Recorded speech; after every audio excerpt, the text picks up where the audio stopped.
Good afternoon. Sorry for the delay. Welcome to the Lethbridge City Council meeting for Tuesday, March the 23rd, 2021. I'm going to begin with the acknowledgement statement.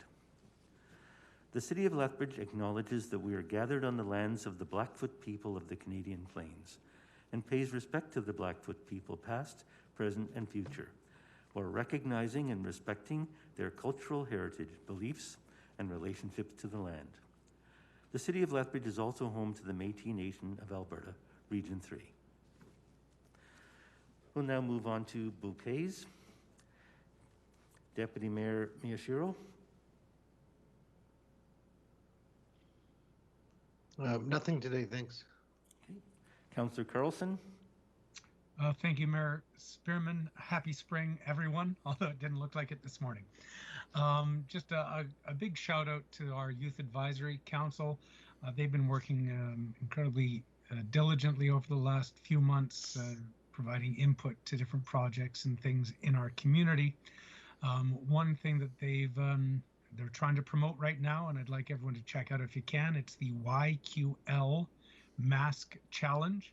They're partnering with a lot of our local businesses, handing out masks. And if you follow our Youth Advisory Council, YAC, on social media, you can visit these local businesses, get your mask, take a selfie in it, and you'd be entered to win a big contest prize package donated by our local businesses. So folks, just if you get a chance, check that out, and a big bouquet to our Youth Advisory Council for the great work they're doing. Thank you, Mayor Spearman. Thank you. I look forward to participating. Councillor Campbell. Thank you, Your Worship. Just a big shout out to all of the pharmacies in town that are giving out vaccinations. I think from my experience, it's been going smoothly, and just thanks to everyone who's being patient as everyone waits their turn to get the COVID-19 shot. So thank you. Thank you. Councillor Kaufman. And nothing, Mayor Spearman. Okay. Councillor Morrow. Nothing. Councillor Crowson. Nothing from me, thank you. Acting Mayor Higgin. Nothing for me, thank you. Councillor Parker. Nothing, Mr. Mayor, thank you. Okay. Today, I'd like to take this opportunity to thank Mr. Greg Adair for his contributions as Acting Director of Community Services over the last 10 months. So a bouquet to him. Greg is returning to his Deputy Fire Chief position with Lethbridge Fire EMS this week, much to the delight of our Fire Chief. After playing a key role in supporting and advancing a number of important initiatives, including a number of the KPMG operational review projects, the budget reduction exercise, and as chair of the city's relaunch committee, coordinating the corporation's ongoing response to the COVID pandemic, just to name a few. Through what has certainly been a very dynamic and challenging period at the city, Greg's thoughtful leadership as the Director of Community Services, his dedication and his support to peers and colleagues has been very much appreciated and will be missed. Greg comes to work every day with a smile on his face, and I have no doubt that will continue. Thank you on behalf of Lethbridge City Council, Greg, and all the best to you as you rejoin Fire EMS team and jump into a number of challenges that no doubt await you there. Thank you.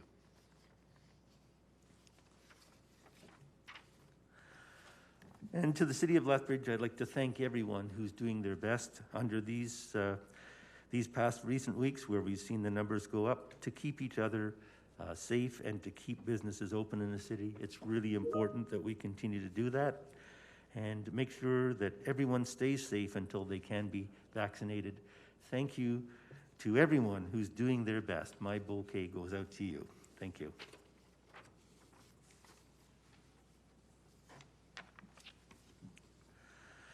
I now have the consent agenda resolution from Deputy Mayor Miyashiro. Be it resolved that the minutes... Do we need a roll? Pardon? Do we need a roll call? We could have a roll call. Councillor Campbell. Present. Councillor Carlson. Present. Councillor Kaufman. Present. Councillor Crowson. Here. Councillor Morrow. Yeah. Councillor Parker. Here. Acting Mayor Hagan, Present. Deputy Mayor Miyashiro, Here. and Mayor Spearman. Present. Acting Mayor Hagan and Mayor Spearman are in chamber, along with myself, Ryan Westerson, and Nick Cool. Thank you. So, resolution for the consent agenda. Be it resolved that the minutes of the regular meeting of City Council held on Tuesday, March the 9th be approved, and the mayor and the city clerk be authorized to sign the same. And further be it resolved that the minutes of the special meeting of City Council held on Wednesday, March the 10th, 2021 be approved, and the mayor and the city clerk be authorized to sign the same. And further be it resolved that City Council receive for information the status of directed resolutions March 23rd, 2021. And further be it resolved that City Council receive for information the following report: the procurement summary report for February 2021. And further be it resolved that City Council adopt the recommendation contained in the following standing committee report: Heart of Our City Governance Review, Implementation Plan, and Terms of Reference. And further be it resolved that Council give first reading for the following bylaws: Bylaw 6263, Land Use Amendment, read-text amendment to the Mixed Density Residential R-M District. Bylaw 6266, a bylaw to provide for the closing of certain roads. Bylaw 6269, amendment to Bylaw 6300, the City of Lethbridge Land Use Bylaw. And Bylaw 6273, Land Use Amendment Re 155, Métis Trail West, Copperwood 2. And further be it resolved that City Council schedule a public hearing for Tuesday, April the 20th at 4 p.m. for the following bylaws: Bylaw 6263, Bylaw 6266, Bylaw 6269, and Bylaw 6273. Deputy Mayor Miyashiro.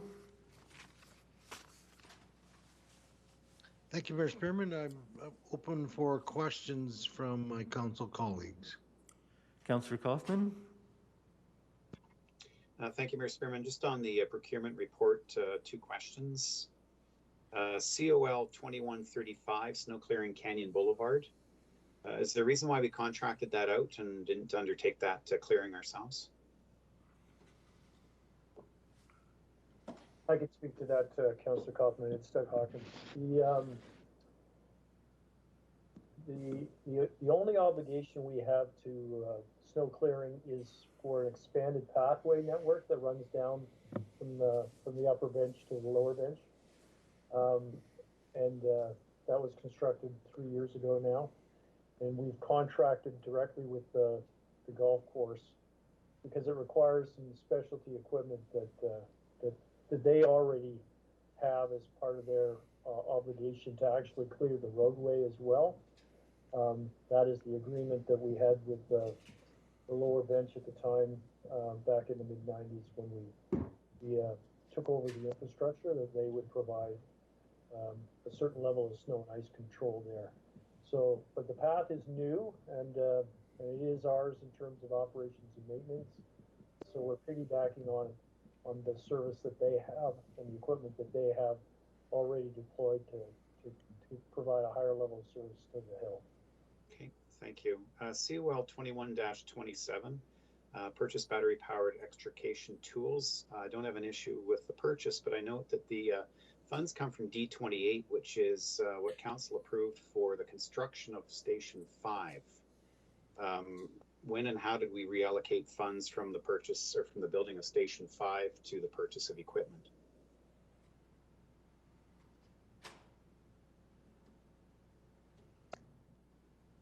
I'm not sure, Councillor Kaufman, if we have anybody that can address that now. Okay, yeah, that's fine. If I'll not- leave that. That would be great. But Yeah, thank you. Thank you. Thanks, Mr. Chairman. Okay, thank you. Are there any further questions from council? I see none. Back to the mover, Deputy Mayor Miyashiro. Thank you, Mayor Spearman. Call the question. Question's been called. All in favor? Are there any opposed? I see none. Thank you. That motion carries unanimously.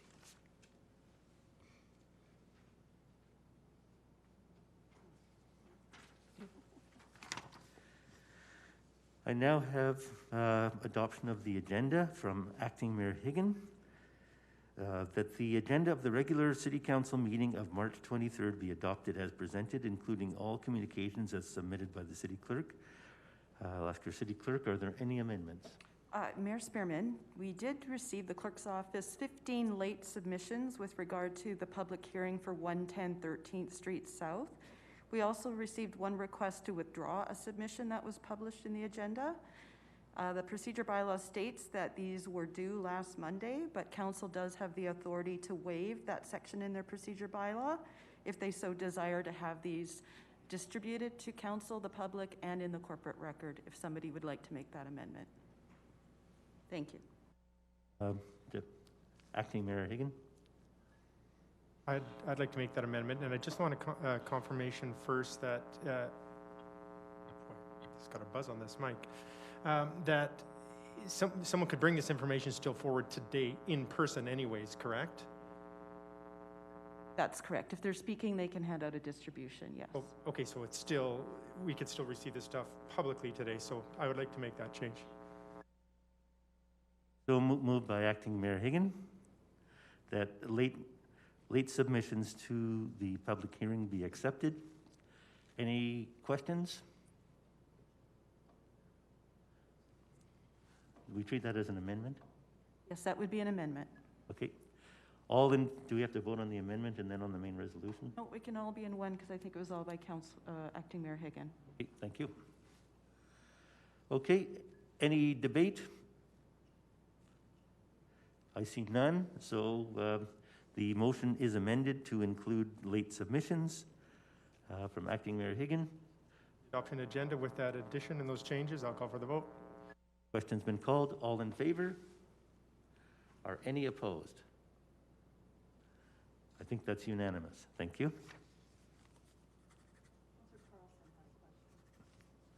Okay. Sorry. Click on. Okay.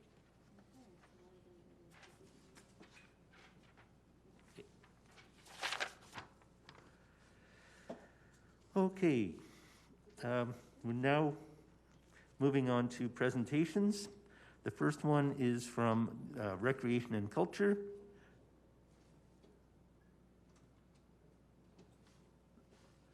And so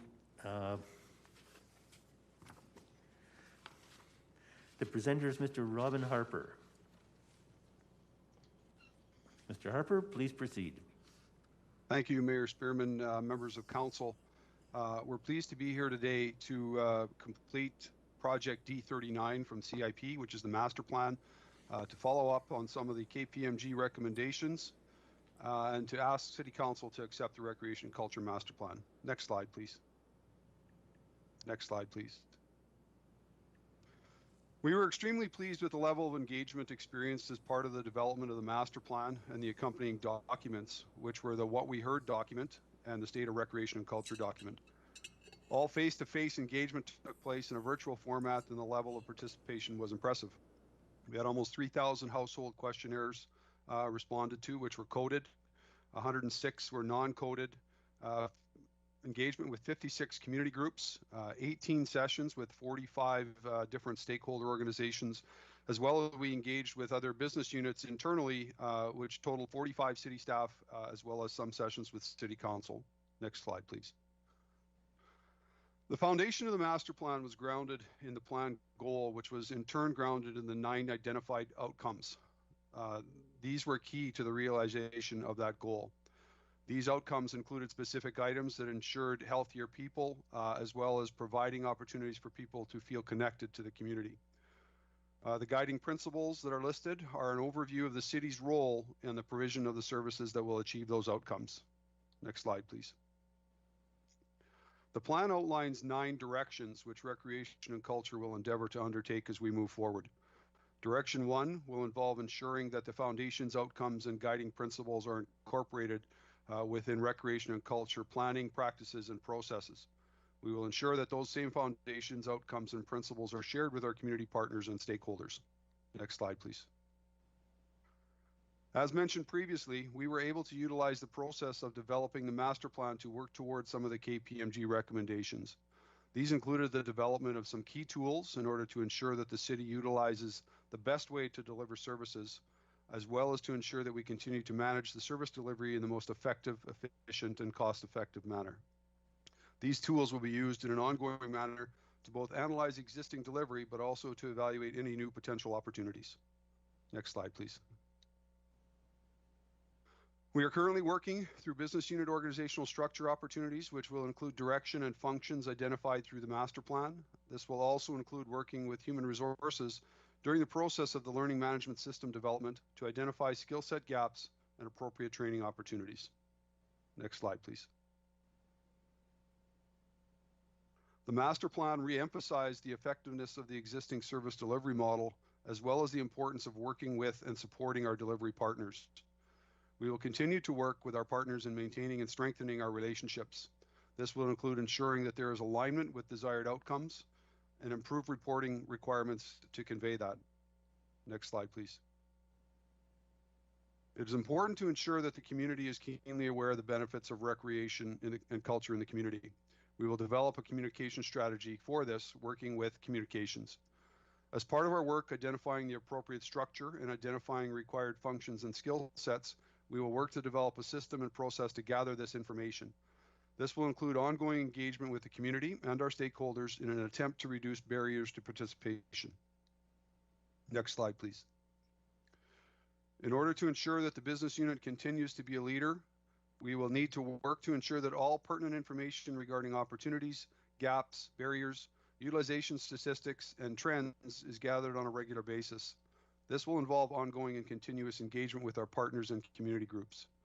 This will also assist us in strengthening our relationships and ensuring our community partners have the supports they require to be successful. Next slide, please.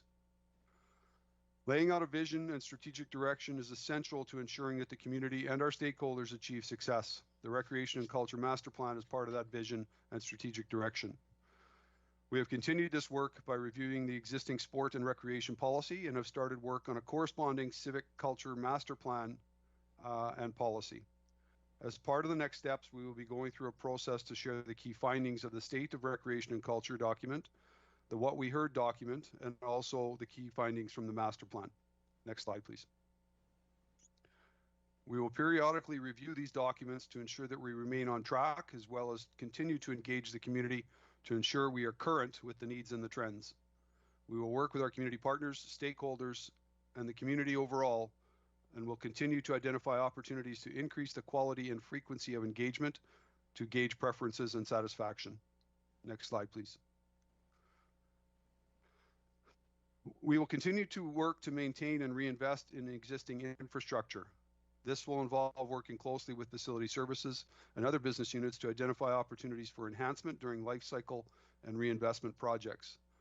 We will work with facility services within their asset rationalization framework to ensure we have adequate information available to make the decisions.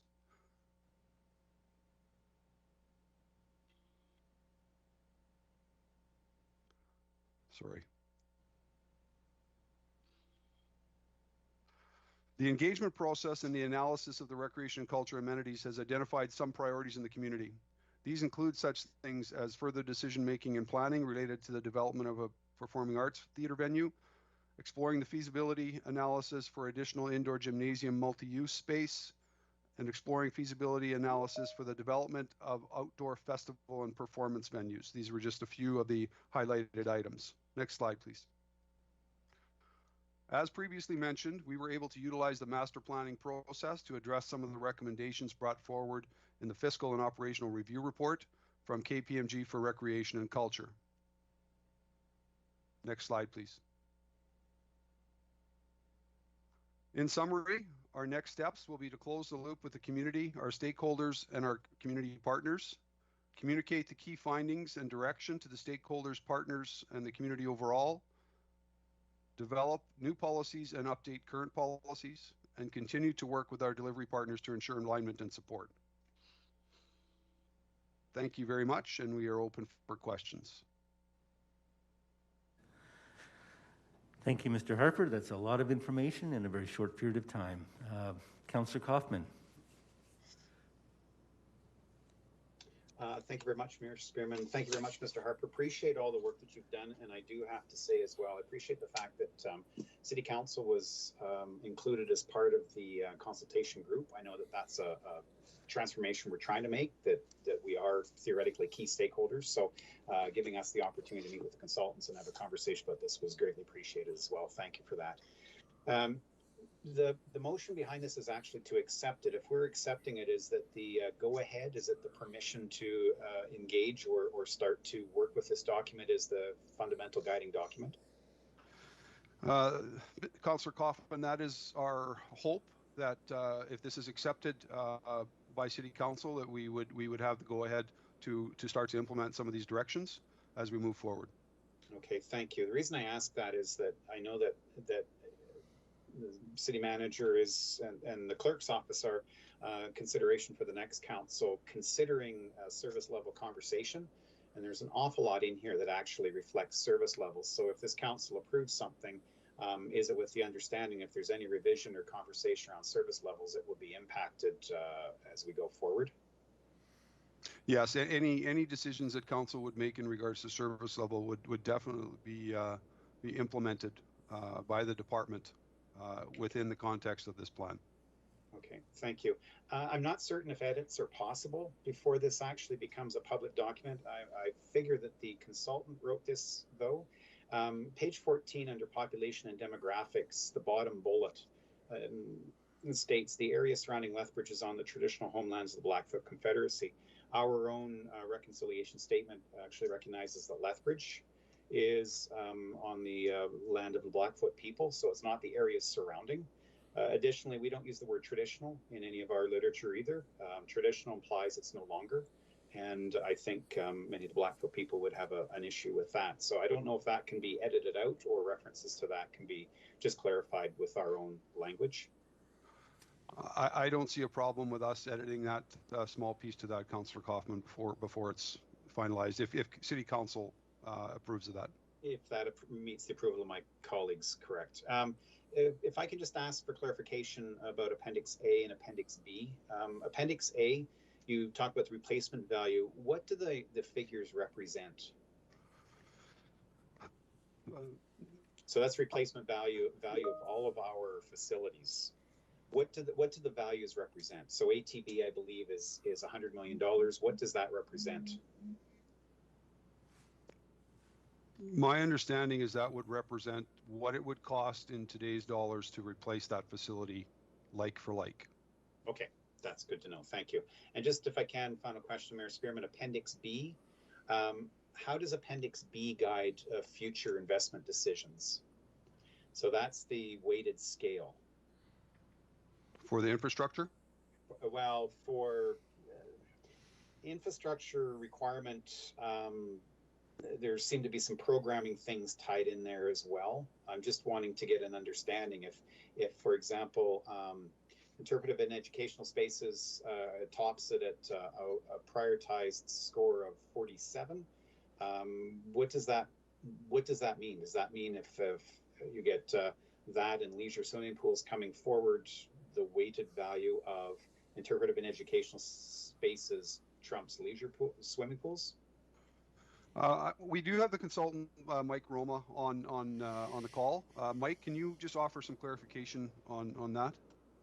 Yeah, you bet. Thanks, Councillor Kaufman, for your question, and thanks for the catch. It was definitely our error in that text, so we will adjust that accordingly.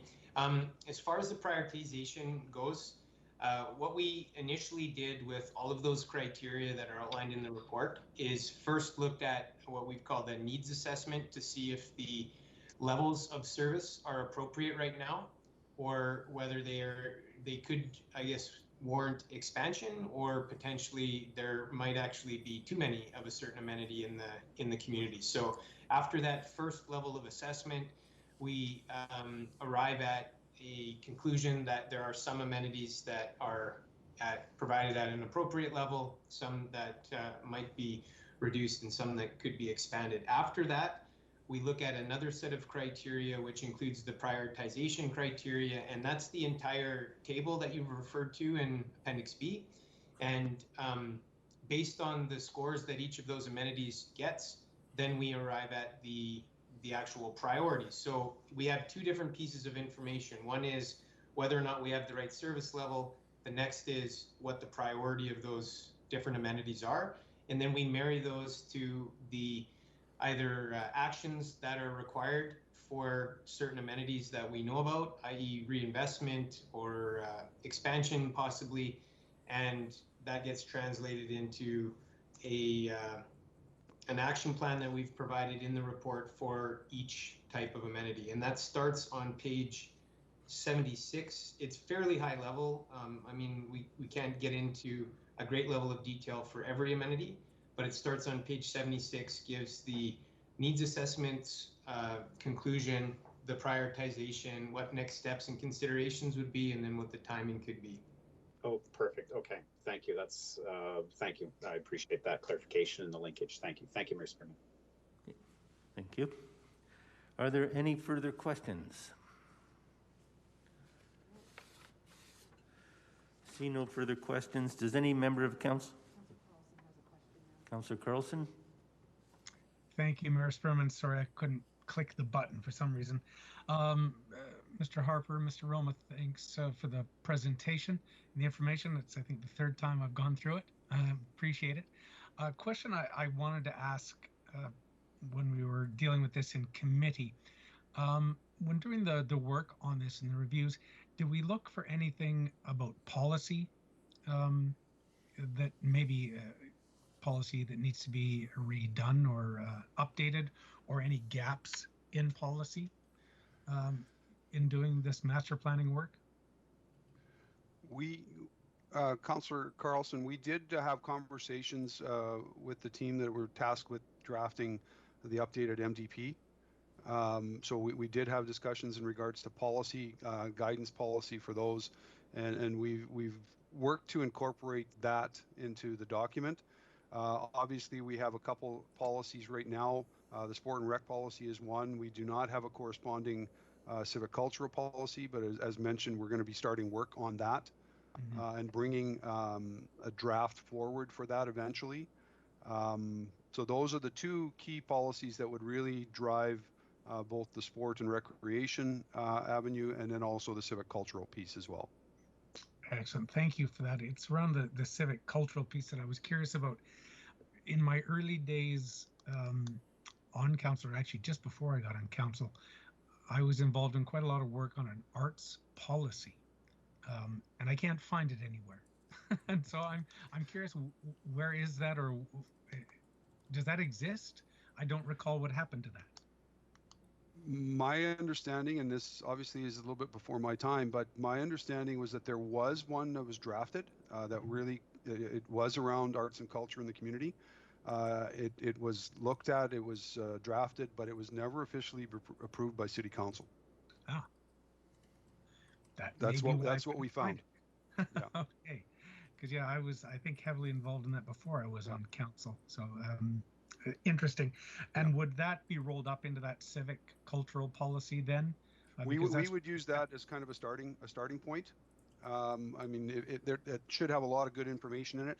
Obviously, we'll have to go back out and re-engage with the cultural community as part of this, because that document, like you said, was developed quite a while ago. So I would believe that trends and ideas and philosophies, et cetera, may have changed in that time. So we will do our diligence and engage and bring forward an updated policy draft for that. Excellent. Thank you. Thank you, Mayor Spearman. Thank you. Are there any further questions? Okay, thank you. Well, it looks like a solid plan, and I see that you're going to go back and convey the results, communicate the results to people who were originally consulted. This looks great. So with that, we can move forward with the resolution. I see Councillor Campbell is prepared to move the resolution. Recreation and Culture Master Plan. Be it resolved that City Council adopt the Recreation and Culture Master Plan as provided in Attachment 3 Now, subject to the wording amendments provided by Councillor Kaufman, I don't know if we need to put that in the resolution. I think they've been accepted. And direct administration to implement the directions outlined in the master plan. Councillor Campbell? Thank you, Your Worship. I want to thank Mike Roma, the consultant, for the tremendous work that he and his company did, also with city staff for, really creating the tremendous engagement throughout the community, and it really was outstanding, the responses in such an engagement. Coming up with 9 directions that you have presented before us. I believe it's a well thought out strategic plan, and I ask my colleagues to accept as is.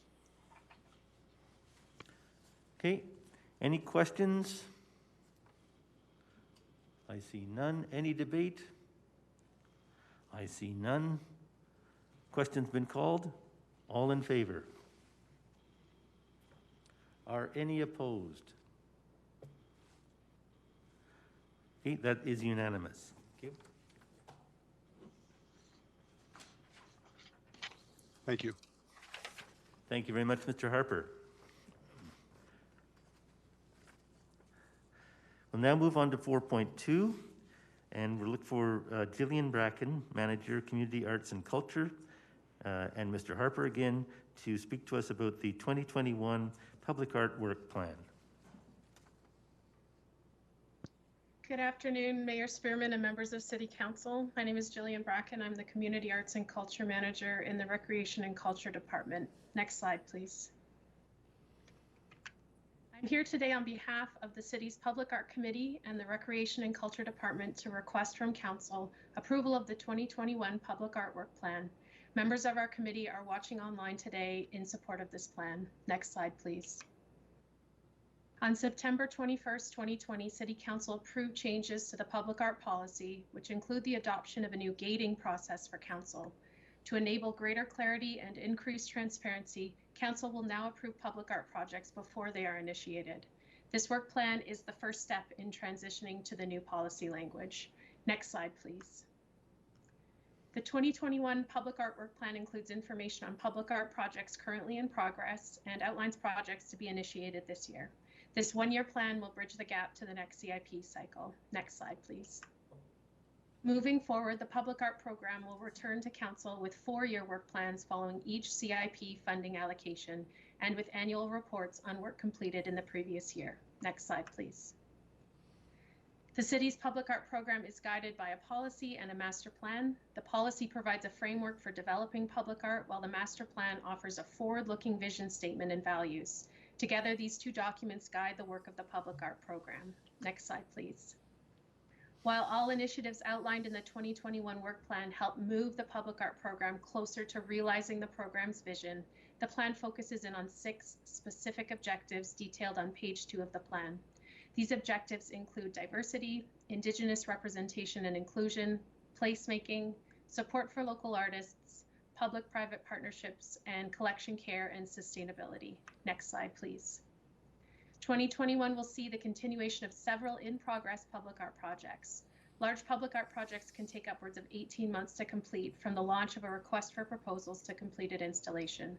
In-progress projects include public artwork for the new Japanese Garden Community Facility and for Bouquets, Eagle's Nest, in the downtown public library. Next slide, please. Other in-progress initiatives that will continue this year include public art utility box wrapping and construction fencing exhibitions. The Public Art Mural Pilot Project, a joint public art and Heart of Our City venture, will also continue. Next slide, please. 2021 will see the initiation of up to 3 new large-scale public art projects. These projects, together with the in-progress projects and other committee initiatives, will move the public art program closer to realizing the program's vision and work plan objectives. The first new project is the Post-Public Beautification and Public Art Project. This marks the public art program's first ever large-scale public-private partnership. This project will create a welcoming and engaging pedestrian experience along 7th Street. Next slide, please. Another new project will see public art at Legacy Park. This opportunity includes multiple smaller projects at various sites inside and outside of the new Legacy Park Pavilion and Picnic Shelter. A lead artist will be engaged as a mentor to guide the projects, working with at least 1 local artist as a mentee. Next slide, please. The final large project to start this year is an Indigenous commemoration project. This two-phase initiative is a partnership with the city's Indigenous Relations Office and the Reconciliation Committee.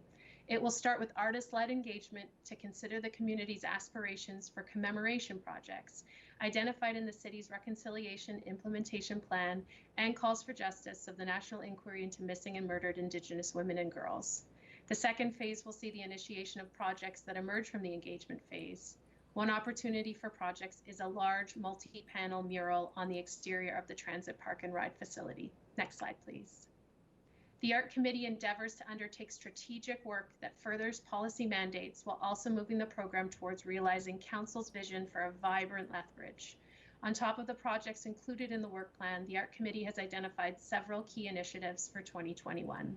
These include the provision of funding to create more opportunities to exhibit the work of local artists, an internship partnership with the University of Lethbridge to assist with the care and exhibition of the city's fine art collection, a review of the city's decor art collection, and work towards developing an artist roster, a pre-selected list of artists eligible to be contracted for small public art projects. Next slide, please. The 2021 work plan budget includes funding for both projects and administration. The Fine Art Reserve and Maintenance Reserve are not included on this slide summary, but are accounted for on page 10 of the work plan. Next slide, please. The 2021 Public Art Work Plan budget results in carryover funding, which will ensure that the public art program can continue operating into the future. Next slide, please. In closing, I'm here today on behalf of the city's Public Art Committee and the Recreation and Culture Department to request from Council approval of the 2021 Public Art Work Plan. Thank you, members of City Council, for your ongoing support of the public art program, a program which actively enhances the public realm, promotes creativity within our community, and elevates our city's status as an important center for arts and culture. Next slide, please. Thank you for your time. I'm available for questions. Okay, thank you. And there are questions. We'll start with Councillor Kaufman.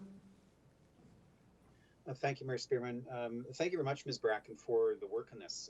It's very fascinating to see the way that this has all come together.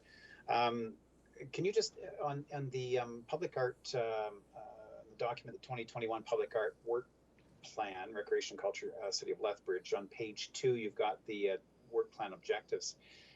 In terms of the support for local artists, is this more, it talks about it's more of a mentoring program as opposed to selection for public display of local works? And I use the word public because the initiation of projects at Legacy Park,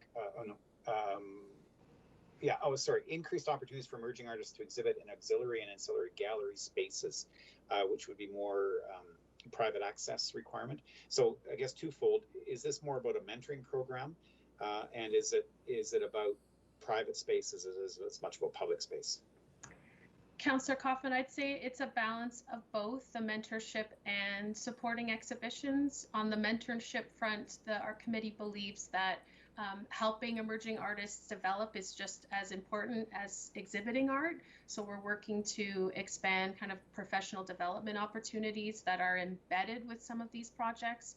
For example, the call for artists for our mural pilot that just went out was all focused on local artists. Even the artists who aren't selected to advance for projects identified in that pilot will be invited to participate in a professional development opportunity with an experienced mural artist so that we can start to build more capacity within our local artist community so that more of our artists can be selected and be successful in these projects. So that's one part of it. And you mentioned Legacy Park as well. There's a mentorship opportunity there. Some of the projects that we've identified as potentially being included in the Indigenous commemoration project as well would have that same kind of mentor-mentee opportunity available. And then in terms of the exhibitions, the project that's identified in here, working with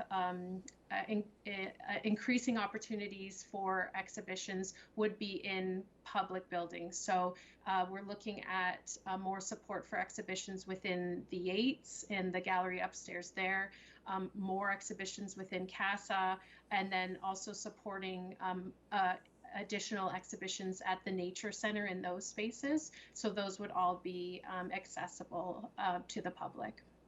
Okay, thank you for that. And in the project description, it does identify those. It's the way it's written in the other one. It sounds like it's more about private gallery as opposed to public. So thank you for the clarification on that.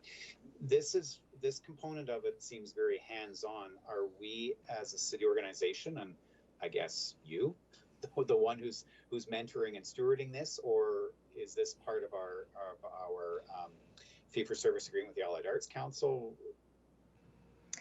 So the city has maintained a relationship with the Allied Arts Council to offer administrative support for the public art program for many years, and that relationship is in addition to the established fee-for-services for leadership and CASA, although they're all very complementary. So we do work with the Allied Arts Council quite closely to administer especially these projects that are locally focused. So they are definitely the boots on the ground who help make, who manage the calls and receive the applications, help administer selection processes, and things like that. Okay, thank you. Final question is a sort of a supplemental to that one, if I can, Mayor Spearman. If council approves this, then is there going to be a request for additional funding to the Allied Arts Council? Because it sounds like this is akin to, but outside their fee-for-service arrangement. The funding for the Allied Arts Council's administrative support for public art is included in this budget. So it's all accounted for here. There wouldn't be an additional request. Okay, thank you. Thank you, Mayor Spearman. Thank you. Councillor Crowson.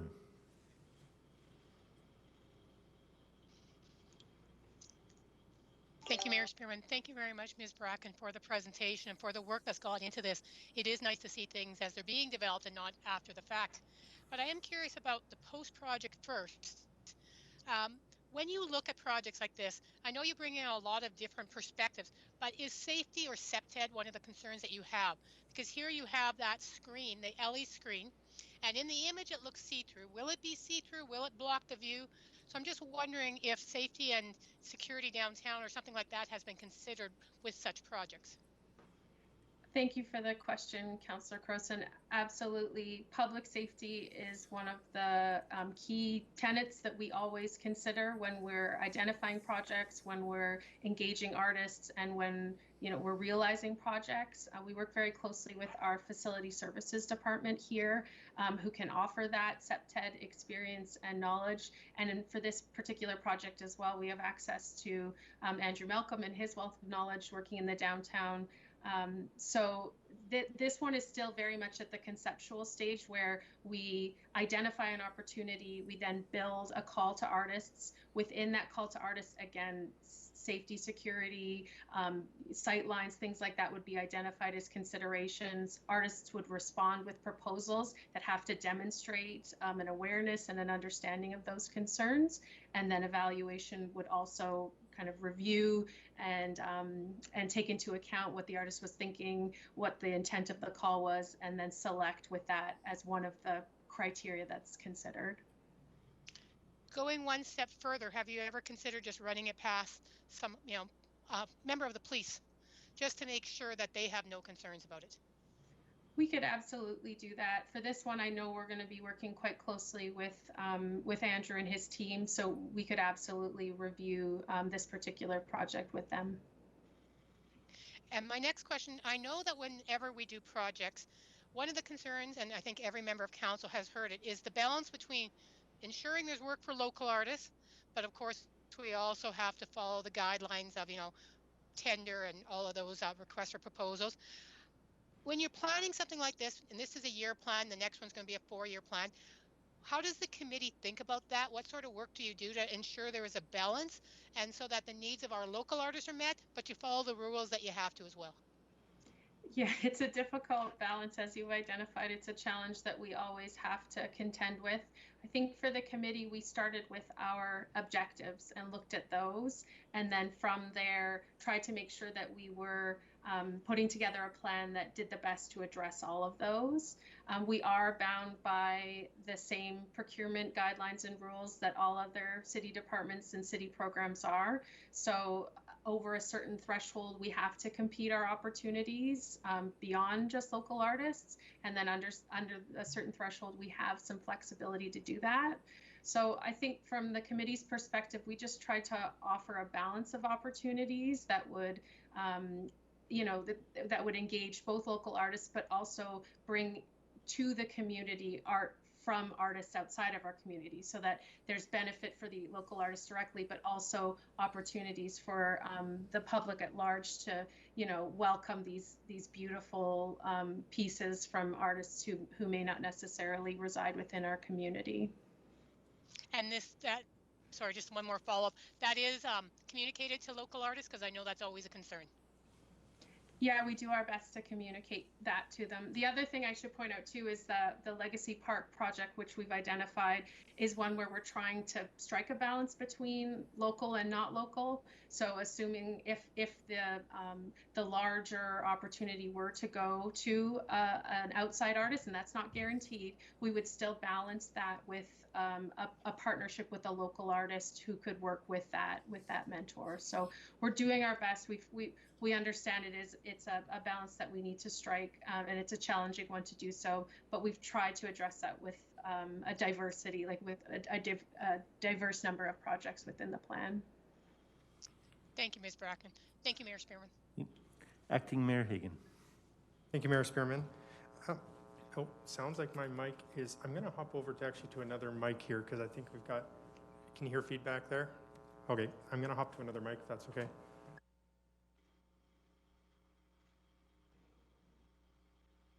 Is this one any better? Okay. Yeah. Thank you. And thank you, Ms. Breck, for the presentation. A question that I have is understanding that, of course, we've got a lot of pre-approved projects that are currently, contracts are out there, they've been pre-approved, artists are working on the projects. Has there been any discussion about delaying, again, I'm saying delaying, not canceling some of these future projects in light of COVID and finding out what those numbers are coming back in, et cetera, is knowing that, of course, the majority of this comes out of the taxpayers, is paid for by the taxpayers. So I'm just curious to know if you've looked into any of that. Not directly. I would say that some of our projects have been delayed as a result of COVID, while others haven't. And I think through COVID, we've learned the importance of public art as something that was kind of safe during the pandemic. There were opportunities for people to engage with art because a lot of our pieces are outside, opportunities for artists to continue working when a lot of other opportunities outside of public art disappeared. So I think we haven't considered slowing down because we've seen the public benefit of continuing public art during a pandemic, both in terms of, like I said, access to pieces that could continue when a lot of other galleries and whatnot were shut down and continue to be shut down, and also opportunities to continue to support local artists, again, when a lot of other opportunities just evaporated. All right, well, thank you for that. And I know that, again, a lot of them being pre-approved, et cetera, and I know I come off maybe as harsh, I don't like art, et cetera. That's not true. My business is a graphic art business that I own, and so, I'm just concerned with the amount of when I saw the dollars pass by here on the presentation and what is going forward into art.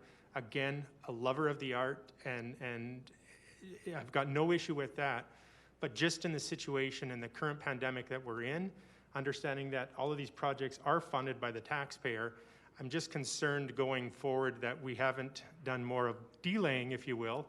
And as the way that I see it, art is a luxury, of course, and it's not a need. And so for that reason, that's just why I had that question. But thank you very much for the presentation. Councillor Morrow. Thank you, Mr. Mayor. Just a couple questions regarding the funding. So it looks that as of January 1st, we have $1.6 million dedicated to public art, of which $862,000 will be spent in 2021. Am I reading that correctly?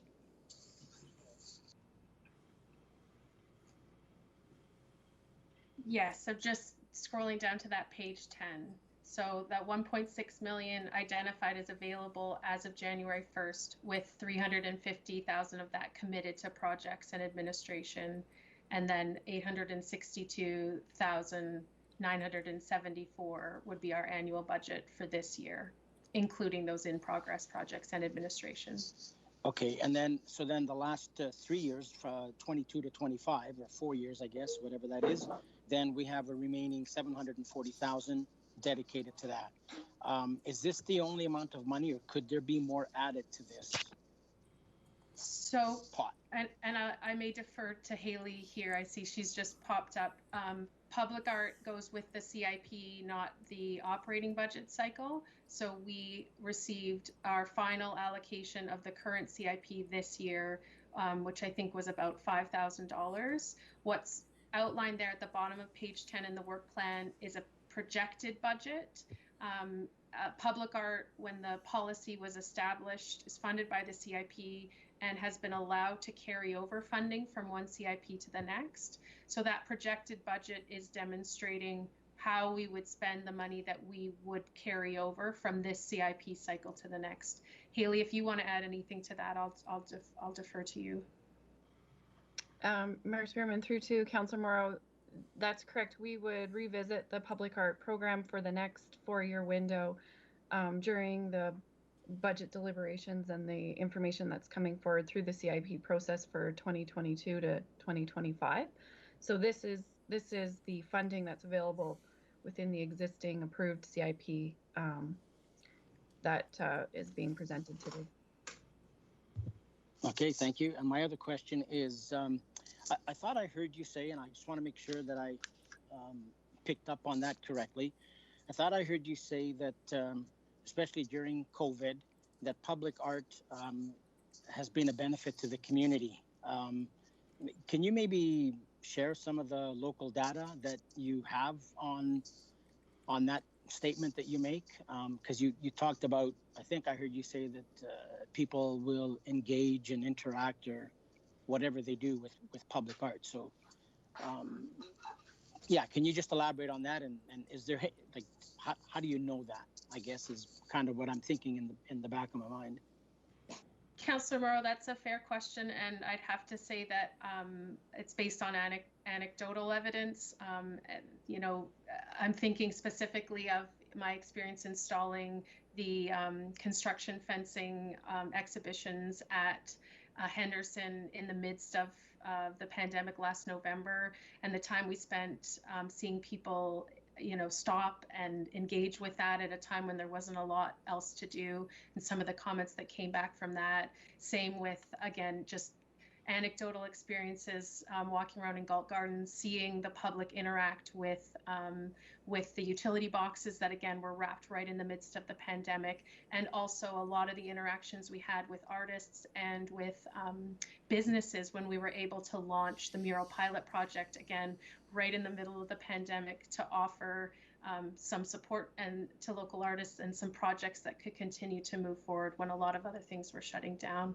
I could speak with the Allied Arts Council. I know they did a lot of programming, virtual programming around the public art pieces. I'm thinking of some of the partnerships with one of the local dance groups where they did videos of dancers kind of activating some of our established public art pieces, which again were released right in the midst of the pandemic when a lot of other things weren't happening. To see, I could check with them to see if they have any, you know, harder data on accessing those videos, how many people viewed them, things like that. But admittedly, yes, my comments are rooted just in anecdotes and my own experience installing public art during the pandemic. Thank you. Thank you. So just a question, first of all, for Ms. Pinkston. Years ago, the City Council created a policy to donate 1% of the cost of capital projects to public art.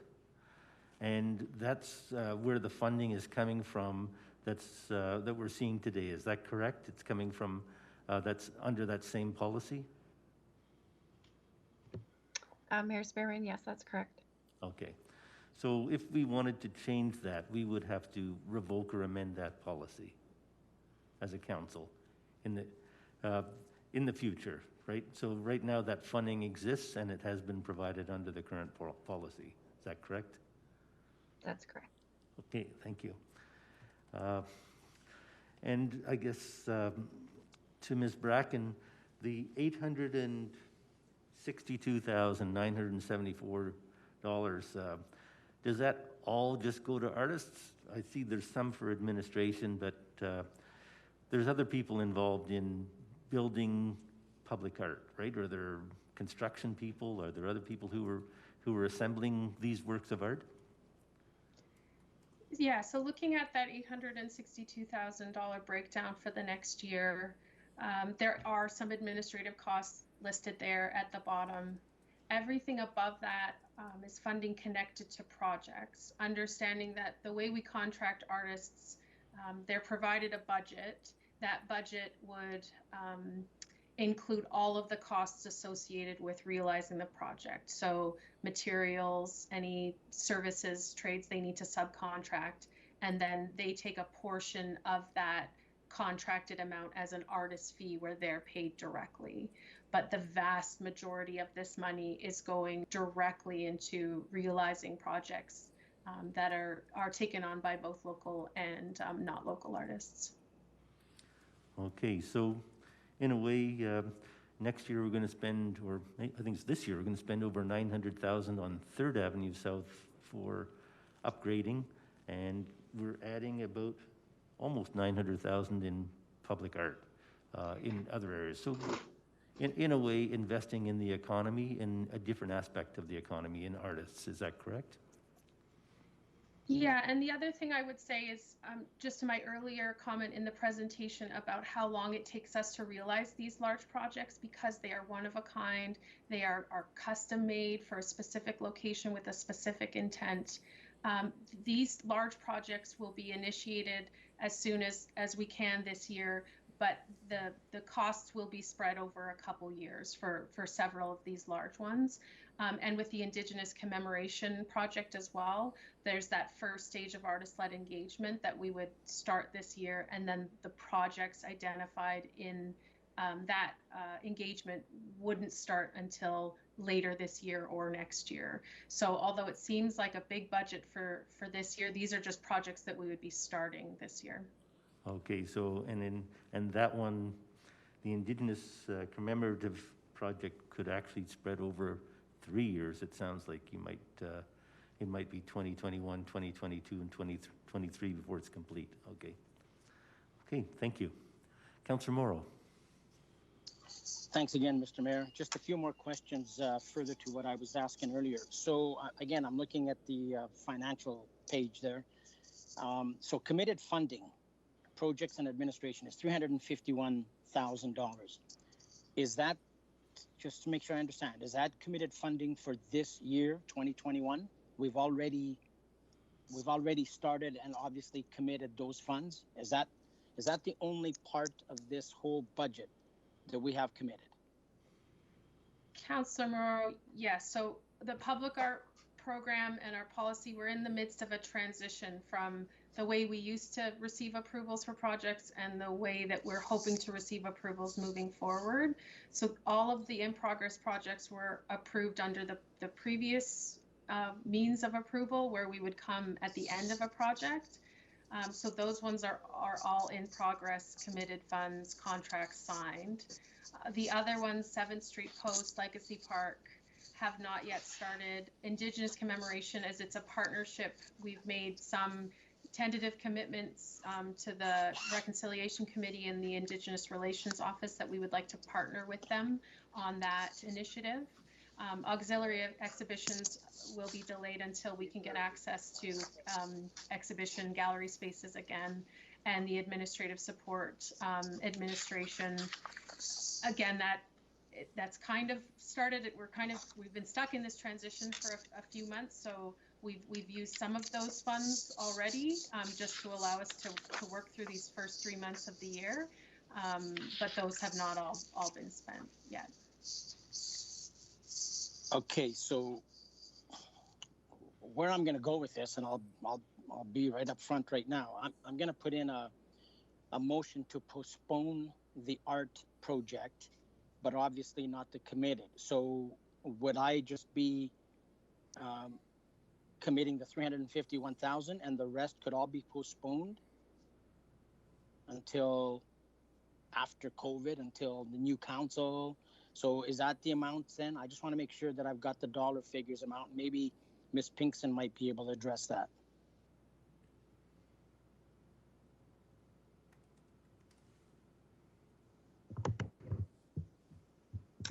Councilor Moreau, I just need a few minutes to confirm what the number should be. Well, that's fine. I'm going to put in a resolution to postpone anything that has not been committed. So whatever numbers you can come up with, then we'll put that in the resolution. Thank you.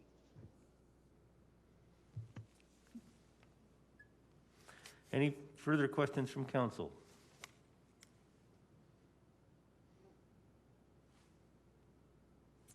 There are no further questions from council.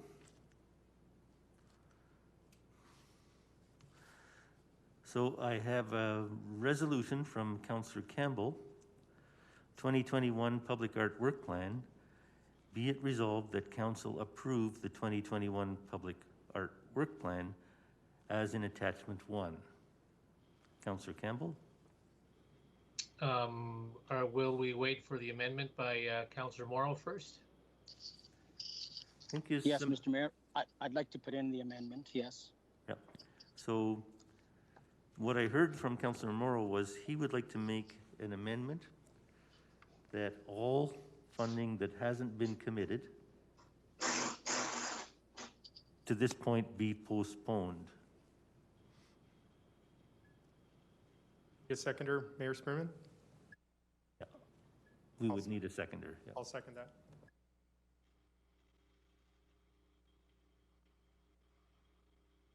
So just to the city clerk, will that suffice, or do we have to wait for a specific number? Mayor Spearman, the more clear the motion can be, the better. So if you do want to maybe wait or recess, or sorry, just recess this item till later, whatever you'd like to do. Okay. I guess to the mover, we would delay discussion and debate on the amendment until we actually have a specific number from finance. If city clerk feels that's the best way to do it and it will help the resolution, that's fine. If not, I'm okay with this, except for just that we continue to fund the, what's committed already, as you've stated, which is written on our screen. So whatever is best for the city clerk. Good.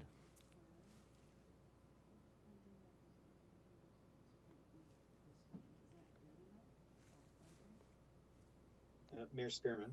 Yes. Just in the absence of a tabling motion, if you're wanting that, I could certainly put that forward, but clarification from the mover of the amendment to be postponed until when, that might help as well. I think it's later in the meeting, but I'd have to make sure that from Ms. Pinkson that they could supply the number later in the No, meeting. sorry, the motion is that the funding that's not been committed to this point be postponed. That funding be postponed until when? Until next council, where they can review and revisit the entire public art policy as the mayor identified.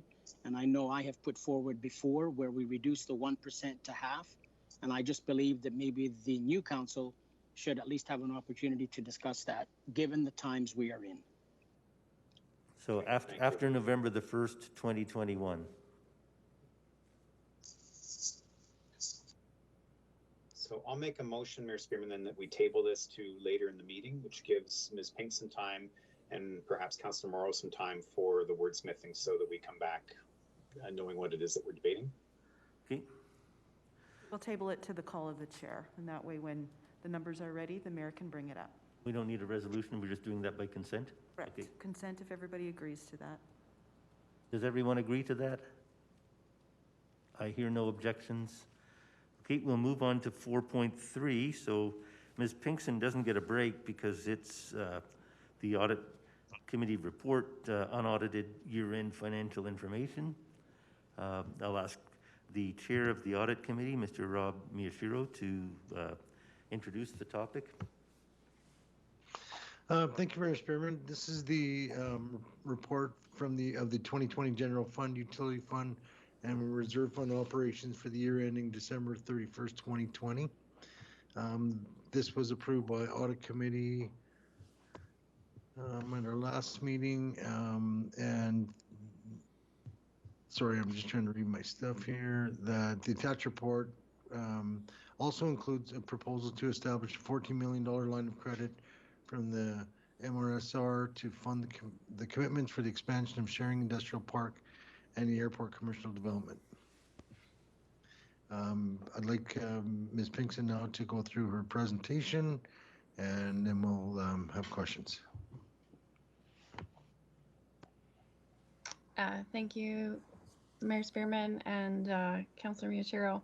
Just wanted to run through the slides of the 2020 unaudited financial information package. The next slide, please. The purpose of this is just to provide an update on the financial position of the city as of December 31st, 2020. We spent several hours going through this information with the audit committee, and this is just a high-level overview, and then an opportunity for council to ask any questions related to this document. On the next slide, it just talks about our current financial reporting process. Just as a highlight, the annual report will be coming to audit committee on next week, March 31st, and then that will be coming to council on April 20th for approval for the kind of final step in the year-end process from 2020. Included on the next slide is just a summary of some of the reports that are included in the unaudited package. It's certainly more detailed information for council in terms of all of the information included in the year-end and the financial information related to 2020. This is really a summary of some of the information that's over and above what's provided in either the June or the September operating forecast variance report.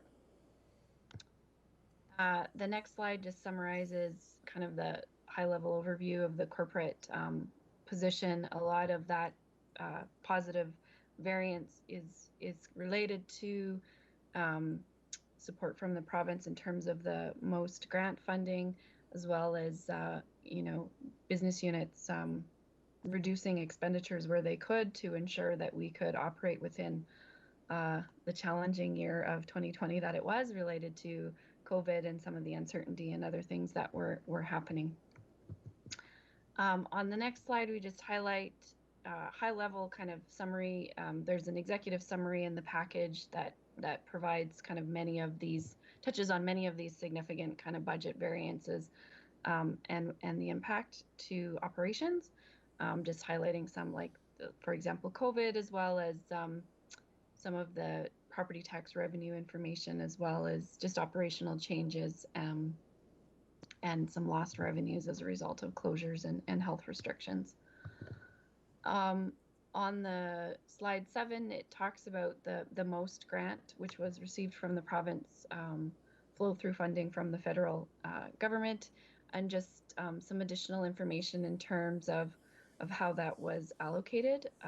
We're requesting a resolution as well for the MOST grant funding based on how it's the eligible costs, as well as how it was allocated, because this was an unbudgeted or unanticipated grant that was received from the province in 2020. One of the things on the next slide you'll see is a summary of kind of how that was allocated to the operations, and the audit committee had asked for just kind of a high-level breakdown of how the flow of that information. So we received $11.2 million in total of MOST funding, and you'll see there in the first column of that's how it was allocated. We did not leave surplus as a result of taxes in the departments if they had eligible costs or eligible allocations for this grant. So we transferred those to the corporate, just so that funding could be supported throughout the whole organization. There was lots of uncertainty in terms of which business units would be impacted by COVID. Obviously, rec and culture, transit, and the airport had some pretty significant impacts, and so we wanted to have the most kind of flexibility in terms of how this was allocated and based on eligible costs. And so that's where we're showing in the second column how it was transferred to the corporate accounts, just to ensure that we're able to kind of demonstrate how this was all flowed through. We're proposing that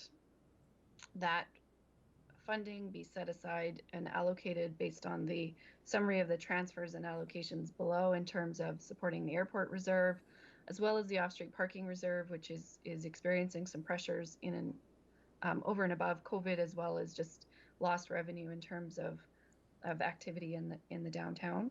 And then we've allocated a portion for future COVID pressures. We know or anticipate that we'll have additional pressures related at transit, as well as the NMAX Center, as well as, continuing to incur direct costs related to COVID, specifically around cleaning protocols, safety and protective equipment for our staff.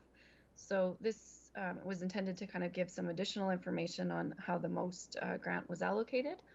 And then the final slide, slide 9 is just some additional information about some of the reserve statement information that's included in the report, as well as related to subdivision surplus and the offsite levy account.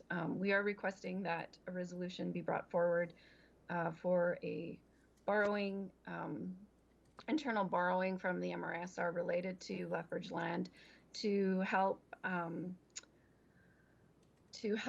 in terms of some cash flow pressures related to slower sales as anticipated as a result of the economic downturn, and just needing some flexibility to ensure that we can fund some upcoming pressures that relate to the Lethbridge Land Department, as well as then ensure that we've got the flexibility, and then as we, wait this out, the uncertainty of the economic conditions that we're currently experiencing. So this is fairly standard practice in terms of supporting cash flow management of this self-sustaining area. It's really just about providing some flexibility and to manage the cash flow on a short-term basis. So there's some pretty significant kind of anticipated transactions coming out of that, including the purchase of some land and also further development in the sharing industrial. So there's that kind of highlights the different sections of the unaudited report. I also included a few slides related to the FS1, which is our financial policies related to approval, funding, and reporting of operating budget for variances. Just included 2 slides that helped to kind of summarize what that process looks like. That was also request of audit committee in terms of we break out the BAUs by department, and then just provide some additional information to council about what that process looks like going forward. So that is included on slide 10 and 11. And that is kind of high-level, quick summary overview of the unaudited financial information. And if there's any questions, Mayor Spearman or Councillor Miyashiro as the chair of the audit committee, I'd be happy to take those now. Good. This is the most comprehensive report in terms of understanding our finances that we get. It provides the variances, and it provides the year-end position in more detail than we would get in the formal audit report that we would approve at a future meeting. Is that correct? Ms. Pinkson? Mayor Spearman, absolutely. I think that this report is by far the most detailed that I've seen in municipalities that I've kind of encountered or come across. It definitely provides additional information for council and goes above and beyond kind of the public sector accounting standard requirements as it relates to our annual report and the financial reporting that is that takes place through that process. So in our, the first page that I see with property taxes and general revenues, things like that, and it also shows the summary of the expenses and shows us with net corporate surplus, which does include unanticipated grants of $4.8 million. Would that indicate the year was not as bad as we had originally anticipated because of those grants we received? Absolutely. I think it would be a very different story if we had not received that most grant funding from the province to support us through this uncertain time in terms of operations. I think that I don't believe that we're necessarily out of it yet. I think that this year could be even more challenging as stimulus funding and different opportunities for people that have potentially become unemployed or, challenging, finding it hard to kind of make ends meet. There could be potential other impacts in terms of how this affects our community and affects our operations as it relates to if there's additional closures or restrictions applied or, there's just lots of uncertainty. But by far that grant was especially helpful in supporting us in our operations through these challenging times. Okay, thank you. When it comes to borrowing, there's people in the community who are concerned about the increase in borrowing. So we've had a number of major capital projects that we've completed in the last few years, notably the YMCA, basically the largest project we produced. If they wanted to look at our borrowing versus the assets, what section of the report would you direct them to? There's a couple of reports which I didn't open the annual report from 2019. I wasn't, but I can. But in the unaudited report, we do summarize our external borrowing, and it's presented as on a per capita basis. If we look at kind of our borrowing compared to other municipalities, we are kind of in the mid-range. On the higher end. There's several municipalities that are higher on a per capita basis than us, including Calgary, Red Deer, Edmonton, Medicine Hat. Obviously, we try to look at that on an annual basis because there's what can be lots of fluctuations in terms of depending on timing and capital investments within those communities. And then the MGA specifies specific kind of targets or service kind of standards related to borrowing that help to kind of set the maximums and ensure that municipalities are able to support kind of their borrowings and that they're able to ensure that payments have been made. And we're still fairly low. We are increasing. It is something that we need to definitely keep an eye on. We used to be around 20% of our borrowing capacity, and we've been increasing as that over time as we've had some pretty significant investments in our community and had some borrowings related to that. So that number has been going up. The last I looked, we were, I think, around 40% of our debt capacity.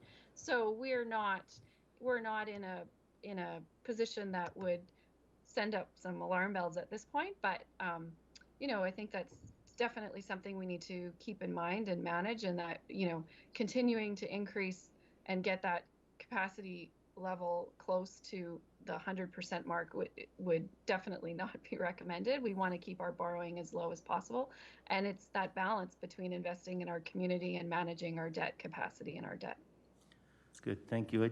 There are a couple of other people in the queue, but I just wanted to close off with a couple of things. So one of them was the ATB Center, and the other major projects were projects that we brought forward by about 4 years, like completing the twinning of Whoop Up Drive.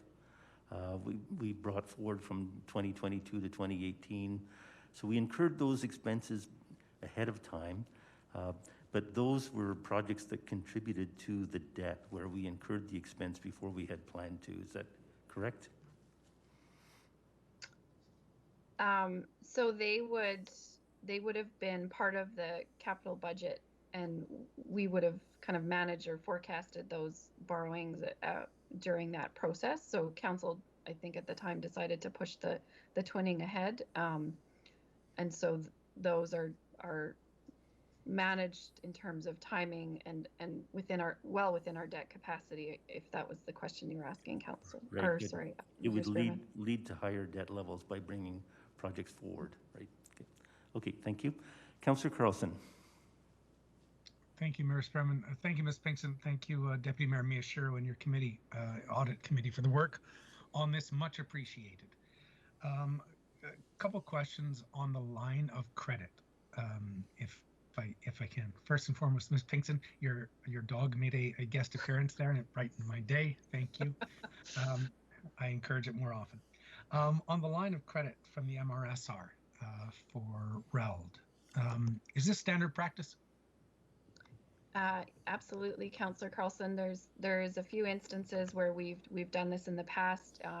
Just referring you to page 49 of the subdivision summary. There's some information about line of credit that we've done in the past related to RELD, and this is really just a managing cash flow technique, and then once kind of the revenue start flowing back in, then those line of credits are repaid.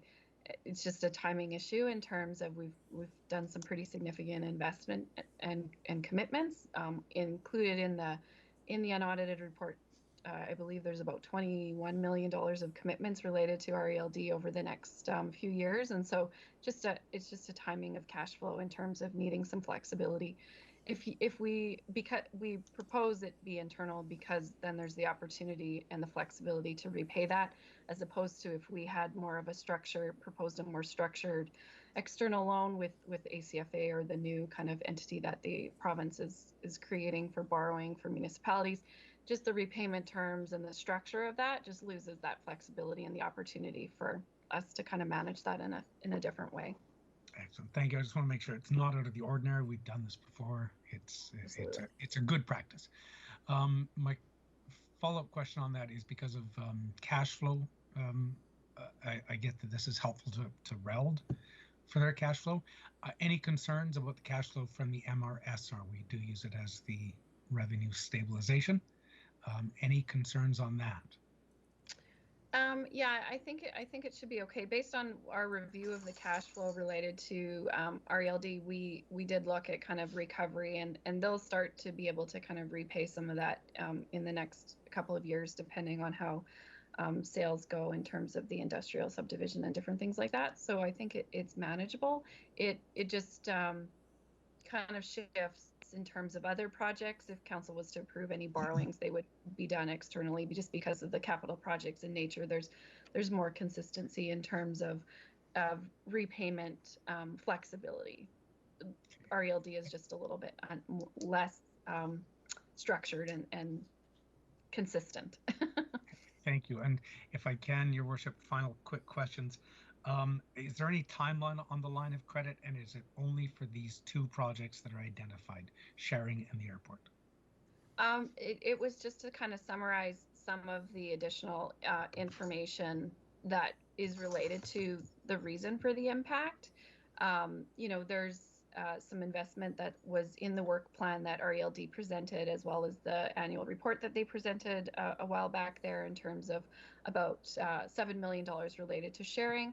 There's also then the College Farms purchase is a $9.6 million that needs to be done. And so it was just, the resolution was intended to kind of summarize some of the expenditures that are anticipated related to some pressures that are in the current year in 2021, and then the ability to kind of repay that over the next several years. Thank you. Thank you, Mayor Spearman. Councillor Parker. Thank you, Mr. Mayor, and thank you, first of all, Deputy Mayor Miyashiro as our chairman, as thank you, Ms. Pinkston, for answering the questions. Just following up on the line of credit questions, I remember a year ago, we asked for an extension on the line of credit because we didn't know how we were going to do operating, because we kind of thought that prepare for the worst case, sky is falling. That's a different line of credit. Am I correct in that, Ms. Pinkston? That's correct. So back at the beginning of COVID, there was lots of kind of unknowns at that instance. And at the time, council approved a bylaw related to increasing our line of credit. And at the time, we just didn't know, we didn't know the impact of delaying accruing the penalties related to property taxes. We left the deadline the same, but we did not start accruing penalties until October. We didn't know in terms of impact on cash flow what that would look like. And so we'd requested that council approve an increase in the line of credit. Since then, we did not have to draw on that line of credit, and it's related to cash flow for the entire organization, not specifically RELD. And so in this instance, this is about the subdivision surplus fund, ensuring that it's sustainable and self-contained within itself. So this is about timing of the ensuring that the RELD as a self-contained unit is able to continue to operate. And if you look on page 49, you'll see in the summary that the balance of that fund currently is, if you combine the residential and industrial, it only has about $210,000 in it.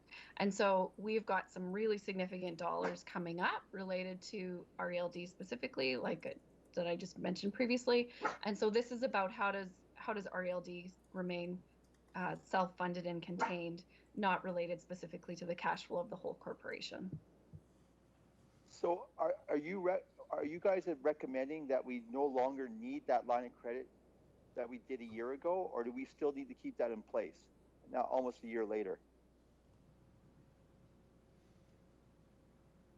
It would be my recommendation, Councillor Parker, that we maintain that line of credit for another year, given that it's not clear yet. I think next week we were going to have some conversations with council about the deadline for property taxes this year and some strategies around what council wanted to do in terms of when to start accruing penalties as well. And so that conversation we intended to have with I believe tomorrow. The days are all blending together. And so we wanted to have that conversation, and that after that decision is made, then I would suggest that we look at the balance of that borrowing by law in terms of the line of credit, and if it needs to be adjusted depending on the decision that is made about property taxes and the deadlines for this year. Thank you, Ms. Pixon. Thank you, Mr. Mayor.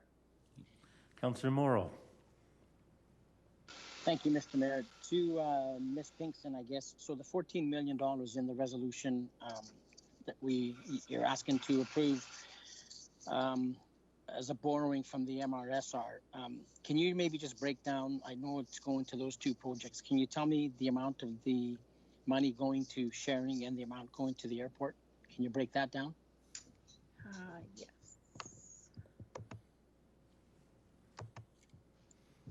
And while you're looking at that, oh, go ahead, sorry. So at this point, the investment to the sharing based on the work plan was approximately $7 million. The investment Farms purchases the $9.6 million, and then the airport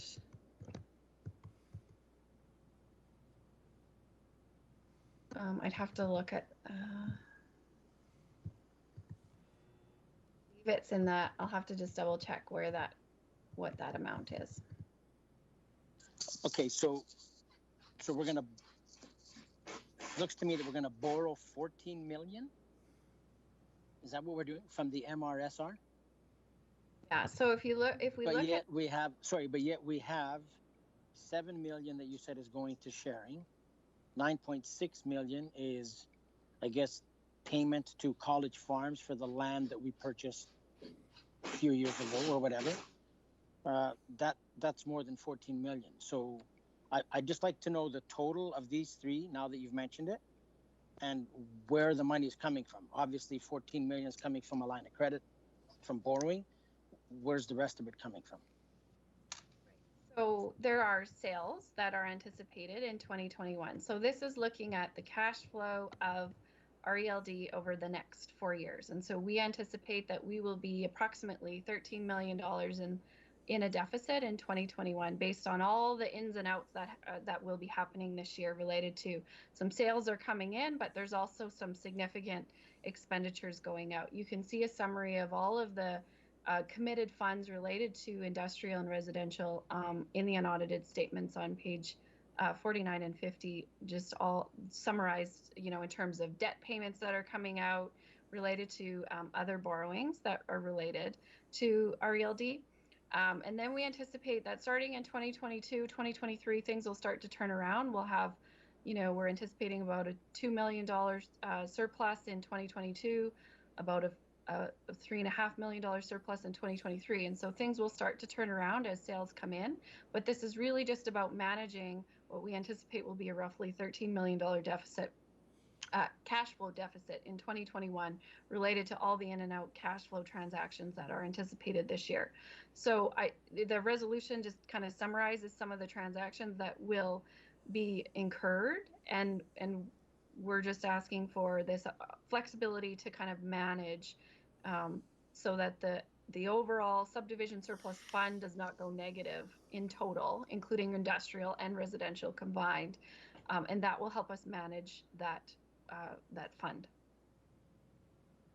Okay, thanks for that. And so just in the previous presentation, we were talking about the more we can put in the resolution, the more details, the more accurate the resolution is, the more everybody understands what the resolution is intended to do. So I guess I'm having the same thought here. Should that not be in the resolution? And also the last further be it resolved, where it says most funding eligible costs and funding allocations as outlined in the 2020 most grant funding schedule. Should that schedule not be attached here as part of this resolution, just so that it's clean and everybody knows where the money's going and what the intentions are? Can we do that? Well, the most schedule is included in the unaudited report, so I think that's fairly straightforward in terms of the information, and the narrative in the unaudited is how it's summarized in the presentation. So I think that's fairly clear, unless council wants some more detail in the resolution. No, that's fine. I think that for the RELD portion, sorry, Councillor Morrow. No, go ahead. So for the RELD portion, this is really about flexibility. If the subdivision surplus balance doesn't go negative, then we won't draw on that line of credit from the MRSR. So I just would be hesitant to specifically target what it's for, because it's really about managing RELD's cash flow. And if we get more sales than we had anticipated related to potentially in the industrial subdivision, then we wouldn't draw on that line of credit. So this is really just a note, and we've included this before, and it's in the narrative on page 49 at the bottom in the notes. We've done this before. This is fairly standard practice. This is really just about we need to contain RELD as a unit, and not kind of incur general fund pressures related to RELD. And so this is about containing it as a unit and ensuring that we can manage what comes up over the next year. And if we don't need to draw in that money, we won't draw in that money. And so I would just be leery to specifically target items, because if there are sales that happen that help to increase that balance, we wouldn't draw on the full amount. So that would just be my recommendation for that resolution. Okay, thanks for that. And my final question on a side note, with College Farms, this 9.6 million, does that mean that now the city has paid in full for the purchase of all the lands from College Farms, or is there still more money that needs to be paid out? And if so, when would that be paid? If you look, I just want to double check the note. Page 49.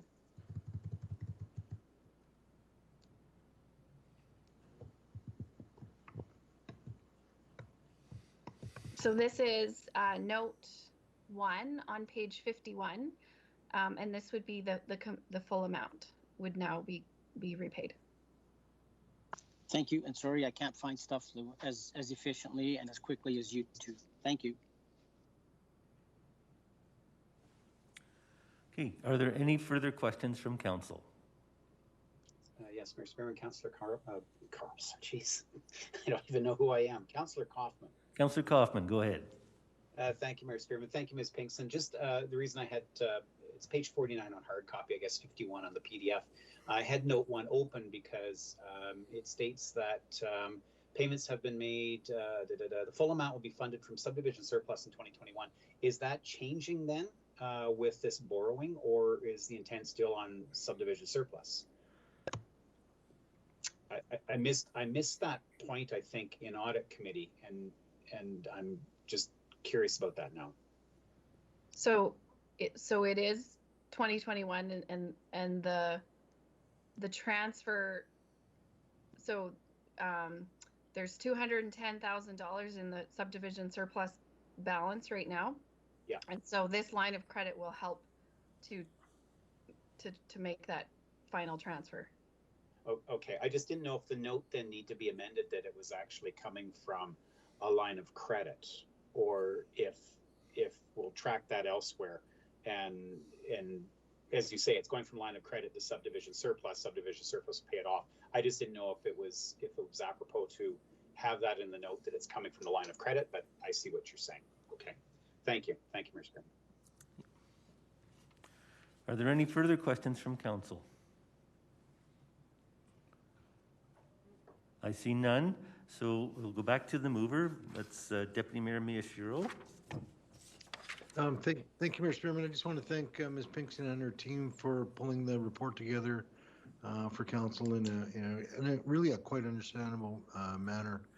I will open it for if there's any debate. Okay, I'll just read the resolution from Deputy Mayor Miyashiro. Unaudited 2020 year-end financial information.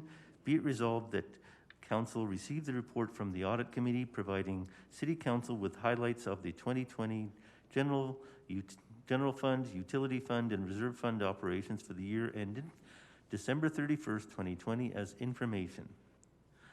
And further be it resolved that City Council approve a $14 million line of credit from the Municipal Revenue Stabilization Reserve to fund the commitments for the expansion of the Sharing Industrial Park and the airport commercial development. And further that the funds be repaid from future industrial lot sales and revenues. And further be it resolved that City Council approve the Municipal Operating Support Transfer, MOST, most funding, eligible costs and funding allocations as outlined in the 2020 most grant funding schedule of the unaudited financial report. So that is the resolution. Any further questions from council before we move to debate? Okay, debate, and I think Deputy Mayor Miyashiro has opened. Yep. Any debate from councillors?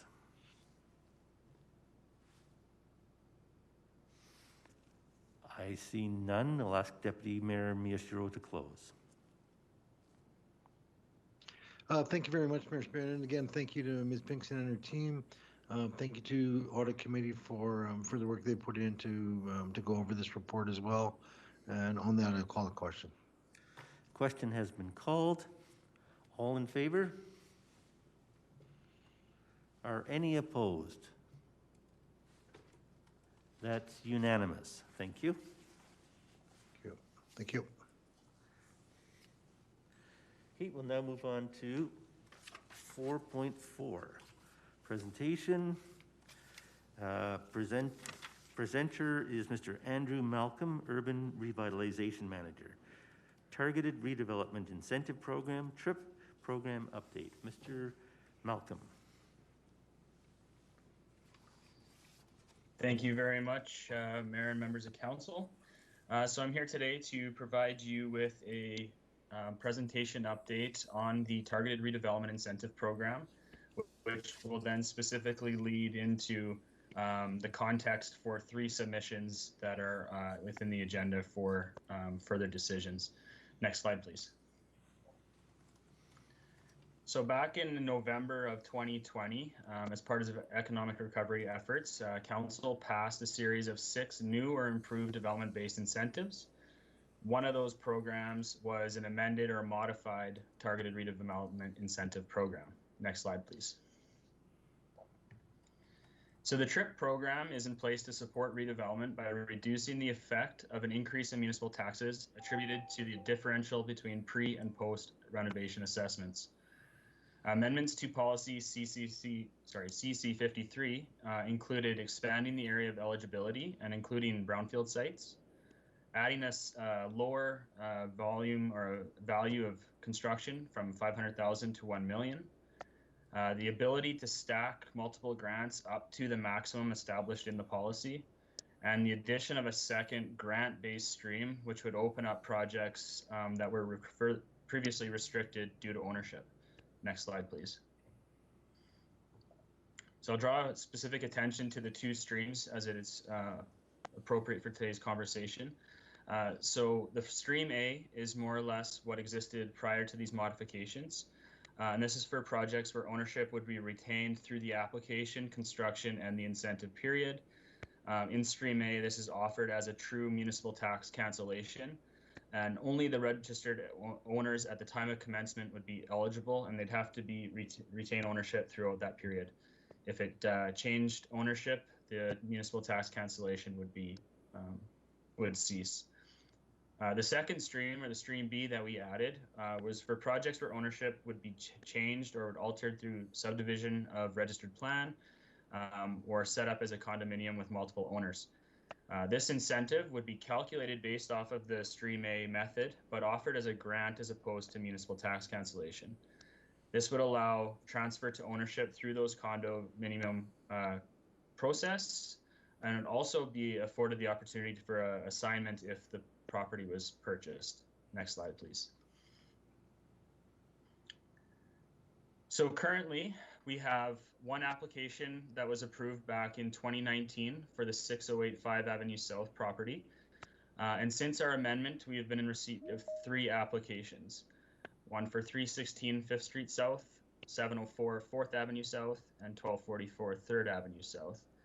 And so this table just kind of identifies what the potential numbers are. And these numbers are based off of our best guess because assessed value is something that we don't know in advance of completion of the project. We anticipate assessment rates change with the market, and then of course our tax rate changes as well. But the numbers here in the chart, the pre-construction assessment, which would be the 4th column, indicates what the value of the property is prior to any construction or investment taking place.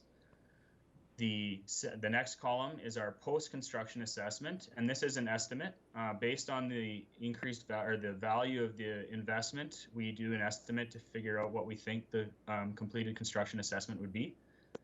The next column is the incentive amount, which is the council taxes or the equivalent in a grant-based format over the period of the incentive. The next column is the 20-year tax differential. So to create a calculation to describe how much benefit there is to the tax base over a 20-year period, this is that net value for each project. Next slide, please. So just to provide some context for the submissions that are later in your agenda, the 3 projects that we have for council's approval today are the 316 5th Street South, also known as the Oliver Building. The applicant is Hagee Development Limited. It's located in the downtown. This would be a tax cancellation or a Stream A project. The base value is just under $300,000. The estimated construction value is $2 million, and the estimated post-construction value is $2 million. Next slide, please. Second project is at 704 4th Avenue South. The applicant is FKA Post Developments, so and is also located in the downtown. This would be a Stream B or a grant-based stream, which would have previously not been available. The base assessment value is just under 5.5 million, and I will flag that that is the market value of the building. Due to federal ownership over the past 100+ years, we wouldn't have had any tax revenue off of that property like we do now that it's in private ownership. The estimated construction value is 8.5 million, and the estimated post-construction assessed value would be 13 million. Next slide, please. And the third project is at 1244 3rd Avenue South. The Internal Medicine Group is the applicant. This is located in the warehouse district, so under our previous TRIP policy prior to amendment, this would not have been an eligible property. This will be a Stream A or a tax cancellation project. The base assessed value is 592,000. The estimated construction value is 1.4 million, with an estimated post-construction value of 1.8 million. Next slide, please. So in terms of the 4 projects, they each have different number of years in their incentive, and that's in alignment with the policy, and that's based on construction value. We are anticipating that none of these projects would actually start in this calendar year in terms of the incentive, as the incentive reads that it would be January 1 following completion of work. So we're anticipating that all these projects would finish construction this year and start the policy or the incentive period in 2022. The 3 projects with the green numbers represents those that would go through the Stream A or tax cancellation route. And it's important to differentiate because we don't have to budget for those full amounts. They're basically, I don't know if absorbed would be the right word, but made up through the tax cancellation. And the blue version is the grant base, which means we have to budget for that amount because it is offered as a grant. Next slide, please. So back in November 2nd, Council approved the following funding allocations when the suite of incentives was proposed. Over the last few months, TRIP has seen great interest, and because of that, grant component is underfunded to support the applications that we have. The Urban Core Housing Incentive, however, has seen little interest. And so part of our request today is to free up the available funding from the Urban Core Housing Incentive Program to support the Modified Target Redevelopment Incentive Program, because we have applications and projects that are eligible waiting in the hopper. Next slide, please. So our recommended action and our request today is that City Council receive the program update.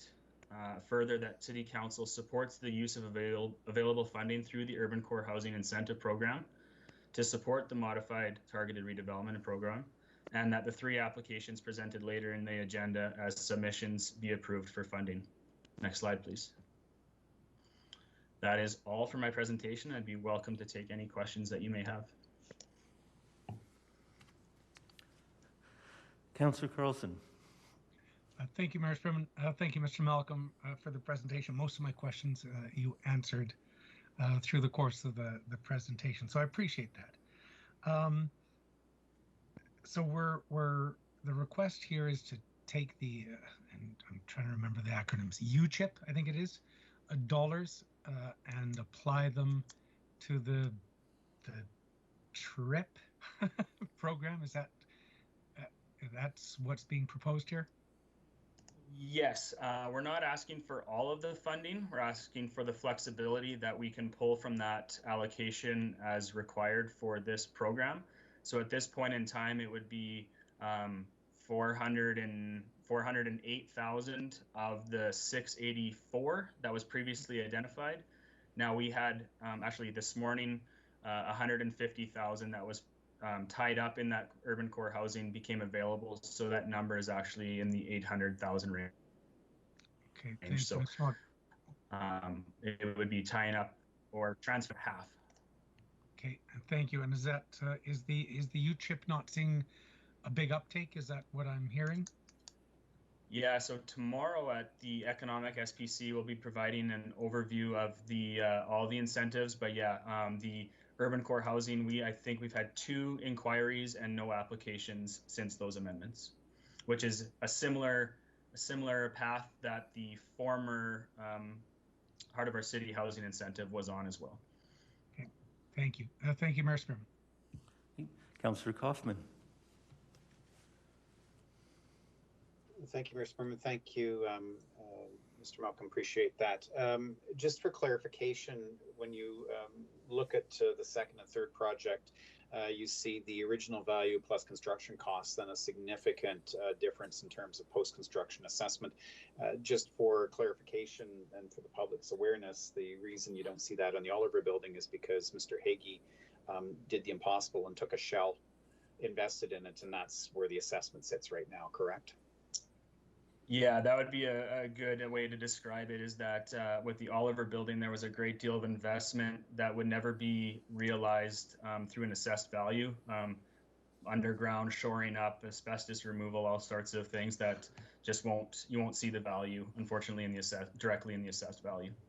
Okay, thank you. Secondly, and I know that you're addressing this tomorrow, I've looked at that agenda.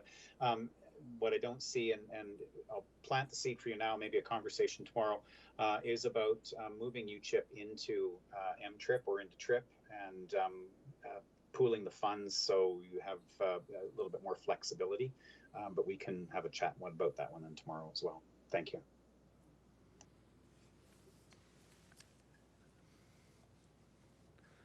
Are there any further questions from council? Councillor Morrow. Thank you, Mr. Mayor. Mr. Malcolm, thank you. I just want to make sure I understand this. So, a couple questions. The amendment to policy CC53, can you maybe explain what the addition of lower construction, what are you saying? Because we're dropping the amount that an individual property owner has to spend. Is that what we're doing? From $1 million to 500, or what are we doing here? So that was actually done back in November. So previously, the minimum construction value to be eligible for this program was $1 million. And we had, over the course of the 2 to 3 years prior, a number of inquiries for the 500,000 to $1 million category that were not eligible. And so back in November, we added a lower threshold to capture that. And is this anybody in the city can take part of this? Any property owner anywhere in the city? Not anywhere in the city. So previously, or prior to the amendments on November 2nd, it was just downtown. And that was expanded out to be the urban core districts, which included downtown, the warehouse district, 13th Street North, and any brownfield property within the city. So basically anything that would have had environmental contaminations on it. Okay, my next question, you talked about Stream A and Stream B, and when I read in Stream A, the incentive is offered as a municipal tax cancellation. We're really not canceling taxes, are we? So I need explanation on that. Maybe give me an example, and it doesn't have to be any one of these particular projects. Just give me an example of what it's like before this trip and after. So what the program does through the Stream A is it basically freezes the assessed value and the taxes for that property at the rate just prior to construction. So if the property is worth $1 million before any investment is made, they are likely paying in the realm of $20,000 a year on taxes. What it will do is it'll basically freeze that rate for the incentive period, which is anywhere between 5 and 10 years, or 5 and 12 years, I believe, sorry.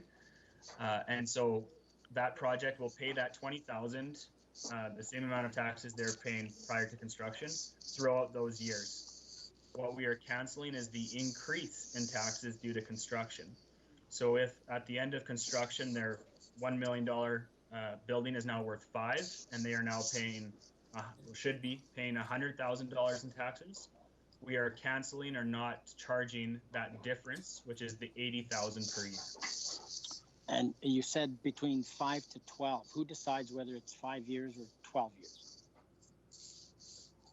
So that's identified in CC 53. There's a table, and the amount of years is in alignment with the investment or the construction value.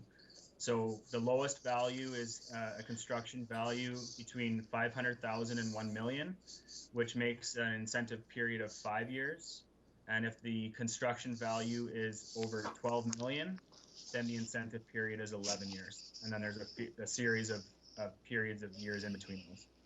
Okay, thank you. And my final question is, obviously, when we freeze the tax amount that we collect anywhere from 5 to 12 years, someone else has to pick that tax up. Where is that going to be collected from? Because at the end of the day, you still got to collect the taxes to provide the services. So where would that come from? You are correct, and I'm going to let Haley speak to where it would come from. Mayor Spearman through to Councillor Morrow. So that would be a reallocation to the other taxpayers within that class. So it's a redistribution of what the assessment value. The property would be included in terms of assessment value, but it would be a redistribution to all of the other taxpayers within that class.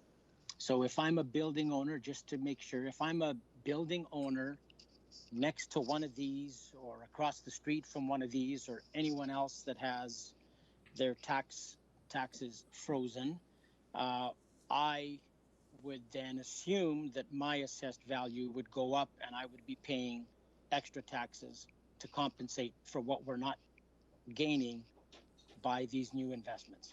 Is that correct?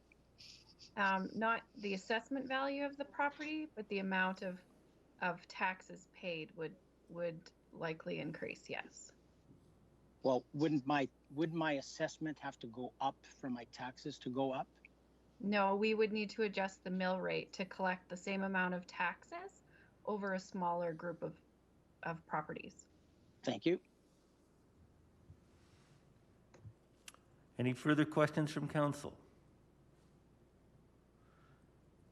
I think the bottom line is the program is working the way council approved it. Is that right, Mr. Malcolm? Well, so we've come forward with 4 amendments to this program, trying to find the way to make it work and have applications, and now we have applications. So it does feel like we've kind of solved the code as to what the incentive is. Okay. Thank you. Councillor Carlson? Actually, Mr. Mayor, I don't need to ask my question. It was just clarity around the assessment value, et cetera, but it's okay. Thank you. Thank you. Any further questions?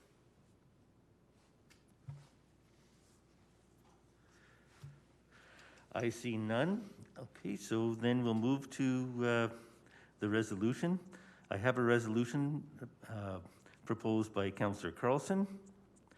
Targeted Redevelopment Incentive Program, TRIP, Program Update and Applications. Be it resolved that City Council receive as information the program update on the Targeted Redevelopment Incentive Program, and further be it resolved that Council supports the use of available funding from the Urban Core Housing Incentive Program to support the modified Target Redevelopment Incentive Program. Councillor Carlson. Thank you, Mayor Spearman. I'll just ask if there's any questions from my colleagues about the resolution. Not seeing any. Nope. Thank you, Your Worship. I appreciate my colleagues' support of this. I think it was last November. We put in a suite of policies to try and do some stimulus and provide some relief for our local investors, business owners, employees, etc. As I think is being demonstrated, the program is performing incredibly well. So well that we do need to add some dollars from a program that doesn't seem to have as much uptake at the moment, the Urban Core Housing Incentive Program, the UCHIP. It's one of the ones I do hope has a bigger uptake in future, because I think encouraging folks to live in the downtown, I think is very important. So I'd ask for my colleagues' support of this. It is achieving the goals that council set out to do, and I'd ask for your support. Thank you. Okay, any debate? Okay, I will be supporting this resolution. Councillor Croson. Sorry, my hand was slow. Sorry, I was slow getting my hand up. I will be in support of this. Not surprisingly, it protects historic buildings as well as other buildings at the same time. But one of the things we've been wanting people to do is to help us maintain the city and to help maintain the character of our city, and this does it. And we have to remember that after that period is over, where they will be getting support with the taxes, the city will now have a building, an improved building that will be paying higher assessment or have a higher assessed value and paying higher taxes for the rest of time. And so while there is a short period of support for the building, there is also going to be ongoing support for the community through this program, and I will be supporting this. Thank you. Thank you. Would anyone else like to speak? Seeing none, I'll ask Councillor Carlson to close. Thank you, Mayor Spearman. In response to Councillor Croson, it looks like the internet signal in the brewery gardens isn't performing as well, but I love the background picture. I would just ask for my colleagues' support and call for the vote. Question's been called. All in favor? Are any opposed? I am, Joe. Okay. 8 in favor, 1 opposed. Okay. Thank you. Do you want to take a break now until the public hearing, or what would you like to do? It's 3:45. Public hearing starts at 4 o'clock, and we've got a time-specific item for 4:30. Yeah, the business improvement budget. So you have to go out of the public hearing and into the, okay. Okay, I think we'll continue with the meeting. We'll move on to submissions. The Investing in Canada Infrastructure Program grant, funding allocation to capital projects from Councillor Kaufman. Be it resolved that Council amend the 2018 to 2027 capital improvement program to include the following projects: D45 Facility Renewal and Upgrade Program, D46 Fiber Connectivity Pilot Industrial Parks, D47 Legacy Park Discovery Playground, and D27 Legacy Park Additional Amenities. Councillor Kaufman. Thank you, Mayor Spearman. I'll open it to questions first. So these projects were all received federal funding that we didn't anticipate. Is that correct, Ms. Pinkson?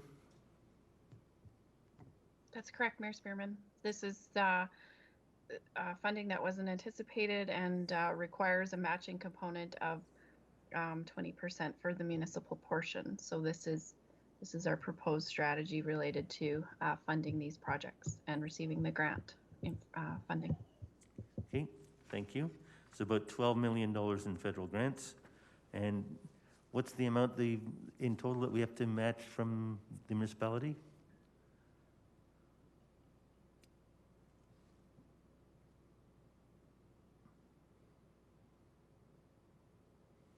$2.4 million, 20%? Yeah, sorry, I have to do that math. I can't remember. Okay, all right, thank you. Councillor Croson. Apologies, my hand is still up from the last time. Deputy Mayor Miyashiro. Thank you, Mayor Spearman. Just a question to Ms. Pinkson or whomever. Some of these projects obviously involve facilities that are going to be reviewed under the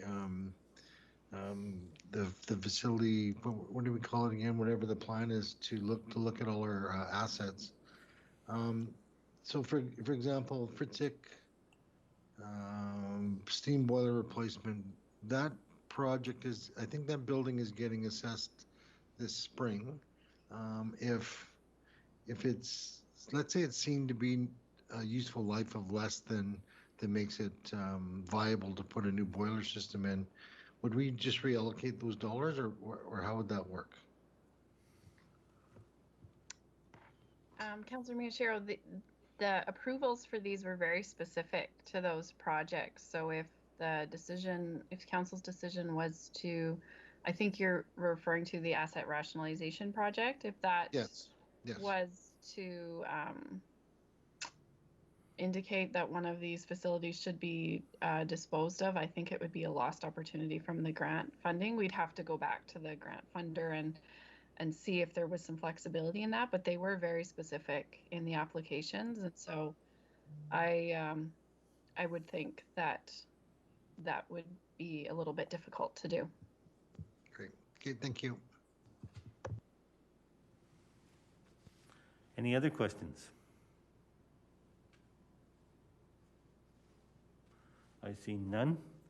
So back to the mover for debate. Thank you, Mayor Spearman. As members of council are aware, the federal government has stepped up and has provided funds for eligible projects, as the treasurer has just identified. Anytime that the federal government is going to pay 80 cents on the dollar with the municipality paying 20 cents, that's definitely a win for municipalities in this country. There is, of course, criteria around this, and the funds do have to be complete. The funds have to be spent, or the projects have to be completed by December 2021. So that means it's a very specific projects that we have to undertake.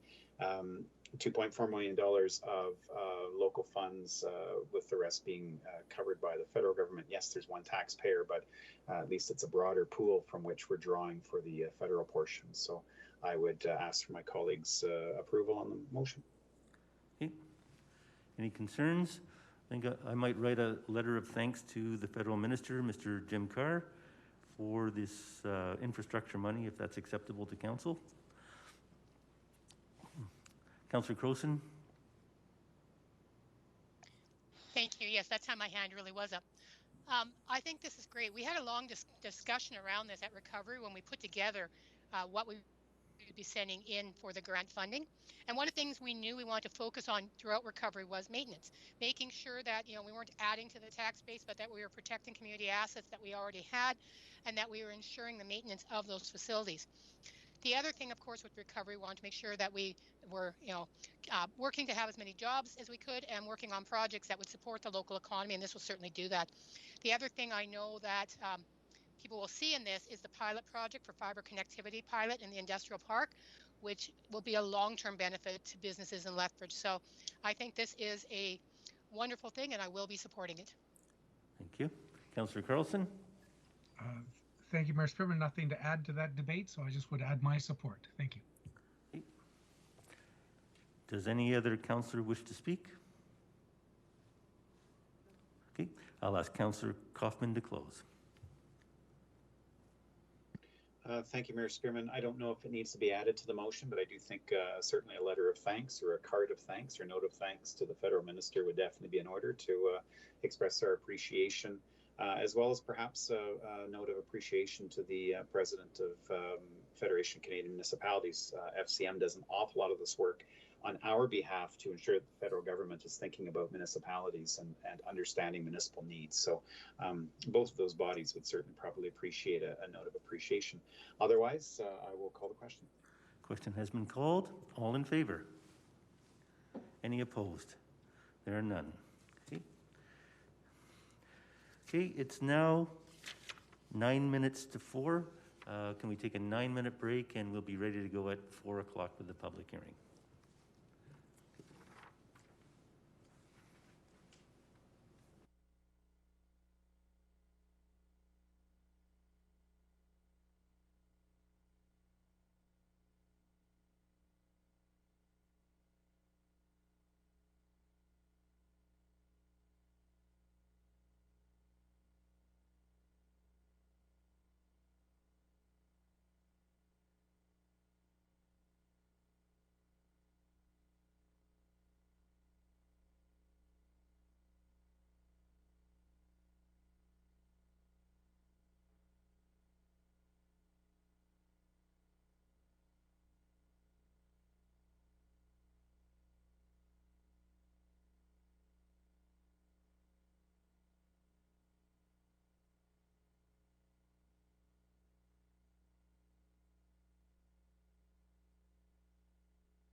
I call to order the public hearing for bylaw 6268, Land Use Bylaw Amendment Re 15 Micmac Boulevard West.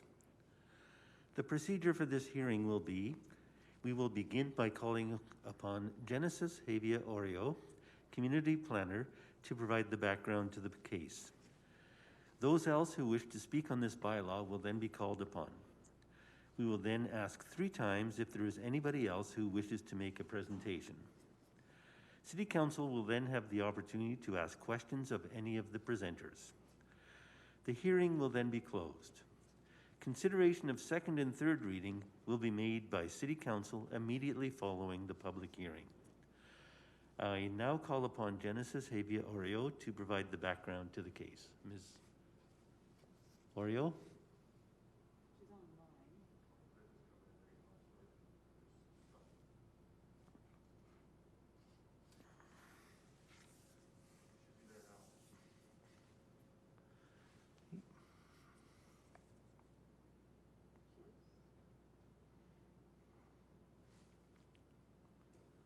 I think I see her. Okay, the presentation is on the screens.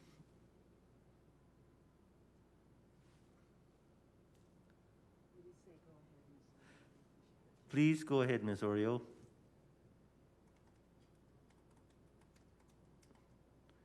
You may need to unmute.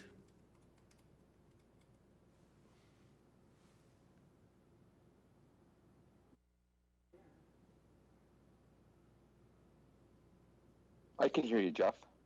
Yeah, I don't think Chris can hear, and I think there's an issue with the sound. Are you going to ask for a roll call?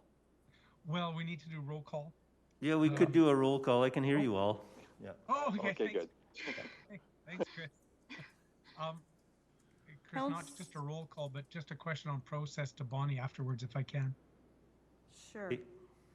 Councillor Carlson. Here. Councillor Kaufman. Present. Councillor Croson. Councillor Croson. Councillor Morrow. Sorry, I am here. Thank you. Thank you, Councillor Morrow. Councillor Parker. Here. Acting Mayor Hagan. Present.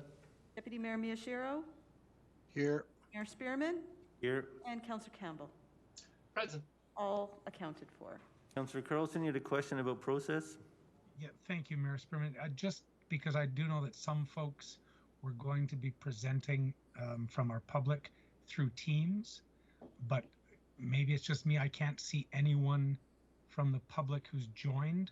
I just don't know if they are supposed to be on Teams with us, or I just don't know how. It's the first time. I believe they're here in the room. For this public hearing, Councillor Carlson, the presenters are in the room. I can see them. Okay. There's no Excellent. presenters online. For the next So it's hearing, the they'll next be let in from the lobby when that hearing is ready to go. Excellent. Thank you very much. You're welcome. Okay, so I've read the preamble. I now call upon Genesis Havia Oreo to provide the background to the case. Thank you, Mayor. Good afternoon, everyone. Today I'm bringing forward bylaw 6268, a proposed land use bylaw amendment for the property at 15 Micmac Boulevard West. Next slide. My presentation will cover the items listed here. Next slide.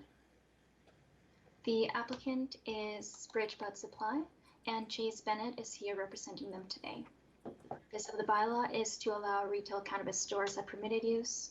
The current land use district is direct control, and the proposal is to adopt a new direct control bylaw. Next slide. The property in question is located in West Lethbridge. Next slide. Within the Indian Battle Heights neighborhood. Next slide. Here's an air photo of the site to provide context about the area. This site is along University Drive with vehicular access along Micmac Boulevard West. Next slide. The site photos I've included in this presentation will show you around the site. The first one here shows a view from University Drive. Next. Here we have the view along Micmac Boulevard. Next. Here is another photo taken from Micmac Boulevard, but it is closer to the corner, and so you can see the side of the property.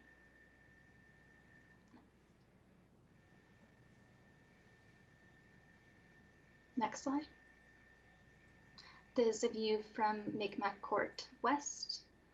Next. And finally, we have the rear photographs of the property. The photo at the top shows the view from the cul-de-sac. The bottom photograph is directly behind the building. And next slide. And this last photo shows the side of the site, which shows the pathway between the building and the fence runs along Micmac Court West. Next. The existing planning documents informing this amendment include the SSRP and the ICSP MDP. Next. The site has been rezoned twice before, once in 1994 and again in 2010. In 1994, the site was rezoned from public building to direct control to allow a neighborhood shopping mall. This direct control bylaw included development requirements for the site. In 2010, the site was rezoned again from direct control to a new direct control to allow liquor sales as a permitted use. The 2010 direct control bylaw carried over the development requirements established in the 1994 direct control bylaw. Next slide.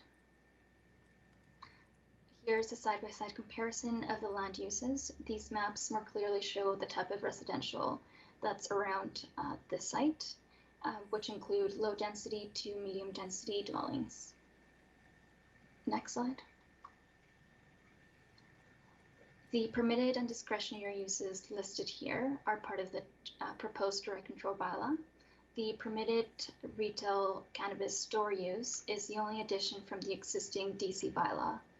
Bylaw 6268 also includes housekeeping changes that have been made to align with the current land use bylaw 6300 and also to make sure that we are following best practices. Bylaw 6268 aligns with the land use bylaw 6300 in terms of the list of uses which have changed from the land use bylaw 4100, under which the current direct control bylaw is approved. One example of this is the removal of liquor sales as a permitted use, because liquor sales is no longer a standalone use in the land use bylaw 6300 and is now included under retail stores. Next slide. Bylaw 6268 also excludes the low quality drawings as shown here. These are found in the existing bylaw for the site. And the role of these two were to inform development standards as well as setbacks. So instead, bylaw 6268 states these requirements in text instead of including these two diagrams. Next slide. This proposal meets the requirements of the land use bylaw, specifically the required separation distance of 100 meters to the nearest schools. Retail cannabis stores in the city of Lethbridge are all located in similar commercial developments, and they have proven to be compatible use for shopping malls. A retail cannabis store would be accommodated in an existing commercial bay at 15 Micmac, and no added parking pressure should be experienced. Additionally, no transportation or servicing issues were identified. Next slide. Bylaw 6268 is in line with the land use bylaw 6300 and in compliance with all provincial legislation regarding cannabis retail stores. It's also in line with the ICSP MDP by encouraging the creation of new businesses, and it also supports the SSRP by accommodating a new business in an existing development. Next slide. 56 public hearing notices were sent out to neighboring property owners within 100 meters of the site.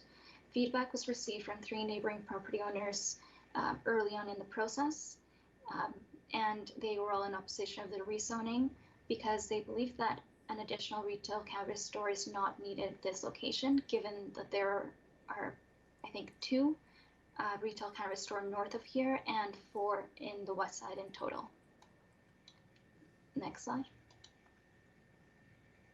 This proposal aligns with Land Use Bylaw 6300 and overarching planning documents like the SSRP and the ICSP-MDP. Next slide. And it is recommended that City Council approve Bylaw 6268. Thank you for your time, and I'm available to answer any questions you may have. Thank you. I'll now call upon the applicant, Mr. Chase Bennett, to make a presentation. And I see there are two of you, so could you please introduce the second presenter? Hello, my name is Chase Bennett. I'm one of the owners of the Bud Supply Group, and to my left here is Blaine Emelson. He's the second owner of the Bud Supply Group, and then we have a third as well that couldn't make it today. His name is Brad Howell, and I'll let Blaine kind of kick it off here. Okay, thank you. Thank you guys so much for your time and for giving us the opportunity to speak here today. So we just wanted to give you a quick run through of who the Bud Supply Group is. So we're a local born and bred retail chain built from the ground up by Chase and myself. We brought on our third partner, Brad, once we started getting into more of the meat and the potatoes of actually opening a store, finding out exactly what we didn't know. Next slide. Sorry, I'm forgetting that part. But we were one of the first cannabis stores open in Lethbridge. We were the 5th store to open way back in November of 2018. And we've just been continuing to expand as we've figured out the process. Next slide.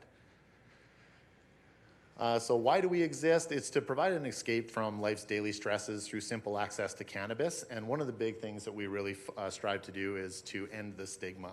Next slide.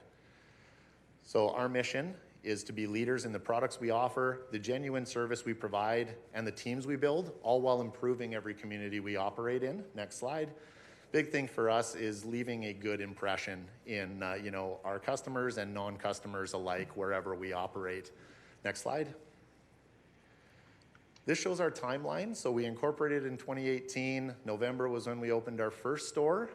November of 2019 is when we opened our second. And then next slide, 2020 is when we really got our feet wet. We put in 4 new stores in 2020. And then we have just recently opened our newest store in North Lethbridge, Bridge Bud Supply North. So we are hoping to continue our expansion rate across southern Alberta, into central Alberta, northern Alberta, and again, across the country. So we've put our headquarters here in Lethbridge. We really do feel that we can bring a lot of jobs to the community and continue to grow and really become a player in the industry. Next slide. So visual identity, the look and the feel of Bud Supply stores. So the outside of Bud Supply stores are easily found by our signature color changing sign with a specific store name. On the inside, you'll find, when you walk into one of our stores, you'll find a rustic, modern, and contemporary aesthetics. Clean whites blend with reclaimed wood to give a unique, elegant country feel. Pictured on the next page, so next slide. So here's a couple of pictures of what our stores currently look like. You'll see one there from Vulcan, and then we both have the North store, and then as well as our South store. And just overall, as far as Lethbridge themselves have been excellent for us. We've been very, very grateful for what the city's given back to us and what we're actually able to give back to the city. So we couldn't be happier to even be in front of you guys today. Next slide. Our customers, what do they like? So the curious, I'm having a hard time reading that. So the curious are new to cannabis. These are people who are typically 40 plus, and they're looking for, more CBD products, creams, ointments, edibles, drinks, things of that nature. We also have the experience hunter. So the experience hunter, is out there to experience life and to escape. And the final is the long timer. So these are people who I'm sure and they are daily cannabis users. And, they come from all walks of life, whether it be city councilors, nurses, mechanics. We see people from all walks of life. So a couple good facts here. So our main customers, the Experience Hunter makes up the majority of our customer base. The average age of our customers is 37 years old. And these people who usually have a steady income and value their local community. Another aspect is there's no minors here.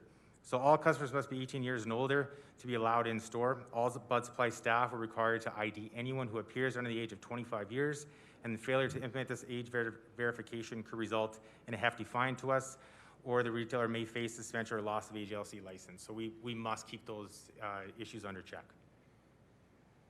So security is something that we take very seriously. I come from the security industry. I spent 12 years with Vivint, based right here in Lethbridge. And we do have full HD day and night video, required 60 days recording at the request of AGLC or the police at a moment's notice. We also have a cloud-based storage where we store this so that it's not just kept on site, it's protected. We have panic switches installed all over the building at all points of sale, in the vault, in the manager office, in the cash room, door and glass break sensors. And then we also have 24 hours, 7 days a week monitoring that comes directly to our cell phones. And it's monitored by a third party as well. And then all products are locked in the safe and stored at the end of the night. Next slide. And then just a couple things to be noted. So one thing that's paramount to the Bud Supply is giving back. So we've ran a number of community events, from cleanups to food drives to community barbecues, anything that lets us support the communities that we are in. Reason why we feel the West Side is a good community for us to enter is because it houses almost half of the population of Lethbridge, but there's only 4 cannabis stores to supply that population, where there's 16 on the South Side. So it's just a little bit of an uneven ratio. We just feel that with the limited number of commercial spaces available, that this one would be a great fit. Just thank you very much for the consideration.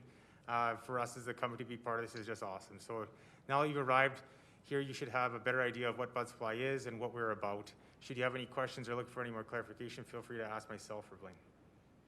If you click through, our information should be on the slides there as well. Awesome. We thank you very much for your time. Thank you for your presentation.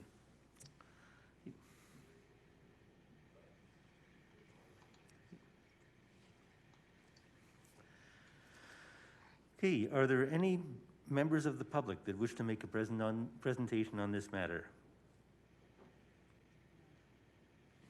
For a second time, are there any members of the public that wish to make a presentation on this matter? And for a third and final time, are there any members of the public that wish to make a presentation on this matter?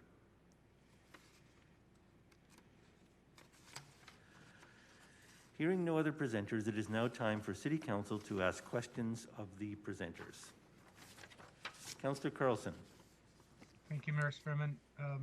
Thank you, everyone, for the presentations. Question for Ms. Heavy Oreo, if I can. Genesis? Thank you. I see it now. A question on this. Why is this direct control and not commercial or neighborhood commercial? Why is it zone DC, not just commercial? Can you just remind me? Yep. The intent of rezoning is to make sure that we carry forward components of existing rules for a site. The nature of this building and its history with direct control bylaws, we do not want to lose that aspect of the history of this site. The setbacks is one example of how this site is different than other commercial properties. If you look at the bylaw, we have quite specific setbacks. So we have stated that there are 4 different requirements. Just because if you drive around the site, it almost looks like there are 4 fronts to this property. And so we want to ensure that what is currently built will be preserved. Typically in commercial districts, we don't have a setback of 15 meters. However, that is appropriate for the site because we do have backyards backing onto the entire parcel. And so that is one area why we perceive that carrying forward the direct control designation is appropriate for this site. Okay, thank you. I appreciate that. I don't know if you can answer this or not, but when I was on MPC and we were doing the land use bylaw review, But one of the concerns that we really dealt with was liquor stores. Do they need to be always approved by council, et cetera, et cetera, et cetera? So we did quite a lot of research into that. And it turns out that liquor stores weren't actually the cause of many of the issues that people thought they were. It was actually convenience stores that were the highest problem. Have we got any information about, because one of the concerns we hear from the public around these is that cannabis stores breed crime and vagrancy. Do we have any information or statistics around that? No, we don't have that information. We haven't, this is a new thing. Even looking at this rezoning, seeing how we had to remove liquor sales from this means that times are changing. However, I do think that retail stores for cannabis is quite new, and perhaps we'll look at it when we go to review the land use bylaw again. Maureen Gehring, I believe, is on the call, and she may have something else to add.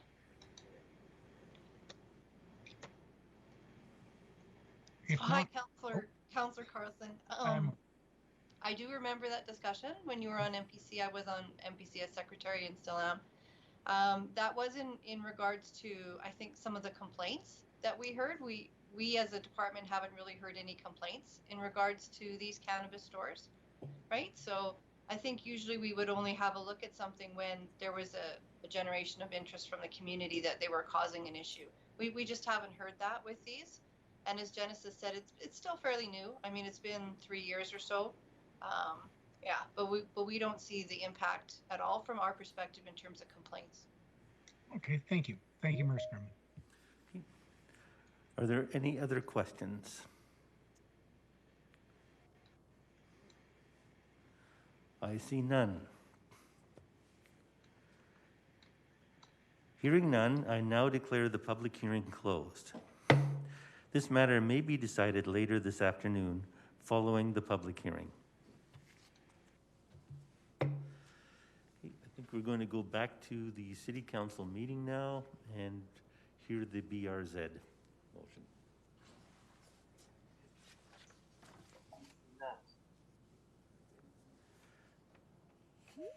Hearing none, I now declare the public hearing closed. This matter may be decided later this afternoon following the public hearing. We'll go back to council.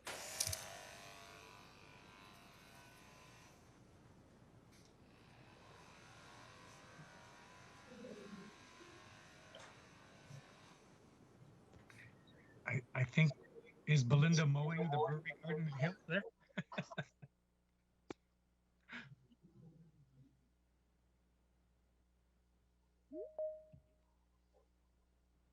Okay, now we're back in the City Council meeting.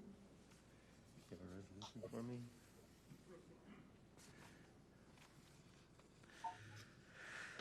Okay. We have a motion from Councillor Campbell, Downtown Lethbridge Business Redevelopment Zone 2021 budget. Be it resolved that City Council approve the proposed 2021 Downtown Lethbridge Business Revitalization Zone B DBRZ budget as presented in attachment 2. Councillor Campbell. I see that our executive director of Tulane is here. So if there are any questions for her at this time.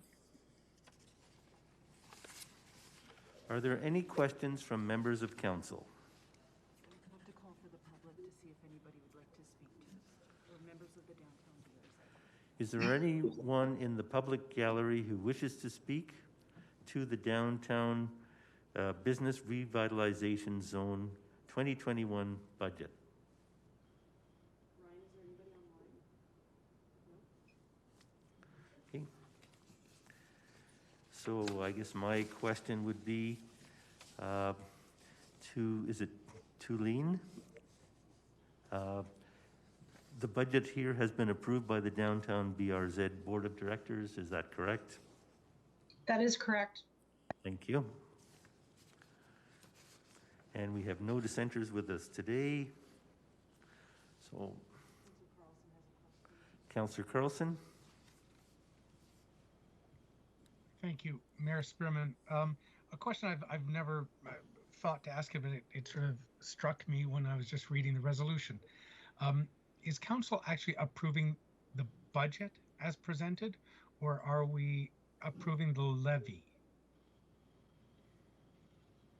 Because I guess my question is, if we approve the budget and 3 months from now, the BRZ Board of Directors says, you know, we need to move $10,000 out of line A into line Z to do a project, does that have to come back to council, or do we just approve the levy? I think we approve what's submitted in its totality rather than in detail. Because it's the problem with the wording is that if we're approving the budget, then if there's ever a change to the budget, how does that work? That issue has never been raised before, to my knowledge. It just struck me today, and It may not be an issue. Would the change in the budget, if there was a change, wouldn't that have to come to council before it moved forward? If there's a change? That's the question Councillor Carlson is asking.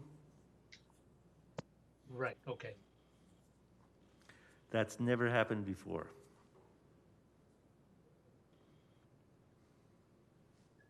Worship, I believe that council does approve it as per the downtown BRZ bylaw. So we approve the budget, which includes the proposed levy. You have the power, I believe, to change it as well, if you like.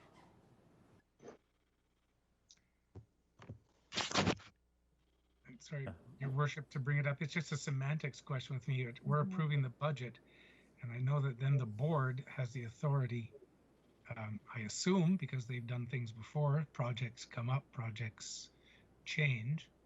I'm hoping the budget would not have to come back here every time. That was just a thought. Yeah, I think Haley's waiting to talk. Yeah. Ms. Pinkson, would you like to provide some clarification? I think, Mayor Spearman, I would just clarify that sorry, am I getting some feedback there?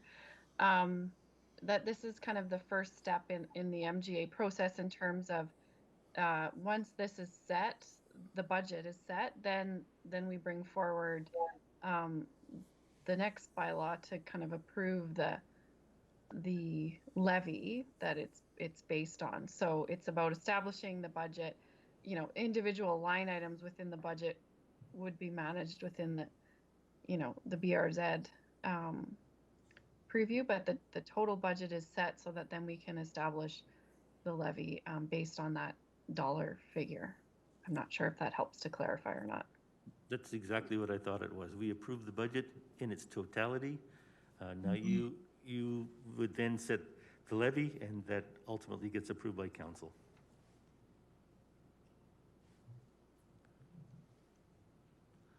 Any other questions? Acting Mayor Hagan.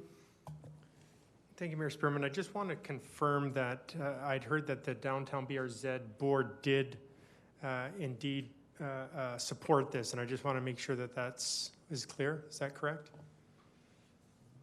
Correct. Thank you very much. Any further questions from council?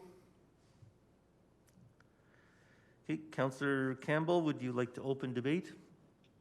Sure. Just this is the process that we have gone through over the last many years, brought before council, and then that then goes to the Downtown BRZ to approve the budget, which, as I understand, it has been approved by them. So I think this is just our way of approving what they approve. So I would ask my colleagues to support the resolution. Okay. Any further debate from councillors? I will support this. Councillor Campbell, would you like to close? Call the question. Question's been called. All in favor? Are any opposed? Okay, that's unanimous. We're now going to go back to the public hearing.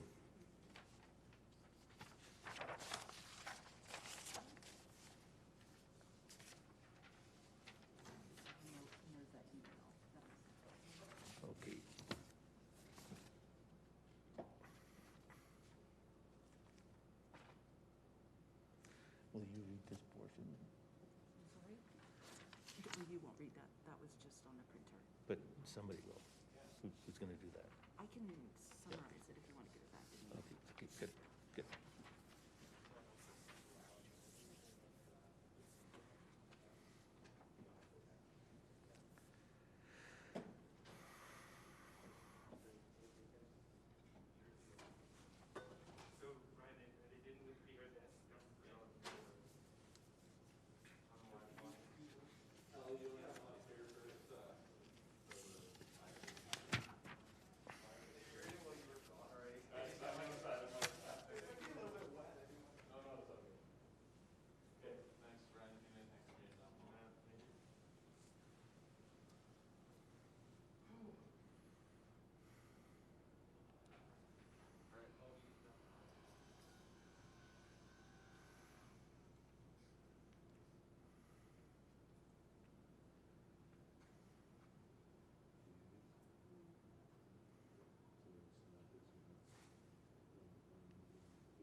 Ready to go?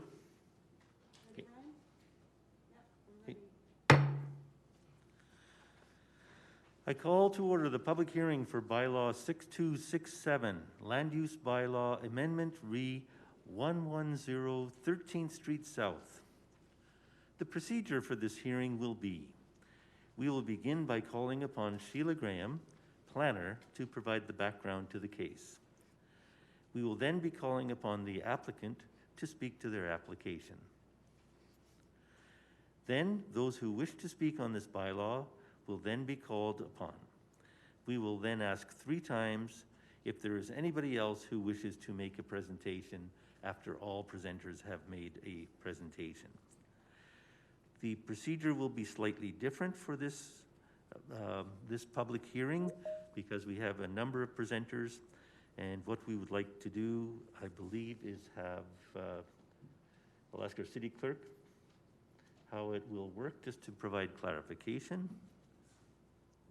No? Yeah. Thank you, Mayor Spearman. Because we're in a COVID world, things will look a little bit differently, and I had sent some information out to council this morning about process, and the mayor asked that I also provide that information to the public. So there are 30 people registered to speak for this public hearing, 27 in person and 3 virtual on Teams. Up to 40 people are allowed in the lobby, plus 10 staff, and all must space 2 meters apart and wear masks when speaking. The chamber capacity is limited to 20 people. Therefore, in-person speakers will be grouped by 6 to come into chamber and speak. They will speak one after each other and then answer any questions that council has of them, and then all will leave chamber. Then we will ask the next grouping of 6 on the speakers list to enter. The 3 on Teams will be the last to speak. Then anyone else that is not registered to speak will then have their chance to speak. There will be a dinner break scheduled from 6 to 6:30. Mayor, did you want to indicate the first grouping, or did you want me to do that? You could do that. You've got the list of names. First grouping, I believe there Is it okay if we do a roll call, Mr. Mayor? Can we do a roll call just because there's more people just tuning in now so they know who's present? Yeah, we can do that. I believe all councillors are online. Yeah. Councillor Kaufman? Present. Councillor Croson? Here. Councillor Morrow? Yep. Councillor Parker? Here. Acting Mayor Higgin? Present. Deputy Mayor Miyashiro? Here. Mayor Spearman? Present. Councillor Campbell? Present. Councillor Carlson? Present. All accounted for. Okay, all members of council are here. The first group, and I believe they're in chamber already, is Ed Nestorowicz, Karen Jelani, Gerard Platel, Dawn Platel, Diane Horvath, and Rachel Hopf. And just on deck for the next grouping of 6 after this group is done, just to be on standby, Ted Scholten, James Maxwell, Matthew Chopnisic, Darlene McLean, Randall Hayes, and Lisa Hayes. Thank you. Okay, we'll, as we bring in a group, we'll ask the next 6 to be on standby. So with that, I'm going to ask Sheila Graham to provide the background to the case. Ms. Graham?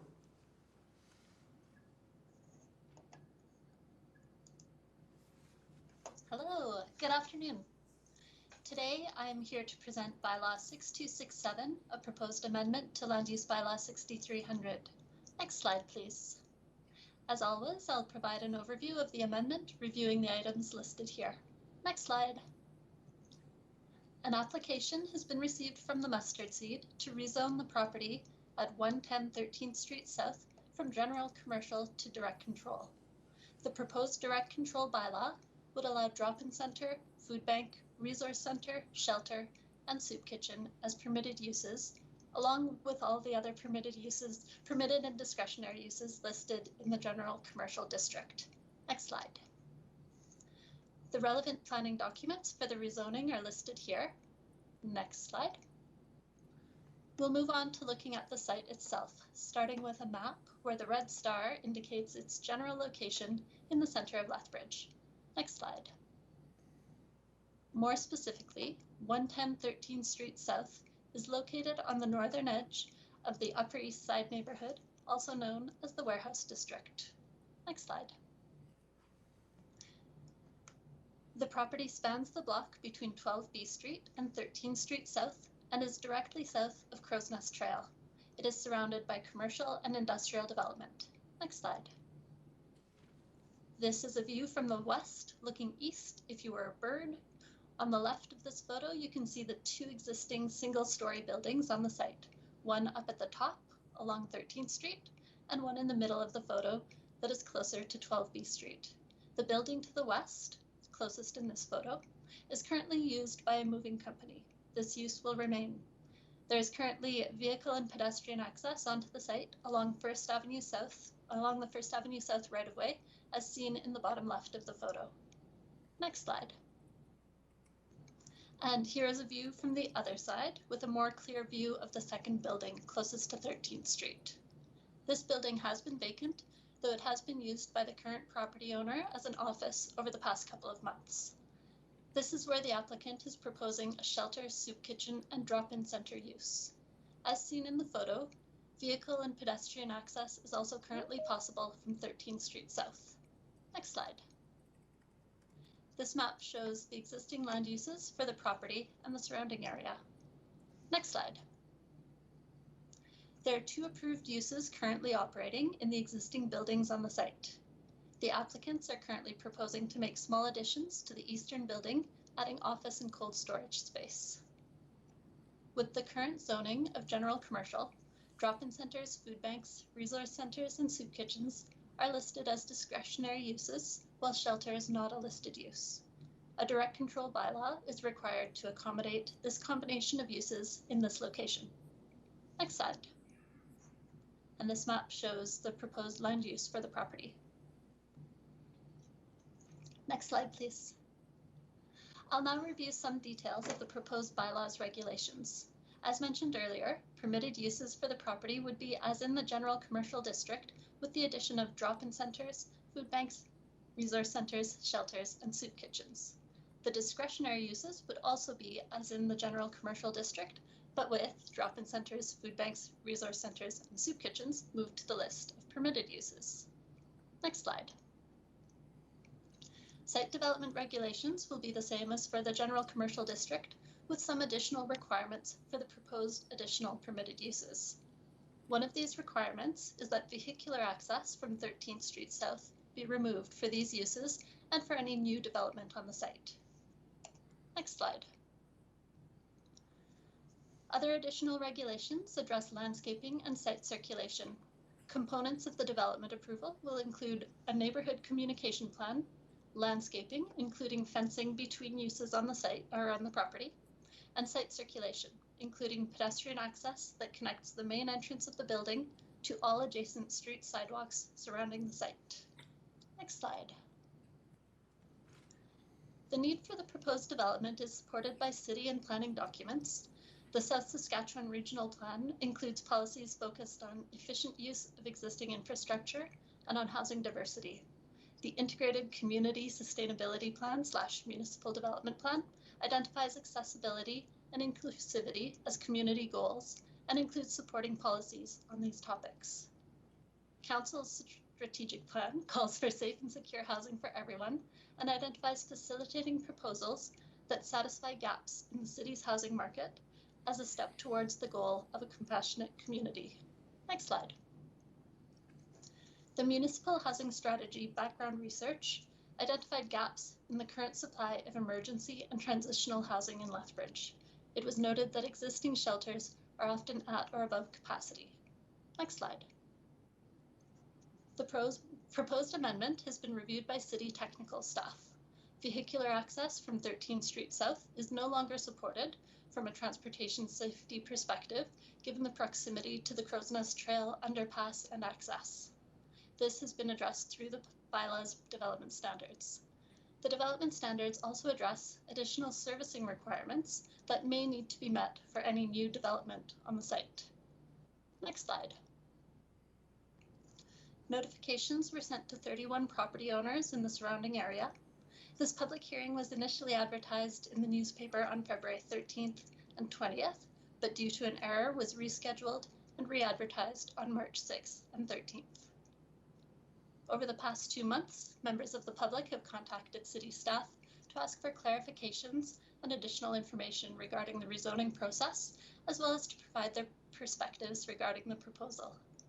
Common topics of discussion included public participation in rezoning decision-making, support for need for services within the community, perceived duplication of existing services, location of this type of service within the community, both support and concern regarding the proposed location have been expressed, proximity to other services that people may require, neighborhood safety, increased traffic, particularly pedestrian traffic on nearby roads, effects on property values, the interface with adjacent businesses, concern regarding the impact on existing businesses, and concerns regarding litter in the surrounding area.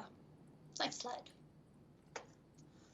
The proposed land use bylaw amendment is supported by the planning policy in place, supports goals and objectives identified in Council's strategic plan, and fills a gap in the supply of emergency housing identified through the municipal housing strategy. Next slide. Planning and Development Services recommends that Council approve Bylaw 6267, amending Land Use Bylaw 6300, and reclassifying the property at 110 13th Street South to direct control. I'm happy to answer your questions throughout the evening. Thank you.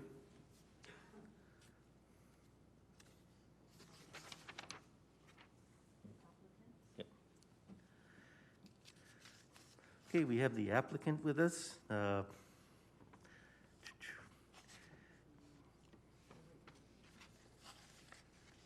Yep. I believe it's Mr. Bradley from the Mustard Seed. You have 5 minutes to present. Please go ahead. Sorry about that, Your Worship. I will actually be speaking first, if that's If you could introduce yourself, please. My name is Taylor Kawaguchi, and I'm a project manager at the Mustard Seed. Thank you.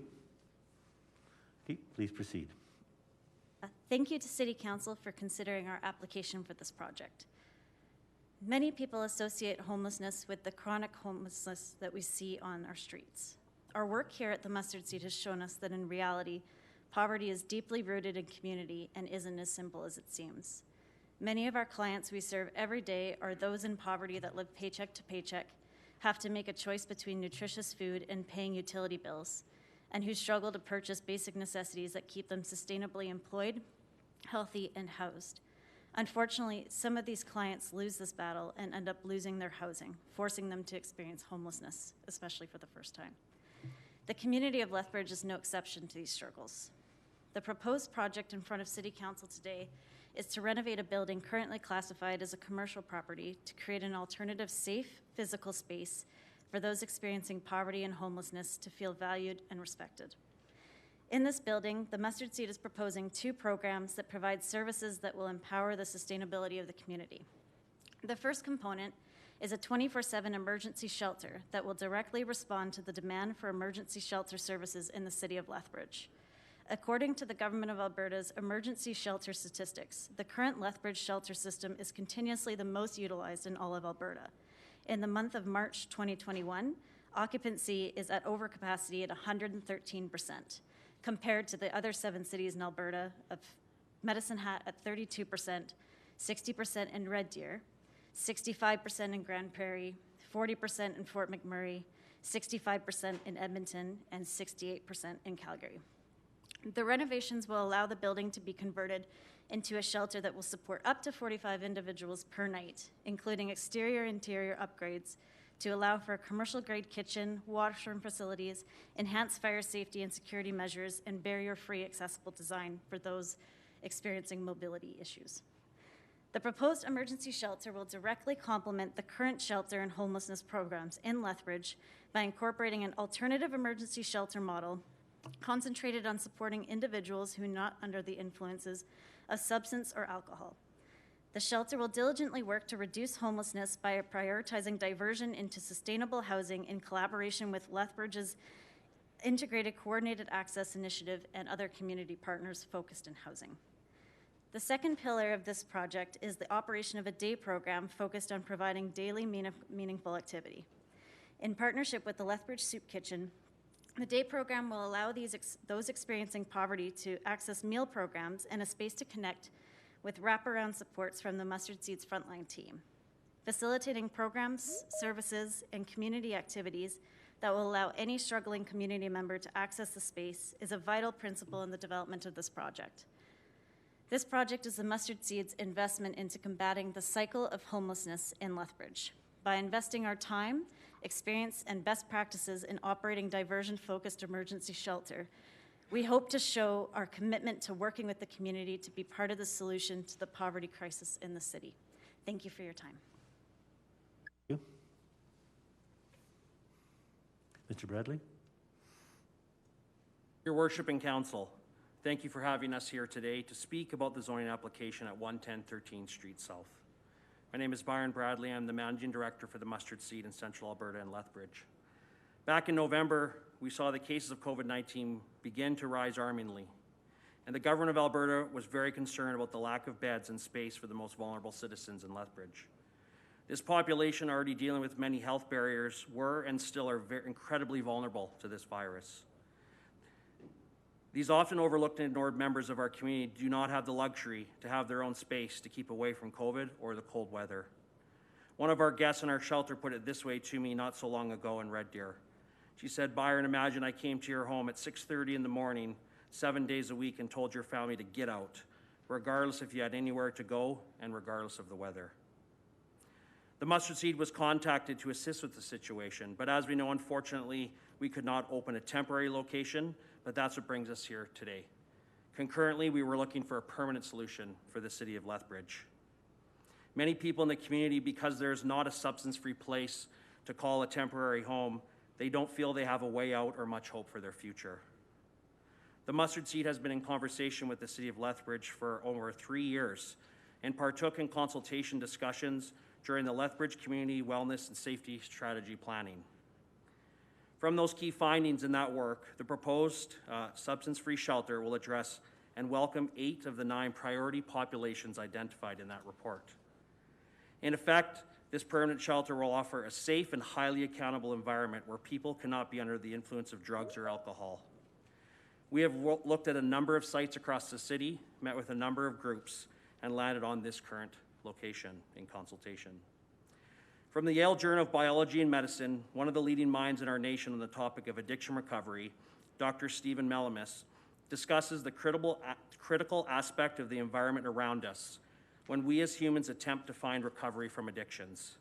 He explains that before a physical relapse takes place, a mental and emotional relapse has already taken place. And one of the most critical elements that needs to be addressed is to avoid the people, places, and things associated with using.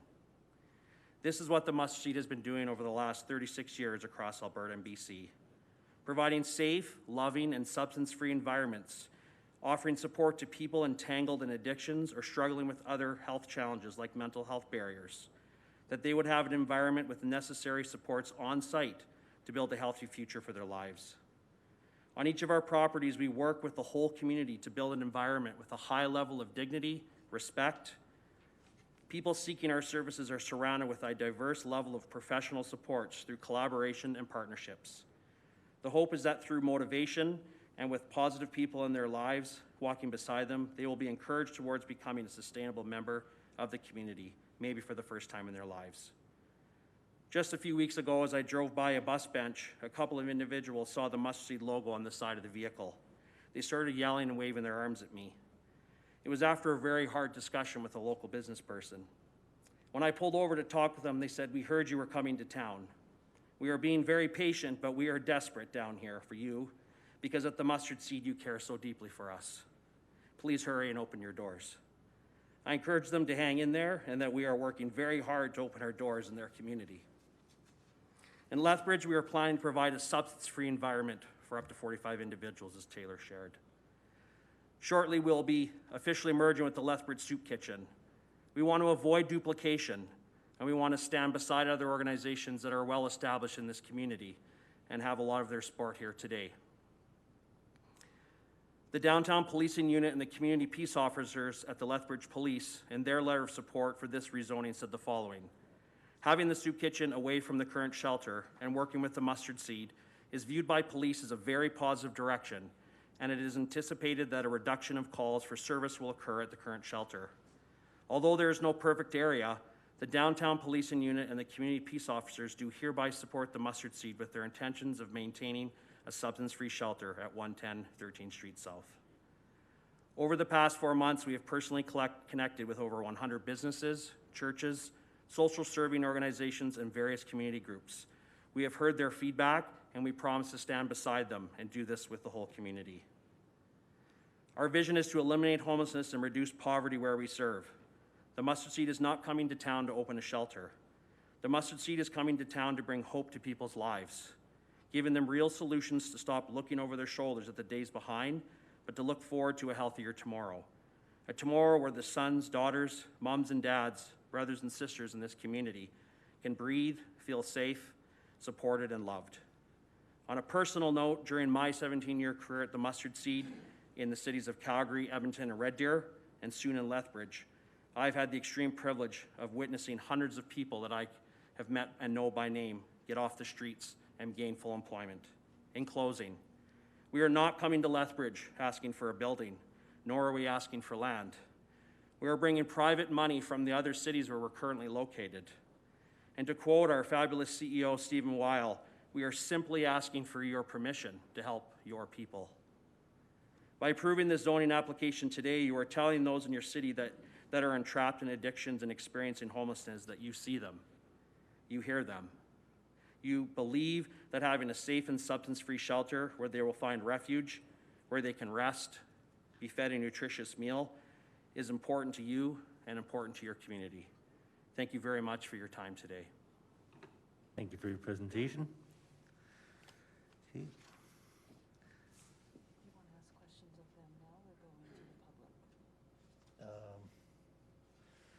Okay, what's council's wishes? Do you wish to ask questions of the Mustard Seed at this point, or do you wish to hear the 6 presentations from the public first?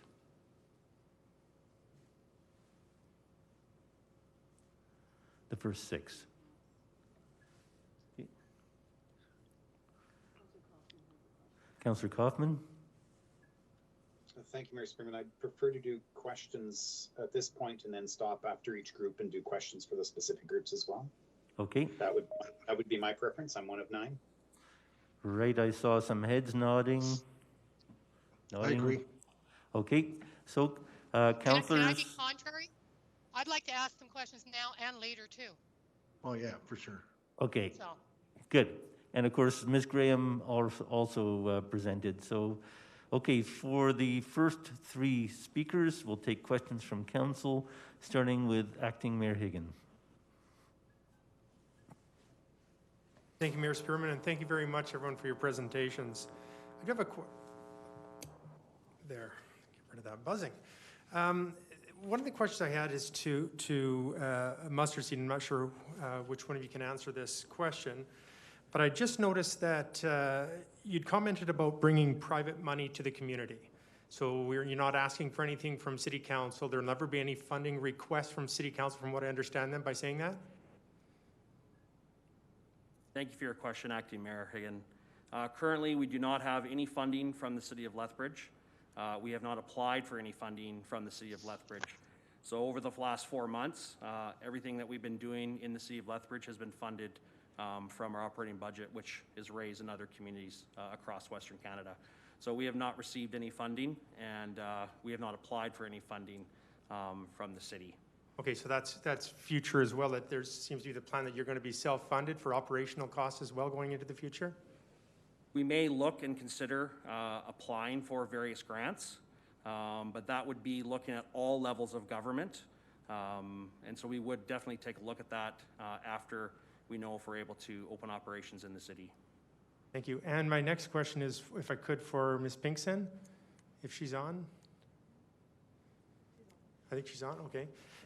So it's my understanding, I had a question that was posed to me here a couple of weeks ago, excuse me, and the question was, we get a set amount of dollars that comes from the province to operate different social agencies in our community.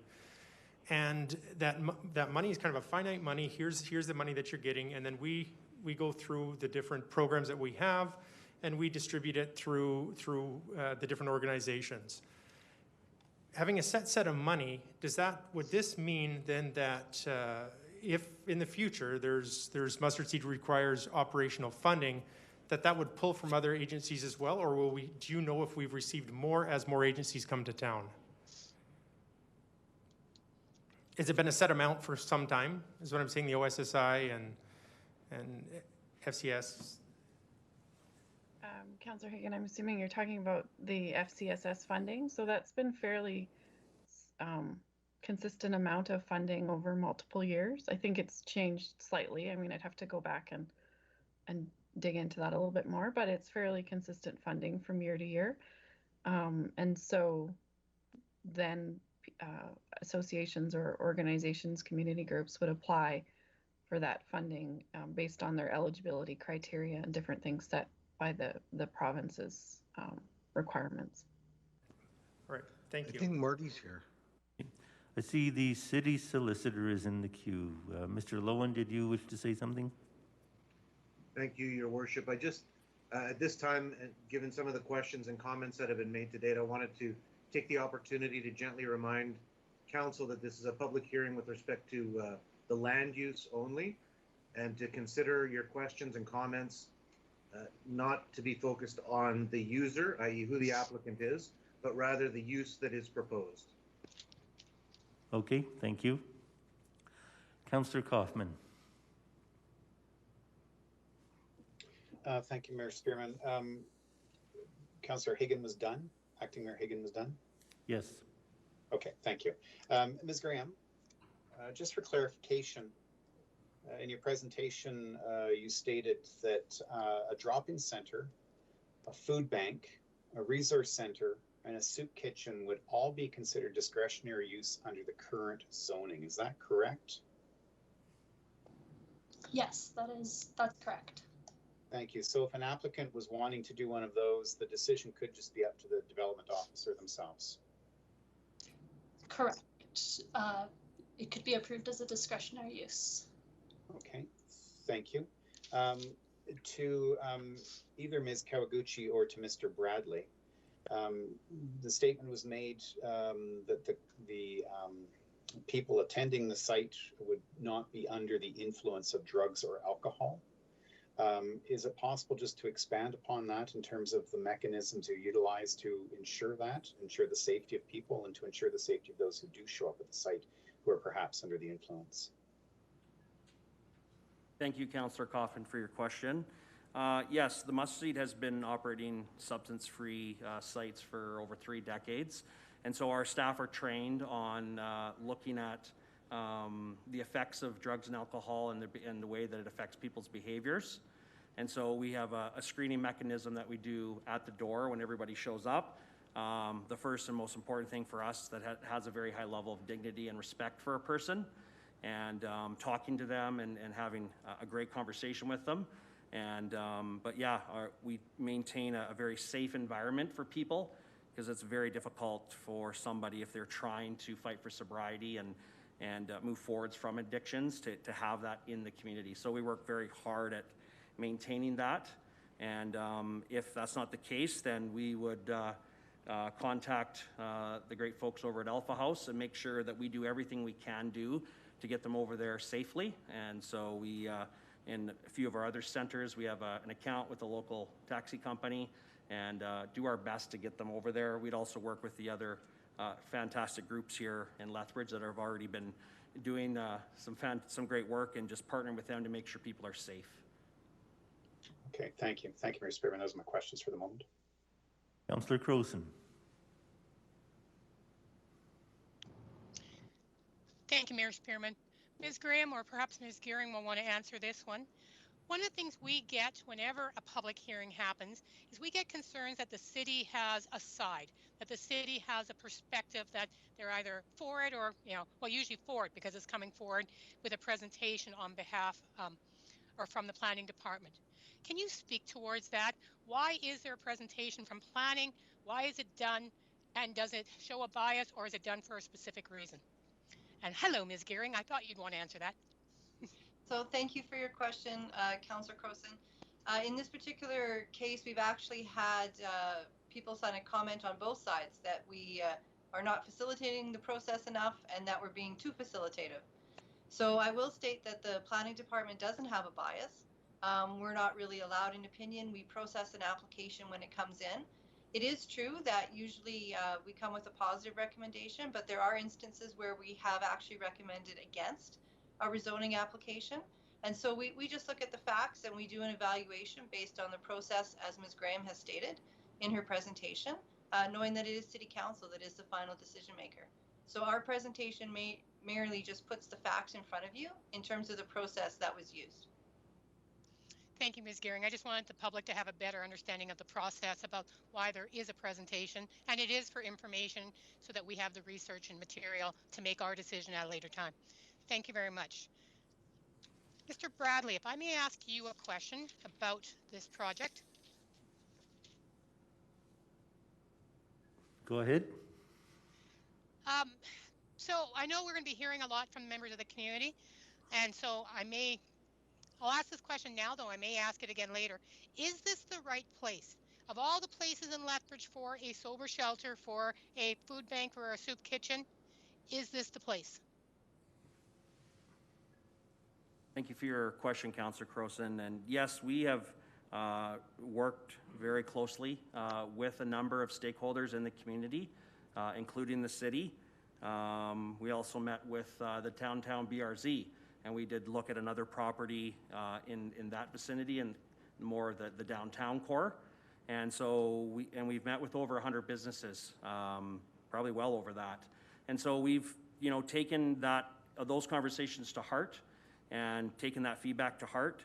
And one of the main things is that that this shelter would be in a central location that would be accessible to the most vulnerable citizens here in Lethbridge, so that they can walk to a doctor, walk to a counselor, walk to one of the great food banks, etc. So it's important to have a centrally located place.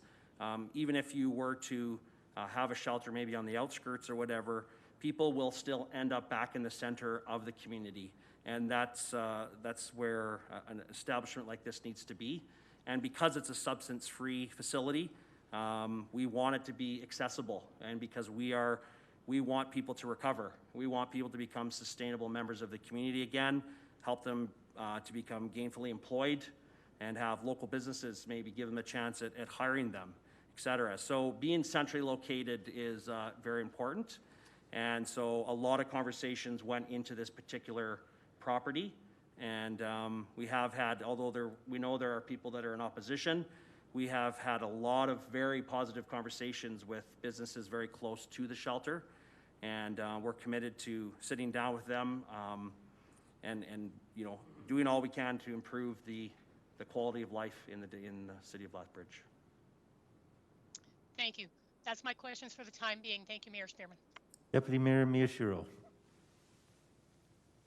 Thank you, Mayor Spearman. A question for Mr. Bradley. As you know, in that relatively close to that neighborhood was where the SCS was, and there were some issues in terms of neighborhood engagement or lack thereof. Can you tell us what your plan is for engaging the neighborhood when you're operational? Thank you, Councillor Miyashiro, for your question. Yes, the Mustard Seed is committed to, and we have been since the middle of November, since we've been down here, to not say we're coming with all the solutions. We are coming to establish a substance-free shelter on our property. We hold very high levels of accountability. One of the Red Deer RCMP officers told me, I may have said this before, that after the first year of us opening the shelter in Red Deer, trespass orders in the near community, so about 5 or 6 blocks around us, went up by 175%. And we saw a huge decrease in loitering in at least a 5-block radius around the shelter from the previous operator. And so our high level of accountability, it spills over into the neighborhood. But as I mentioned to Sandra and Noah, a few business owners and managers in the lobby today, we can't, change the crime 5-10 blocks away or whatever, but we are committed to sit down with those business owners, and we're recommending a good neighbor agreement, and we will be at the table. And so we've heard over and over again that the group at the SCS To quote a business owner said, there was a lot of lip service and not a lot of action. The mustard seed has been caring for the most vulnerable across Western Canada for 36 years and growing a lot of deep-rooted relationships with businesses and the communities at large. So we will be committed to sitting down with them on a regular basis, hearing their concerns. They'll be able to approach us and contact us, and we'll be as transparent as possible as long as we're in this community. And so we're willing to be a very active and willing participant in reducing crime, holding people accountable to illegal activities. And the group of people that will be accessing the mustard seed will be a much lower acuity than those that accessed the former SES down the street. Most of the people will not be actively using drugs and alcohol or trying to turn their lives around. And so these are people that are further along in the stages of change of recovery. And so we attract more people that are a little bit further along in their journeys as we want them to recover and become sustainable members of the community. Okay, great, thank you. Ms. Gehring, this reminds me of a public hearing we had on a zoning issue downtown where we did a conditional approval, and that if the operators of a certain type of facility did not follow through on their community engagement, then their development permit would be pulled. Could that hold true for this development as well? So Councillor Miyashiro, that would have been not a zoning issue. That would have been just a development permit where the zoning was already in place. Once City Council approves the zoning, it is permanent until it is changed again through the same process. Great, thank you very much. That's all for now, thank you. Thank you. Councillor Campbell. Thank you, Your Worship, and for Mr. Bradley, I guess I just in your presentation you were mentioning you didn't want to have duplication of services, and I'm just wondering if you can elaborate on that, and if there's an opportunity, the service that you're offered to enhance what's already in the other area. Can you kind of explain what you meant, or did I misunderstand you? Thank you, Councillor Campbell, for your question. So one of the references to not duplicating services had a big reason why we were planning to merge with the Lethbridge Soup Kitchen. And so not trying to just be another location that offers meals to people, and so align ourselves with the Lethbridge Soup Kitchen so that we'd become one organization will deter a lot of the foot traffic over at the other shelter. The other part of that was that the Alpha House specializes in intox shelter. They have been doing that for a long time. And so where the mustard seeds experience and expertise is in substance-free housing and shelters. And so both are necessary. They're both on a continuum, and so our goal is that our facility is the last stop before somebody becomes housed again. And so that we don't want people to be in the shelter for a long time. At our other shelters, we work very hard and have some incredible numbers in terms of length of stays. And so we want to see people move out. In the last year during COVID, and there was a lot of restrictions on us. We were told from the Minister of Health that during certain periods in one of our buildings that we weren't allowed to move people in or out. Even with that in effect, we have moved 462 people from March 2020 to March 2021 into independent housing just in the city of Calgary. And so that's our desire here too, is to try to attain housing at some point. And until we do that, we will work closely with all the housing providers in the city and try to get people moved along into independent housing so they become sustainable members again. So, you know, not trying to duplicate, not opening up another food bank, but working with the existing food banks and sharing resources with one another. You know, we have extra donations, let's share with the food bank. Let's not try and reinvent the wheel here, but we know we're stronger together and that iron sharpens iron. And so we will do everything we can to not try to duplicate, but to enhance some of the gaps in the community that has been shared with us, that the Alberta government has identified, and what we have learned in our 4 months here in Lethbridge. So it's fair to say probably that to have an intox and then a sober shelter just wouldn't go hand in hand with each other in one location because of various situations. Is that fair to say? That's very fair to say. It is very, very difficult to, as I made reference to Dr. Melamis, that if you are in the same environment, you're rubbing shoulders with people, places, or things that are associated with the drug or alcohol that you might struggle with, it's next to impossible to move forwards. You need to be around people that are making similar strides forwards in their lives, because that motivates you. And so the Mustard Seed, we're very relationship focused with high level of respect and dignity. As soon as someone's coming in, we're getting to know them by name and, learning about them, and saying, how can we get you out of here? The shelter is not a home. It's a temporary place for refuge where we can care for the basic needs that all humans deserve. And so we want to move them along just as quickly as possible. But to have those coexisting together is very difficult and, in our opinion, a bit of a nightmare. People that are fleeing from substance abuse, they need a safe environment that's not nearby.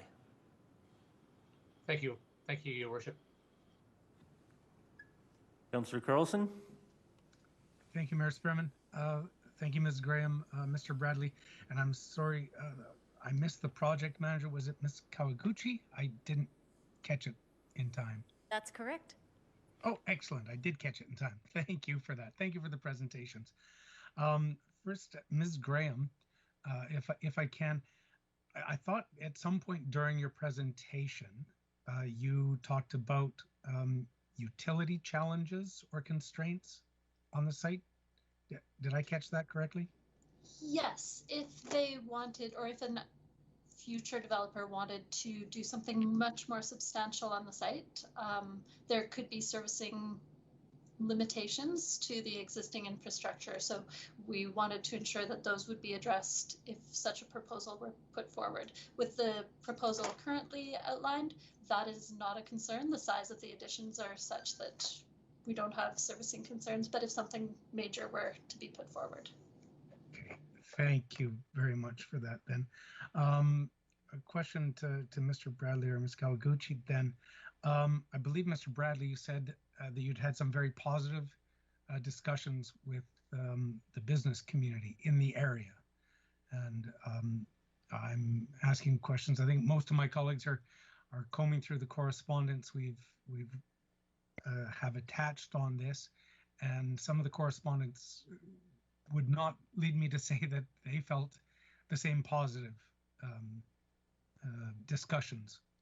Can you maybe expand on those discussions, and especially if folks would come with concerns? As Ms. Graham said, we received, her office received a lot of inquiries, some of them pro, some of them con. Through that, sometimes people move from a pro to a con or vice versa. How is the acceptance of the community in the area, not just the business owners, but the operators, the residents? How were those discussions, and did people move along the spectrum towards acceptance at all? Thank you, Councillor Carlson, for your question. Yes, we've had a lot of in-person conversations. Of course, COVID has made that a little more difficult. But I don't think it'd be fair for me to throw out business names and put one business against the other. But in front of me here, I have record of everyone that I've spoken to and taken notes on all the conversations that I've had the privilege of having. One of the closest neighbors that I could almost throw a football at said, let me know how I can help out.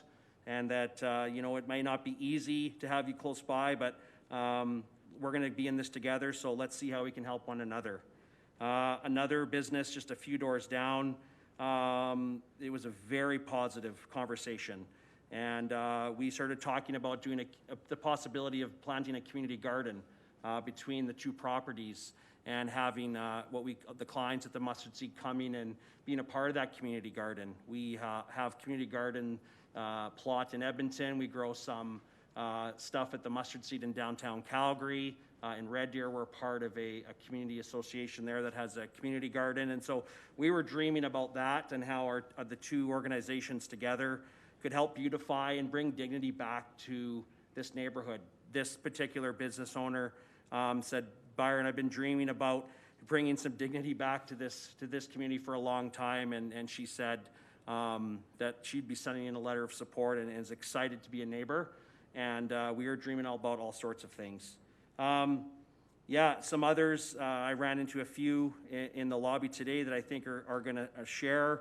And they, I don't know if they've moved along the spectrum, but I told both of them today that their conversations really hit me in the heart. And some of their feedback has gone into the actual planning of how pedestrians will access the property, because we know that it's not easy in terms of the perception of being nearby a shelter, but we're so committed to those businesses. And we like to patronize and give back and promote businesses in and around our locations across Western Canada, and we've seen a number of them. I just heard a friend down here in Lethbridge. He went to a business and said, "Hey, I know you're supporting the Mustard Seed, so I want to buy something at your store to say thank you for supporting the Mustard Seed." And so we have seen some people move along the spectrum in some conversations. We've also had some very hard conversations. The husband and wife business owner that. It was a very heated conversation. It was very passionate, and I tried to just listen and be silent and just be present with them. And they were talking about when the SES was open, how they're terrified to go out to their cars behind their business. They've owned the business for over 25 years. And my opinion is that shouldn't happen. And that was really hard to hear, that deep pain and lament that they carried. And so we want to be committed to walk beside these businesses. We don't have every solution, all the solutions, but we'll be committed to sit down with them. We're not making lip service. We have not missed a community association meeting in Red Deer, where I currently am still overseeing operations. We have not missed one of those community association meetings. We hosted Green Deer, where we put a bin in the parking lot, put on a barbecue, paid staff, and to go clean up the neighborhood. And we will be committed to that neighborhood to do everything we can. And so, yeah, a lot of other very open-minded conversations with people nearby. Someone that's just about a block away said that they sent in a letter as well. And so we're committed to being there, hearing the concerns, and together as a community finding those solutions. Because we would be one of many that together we know that we can make an improvement in this community and care for the most vulnerable and give them a way out. Thank you for that, Mayor Spearman. I have a couple more questions, but I think my colleagues may have some, so I'll hop out. Thank you. Thank you. This, Mr. Bradley, a number of the people who've written in, this is Mayor Spearman here, have included links to articles in the Red Deer Advocate saying that not very complimentary things about the mustard seed at times. What response do you have? You're telling us that generally things are going well and that you've, in Calgary alone, moved 460 people into housing and done similar programs in Edmonton, in Red Deer, and elsewhere. People are moving along the spectrum. When these newspaper articles come out about neighbor issues with the mustard seed, what happened in that situation? How was it remedied? Thank you, Mayor Spearman, for your question. It's difficult. We can't control what's written, and we talk to the media every opportunity we have. And so we're always willing to, I think there's some waiting out here in the lobby for tonight. We're willing to talk with the media. Like I said, there's always going to be opposition. There's always going to be people that, that don't want us to be in the neighborhood.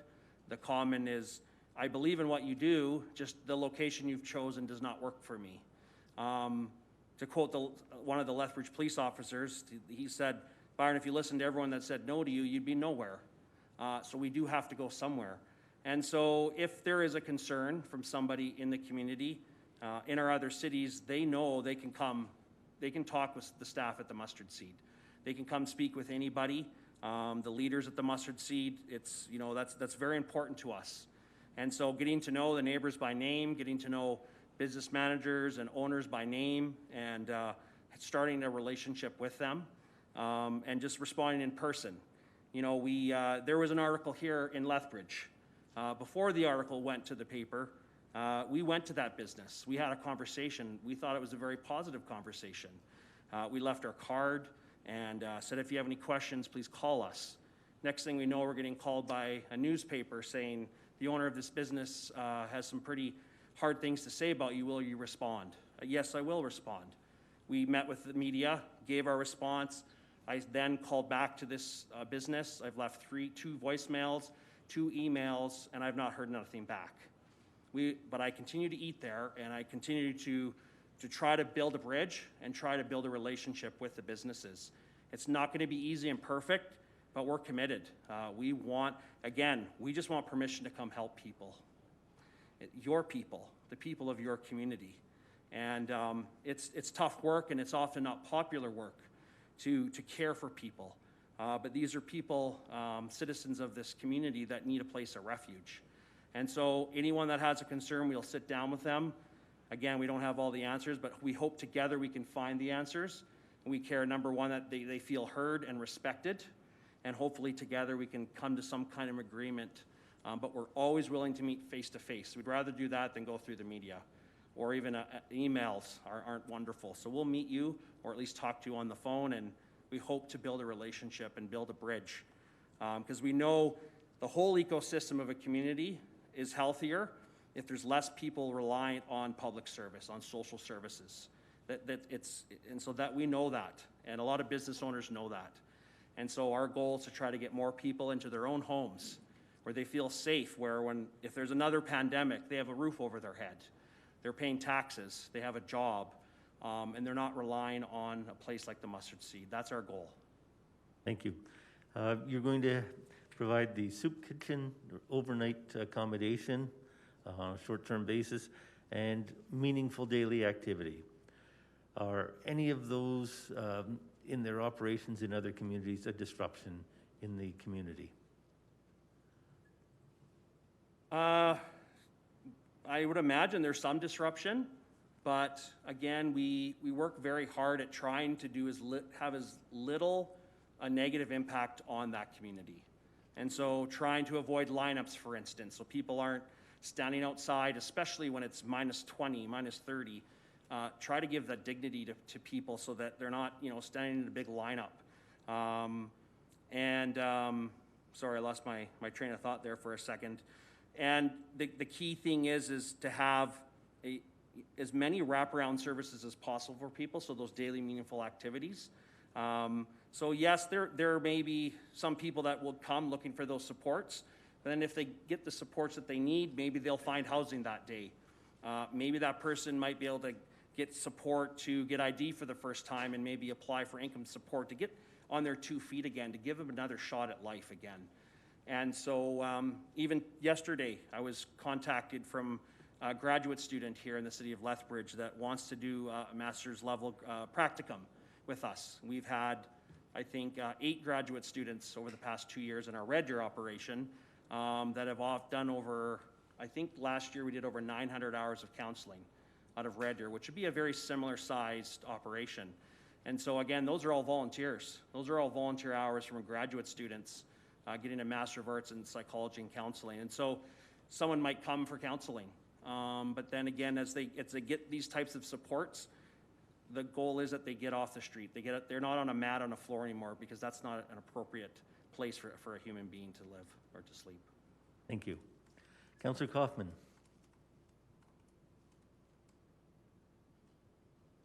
Thank you, Mayor Spearman.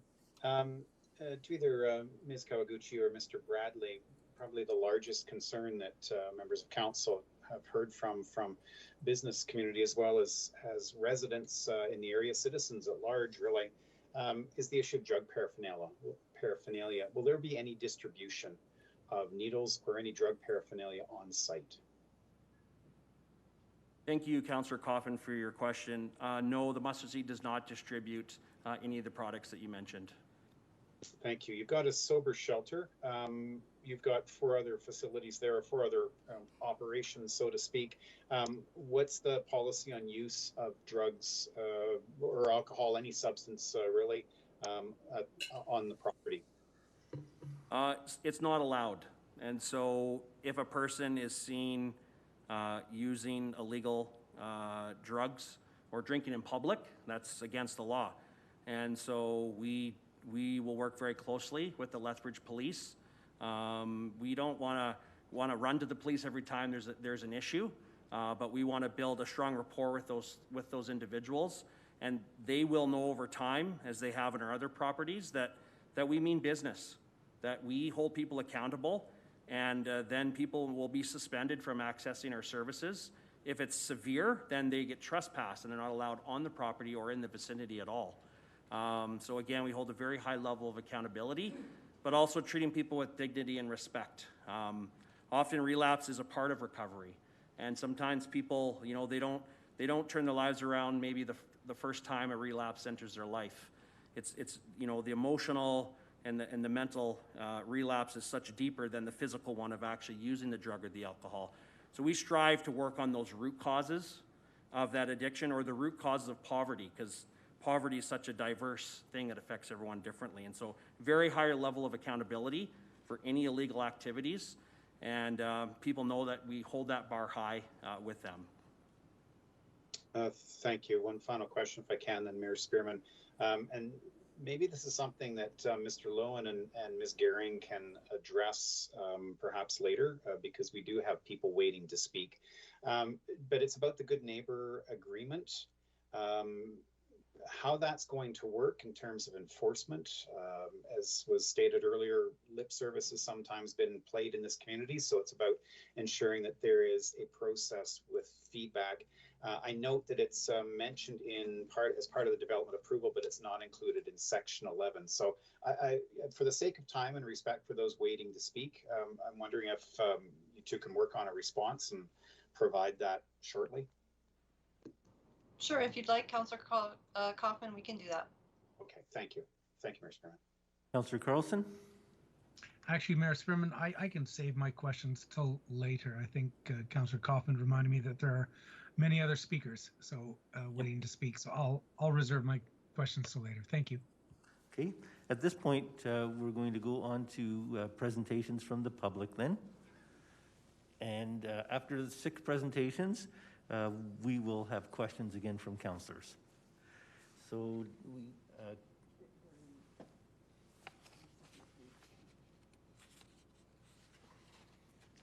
okay, very good. Thank you. Okay, Mr. Ed Nestorovich.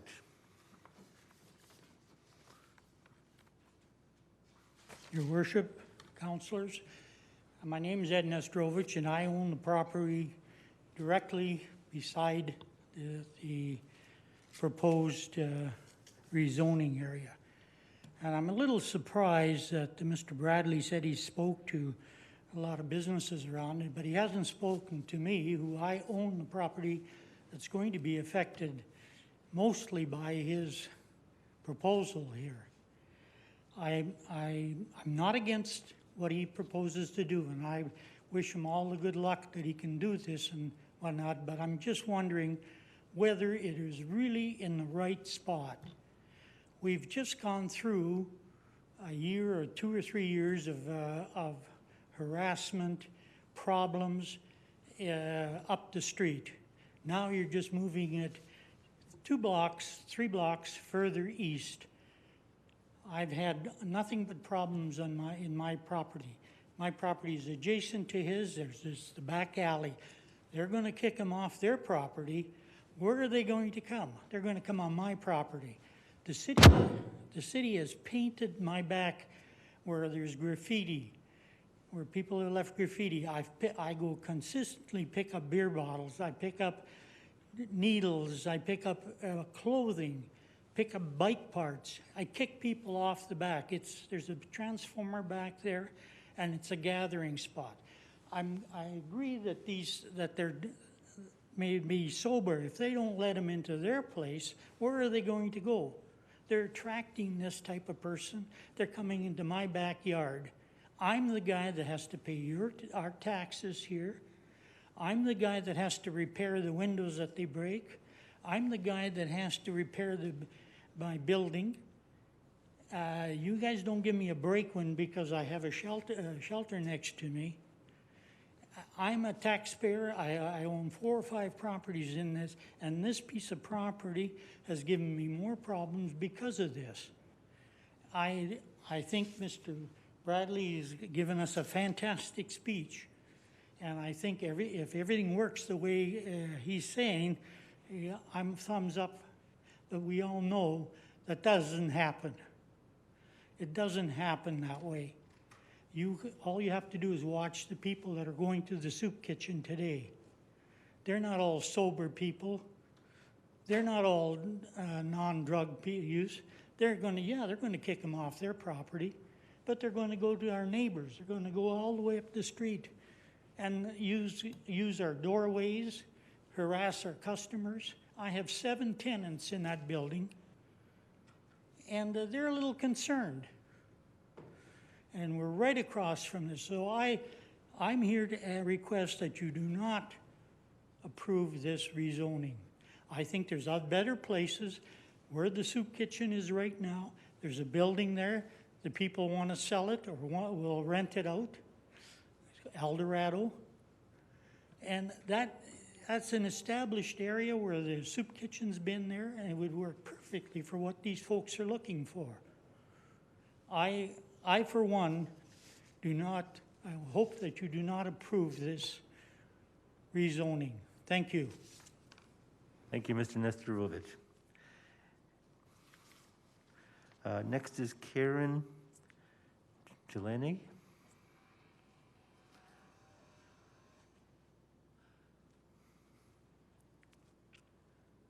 Please correct my pronunciation if I've mispronounced your names.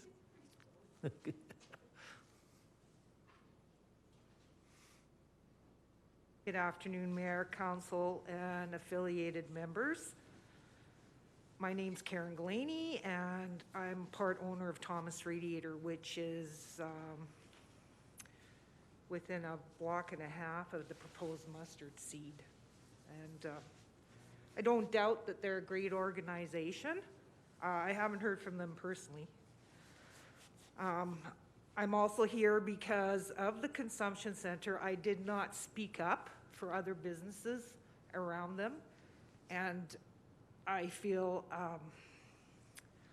ethically and morally that I should be doing that this time around, and to support all the businesses that I work with around the 2nd Avenue, 1st Avenue South.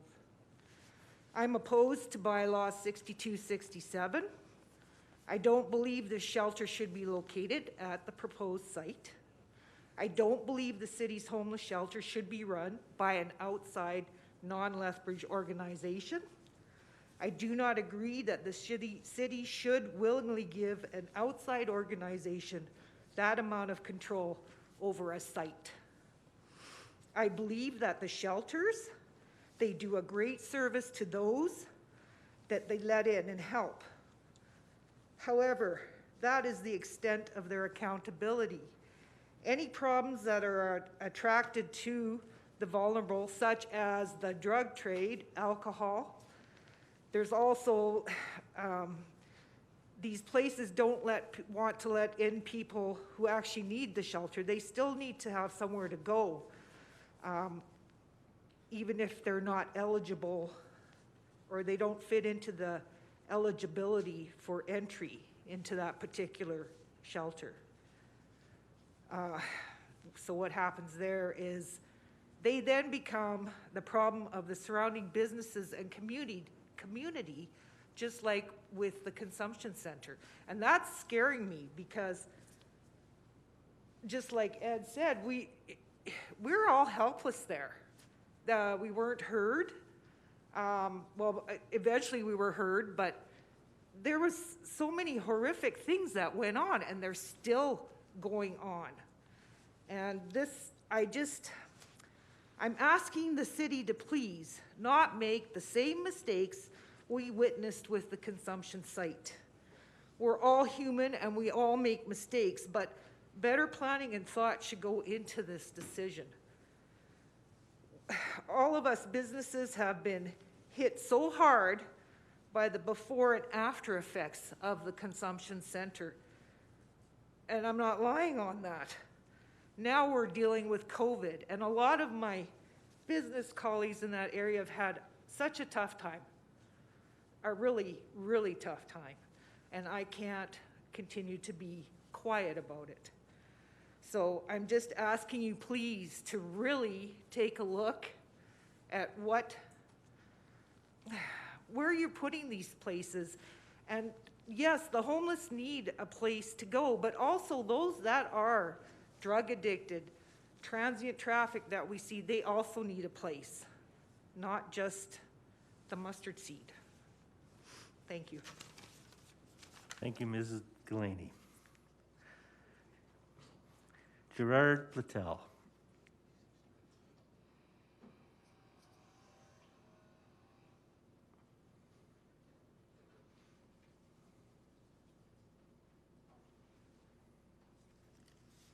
Thank you, Mayor. Thank you, councillors. My name is Gerard Littell, and just a little history. I've been in business for 54 years, 54 consecutive years on 13th Street North. And now I'm allowed 5 minutes to save my 54-year-old business. Here I go. I'm here to offer some common sense solutions and some constructive criticism regarding the proposal to change the bylaw 6267. First of all, the most vulnerable in the city do need our help. I recognize that. We all recognize that. These unfortunate folks need real shelter, like real shelter, healthy food, and the most basic human needs, along with professional consultation for their addictions and pain management. So we propose that the city devise a master plan that amalgamates all of the services which are actually established in the present location right around 2nd Avenue South. You know, these interim decisions about this building and that solution and this area never seems to work out good. They seem convenient at the time, but they never seem to work out good. We need a proper master plan to help these people. They really need the help. We all recognize that. Pain management is a two-way street. You know, we have to deal with pain management. So we say that it's wrong. This approval will be wrong because it's the location. It's a very, very high traffic location, and it will be very unsafe for those folks or any of the other people that are along that narrow.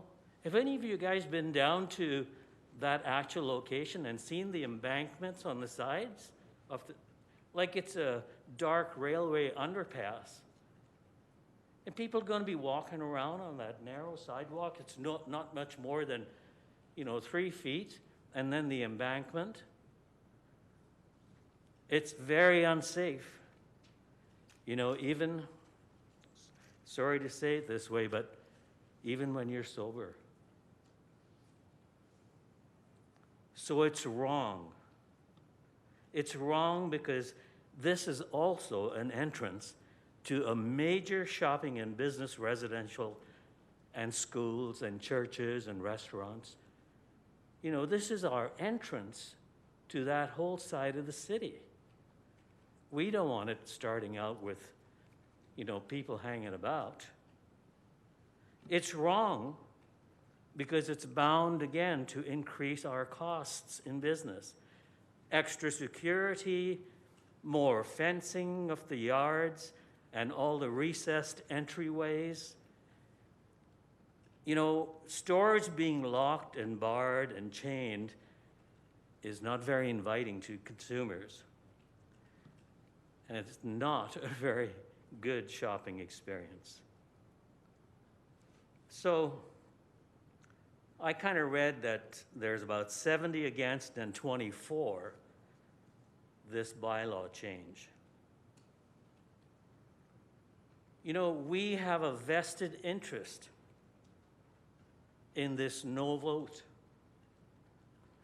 54 years, I'm not going to see my business go down the drain.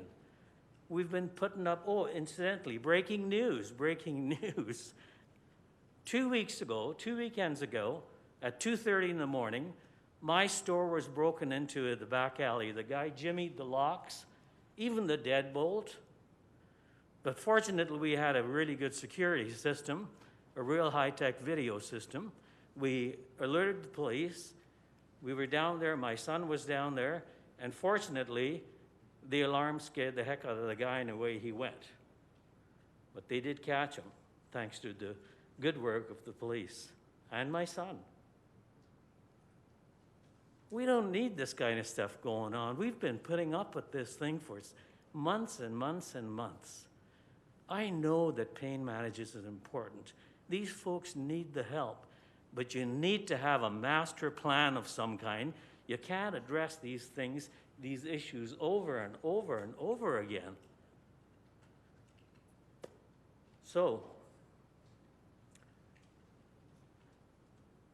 my vested interest is important to us, all the businesses along 13th Street, south and north, and all the schools, and all the seniors, and all the folks using the sidewalks.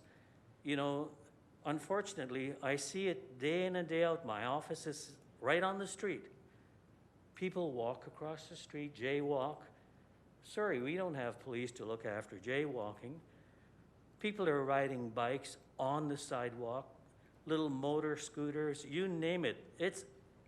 And you're going to concentrate all that into that narrow little dark underpass under the railroad?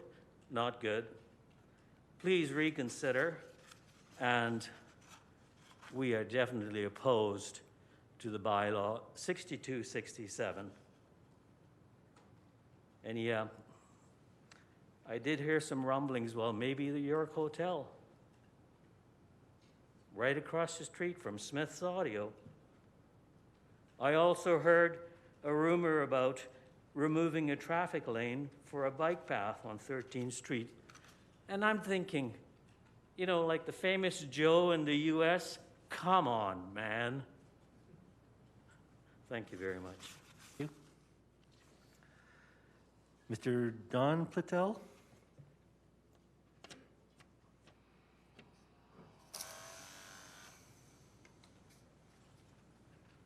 Mayor Spearman, councillors, my name is Don Platel. I'm a financial advisor in Lethbridge and have been for 42 years. As my life went on, I had the opportunity to buy a building at 420 13th Street North, which is the building right beside where the proposed HIV center was going to be. Luckily for me, that was withdrawn, but I'm here banding with other business people on 13th Street North to oppose this change in zoning. So I didn't prepare a speech or anything. I just want to give you a little history. I bought the building in 2007, spent $100,000 renovating it. And what I noticed over the last 10 years is that other people moved in, fixed up buildings, the place was becoming revitalized and a good place to do business, revitalizing 13th Street North. Once the consumption site opened on 2nd Avenue South, we were getting a stream of traffic coming down to 13th Street and then down to the 7-Eleven, and apparently that's where a lot of drugs and all that kind of stuff happened. And then these addicts or homeless people or whatever that are coming to Lethbridge started hanging out in my backyard while my parking lot is where we park. My secretary comes to work at 7:30. She has to be dropped off by her husband to scare away people. We've had to phone the police numerous times. I come back there and I find burns on the pavement because people go to the dollar store and buy starters, fire starters to keep warm. Yet I come to work and they have brand new mittens and jackets and they just leave them in the back or in front of my office, or needles or blankets. The amount of garbage that's on the street these days is ridiculous. But what my concerns are mainly is I'm close to Westminster School. There's a lot of children that go to school. And if my clients coming to my office for financial advice are afraid to get out of their car sometimes, they'll sit there and wait until somebody passes. What about the kids that are walking to school? Or the playground? Or the swimming pool that's really close by? I agree with what my uncle said. We need a plan as a city. We don't need, well, let's try this building. Well, how about this spot over here? Well, how about this spot over there? Let's get our heads together and get an area so we can help people that need help. There's already a soup kitchen right by the Stafford Drive overpass. Perhaps that's a great area. Anyhow, thank you for listening to my words. Thank you. Diane Horvat.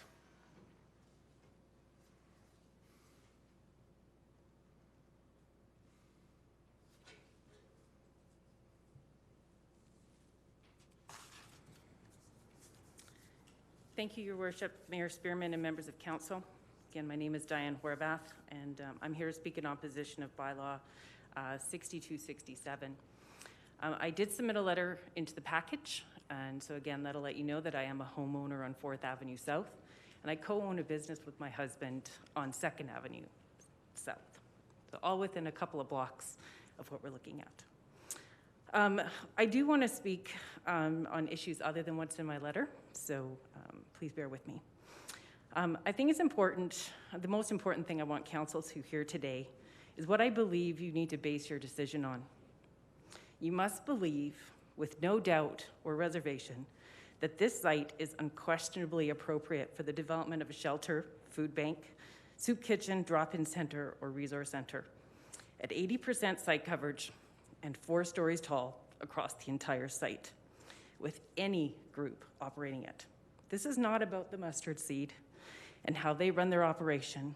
It is about what uses are and how compatible and suitable those uses are with the adjacent uses.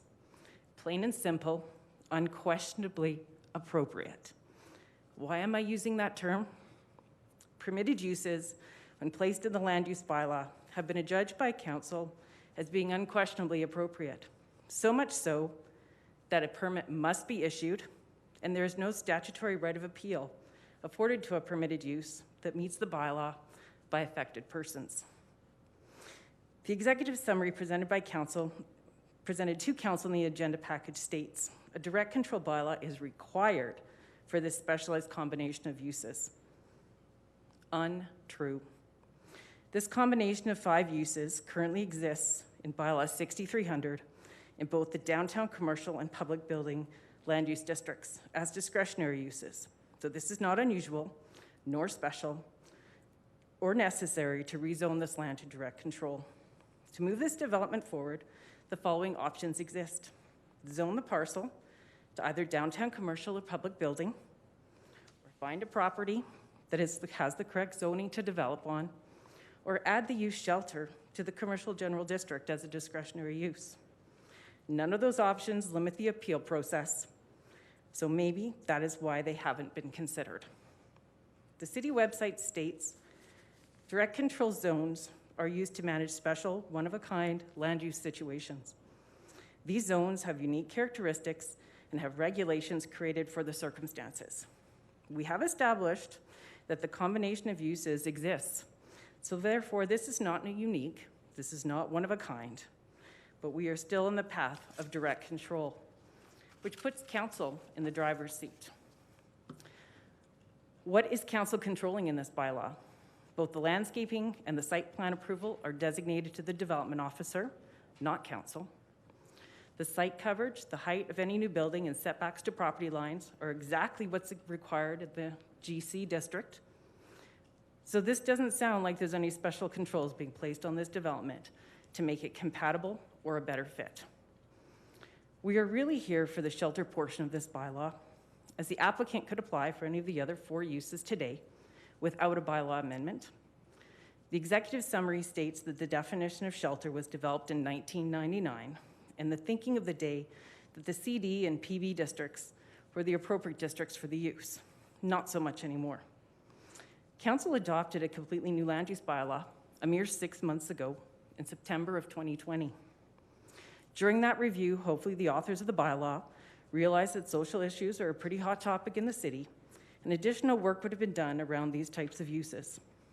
A thorough review and update to the definitions, uses in the districts, and standards of development should have happened. So to state we're working on information or operating on information on today from 22 years ago is absolutely ridiculous. This is about as current a land use bylaw as you can get. So not only was shelter not added to the GC district as a permitted use, it wasn't even considered as a discretionary use by council when adopting the bylaw in September. I would like to remind everyone that when a use is not listed as either permitted or discretionary in a district, it is considered a prohibited use. So we're here today to make the leap from a prohibited use to a permitted use. To add insult to injury, it appears that 2 additional discretionary uses have also been slipped into this bylaw, of which absolutely no mention appears in the public notification or even in the executive summary.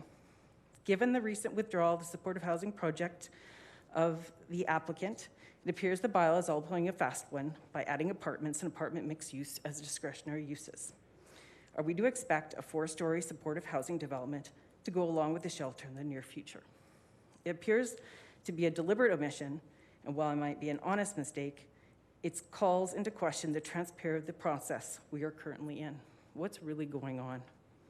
At the end of the day, once everyone has spoken, you will need to ask yourself 2 simple questions. Is this property unquestionably appropriate for what is being proposed? Do you have enough information to answer that question? If you cannot answer yes emphatically without a single lingering doubt or a maybe, you should vote no. Thank you. Thank you for your presentation. And now, Rachel Hopf.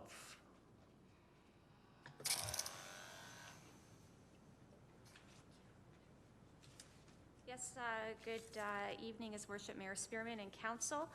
My name is Rachel Hoff. I'm a lawyer at MMH Lawyers. I represent around 10 separate property and business owners who oppose this application. Most are listed in my written submission. Around 5 to 6 of these are actually within the 100-meter notification buffer zone.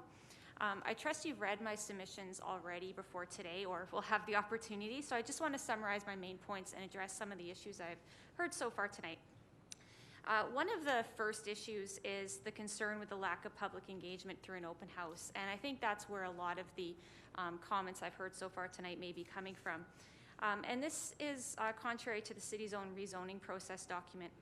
Quoting directly from that document, which is included at Exhibit N to my submissions, quote, "For existing neighborhood applications, the community planner will advise that the applicant hosts an open house. This event allows the applicant to share information about the project and provides neighbors with an opportunity to comment on the proposal."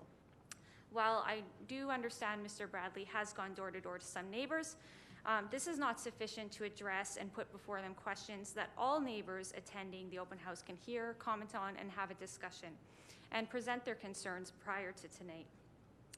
Second is a concern about failure to address safety to persons and property. Mr. Bradley has repeated today that they're very committed to safety of the persons on their property, and I have no doubt they are. However, a no loitering and sober policy only addresses those physically present on their property. It does not address fully what becomes of violating individuals once removed from the property, or what measures are in place to assist neighbors. Working these details out with the neighborhood over 2 to 3 years is of small comfort to those small businesses already struggling due to the impacts of the pandemic and other recent experiences.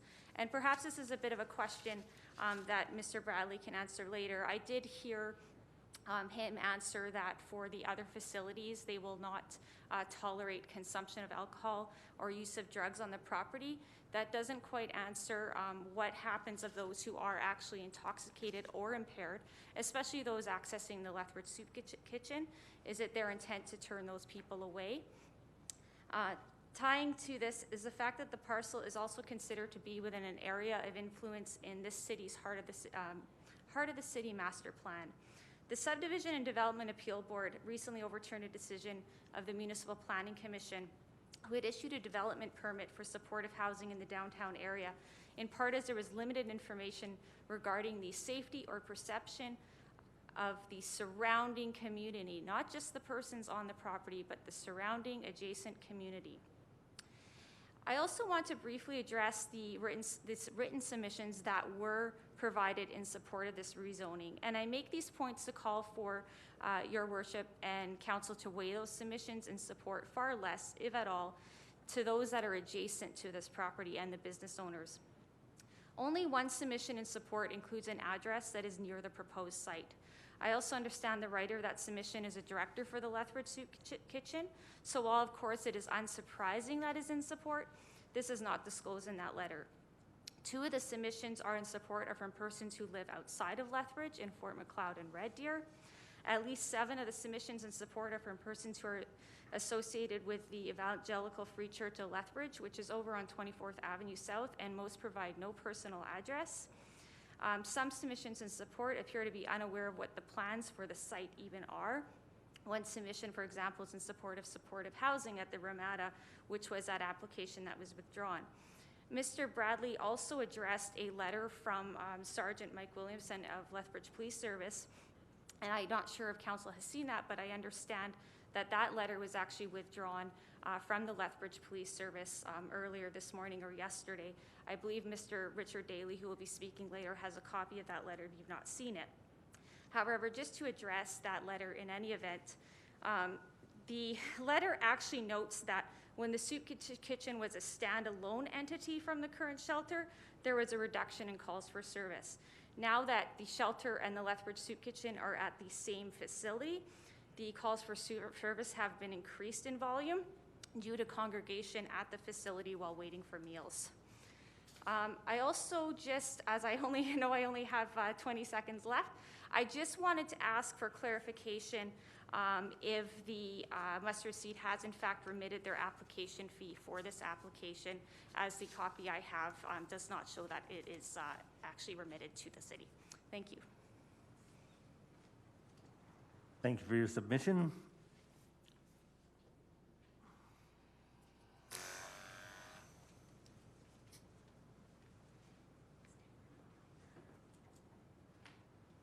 Hey, are there any questions from council of any of the presenters?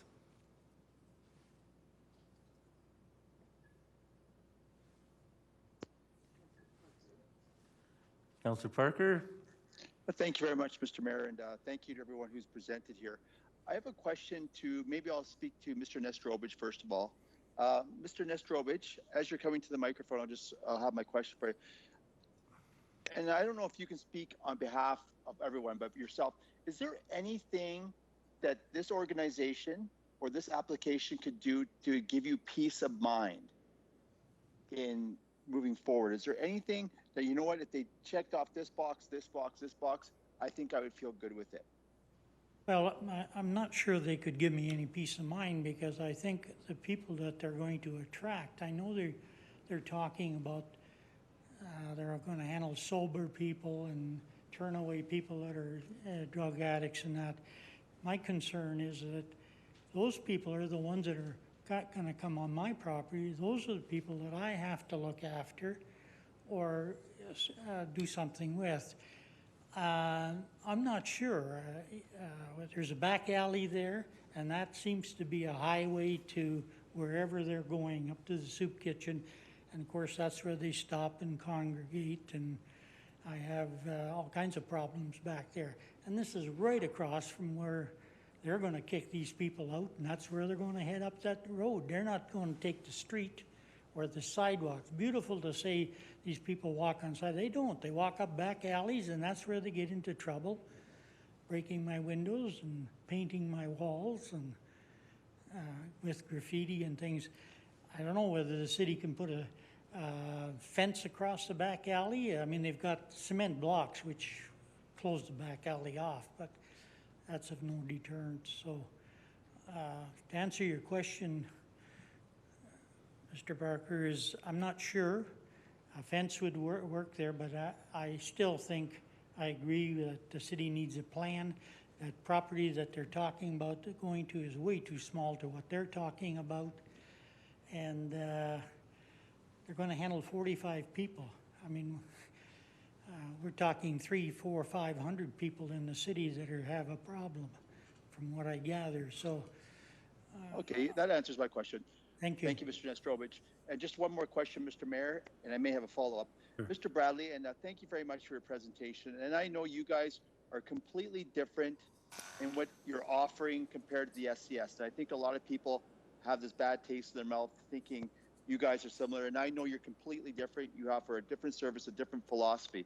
My question is, and it's been brought up by numerous people, is why wouldn't you possibly go to a central location, for example, where the existing soup kitchen is, in regards to having everything in one location?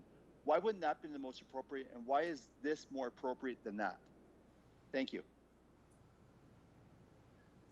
Was that Councillor Parker asking the question? Yes, it was, yeah. Okay, thank you for your question, Councillor Parker.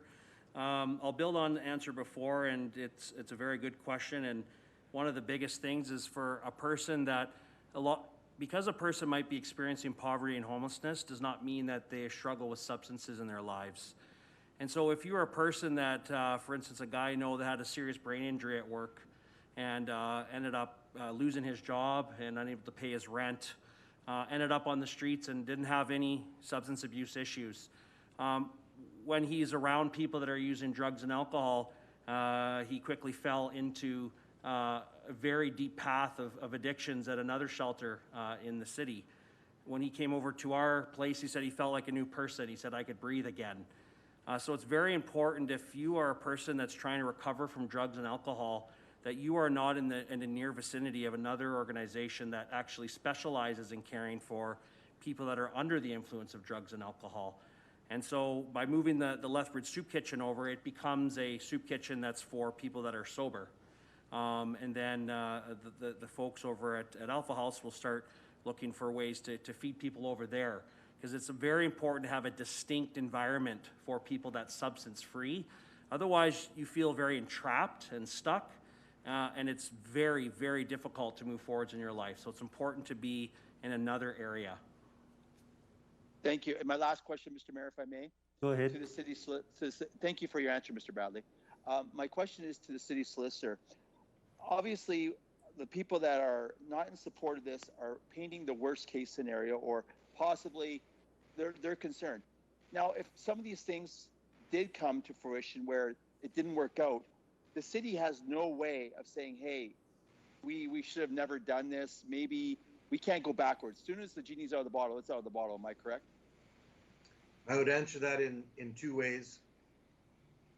The first is, traditionally speaking, what we're talking about is regulating the user. And that's more typically done by a city's business licensing power. So you could put conditions on a business license that they're only to operate during certain hours, those kinds of things. With respect to the land use, council would retain the discretion to be able to downzone this land in the future. However, the MGA provides that once somebody has a valid development permit or interest, as long as that use continues and doesn't stop for more than 6 months, that it remains valid. It's called a legal non-conforming use. So you wouldn't be able to stop a current operation that way, but you would be able to stop anybody new from coming in after that 6 months or that current use had ended. Thank you, Mr. Lowen, and thank you everyone else for your answers. Thank you. Councillor Kaufman.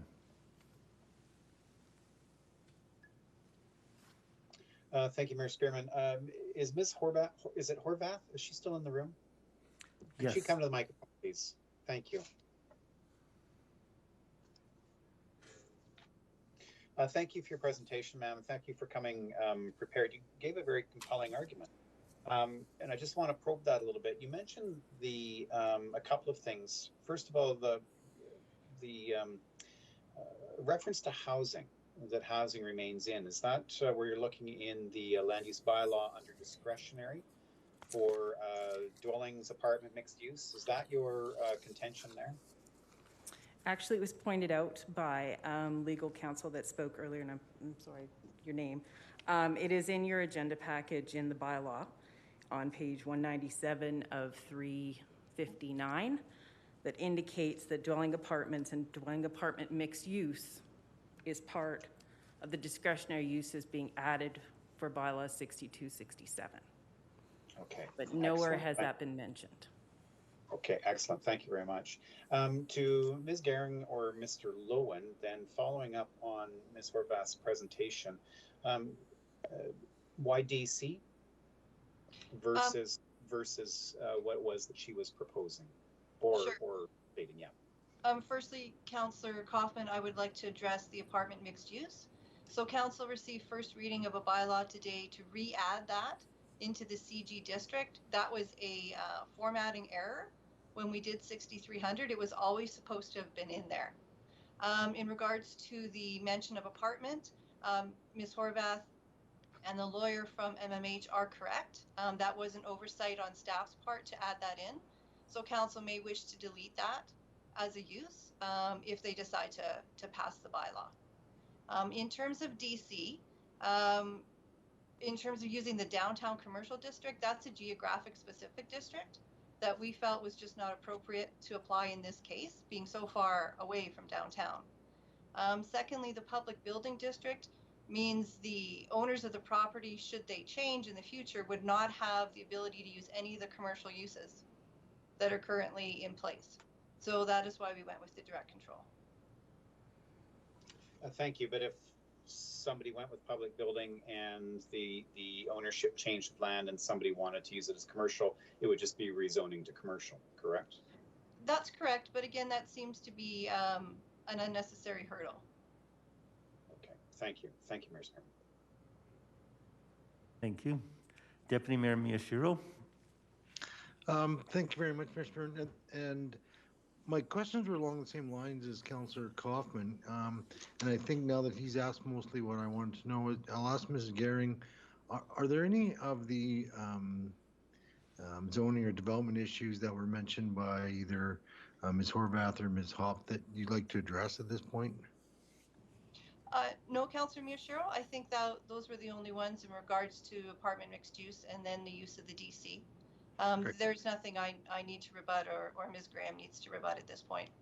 Okay, thank you very much. Okay. Acting Mayor Hagan. Thank you, Mayor Spearman. A question I have for Ms. Hoff, if she could have that.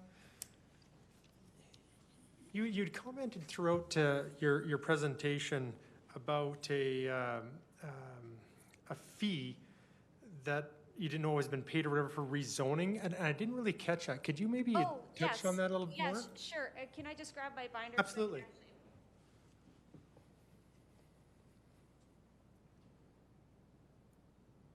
Yes, so when someone applies for a rezoning under the land use bylaw, there is a certain amount of things they have to provide as part of their application.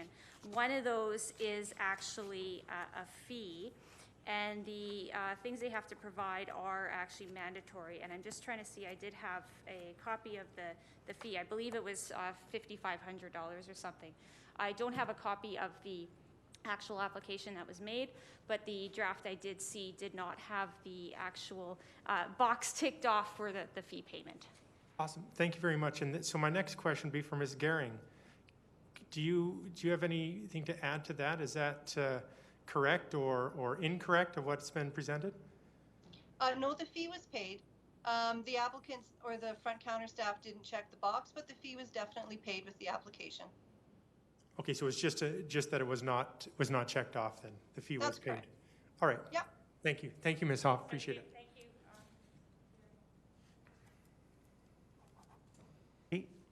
Councillor Carlson. Thank you, Mayor Spearman. Just for my clarity's sake, the items that are being added to permitted use, sorry, I'm scrolling madly here, permitted uses here. And I know we're just doing a rezoning, but I'll ask Mr. Bradley because he is the applicant and he talked about it in his presentation. All of the permitted uses that are being proposed on this site, they're all zero tolerance sober. So folks are trying to access, I think there's food bank, shelter, soup kitchen, drop-in center. All of those are zero tolerance. Sober. Thank you, Councillor Carlson, for your question. Yes, this will be a substance-free and sober environment for everybody accessing the services. If there's somebody in need to access a service at the property that might be under the influence of drugs or alcohol, we will do whatever we can to help that person out or get them to an appropriate place where they get the supports necessary. But if they needed something from us, we'll do what we can to help them out. But yes, we work very hard at maintaining a substance-free environment at our shelter for everyone that's coming onto the property, anyone that's accessing any kind of counseling or wanting to look for housing support, etc. Yes, it will be a substance-free property and environment. And you're partnering with the existing soup kitchen, which doesn't have that requirement. So it would be, is this a reduction of service to the folks that may be relying on that service? Yes, so the Lethbridge Soup Kitchen will be merging with the Mustard Seed. And so they would, once we are up and operational, so they would remain currently where they are adjacent to Alpha House. And once the shelter is operational, then they would move services into the commercial kitchen at the Mustard Seed and serve meals in that location. And so there's still a commercial kitchen over at that other facility. And I know that even currently, the Lethbridge Soup Kitchen is providing meals and support to the Alpha House.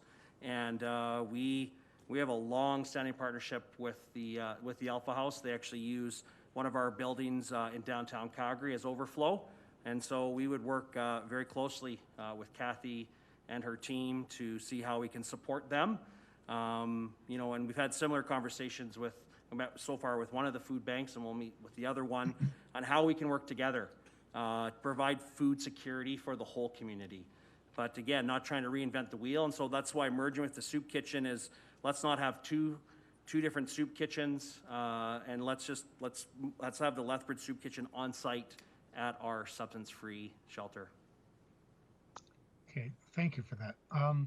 Further, Mr. Bradley, I think in your presentation, and you talked about our shelter being at 117, and I'm sorry, I've got 40 pages of notes, I can't find the exact ones, but I think you said 117% capacity. Do we know that a lot of the folks that are using our current shelter, would they use a substance-free or a sober shelter instead, or do we know the numbers that would be able to access your site and thereby relieve that capacity pressure? So I don't know the demographics of the shelter clientele right now, so I just don't know. Yes, so thank you again, Councillor Carlson, for your question. Would you, my colleague Taylor, if you want, she could give you those numbers again. Would you like that? I just don't know what the numbers at the shelter are. If you right, talked about the goal is reducing that capacity. They're at 100. I think you said 117. Sorry, I didn't. Can't find it.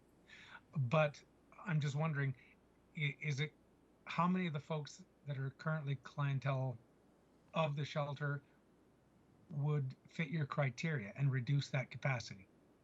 I just don't know. So from our conversations with other organizations in the community, including the Alpha House, the YWCA, the Lethbridge Soup Kitchen, many others, they know there's a great need. And the government of Alberta in November contacted us and said Lethbridge has the highest utilization numbers in the whole province, and that has been the case. I personally know that since November, at least for most of the time. And so that's why they asked us to come here to help provide some relief to the Alpha House. And and another group, Sage Clan, who's out on the streets doing outreach on a regular basis. We've heard consistently that there are quite a few people that would access our shelter immediately. We don't know the exact number, but again, to only have one shelter that predominantly, so you can still go there if you're sober, but to have a shelter that allows people on both ends of the spectrum, people that are looking for recovery from addiction, or people that are entrapped in trying to, or people that are not using substances in their lives, they don't have a choice in the neighborhood, in your community. And so we know from experience, the hundreds of people, the thousands of people that have moved through our various facilities, we see people move into housing. We see people get full-time, part-time jobs. We see people go on to take degrees and diplomas and trades at local schools. We have donors that support people to go back to school. And so if you don't have that substance-free environment, you're going to see a lot less of that happening.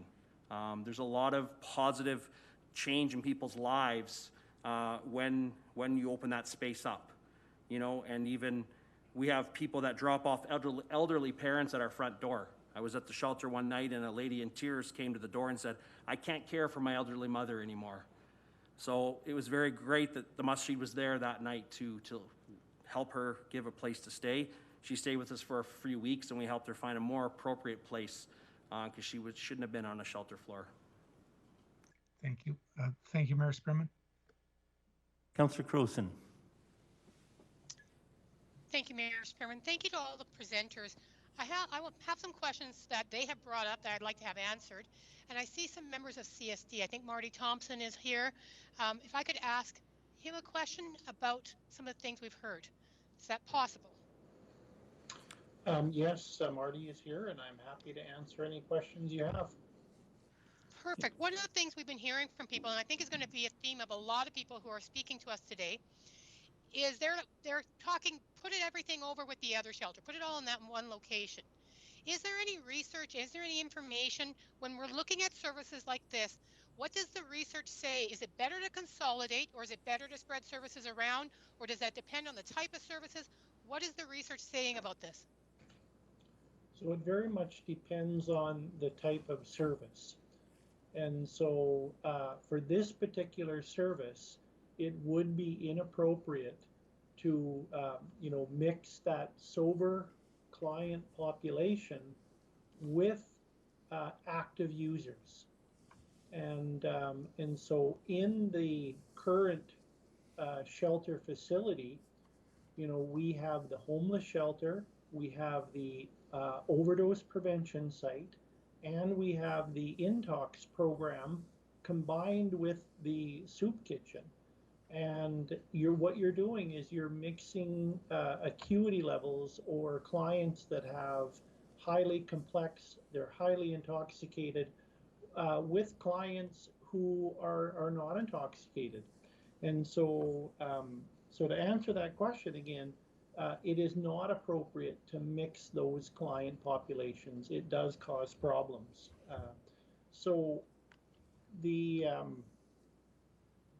to further answer the question on the soup kitchen and the food service, the current Intox program in the shelter does provide nutrition and food to the intoxicated clients. Now, because these folks are intoxicated, they're not on a regular eating schedule.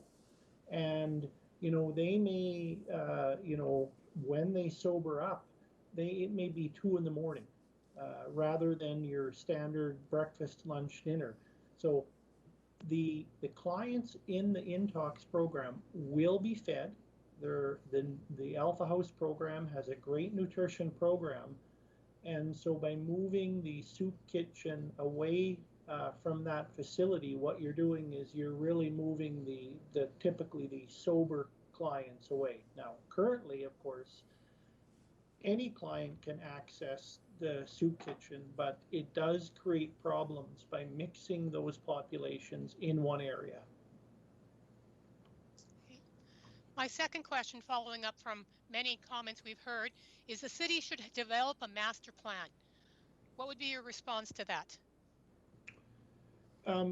You know, so the city has completed a lot of research and a lot of work on the different services we need. And in fact, there is a new municipal development plan that is coming forth to address some of those issues. But again, going back to the type of clients, the city has done a lot of work on co-locating specific services based on the individual client. So again, the high acuity or intoxicated clients versus the sober clients. And by creating areas of like services for like clients. And so in fact, we are indeed doing that. I see Mr. Dalton has popped in. I think he has an answer as well. Yes, I couldn't jump in there, Councillor Croson, before Marty replied, and it's not a fair question for Marty to tackle. I think the comment around the city having a master plan is a valid comment. I think what we can't lose sight of in considering that, though, and thinking through what that looks like, is the complexity associated with developing a master plan. Because we can't ignore the jurisdictional responsibilities of the city versus the province versus the federal government. The city's not in a position to compel other levels of government or to compel organizations like the Mustard Seed or any other organization that wants to set up and do business in Lethbridge, what they will do and where they will do it and how they will do it. But the city clearly has a role in influencing those decisions and thinking deeply about how best to integrate the social services our community needs into the community. So I think that is a valid comment and something that we've identified we need to work on. And we've recently, in front of the Community Safety SPC, presented an outline of how we would propose to proceed in implementing phase 2 of the community wellbeing and safety strategy and how we would move forward with a collective impact model. And that's really how we see moving towards that master plan. So I would just say that's a valid comment. It's something that we clearly have to think about and work on, not just as a city, but with our partners in the private sector, with our service providers, and with the other levels of government as well. So within our own jurisdiction, we're working on it, and anyone who has a concern can reach out and be part of helping develop that. Yes. Okay. Thank you both. Thank you, Mayor Spearman. Acting Mayor Higgin. Thank you, Mayor Spearman. My question, I guess I'm listening to what our solicitor said at the beginning, and I don't know how any of these other questions are any different than that of mine when I was asking about nothing that was, I guess, directly dealing with the rezoning, because it seems like that's most of the questions that have come out. But regardless, I'm going to ask a question about from Mr. Bradley. I know that you spoke a little bit about transitional housing and trying to help people get into transitional housing. And I'm just curious to know, that's better. I'm just curious to know what, if you've been in touch with local housing management bodies and as far as for transitional housing and what those groups are. Because I know I chair Lethbridge Housing and I have yet to hear from yourselves as far as this goes. So can you tell me which ones you've spoken with? Thank you, Acting Mayor Higgin, for your question. We had initial conversations with Lethbridge Housing. We had a group of a team come down to Lethbridge before the Ramada project, and we have had conversations with the YWCA briefly. We are now a part of 2 city committees. One is a COVID leaders meeting. Another one is called, I forget the name, I apologize. but both of them have a number of representatives, including Lethbridge Housing, agency leaders, and so we've been invited to those tables, and those meet on a bi-weekly basis. And so initially, because of the very short timeline on the federal funding for the Ramada project, most of our efforts went into that, as of course we are competing for funding across the whole country. And so a lot of the efforts went into that Ramada, hoping that we put together a good project, but unfortunately, no one in the province got the funding. So it wasn't just the mustard seed, but no applicants in the province of Alberta, to our knowledge, received any funding. And so, yeah, so we have a lot more meeting to do. We've been focusing mostly on meeting with people in the vicinity of the shelter, and previously in the vicinity of the Ramada. That is where most of our focus has been. In the last 4 months, we have heard from a number of people that they see that we're making a lot of efforts, and like I said, we are keeping track of everybody that we're meeting with. One of my colleagues was down here 2 weeks ago and met with 30 businesses in the 4 days that he was down here. And so we have a lot more conversations to have, some that we have not have, absolutely. Okay. But we're committed to doing that. Okay, so the housing one is something for the future. If this is to be approved, you would be touching base with the different housing management bodies then. So it hasn't been done as of yet. Okay. Absolutely. Shelter is just on the spectrum of housing, and we want to get people into housing. So that's a very important conversation to have. Okay, thank you. Thank you, Mayor Spearman. Thank you.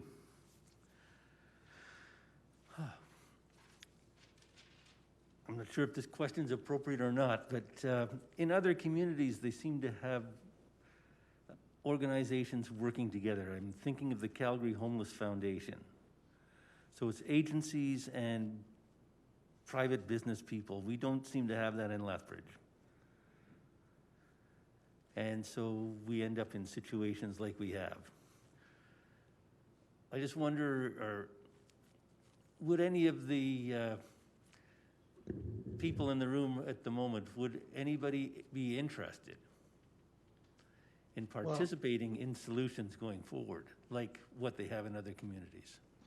Point of order, I'm not sure if that is relevant to this discussion about the zoning right now. Okay. I mean, it's something that's what I can wondered, collect- yeah. I just wanted to get a sense of Yeah, whether, I don't think that's appropriate. that's, at some point we have to ask that question. Absolutely, but I don't think today is the right time. Okay. All right, I'll withdraw it. Thank you, Mayor Spearman. With that, there's no further questions in the queue.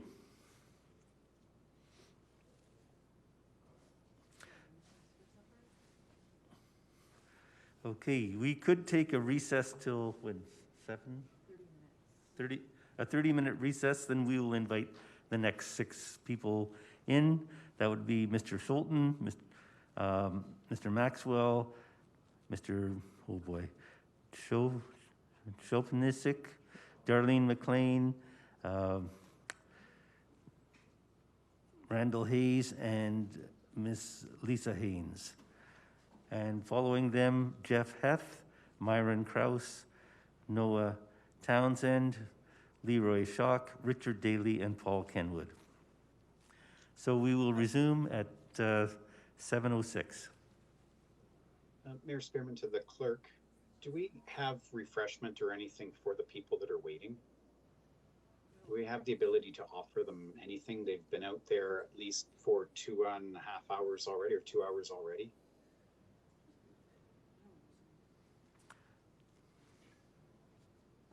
We can see if we have extra beverages and we'll figure something out. Okay, thank you. I know last minute, but thank you.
Hello, for everybody online, this is a 1-minute warning. Thank you.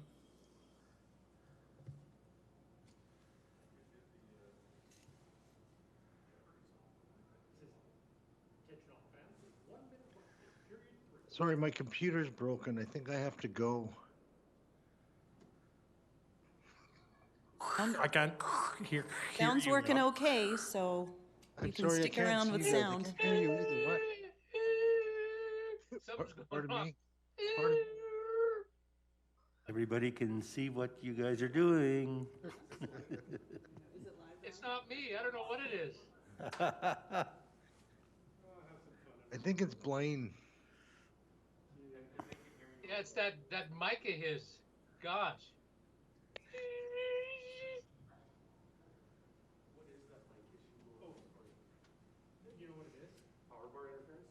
Now that's better now, right? Yeah. Because as soon as I turn on my power bar, then you get this fuzz. Yeah. Oh, you sound like Mickey Mouse now.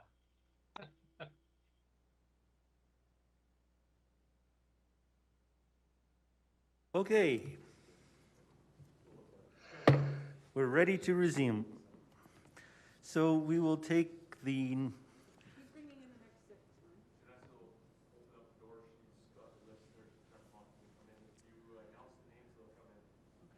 okay, Ted Schulten, James Maxwell, Matthew Shubnisic, Darlene McLean, Randall Haynes, and Lisa Haynes. Your worship, should we do a roll call just to make sure we're all here? No, we're not doing roll calls anymore tonight. Okay. Go ahead. I'm gonna go make a sandwich then. All right, here we go. Councillor Croson. I think she is away. I think Yeah, Councillor Croson was she did have switching to step computers. away. Yes. Yeah, she had to change computers or something. Councillor Morrow? Yep. Councillor Parker? Yep. Acting Mayor Hagan? Aye. Deputy Mayor Miyashiro? Here. Mayor Spearman? Present? Councillor Campbell? Present. Councillor Carlson? Present. And Councillor Kaufman. Present. Thank you. Thank you.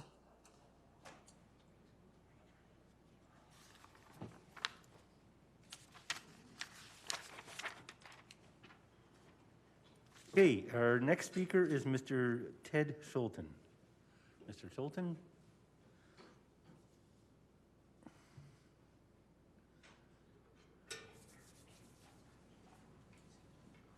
Where do I stand? Right here? Yes. Thank you. Your Worship, Mayor Spearman, honorable members of the council, ladies and gentlemen, my name is Ted Schulten. I'm the manager of Hobgoblin Holdings Limited. We manage Plaza One immediately north of the proposed shelter, as well as the buildings on 2nd Avenue A North. I've spent the last 30+ years of my career managing properties in North Lethbridge. I've worked in this area since before the current shelter, as well as before, during, and after the supervised consumption site. I've witnessed the effects of substance abuse and mental health issues firsthand. Public intoxication, disturbing and offensive behaviors, property damage, theft, harassing, and accosting staff and customers are not acceptable. Unless one lives or works in the vicinity of a shelter, you cannot know the toll this takes on our staff and customers. We must remember that this is a zoning issue about a non-permitted use. It is not about support for our vulnerable, because all of us are supportive of the work of shelters and soup kitchens. We are all compassionate people, and none of us want anyone to go hungry or be forced to sleep outside regardless of the cause. When a shelter proponent presents their vision and goals to prospective neighbors, donors, and government funding sources, it's misleading to do so without acknowledging the disturbingly high rate of relapse and recidivism that users of a shelter are subject to. Is the shelter responsible for this? Of course not. But the behavior occurs near the shelter and should not be swept under the carpet or presented as having no impact. Neighbors do not have the ability to work from a position of hoping for positive outcomes. We must deal with the certainty that many will relapse and the recidivism and criminal element that results. The city planners suggested municipalities are seeing increased pressure to locate shelters in other locations of the city. It's not indicated where this pressure is coming from or why there is a need when availability exists in zoning districts where the use is permitted.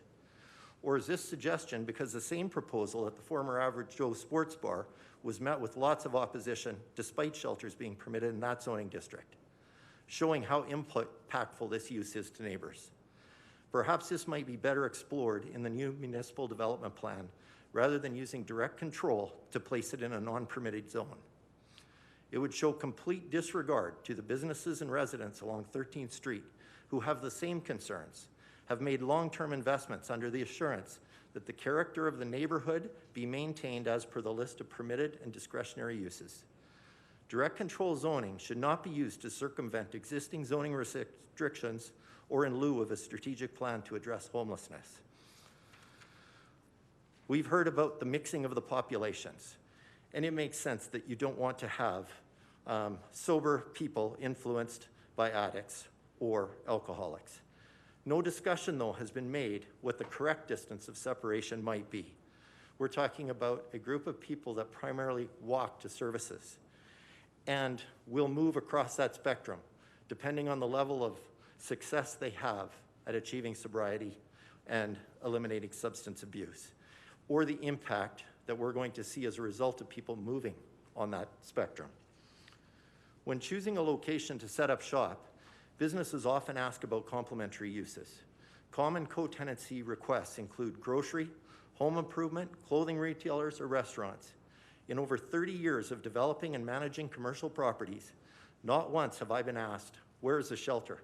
We want to locate next to it. We are relying on council to ensure the continued safety of residents, staff, customers, and to promote the ability to conduct businesses without placing barriers in our path. This opposition does not mean we are not supportive of the work of the Mustard Seed. It's simply showing how important it is to have the right plan and right location, one that does not disadvantage one neighborhood over another. We appreciate that council has worked extremely hard, and we know that with effort we can get this right. Lethbridge is worth it. Thank you. Thank you. Well timed. Mr. James Maxwell.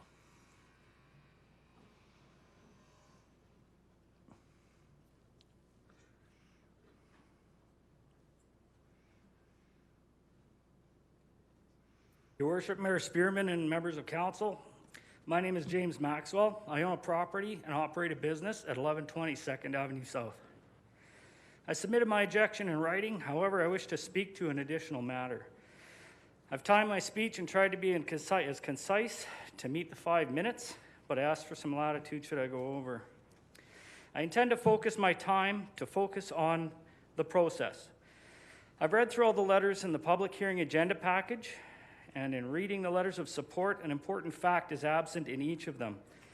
There's no reasoning given to support this location. The letters all support the Mustard Seed and its operation and do not address the question as to why this is the right location for this development. I have read the letters objecting, and many of them show that while they are sympathetic to the cause, they also state a variety of reasons this project is not suitable for this property and the effects it will have on them. Also noticeably absent are other letters of support from the other supportive service agencies in the city, the exception being Alpha House. The rezoning of this property to direct control is an obvious attempt to avoid the public's legislated right to an appeal process. There are several options available in this case, but this is the only one that removes public scrutiny. The public has the right to be heard if you're going to allow a change of this magnitude. It is the responsibility of the planning department to operate in an unbiased manner. The conventional districting of land affords me, as a landowner, a substantial degree of certainty and predictability as to what I may or may not do with my land and what may be done on my neighbor's land. This is why people invest in the areas they do. The changes being proposed in this application are not minor. They are sweeping changes to the use of that property that will carry on long beyond this applicant. What guidelines has the city put in place to control the potential development. This application is unique enough to warrant direct control, then there must be an extensive, detailed, and unique set of controls put in place to ensure this applicant or future applicants develop within the bylaw controls. Otherwise, you have no control. And I do not see proof that the planning department has addressed anything more than building height, site coverage, and how they intend to landscape.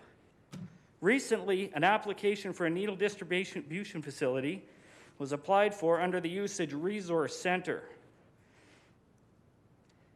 As the property was not a direct control, the public was able to appeal the application and let their voices be heard. Once the direct control bylaw is approved, development would potentially go unchallenged, regardless of the applicant. We are a razor-thin slice away from potentially having another safe consumption site, and the public would be denied the ability to do anything about it. The application for direct control rezoning is not necessary. If the applicant's intended uses are so perfect, so absolutely undeniably appropriate for this or any location, and will be in such harmony with the community, then it should be able to withstand the public appeal process. Has the applicant provided any more information to the city? Development plans, operational plans, site plans, safety and security plans, or even an overall plan detailing exactly what they intend to do with this property? If so, why is it not released to the public or even as being part of this application? If they have not, then why is the planning department not demanding such information to afford you the ability to make an educated decision as to the suitability of this operation in this district? The citizens of this city need to know that you are not basing this decision on brochures and hearsay, and that you have extensive controls in place governing the development of this property. This is a huge decision that would potentially restrict the citizens' right to appeal and the ability to provide checks and balances to the development of this site for as long as it exists. One last question I have before I leave is a question for the mustard seed. If the services are underutilized due to a lack of sober clients in Lethbridge, would they bring clients from other municipalities to fill the seats? Thank you for your time. Thank you.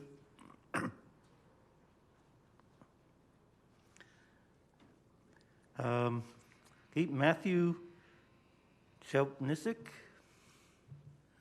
and please correct the pronunciation of your last name if I butchered it. Thank you. It's Chalupnicek.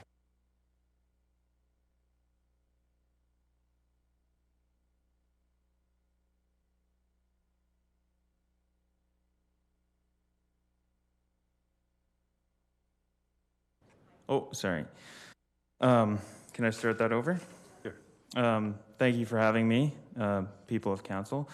My name is Matt Chalupnicek. I work in emergency services and have direct contact with street people in this city.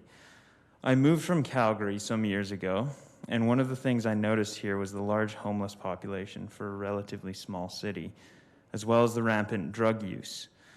While Calgary has its problems, it also has more facilities for the homeless and drug addicts. The drop-in center has a soup kitchen and boasts the largest detox center in Western Canada. They have the Alpha House like here and the Mustard Seed, which is a homeless shelter and kitchen, but so much more.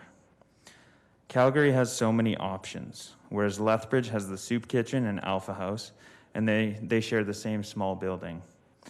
I know that Lethbridge has had a hard run-in with Arch's injection site, and folks are apprehensive to have the Mustard Seed come in with their sober housing program.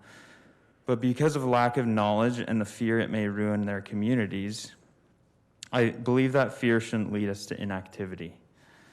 Not helping the homeless is invariably not helping ourselves. And Arches and the Mustard Seed are not the same thing. While there are programs to detox at the hospital, find food at the shelter, and go to another facility for social work, there's a high chance of relapse for the homeless person who gets out of detox with good intentions, but nowhere to really go. What if we could have most of those services and programs in one location, or at least a couple larger locations? It would solve a lot of our problems. The Mustard Seed offers all of that. They're a Christian charity founded in 1984, which works towards helping the poor and homeless people in Alberta. They have locations in Calgary, Edmonton, and Red Deer. In September 2018, they expanded to Kamloops, and they run 3 main programs: housing, basic services, and support services. They have 285 affordable housing units in its 4 buildings in Calgary. In Edmonton, it operates 2 housing facilities with a total of 36 permanent and semi-supportive units. Administration costs are 7% of revenues, and fundraising costs are 8% of donations. And a whopping 85% goes towards the cause of these programs after overhead. Their support services include helping people get employment, health and wellness, and spiritual care. They provide more than 49,000 services in Calgary each year. Their health and wellness team puts them in contact with nurses and doctors for any health reasons, and their employment program assists them in getting jobs. Like we already heard from Byron, they have a zero-tolerance policy for drugs and alcohol on their premises, and people have to go through detox prior to getting into their permanent housing program. The Mustard Seed adapted also how they respond to COVID-19 by having their very own isolation centers that anyone accepted into the permanent housing program goes into for 14 days prior to entry. They still reach people by offering food to those with and without COVID, and at the same time maintain proper social distancing guidelines. They also have school lunch programs in Red Deer for low-income families, just to add to all the things they do. Now, I'm going to close with this. I don't know anyone's religious or philosophical convictions in this room, but I believe that we are made in the image of God, and so does the mustard seed. They are unapologetically Christian, and yet what they're doing works in a pragmatic sense as well. Not only have they helped spiritually hurting people during this pandemic, but they have helped hundreds, if not thousands over the years, get off the streets, off drugs, and into a home and a job. I'm appealing to your God-given characteristics of love and charity, that you recognize the great need we have for the mustard seed, and that they be granted permission to move into 110 13th Street South. And I'll close with Proverbs 22:9, which says, "One who is generous will be blessed because he gives some of his food to the poor." Thank you for listening. Thanks for your presentation. Ms. Darlene McLean.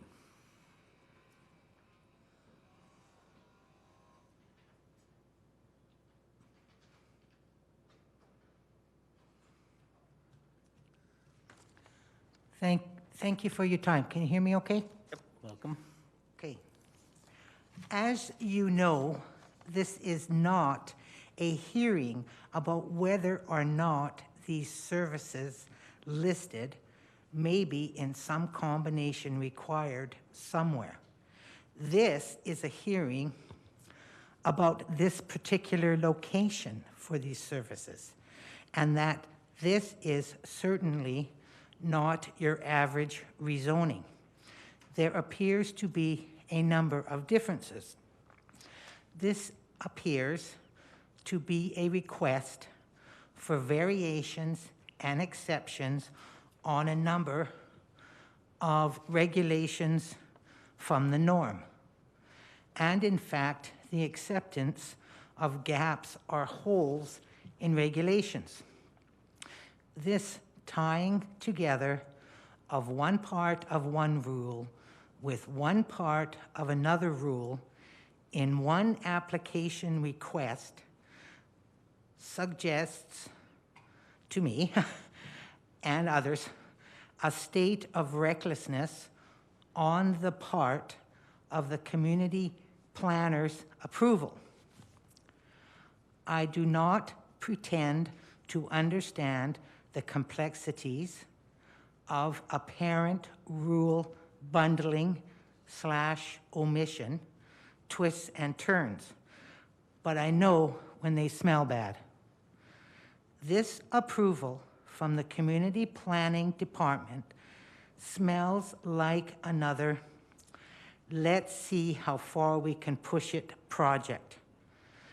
Now, I realize that either before or after they read the lawyer's written submission, they realized that there was some holes there. And that's maybe when they realized, oh yeah, we didn't put that in bylaw 6300, whatever. I'll have to go back and read that when they put that stuff in there.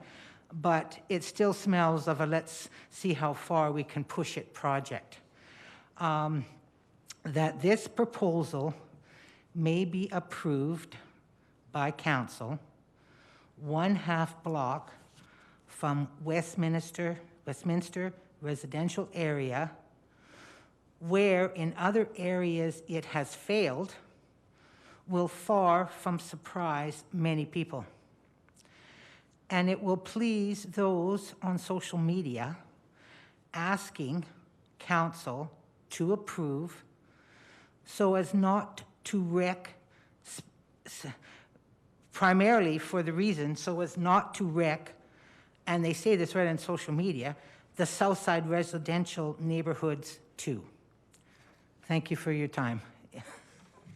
Thank you for your presentation.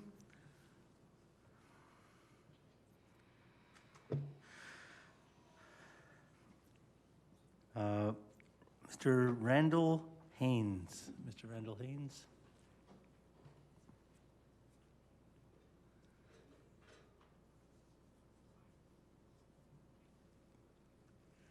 Good evening. I'm not going to take time to discuss the pros and cons of the project. I just want, of the proposed zoning change. I just want to, from my perspective, give a little history lesson, because in 2004, my wife and I started a business on 2nd Avenue South.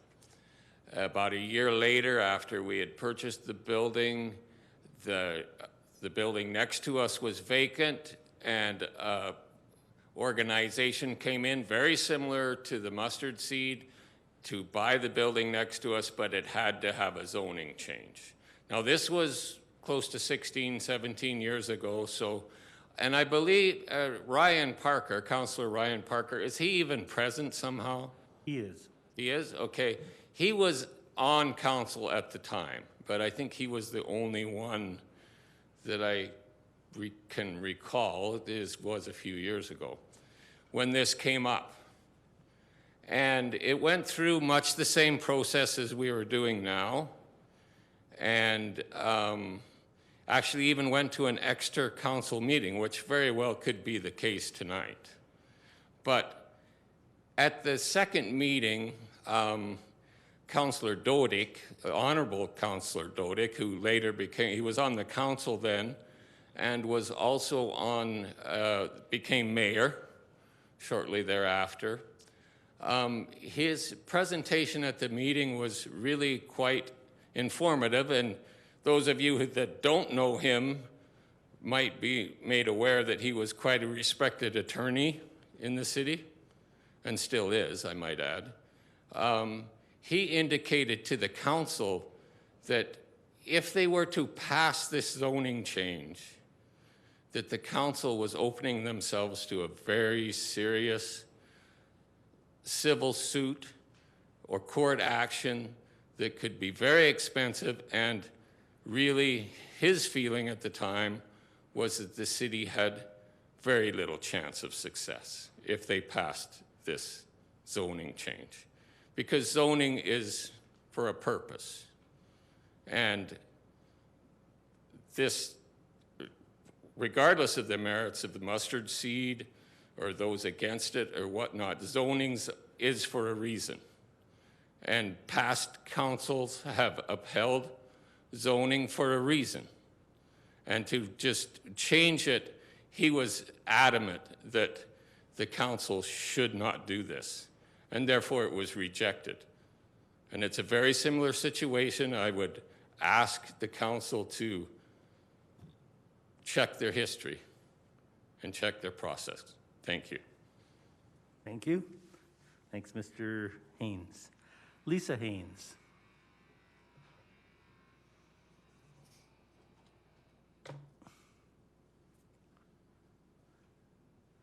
I'm Lisa Haynes with Lackno Home Furniture. We've been at our property, as my husband said, over 17 years. We've raised our family. We've had them all work there. It's been an enjoyable time to be able to have our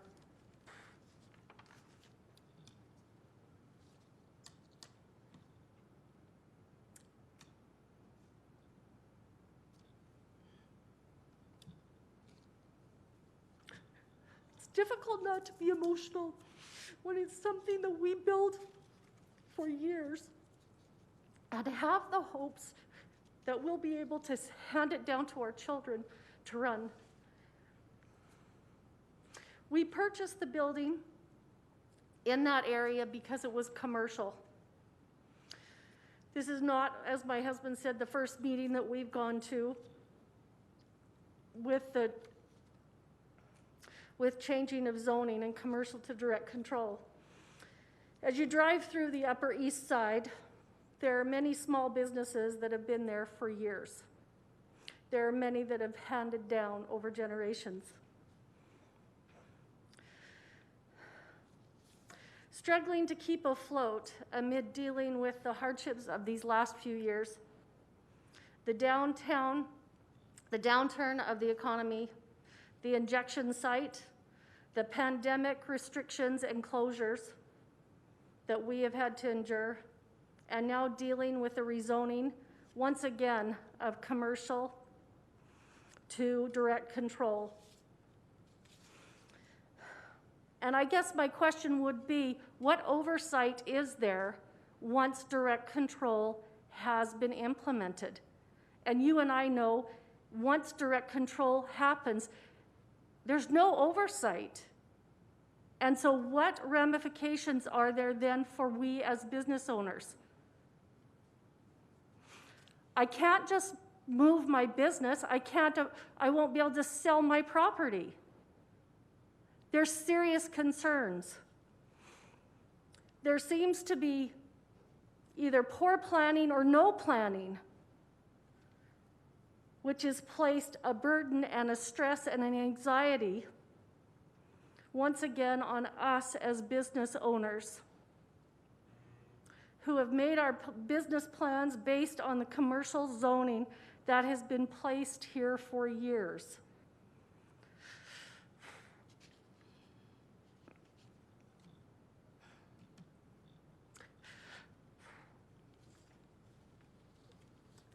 And I speak not just for myself, for other landowners and business owners who are too afraid to be here and speak because of the ramifications of being here. We as land and business owners have the expectation that the commercial zoning that is in place is upheld and protects those that have built businesses and livelihoods. Once zoning changes from commercial to direct control, I once again ask, what oversight is there on the businesses that will be there? We are opposed to the bylaw 6267. And I think, too, my concern is we talk about the vulnerable, but as I have grandchildren, I no longer want them around my building. When they do come, I grab their hands and I have a long talk of how we're going to get to the car, get them in the car seats, because it is frightening. I have business cards in my business where they say, if you're afraid to walk to your car, phone us. We'll walk you to your car. And they're older people than me. The concerns of those of us are real. And I ask that the council consider not to change this bylaw. Thank you for your presentation. Okay, it's now time for questions from councils.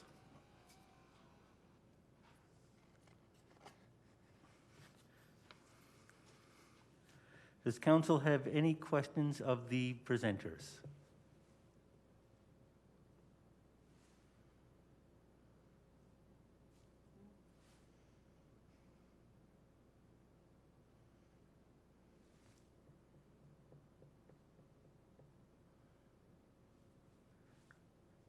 Okay, I will thank the presenters for their presentation, and we'll invite the next group in. Thank you.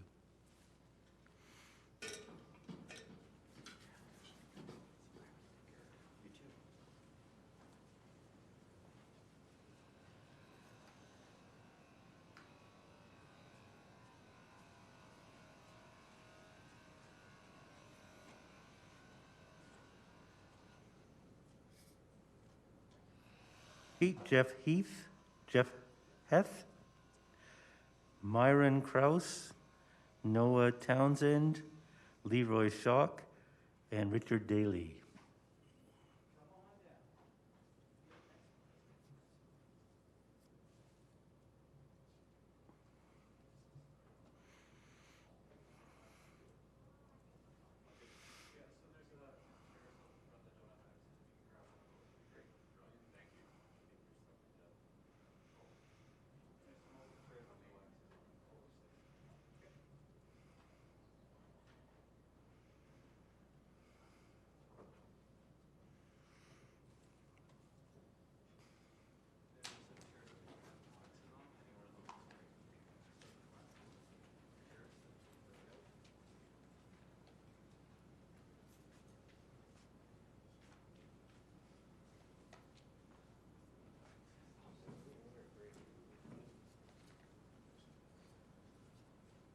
The first speaker is Jeff Heth. Welcome. Thank you, Your Worship, City Councilors. A tree is only as strong as the forest that surrounds it. A quote from his book, The Hidden Life, Peter Wohlbillen, reflects on the reality that sick trees in the forests are supported by healthy trees. The root systems actually connect, and they are entwined. Healthy trees will send nutrients through the root systems to support sick trees. Now we, as brothers and sisters, are not so different. In the community, the roots of the sick are connected to the roots of the healthy. And the sober shelter is an opportunity for the healthy in the community to send nutrients to those in need. It's a way to hope on behalf of others. Thank you for the opportunity to speak to you today. My name is Jeff Heth. I'm the lead pastor at the Evangelical Free Church here in Lethbridge. And our church congregation represents about 2,500 people here in Lethbridge and the surrounding area. As a church, we are keenly aware of the increasing need for a safe shelter in our city. This is evidenced by the fact that our shelter is filled far beyond capacity on a regular basis, meaning that some of the most vulnerable within our city do not have a safe place to sleep at night. We've also seen the impact of the opioid crisis on our city over the last few years, in addition to multiple other addiction struggles. And we know that the journey to sobriety is a difficult one, and many in our city are struggling to find support for this journey. Members of our congregation work in the downtown core and speak of the struggles that they witness amongst our homeless community. People from our church serving within our police force and working within social service agencies, they too are reporting the immense need within our city. As a society, we have a responsibility to the vulnerable and the marginalized among us, those who need an extra hand up in their journey of life. And we cannot each individually meet all of these needs, which is why we have great social service agencies among us. These organizations have expertise and opportunities that individuals do not. One such organization is the Mustard Seed, and we are thrilled that they are seeking to be part of a solution in our city. The Mustard Seed has been serving individuals experiencing homelessness and poverty for over 35 years in multiple locations. And they bring experience and a proven track record in being a safe haven for those who need that so badly. The project that is being proposed by the Mustard Seed will serve as a hand up to the many who need it.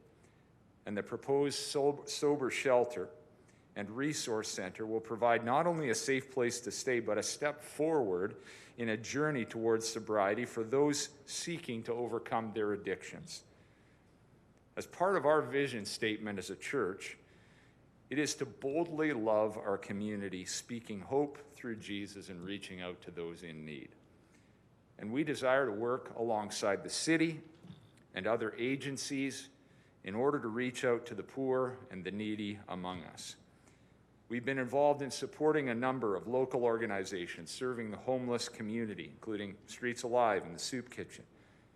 And we are also committed to actively supporting and participating in the work that the Mustard Seed proposes here with our people and our resources. We are confident in the proven ability of the Mustard Seed to provide the same support and dignity to our community as they have in other cities.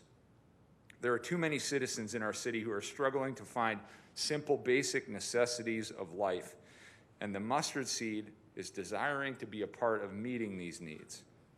So I'm asking you that you please support the rezoning application that will allow them the opportunity to move forward and begin to make this difference in our city. Jesus teaches us, "Blessed are the merciful, for they will be shown mercy." Let us show mercy to those who are in need. Thank you for your time.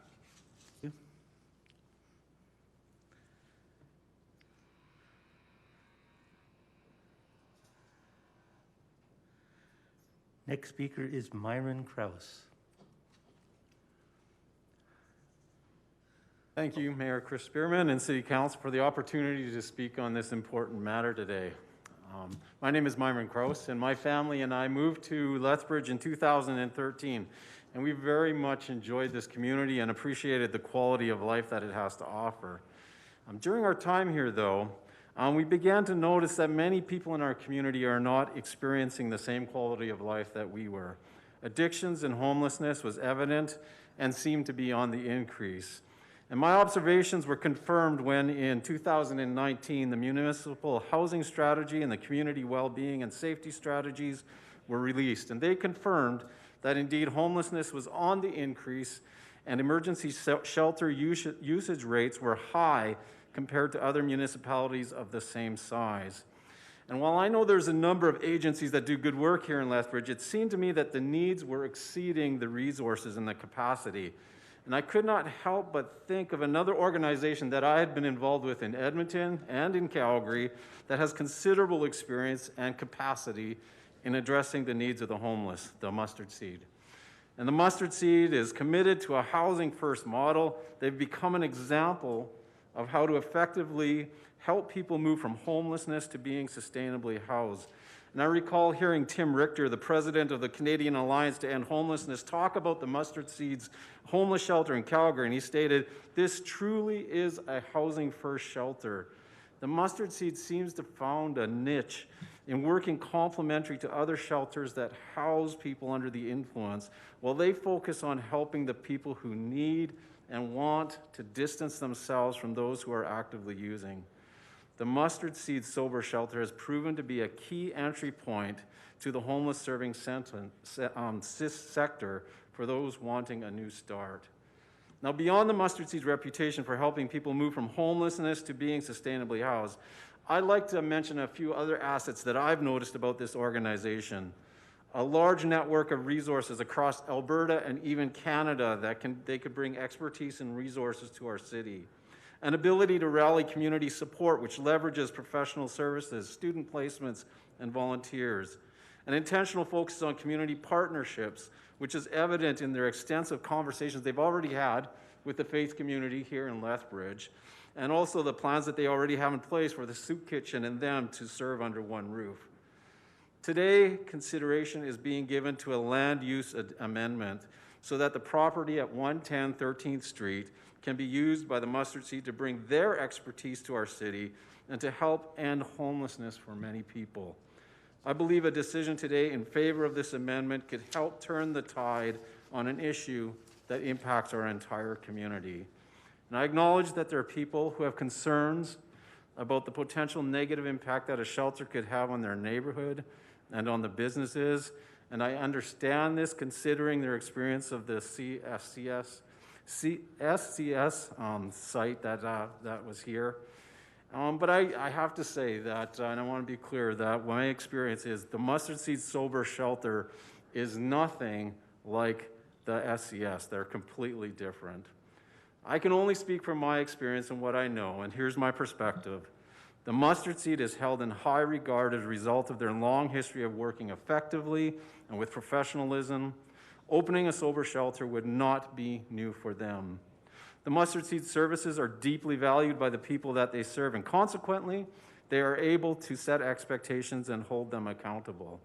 The Mustard Seed exists in a variety of locations, and I have seen them be attentive to the surrounding community's needs.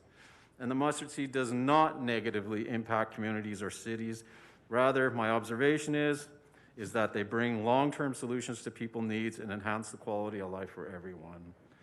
And the one other thing I know is that you cannot have a sober shelter without a building or a location. And it's difficult for me to think of another alternative to 110 13th Street that is being proposed. A shelter, and it's been mentioned already, a shelter needs to be accessible to people who are experiencing homelessness, and a housing first shelter needs to be accessible to the services that help them move towards a healthier life situation.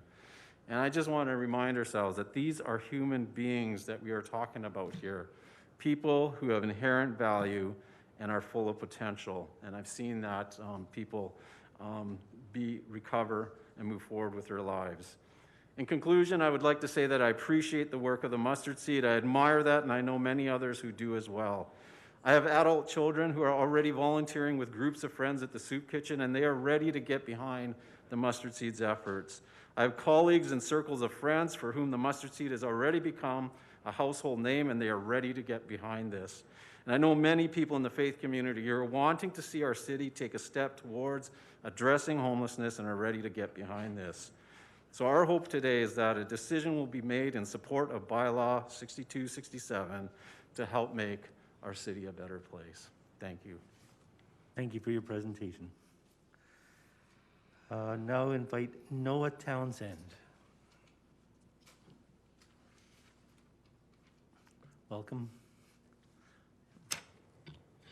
I'm Noah Townsend. I'm one of the owners of Dwight's Place Auto Body at 1230 First Avenue South. Been part of the business for 15 years and second generation and the eventual final owner here. When we brought in the safe consumption site into the community, it was not necessarily their operations that affected us. It was the negative externalities, things that arose from their clientele being in our area. And so when we heard about the Mustard Seed, this was the exact concern I had. What kind of people are coming through here, and what kind of people are going to come with their targeted clientele? Their targeted clientele may be sober people, but that does not mean they're not going to see foot traffic from people who are going to be turned away because they are not sober. That does not mean that friends and cohorts of these sober people are going to be sober. And when they are turned away, we are directly in the footpath between their other place to go. So when they leave that shelter there from being shut or being kicked out for being not sober, they're going to walk directly down past us. A study was done in Vancouver, which I attached to my letter, studying exactly this. Vancouver has moving homeless shelters. They actually relocate them periodically in order to minimize the effects on the population around them. So they followed these from 2007 to 2016, and they found that there is a 56% increase in property crime within a 100-meter radius, tapering out to a 400-meter radius.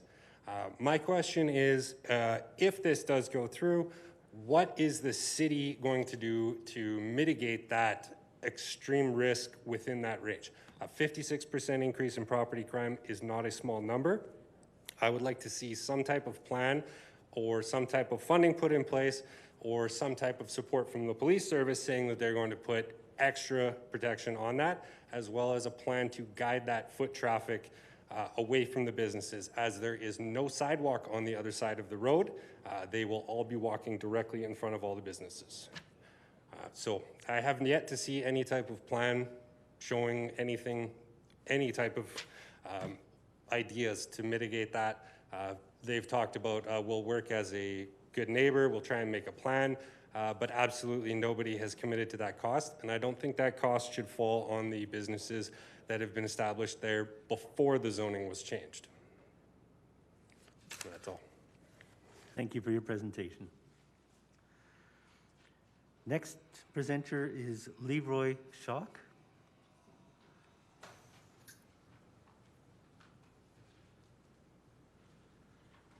Your Worship. Welcome.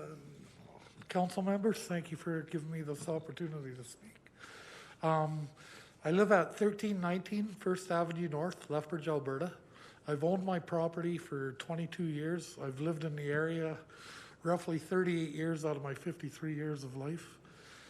At no point was I ever approached from the mustard seed as being a neighbor, as a resident. But because I fell in the 60-meter zone, I happened to get a letter to see what this application was all about. I find if they were sincere, they would have come and spoken to us as neighbors to get some of our input. And maybe I could have explained to them that where they're putting this is a war zone. It's full of drug addicts. It's full of crime to the point where I can't even get insurance on my house because of the crime. How can you get sober amongst this aspect of people that are in this neighborhood? It's like having AA meeting in a liquor store. It's, to me, the problem is all around us there. And we've been hammered for the last 3 years on 13th Street as businesses, homeowners, with thefts, with all kinds of stuff. But if there was some sincerity and a visit and a discussion amongst us to make us aware of exactly what their plans are, where they're going to go with it, and how they're going to protect us with their, because where is the fallout going to go from this shelter if they're turned away? You guys say you only take sobriety. Well, do you have blood tests or breathalyzers to detect the sobriety, or is it just something that you can determine, or you got a good bloodhound? And then you also mentioned that if you had to remove somebody, you would have to call the police and they would have to come and assist you. In the meantime, you're taking that resource away from us when we have break-ins going on and they're busy trying to remove a person that's being out of hand in your facilities. The lack of communication with everybody is non-existent. It's all things that we want to hear, but I have to put my head down every night. It is my home. It's my investment I worked hard for, and it's not just me, it's everybody around me. And it's very concerning that there's going to be more foot traffic, more people that are going to be attracted to this area that is already in dire needs of help already. And I would like you guys to consider looking further into this development before making your decision, and look at other properties that are available. Just because one fell through, now let's try this one. We can't go forward without any thought or input. It can't be just somebody that says what they want to do for us, but it's also got to include some of us that have invested in our properties and our neighborhoods and our families. And please do not consider this until that's been looked at. Thank you. Thank you for your presentation. And Richard Daly.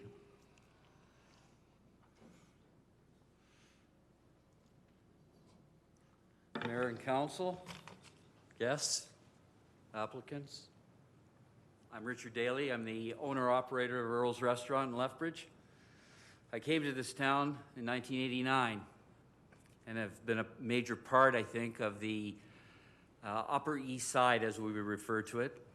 In 1989, we had a relocation of the rail yards and the beginning of a revitalization of an area of Lethbridge that was, and could be said, down to the dumps. We took over a burnt down, burnt out lumber yard. People told me, "You're crazy." I love it when people tell me I'm crazy because I like to prove them wrong. And I think that I have proved them wrong. We spent $1 million on that burnt down lumber yard. There was no sidewalks. Most of you wouldn't even remember that. I cut a check to the city of Lethbridge for $28,000 to put sidewalks on 2nd Avenue. I didn't have the money to do that, but I did it.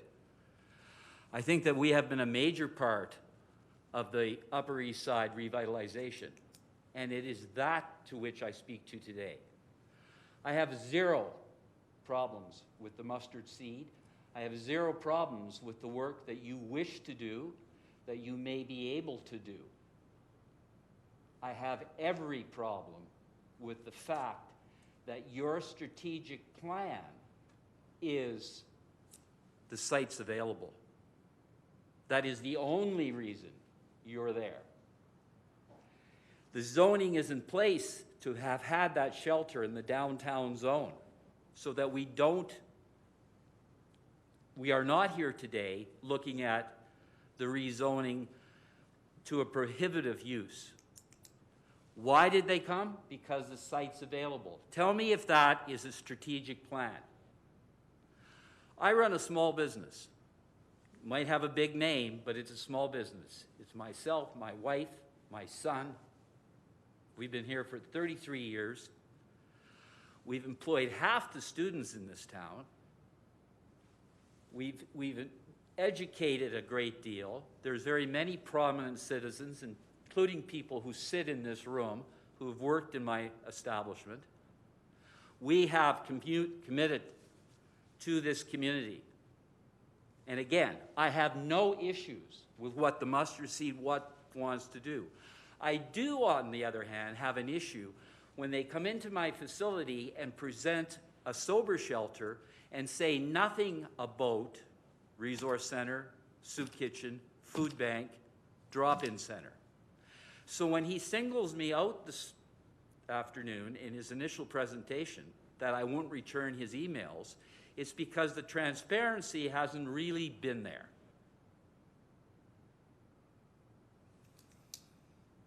Because it's available is not a strategy. I spent 6 hours last night. I read 359 pages. 3 times I said to myself, Richard, you've read it all. It's all the same thing over and over again. I got to page 354, at which point in time I read a letter from the Lethbridge Police Service supporting Byron Bradley and the mustard seed. I said to myself, that's impossible. The police service cannot support a social agency. This morning I spent time on the phone. I phoned the police commission, I phoned the chief of police, I phoned the president of the police association. I have here a letter that no one has bothered to make comment to, that Mr. Bradley made some definite comment to in his opening arguments or statement that the Lethbridge Police Service supports this application. That is not true. This letter is addressed to you, the mayor and council, was sent to you today, and you have a right and an obligation to make that known that the chief of police of the city of Lethbridge has withdrawn that letter because it was never authorized in the first place. And if you would like to read it, I'm not going to read it because I don't read well, and I'll stumble. But he categorically states that the letter presented should never have been presented. He retracts it. I spoke with him personally today. He says we do not take sides, and yet that's part of the presentation. The real issue here is simplistic in my mind, and after reading 359 pages, it was absolutely clear that there is one issue. This is a zoning issue. We can all get emotional, as our colleagues have done here, about being God-loving citizens, caring for the poor, etc., etc. That is an entirely separate issue, and no one who has sent in letters on this case is against what the mustard seed wants to do. We are not cold-hearted individuals in Lethbridge. The city of Lethbridge has had a problem since Fort Whoop-Up. We have never addressed it. more than once tonight, and in many, many of those applications I read last night, the comment about the need for a master plan is obvious, and that is what the community demands. And Mr. Mayor, I will be the first one to volunteer to be on the committee of that master plan. In fact, if you want me to chair it, I will chair it. Because we need a comprehensive strategy, not a shoot from the hip, not, you know, the mustard seed rides in on a white stallion to save us all. That's not a strategy.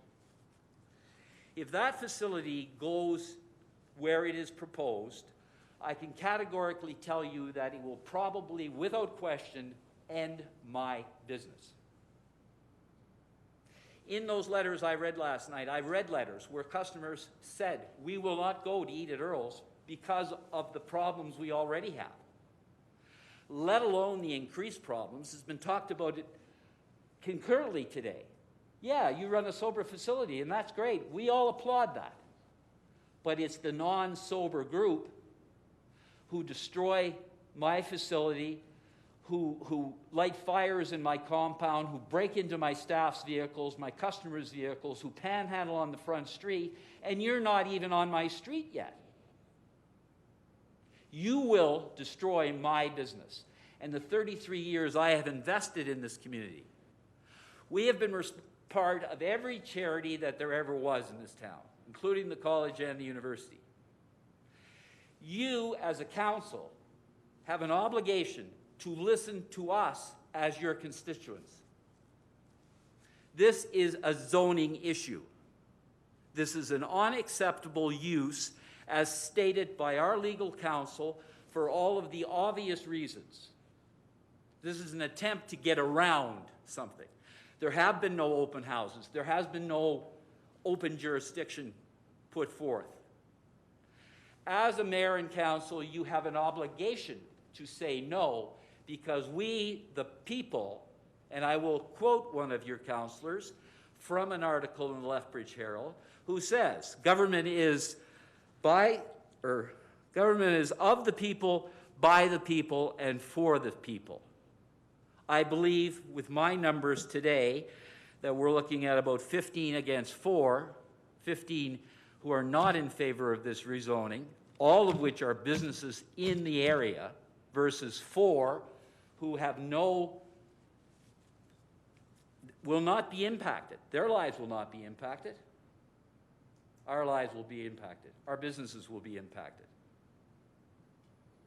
My $1 million in property tax that I have paid to the city of Lethbridge in the last 33 years will be impacted. You, as a mayor and council, have an obligation to us as taxpayers, as citizens, as your constituents, to say no to this.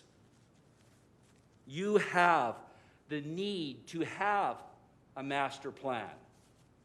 We've had this issue in Lethbridge since Fort Whoop-Up. Why don't we take the courage to go out and try to deal with it? Take all the stakeholders, including the mustard seed, including the faith community, including the business community, including the residents of this community who can't even get insurance. Why do we not all sit together and try to figure something out instead of pussyfooting around and saying the great white steed from Calgary will save us all? I think you know my position. Thank you for your presentation.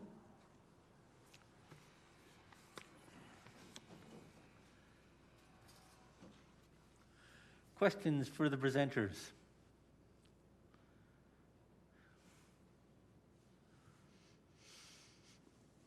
Any questions from council?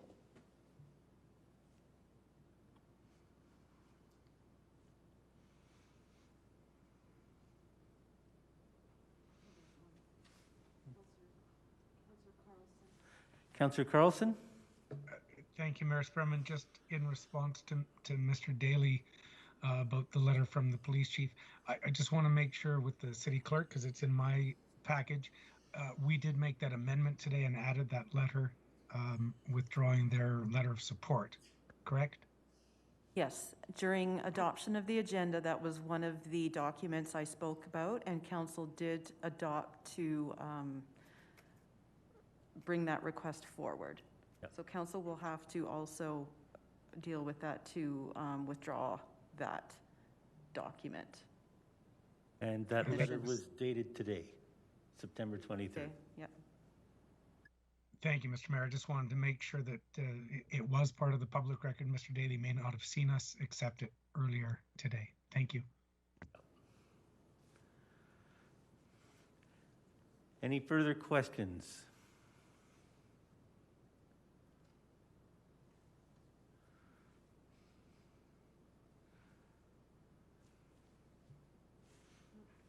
Okay. Okay, we'll bring in the next group of speakers. Thank you.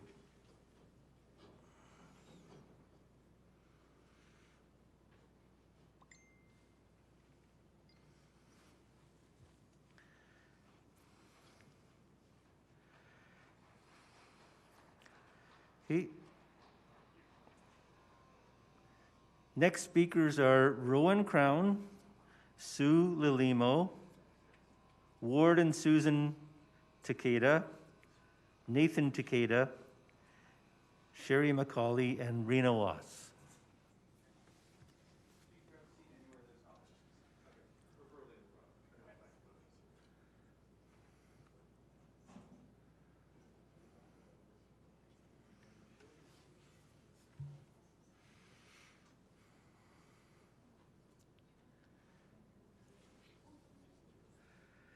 Okay, first speaker is Rowan Crown.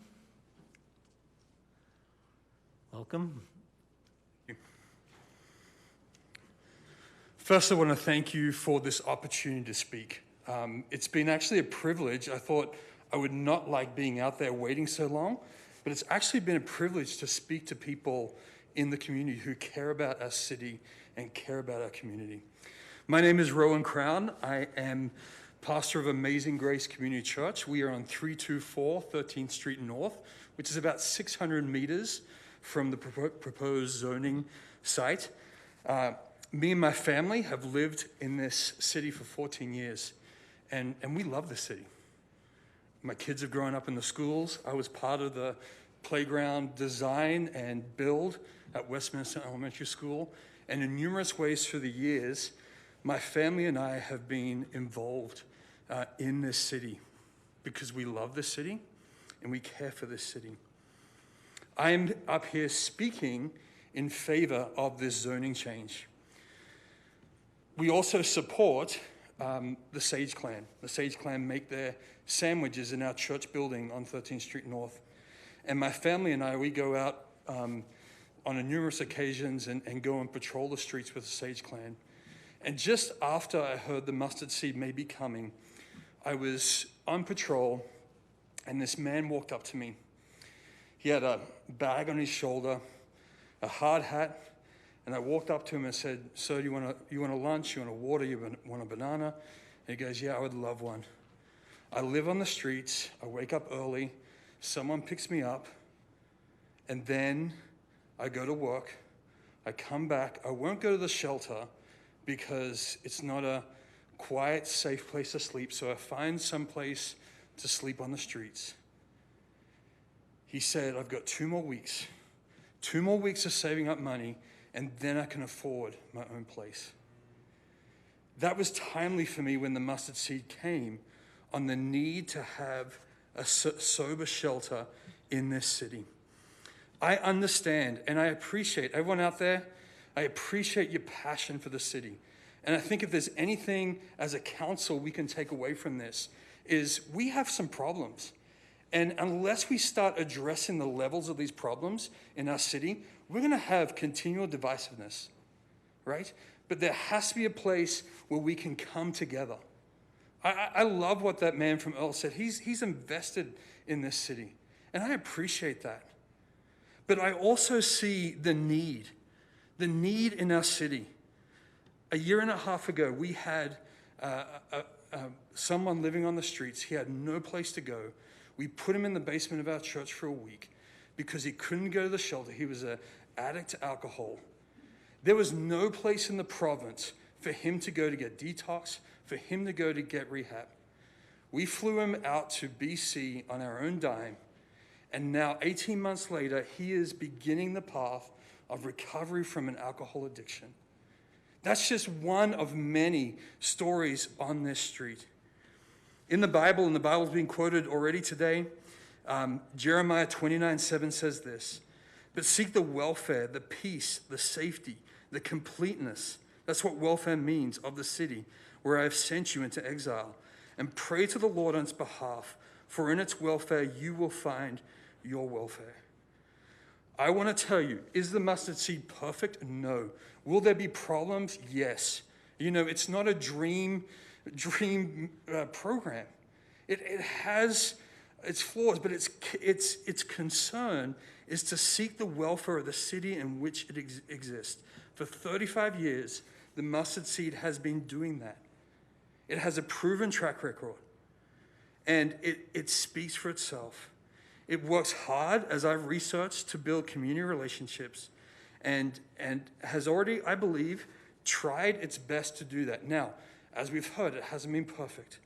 But in knowing them, I hear that they want to reach out and be part of the solution. In being in the neighborhood, I've told people out there, I will be part, just like the owner of Earl's, to be part of some solution to help rebuild the community. I love this community. I've invested in this community. And if council gives this approval, I will be excited, and I will help bring about the changes that need to happen. But I love the idea of having a master plan. I think it's awesome. But what happens now? What do we do now in the meantime? Do we just wait? Do we wait for a master plan? There has to be some level of how we're going to build towards working together as a city to meet the various needs that are happening in our city. Once again, I'm not a politician, and you know, I've spoken to some of you, and I appreciate the work you do. I know it's hard. I pray for you guys. I really do. And I want you to know that we are supportive of what you decide. But we believe, and I believe, I should say, that this is an important part of helping the needs that are in our city right now. Thank you. Thank you for your presentation.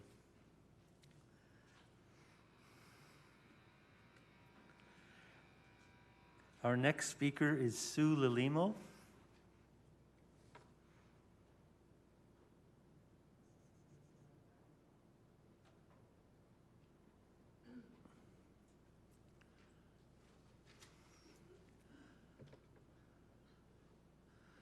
Welcome.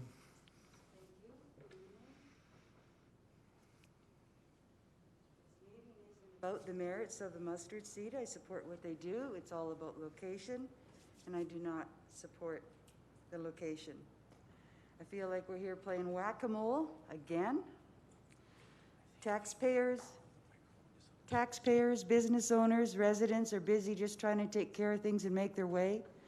And many aren't aware of the issues coming up in their area, nor are they able to take the time to stand up for their community. You're either going to give up your wages or you're going to walk away from your business in order to be here and wait for hours to speak. I'm sure many people, anyone I've talked to so far, is not in favor of this location. In fact, the businesses that pay taxes, licensing fees, and the residents who pay taxes pay your paychecks, and you are hired to take care of our community. There seems to be no concrete plan to address the homeless and addiction troubles in our city. Certainly, the proposed location for the mustard seed is a grave error, in my opinion. Surrounding businesses have been hurt by the recent Arches facility, and then the government restrictions put in place because of COVID, and now this, perhaps a final nail in the coffin of many of the businesses in this area. If a sober facility is to be set up, and it should be, I believe the clients would be better served by an out-of-town facility, away from temptation, away from drug dealers, giving them a real chance at recovery. And I want to interject here, the mustard seed representative here mentioned that a central location is important for these people. then why was the Ramada even being looked at if a central location is that important? I believe, like a recent speaker said, is like the plan is of buildings available. The mustard seed does not have a great record. As been mentioned, communities suffer. You've been provided links and submitted letters to speak to what a mess it can make of an area. The last I reviewed the submitted letters to council on this matter, the nays had it. As of the 18th, I noted where addresses were visible. 3 in favor live on the south side. 1 in favor is from Fort Macleod.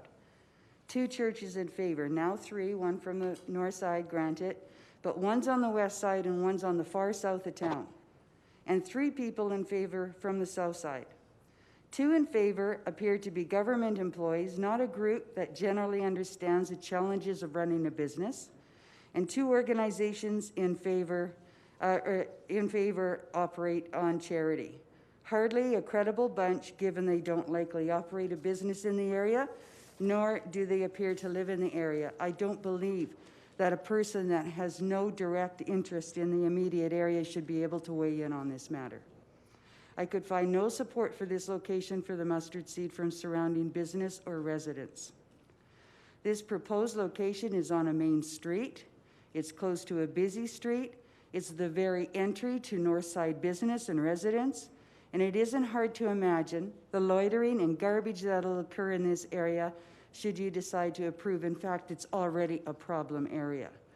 You just drive through there, and the amount of garbage there is shameful. The mustard seed will not be tending to what happens outside their facility. Understandable.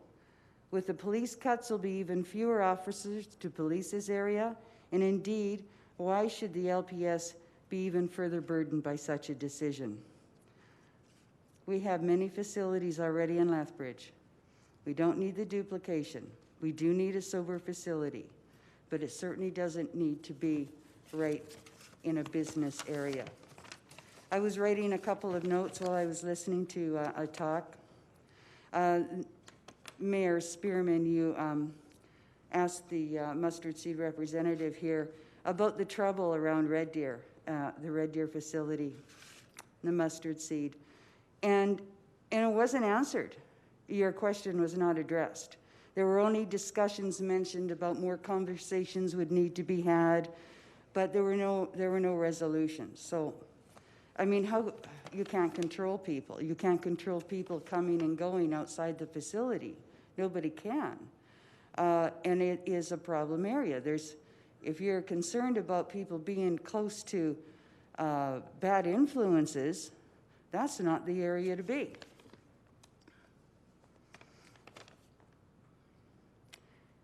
And the LPS thinks this will reduce calls. Well, that letter was withdrawn. But I doubt the sober people are really responsible for many calls in the first place. Bad location. Please don't hurt these businesses. I'm a business owner. I'm a longtime resident of the North Side. I work so hard to keep it safe. Thank you. Thank you for your presentation.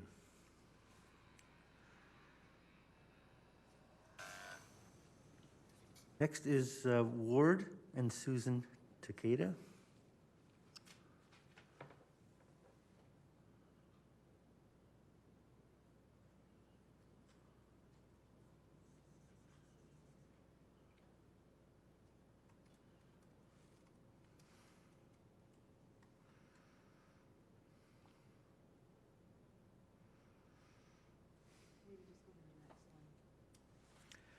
Next one is Nathan Takeda.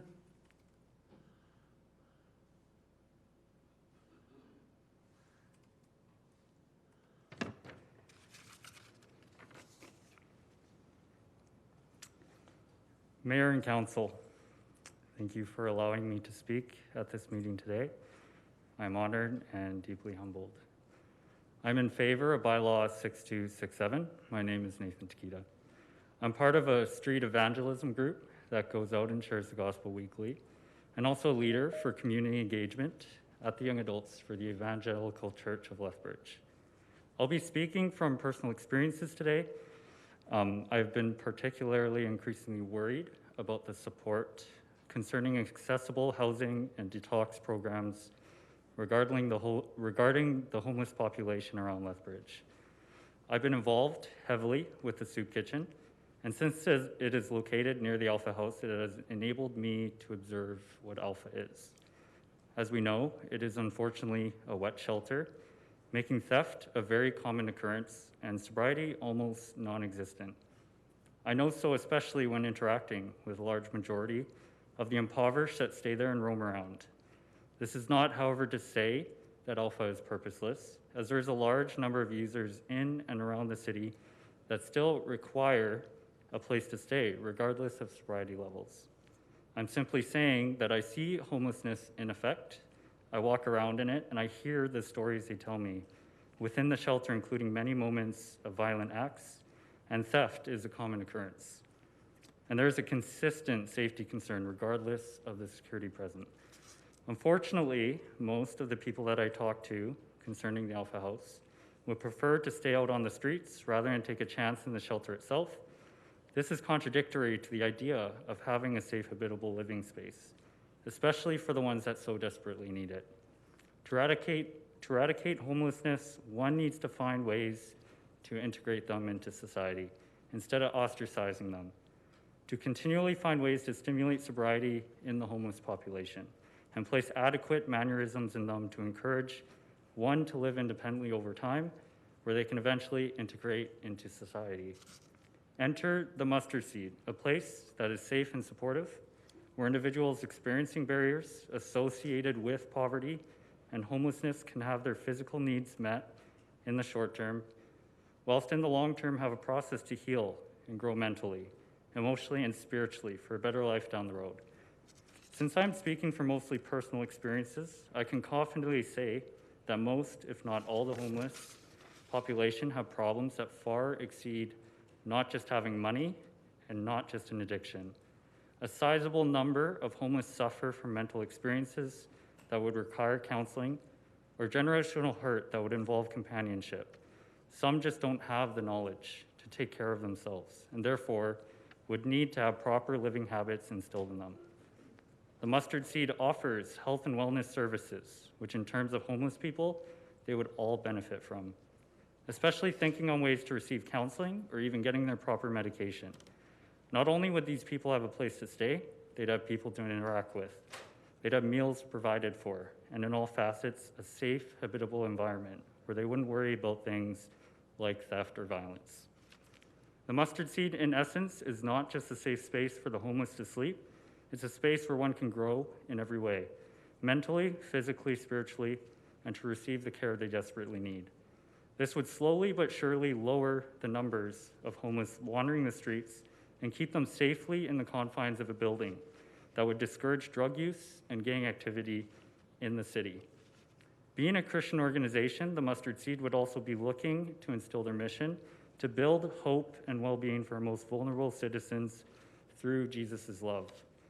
Isaiah 58, 7-8 says, "Is it not to share your bread with the hungry and bring the homeless poor into your house? When you see the naked, to cover him and not to hide yourself from your own flesh. Then shall your light break forth like dawn, and your healing shall spring up speedily. Your righteousness shall go before you. The glory of the Lord shall be your rear guard." Let's be a people that unconditionally love those who desperately need it. Thank you for your time. Thanks for your presentation. I'd call Warden Susan Takeda if they're available. If not, we'll move on to Sherry McCauley.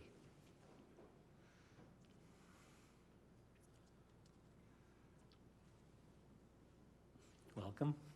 Hello. I had sort of a problem today that my printer wouldn't print, and then I put it all in my email system, but now I can't retrieve my I can't retrieve my letters, so I've been sort of writing one here. But anyhow, so I'm Sherry, and just wanted to say that I, as well as my son and his family, own homes in Westminster. I have lived here for 14 years. My granddaughters, aged 2 to 4, live around 3 blocks away from the proposed site. And I just want to make it clear that I oppose the rezoning of this parcel of land in order to grant the Mustard Seed permission to occupy and build within the space. You know, there's a joke that we had in Westminster when the SES was happening, and it was during the assessment time when our property taxes would come, and we'd ask, you know, like, well, did your property tax go up? Yeah. And your house value, 0. You know, and you know, like, people have been talking about businesses, but our residents, that's my retirement. That's my home. That's the only money I have. And when you're afraid of nobody wanting to buy your land or your house and things like that, or you're afraid to go out, and you just know that, like, I'm quite nervous right now, and I'm shooting the breeze, but I just want to say that it was a very, very bad experience for our neighborhood when that was happening. Now, our neighborhood, since the SES has been shut down, people have left. They're not even around here. And our neighborhood is wonderful. There's kids riding around on bikes. There's old people walking around. And I'm not joking. Like, I used to hear sirens every half an hour. We heard, like, you know, it was one night I'm going, I haven't heard any sirens. Isn't that weird? And it was nice. So for us, we're getting our peace back. We're getting our life back again, even with all this COVID and everything else. And now, here we are. I am defending it because, you know, it just might happen again. And I don't know if you guys noticed, but the people who are for it, and they're here more to tell us about the mustard seed's integrity. We're not questioning the mustard seed's integrity. We're talking about the location here. And is it the right location? And I believe that if we had a plan, we wouldn't even be here. We wouldn't even be having a hearing about rezoning it. Because if we had a plan in place, we'd know what kind of land we could go on, where it would be, you know, and so that's where, you know, it might sound like I'm going off track, but when I was doing a lot of stats and things like that, I just want to say that the Homeless Hub stated in 2018 that we had 223 homeless people. 65% of those, 65% of those were chronically homeless, and 73% of them were of Indigenous culture. Also written is that 80% of chronic homelessness are substance users. So in my calculation back then, we had 116 addicted chronic homeless. Let's see here.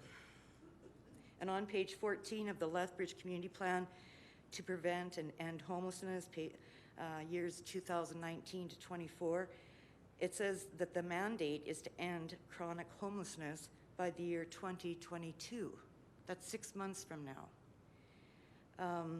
To mention too is that the city's 5-year community plan's vision statement is bringing Lethbridge together, permanent housing for all people living in Lethbridge. The mustard seed proposal is to help the homeless who are sober or in recovery, and also at its very best offers a temporary housing shelter, not a permanent one.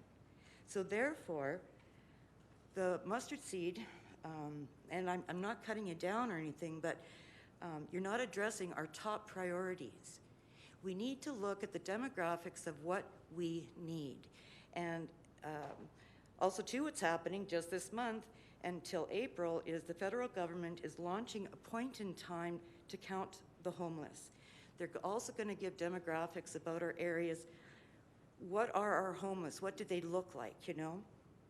And I would suggest before, you know, we're only going to get a couple kicks at the cats for the funding. So when we get this funding, shouldn't we be absolutely certain of what the agency who's going to come in, they're going to give us what we need. So something for your consideration is it's the Managed Alcohol Programs, and it's called MAPS. And it's a theory on housing addicted chronic homeless, and it was written by Dr. Tisa Baboda. There's many cities in Canada that have already adopted this plan, such as Regina and Hamilton. It's housing first, but with an added twist that there is no prerequisite for the individual to be sober in order to be given a home. But really what I'm trying to get at is that the MAPS plan is a specifically tailored plan for us. It's not the mustard seeds plan, it's our plan. And therefore we know what we need. It seems like we're running on the skirt tails of an agency in hopes that they are going to answer what we need, and yet we don't even know what we need. And so anyhow, I just hope that I hope you say no, because we need to think about this more. Like, you know, not many cities can say that they live aside, you know, the largest reserves. We have got special needs, and we need to address those in order to be able to help them. You know, and I guess that's all I have. Thank you for your presentation. Thank you. Okay. Next speaker is Rena Was.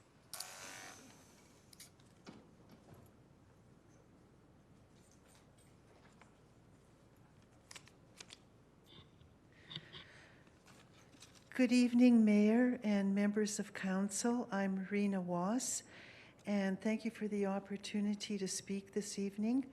I have a PowerPoint presentation that I'd like to share with you, if that would be okay. Visuals sometimes convey more than words. It's ready to go if all right. All right, if you Thank can load the PowerPoint presentation.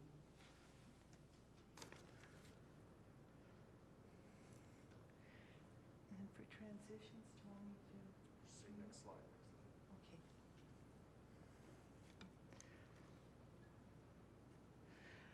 So the first slide, there's 19 slides, but I want you to know that, well, I think we all know, Mustard Seed is a business, and like any business, it's looking to expand. In the field of help, this is big business, and it employs a lot of people. It's up to us to make sure that the business is run responsibly. Community safety and well-being must take a priority. And that's the message that I really want to leave with you all through this presentation. Next slide. The Ramada Inn had me very concerned. There was a Facebook page that went up, a petition asking residents to vote yes or no on the Ramada Inn location. And there was a huge outcry. What I'm concerned about with the Mustard Seed coming in, they were scrambling for federal dollars, hoping to buy the Ramada Inn and turn it into like a housing shelter for the homeless. And while that is a really good thing that they're doing, the location was terrible. And they took they did not listen to the residents of the Lakeview area, and that was very problematic.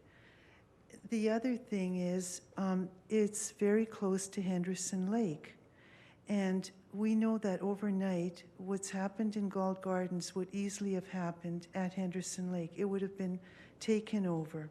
Next slide. So I'm concerned about their attitude of entitlement. Too often organizations that are out to do good in the community feel it is their right to set up wherever they want and operate as they wish. We can't accept that. Look what happened with Arches. It was another well-meaning agency, but look at the disaster it created for us. We need to learn from that and take every measure to make sure that variations of that very problem don't occur. Next. So Arches became a magnet attracting drug addicts from not just Lethbridge, but everywhere. And overnight, Lethbridge became known as, right across Canada, as a hotbed of crime and drug problems. Next. So what we've got is a small number of people that are disenfranchised, and our hearts go out to them. We want them to do better. We want them to have the help, but we have to do it right. So a small group is creating big problems for us. People cheer when they see a business go up, like an ice cream parlor or a bookstore, but they cringe when they see organizations like Arches established in their vicinity, because it always spells problems for us. Next. Social problems, safety problems, financial problems financial cost in terms of the programs that we offer, the cost of health care, impacts to business. Next. So here is a whole list of problems. The downtown core, as we know, is impacted severely. Businesses have been suffering for years. There is a bad vibe throughout the heart of our city. Galt Gardens is no longer safe to walk through. I walked through there on January 17th and I was run out of the park. A native lady was yelling at me to get off her land. Well, I live in the, not too far from here in London Road. Fritzig, which is just next door, it's been impacted. The little London Road Park has. So has the Kiwanis Park. So has the Kinsman Park. We see drug addicts, needles, people staggering around. It's really become a deplorable situation. The library is now a hangout for drug addicts and homeless. The bus shelters, they're not even safe to sit in. So, and new clothes, this is what's really upsetting a lot of people. They're given free food, free clothing, free everything, and we see the waste. It's all over the streets. In my own neighborhood, and I've had my yard broken into, my van broken into a couple of times. I see stolen bikes, bicycle parts all over the back alleys. Next. So Galt Gardens, like I say, I was run out of Galt Gardens just walking through there on January 17th. I don't feel safe walking through there. And the very sad thing is I grew up in this area. We would go to church at St. Patrick's, and on the way home we would have, lunch at Galt Gardens. I mean, everybody really dressed up when they went to Galt Gardens. It was so special. And now it's been trashed. There's garbage everywhere.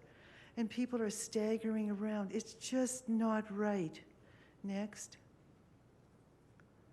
So needle debris is everywhere. Next.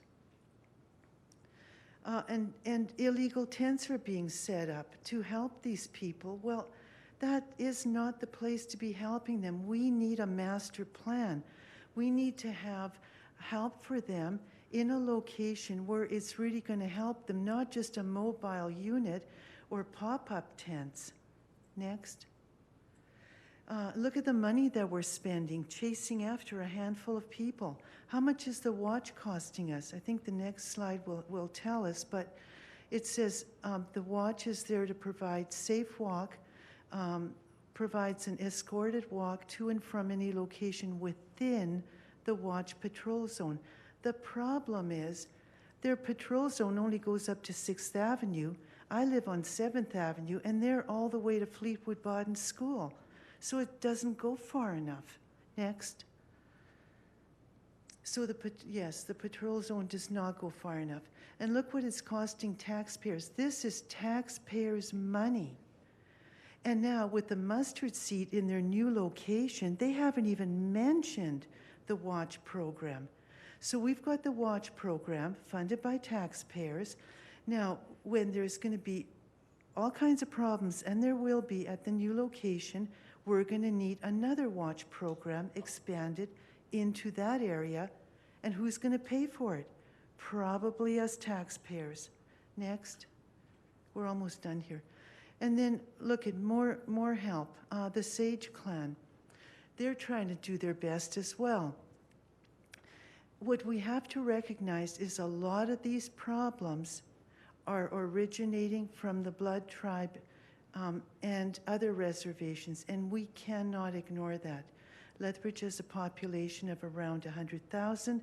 The Blood Tribe population is about 12,000.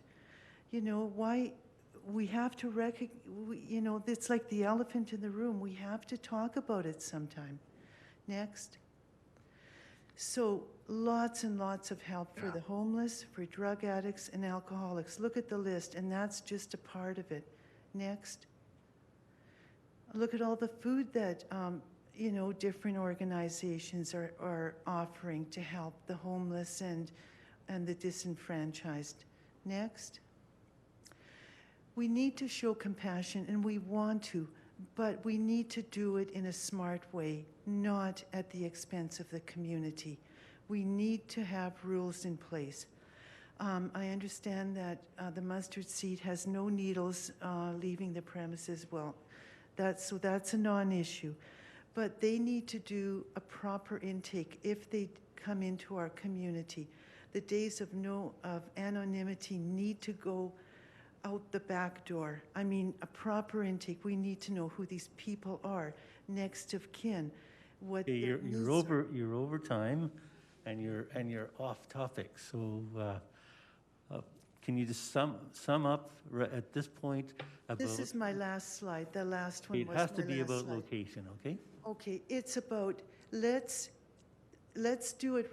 Let's make a proper, responsible plan, and the number one thing should be the well-being of our community, our citizens, and business. We cannot ignore that. We cannot have another Arches variation happening here.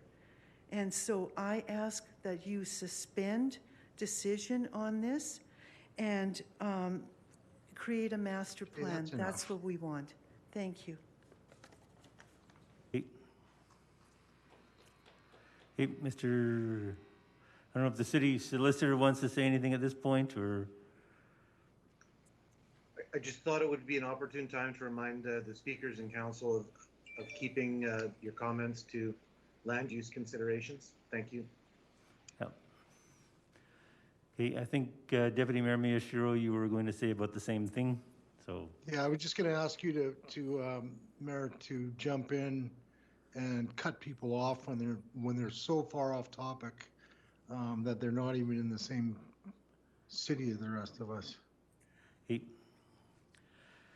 Okay, are there any questions for any of the presenters?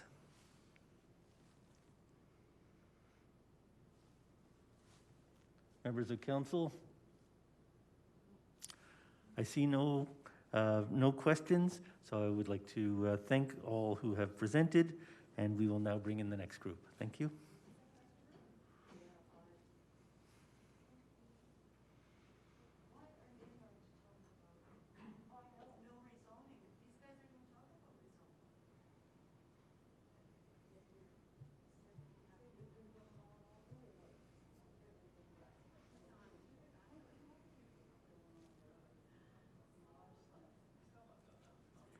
Okay, Mark Cameron,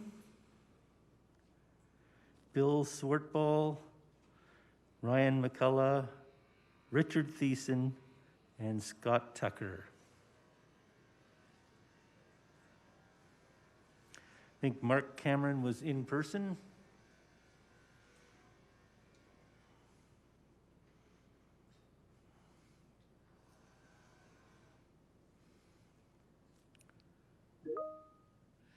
Yes.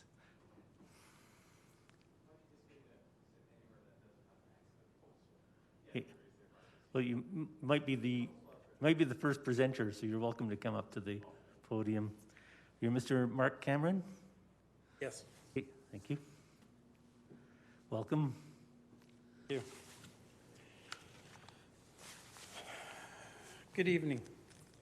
Thank you, Mayor Spearman and Council, for allowing me the opportunity to speak this afternoon. I'm going to change that to this evening. My name is Mark Cameron, and I own and manage Camair Refrigeration and Heating, located at 313 13th Street North. We purchased our property 10 years ago and developed it over the next 4 years. We were renting in the industrial park for 22 years previously and moved our business here with the goal to own commercial property and increase our business visibility within our community. The last 6 years have brought significantly increased crime activity, fueled in a large part by the homeless and drug-dependent individuals. We are constantly dealing with theft, vehicle break-ins, loitering, discarded needles and condoms. Equipment's been destroyed to steal copper, public urination and defecation, constant graffiti, and lighting fires. One morning I arrived to find a newly planted pine tree cut in half with a machete. Recently we had to salvage a two-door cooler after it became a hot box for smoking drugs. We even had our Christmas lights stolen this year on Christmas Day. Unfortunately, this activity is increasing at an alarming rate, and having a homeless shelter, soup kitchen, or anything else that could follow will only increase criminal activity. As a property and business owner on 13th Street North, I strongly oppose this land use bylaw amendment to provide a homeless shelter and soup kitchen to be located at 110 13th Street South. The right to suppress a business community should not exist simply because a location became available. We've all seen the devastation to the local business community at the former SCS site. This taxpayer-funded site was responsible for bringing homeless and drug-dependent people from all across Canada into our city. This put Lethbridge on the map as the second highest injection site in the world. The Maclean's magazine stats of Canada's most dangerous cities placed us number 3 on the crime severity index out of 237 communities across Canada. Our property crimes are double the national average. We have a real growing problem here. And it's not a homeless issue. Let's call it what it is. It's a drug crisis. Our goal should be to lower the drug-dependent and therefore homeless population in Lethbridge, not to scatter large facilities throughout the city to attract more of these individuals from other communities. Let's not showcase our failure as a community to cure this drug problem by locating it at the main entrance to North Lethbridge, where a third of our population lives and works. I'm not saying we should hide it. We need to centralize it and provide full-time drug rehabilitation programs in a hope to end this crisis. I believe that the only way we can reduce and hopefully end this drug crisis is to keep our facilities in one location, the current location. This area is surrounded by city-owned property and there's room for expansion if required. There's numerous benefits to this. It'd be easier to provide daily essential services to one location, such as transportation, food, clothing, drop-offs, etc. Vandalism and theft to city property are shared cost to all taxpayers. Less drug paraphernalia scattered throughout the city, including parks. A full-time drug rehabilitation program is easier to administer and monitor in one location. Policing one location would make it easier to protect the vulnerable and arrest the drug dealers. You're being asked to change the rules and allow an already existing facility to move to a business community of which it has nothing to contribute and will only have adverse impacts to that community. If this should proceed, then a question needs to be asked for the city's plan for compensation to the local property owners for lower lease rates and property values. This needs to be addressed, as well as the reduction of property tax revenue. that will surely follow. The future growth and success of 13th Street business is in jeopardy due to this rezoning application, and I hope that council will make the appropriate and right decision. Thank you for your time and consideration. Thank you for your presentation. You're welcome to take a seat in the audience. We'll have 4 more presentations by that'll be electronic. You're welcome to leave also if you wish, but councillors may have questions. Is Bill Swartball on available electronically? Okay. Mr. Swartball, you're welcome. Yes, thank you for having me. I'm pastor of Free Grace Fellowship, and I'm about 800 meters from the proposed site that's being discussed here this evening. And we see a lot of foot traffic come by our area, so because we are located in the Westminster neighborhood. I don't remember if it was either 3 or 4 years ago. I made a trip to Calgary to the Mustard Seed, and I took a friend along, and I was given a tour of the 1010 Center because I was as well, like all of you, concerned about what's going on in our city regarding. Mr. Mayor, sorry to interrupt. It's Joe. I can't hear him. Are you having trouble hearing him? His sound levels are lower. We'll see if we can get it turned up. Yeah, because I can't hear anything that's being said. Yeah, you're right. You're right, Joe. It is pretty low. Mr. Zwartball, can you speak closer to your microphone? I can. It'll expand my face. Okay, I'll get as close as I can here. Is that better? That's much better. Yep, that's good. Okay. So I made a trip to the Mustard Seed 3 or 4 years ago and took a friend along, and out of concern of what was going on in Lethbridge and looking for answers. So we were given a tour of the 1010 Center, and just amazed at the expertise by which they and respect how they deal with the people. And later in the day, we were given a tour of the dry shelter in another part of the city. And I asked the question, what's the average stay of your residents at the shelter? And any number they would have asked me to guess would have been way too high. And the number was 13 nights was the average stay of the residents when they first entered the shelter. And I just asked for an updated statistic, and for 2020, so last year, the number is exactly the same. 13 nights is the average stay, because they help these people move from a bed on the floor into what they call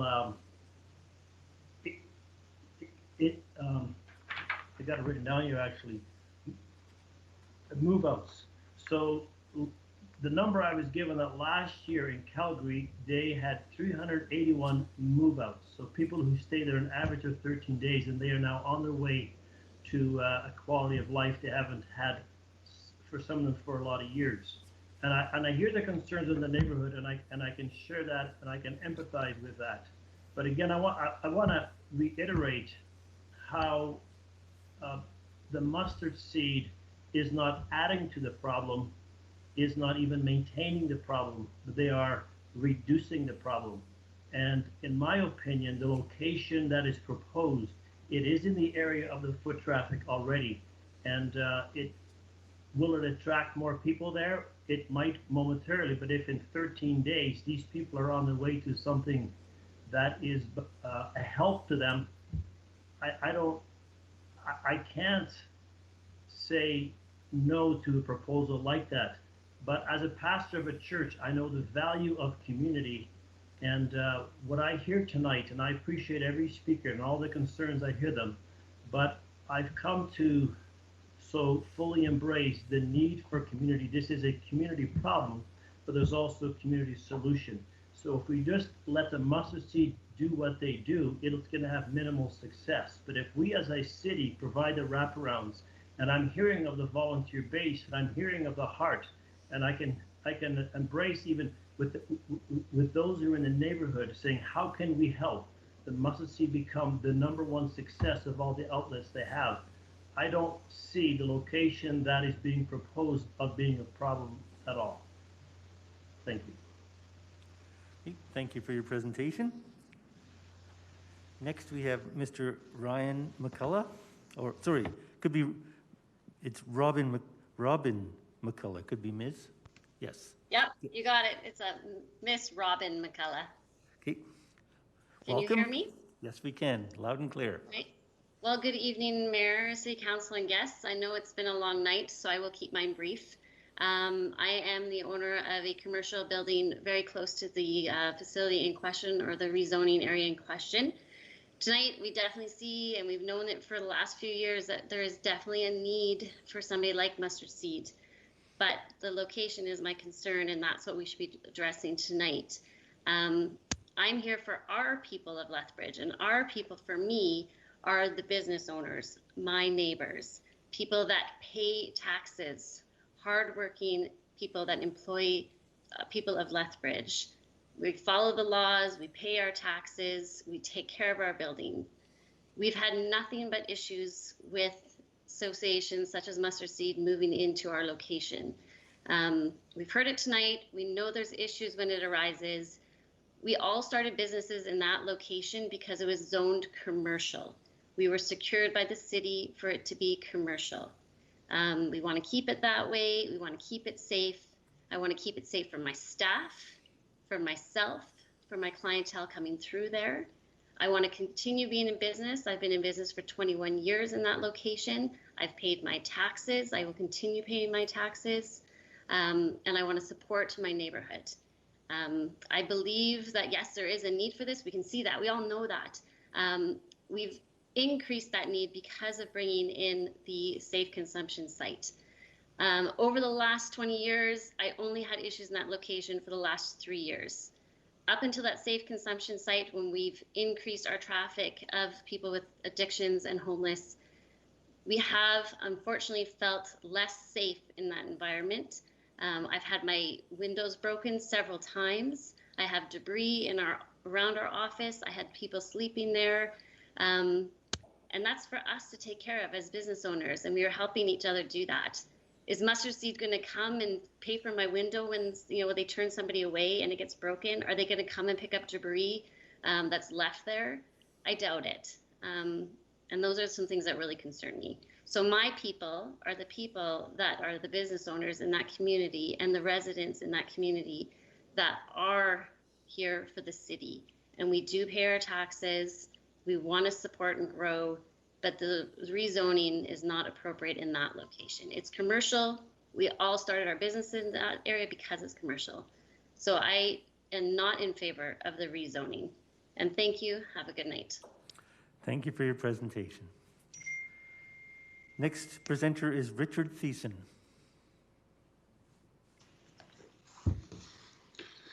Good evening. Good evening. I'm coming as a member of the business community in Lethbridge. I am a volunteer at the soup kitchen in Lethbridge. I'm a member of the CWSS committee in Lethbridge. And I have toured the Mustard Seed Sober Shelter in Calgary. There's never a perfect location for dealing with those that are in need within our communities. Leadership, you need to care for all, and you need to take everyone into consideration. So this is a very difficult decision for you. I acknowledge that, and I wish you well.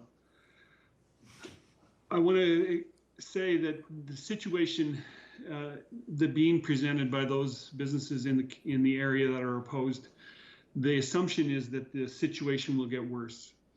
We have to admit that we are already in a situation where the homeless are living in that area and are affecting that area on the streets in the downtown along 13th and along the tracks up to Stafford. That area is already an area where the homeless are living. The situation that the Mustard Seed proposes is that they will help and transition and rehabilitate. And so I want those individuals to reconsider the fact that they're going to make the situation worse rather than better. Also, with the number of volunteers and the situation of care for the rest of us in the community stepping in to a facility where we can help will also be an advantage to the community. Our culture will be better if we don't separate to rehabilitate. The fact of building a so-called, I apologize for, I can't think of a better word, for a ghetto area where all the problems will be put in one area has proven to be not a non-working solution. We need to rehabilitate well, but we need to rehabilitate as a community. We need to have those in need right beside those who can help. And it'll change those who can help, and it will change those who have needs. So I'm not saying that this is the perfect location, because there is no perfect location to deal with a problem. But is this a location that suits? I believe it does. And I believe that if we put the work in together as a community with those who are in that area, and also those who are volunteering with Mustard Seed and the association itself, I think we will demand that this is a positive change to that area and not a negative. Thank you. Thank you. Our next speaker is Mr. Scott Tucker. Good evening. Is it me, or does anyone else think that Bill's ball looks like Jordan B. Peterson, or is it just me? Anyway, thank you, Mayor Spearman and City Council, and thank you for this opportunity to speak this evening. There's a verse in the Bible that says, "Give justice to the weak and the fatherless, uphold the rights of the afflicted and oppressed." With this in mind, I would like to take this opportunity to express my concern for the afflicted and oppressed in our city. I would also like to show support for the Mustard Seed and its operation here in Lethbridge. So our city does have a growing problem with drug and alcohol addiction as a result of numerous personal and external factors, which are leading to the rise in homelessness and people being unable to provide for the basic necessities of life. I'm a member of a team of individuals who spend time regularly on the streets talking with homeless and drug addicted, substance addicted people. We see firsthand the problem that are associated with homelessness in each person's lives, the hopelessness that they have, which leads to drug and alcohol addictions, crime, and a general decrease in the dignity for themselves. They are humans, after all, and a depreciating view of our city in general as a vibrant place to live and work and play. Although there are ministries and organizations in town that are operating to combat these problems, like the Soup Kitchen and the Alpha House, these facilities are not able to combat the root causes of homelessness and addiction and only provide basic needs of food and shelter. As a concerned individual who spends time sharing the gospel on the streets with the homeless, and also serving with my family, my wife, my boys, and my little girl from time to time at the Soup Kitchen on a regular basis, I can clearly see that the problems that we're facing are getting worse and not better. Food and shelter do not address the root causes of homelessness and drug addiction, and the downtown core of Lethbridge is becoming a more dangerous place for people to be. Last year, another ministry, the Mustard Seed, expressed interest in starting a shelter for those individuals who do not have drug and alcohol addictions or who are in recovery from them. The ministry seeks to provide shelter and food, as well as spiritual care and a path back to employment and housing. This ministry aims to provide the service from a Christian perspective, that not only are all people broken because of sin, but all are created by God and each have dignity and worth as human beings, regardless of their sins or their social status. It is not only the responsibility of Christians to care for the poor and needy, but for all members of society. That command in the Bible that I mentioned before, Psalm 82:3, is for all of us. And it's especially true of leaders and those who are in authority, like City Council, as well as zoning and permitting departments, that they recognize that they are under the rule of God to administer justice righteously. It is amazing that a ministry like the Mustard Seed can arrive here, willing to step in and help to bridge the gap of homelessness, and yet receive such resistance from various groups within the city. At the same time, City Council hasn't taken the lead in making a decision to allow the Mustard Seed to begin operations. I will repeat from Psalm 82:3 that I mentioned when I began. Give justice to the weak and fatherless. Uphold the rights of the afflicted and oppressed. It is our elected officials' responsibilities under God to take the lead and create a plan to address these societal issues.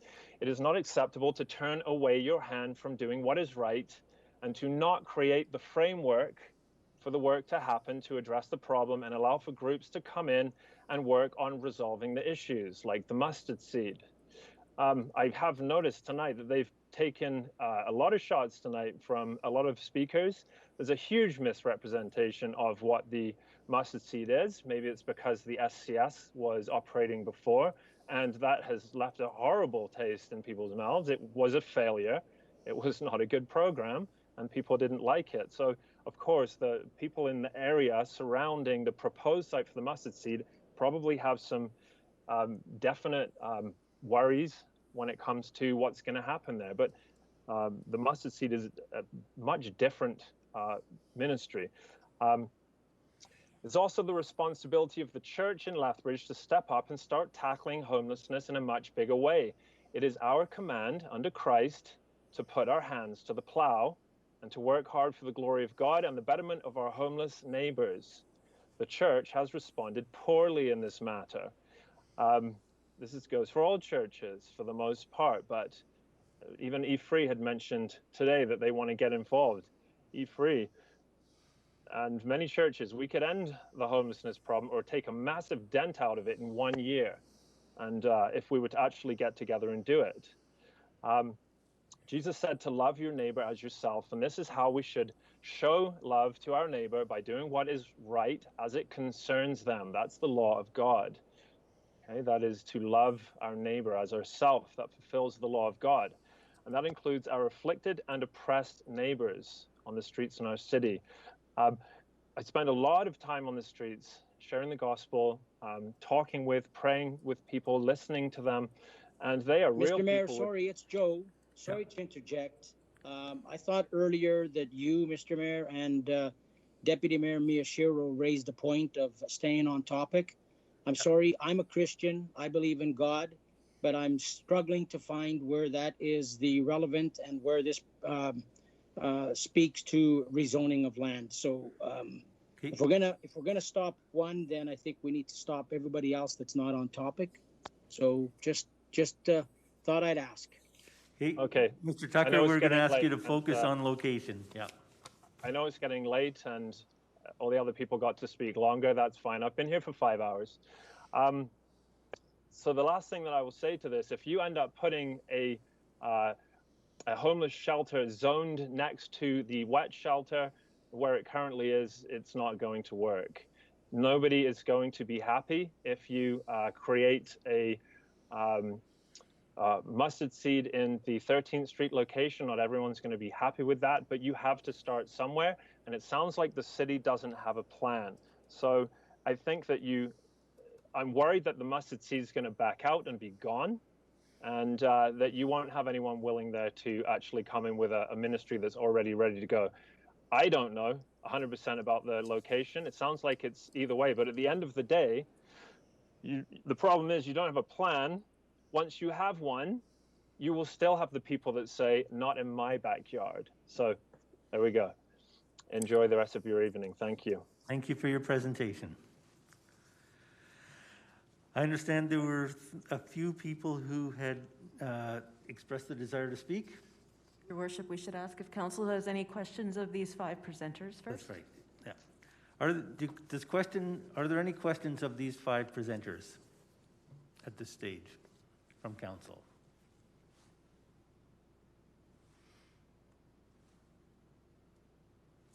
I see no questions. So now we'll move. Mr. Mayor, sorry. Yes, I do. Okay, go ahead. So to the last presenter or anybody else that's there that's starting to make me feel that I am not a Christian when I know that I am, I have a question. A lot of the business people that that have presented have indicated that they've put their life savings and they're the ones that have to dig deep into their pockets to deal with issues that we who don't have businesses have no idea of. And I totally see and I totally appreciate and understand and actually support what I'm hearing from the spiritual, the church side. Totally agreed. However, can you please answer what kind of money and what kind of issues do you face at your church when dealing with the situation that we are asking our business owners to deal with?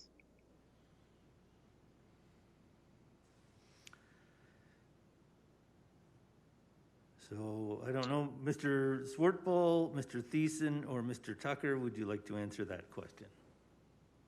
Well, there's a lot of input from the church into the pre-existing ministries that are here.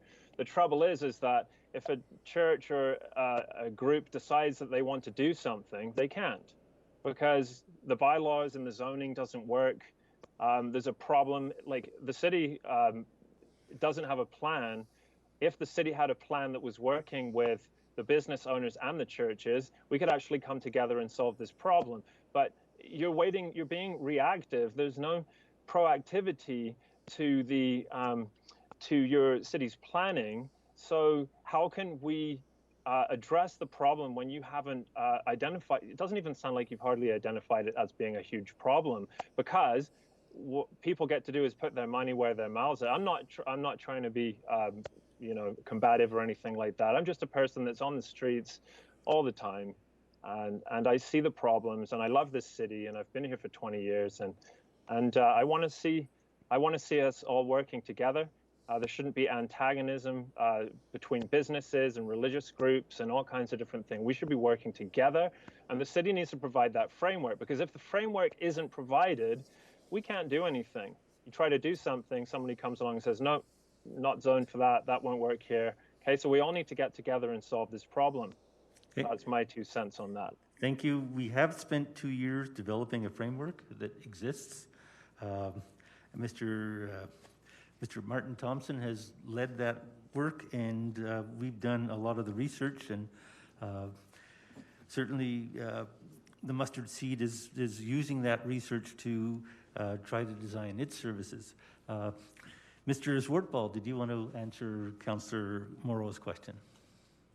Mr. Mayor, if I may just maybe add to my question, sorry, if I may, I just want to elaborate on my question, because I want to make sure that I came across with my intention by my question. So what I've heard is that business people are hurting, it's costing them money, in a nutshell. Yep.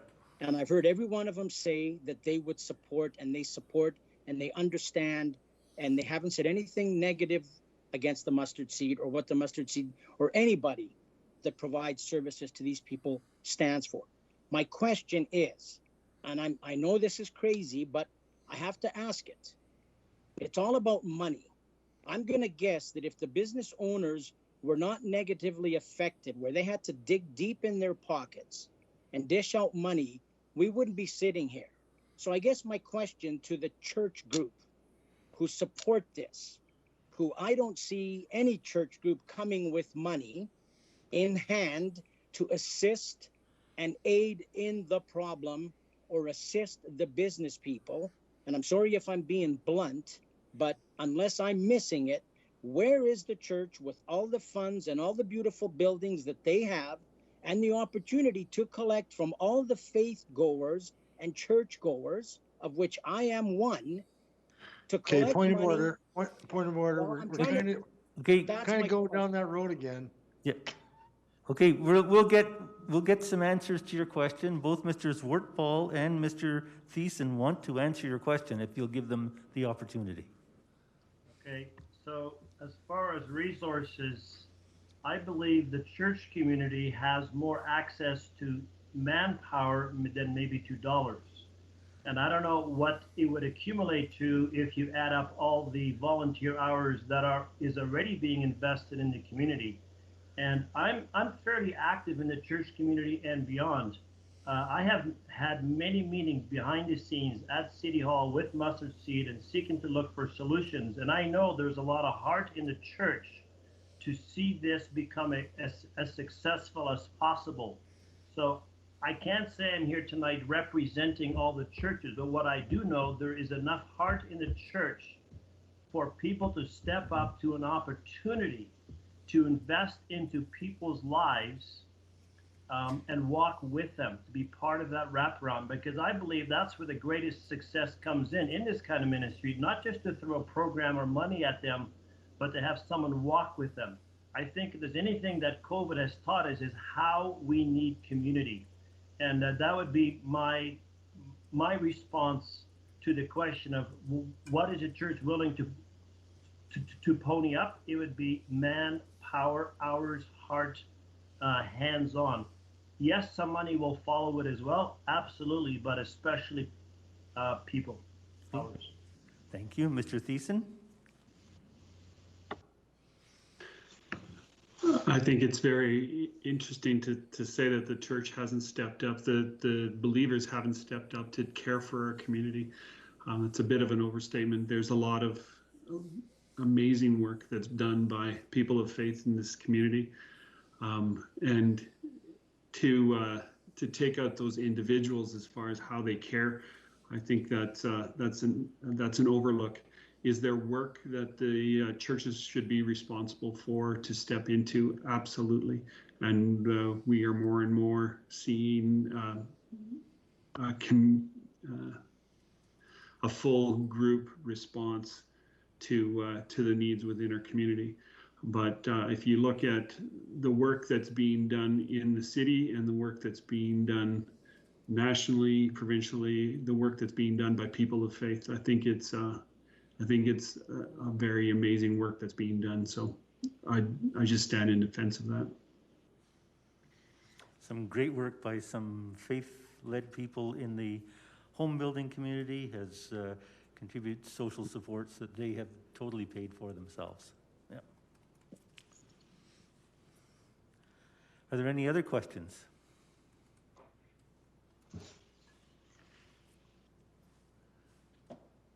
So, Your Worship, I would suggest if there are people out in the atrium, we open the doors to chamber and invite them in to speak. And then once those people have spoke, we'll open up Teams and see if there's anybody on the line that would like to speak. Thank you. We'd like to thank our most recent group of presenters, Mr. Cameron, Mr. Zwartbal, Mr. McCullough, or Ms. McCullough, and Mr. Thiessen and Mr. Tucker. Thank you.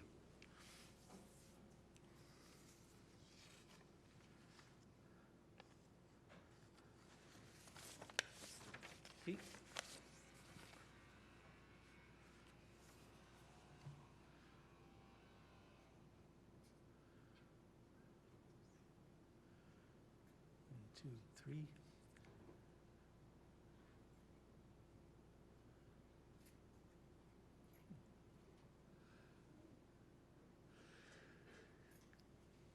Okay, thank you for your patience. I think we have 3 speakers from the atrium who didn't register previously, but you're welcome to speak.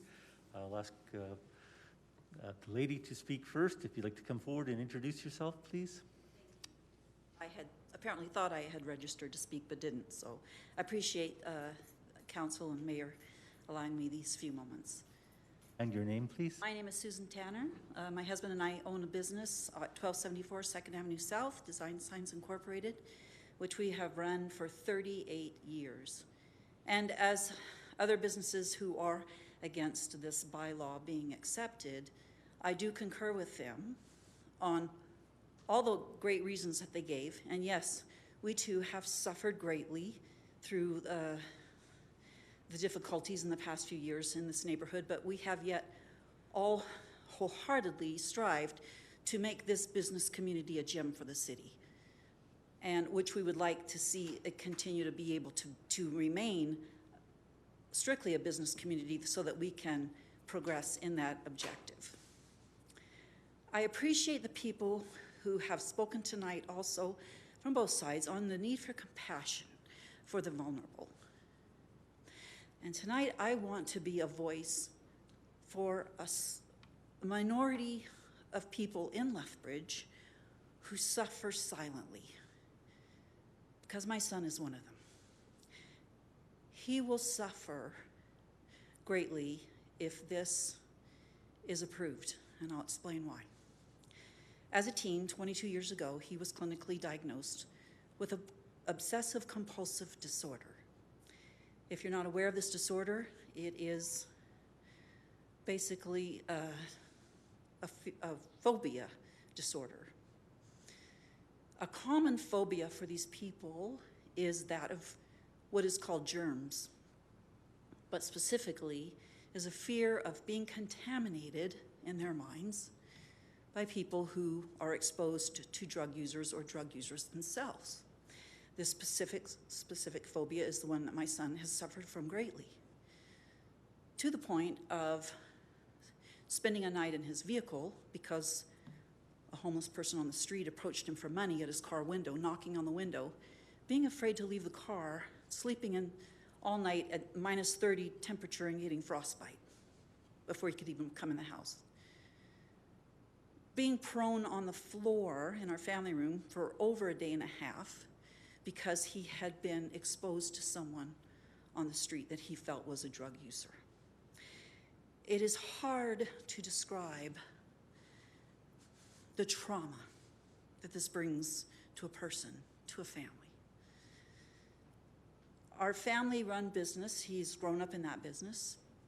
In the past few years, with the increase of nefarious activity in our business area, it has been harder for him to come and visit and give us a hand and work at our business when he could. There had been times when we sent him to Japan, a country that he loves greatly because he feels safe there, just for respite, just to go and detox for a short time away from the situation. If this facility is approved, I can see it out my front windows, his world will shrink. He will no longer be able to come and visit and help us in our business. But further than that, the contamination that he fears is in the area, coming from the aura of people who are being exposed to drug users, is going to contaminate us. We're going to bring that into our home. This is very difficult to explain in a way that you can understand. But is the worth of one soul less than a collective 45? I plead with you, do not take what freedom he has away from him. There are only a select number of streets in the city where he can now drive, where he won't feel contaminated. There are only select stores or businesses that he can go into. He spent years to get a business degree from the university, if only for his self-worth. He self-taught himself the Japanese language, to read it and write it, to the point where he will soon be awarded the international level of highest proficiency in the language. He's trying, but his world is getting smaller. And I beg, I plead for compassion for the one soul. And yes, it will affect my business. I've seen that in the past. And yes, I can't afford to sell my business or leave. We hope for many more years of giving to the community through our business.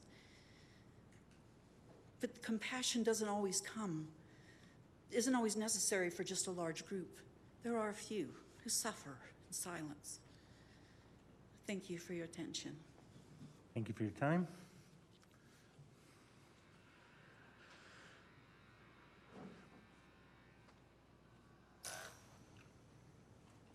Next speaker, Ms. Tillman, if you'd like to come forward and introduce yourself, please. Council, Mr. Mayor, my name is David Duckworth.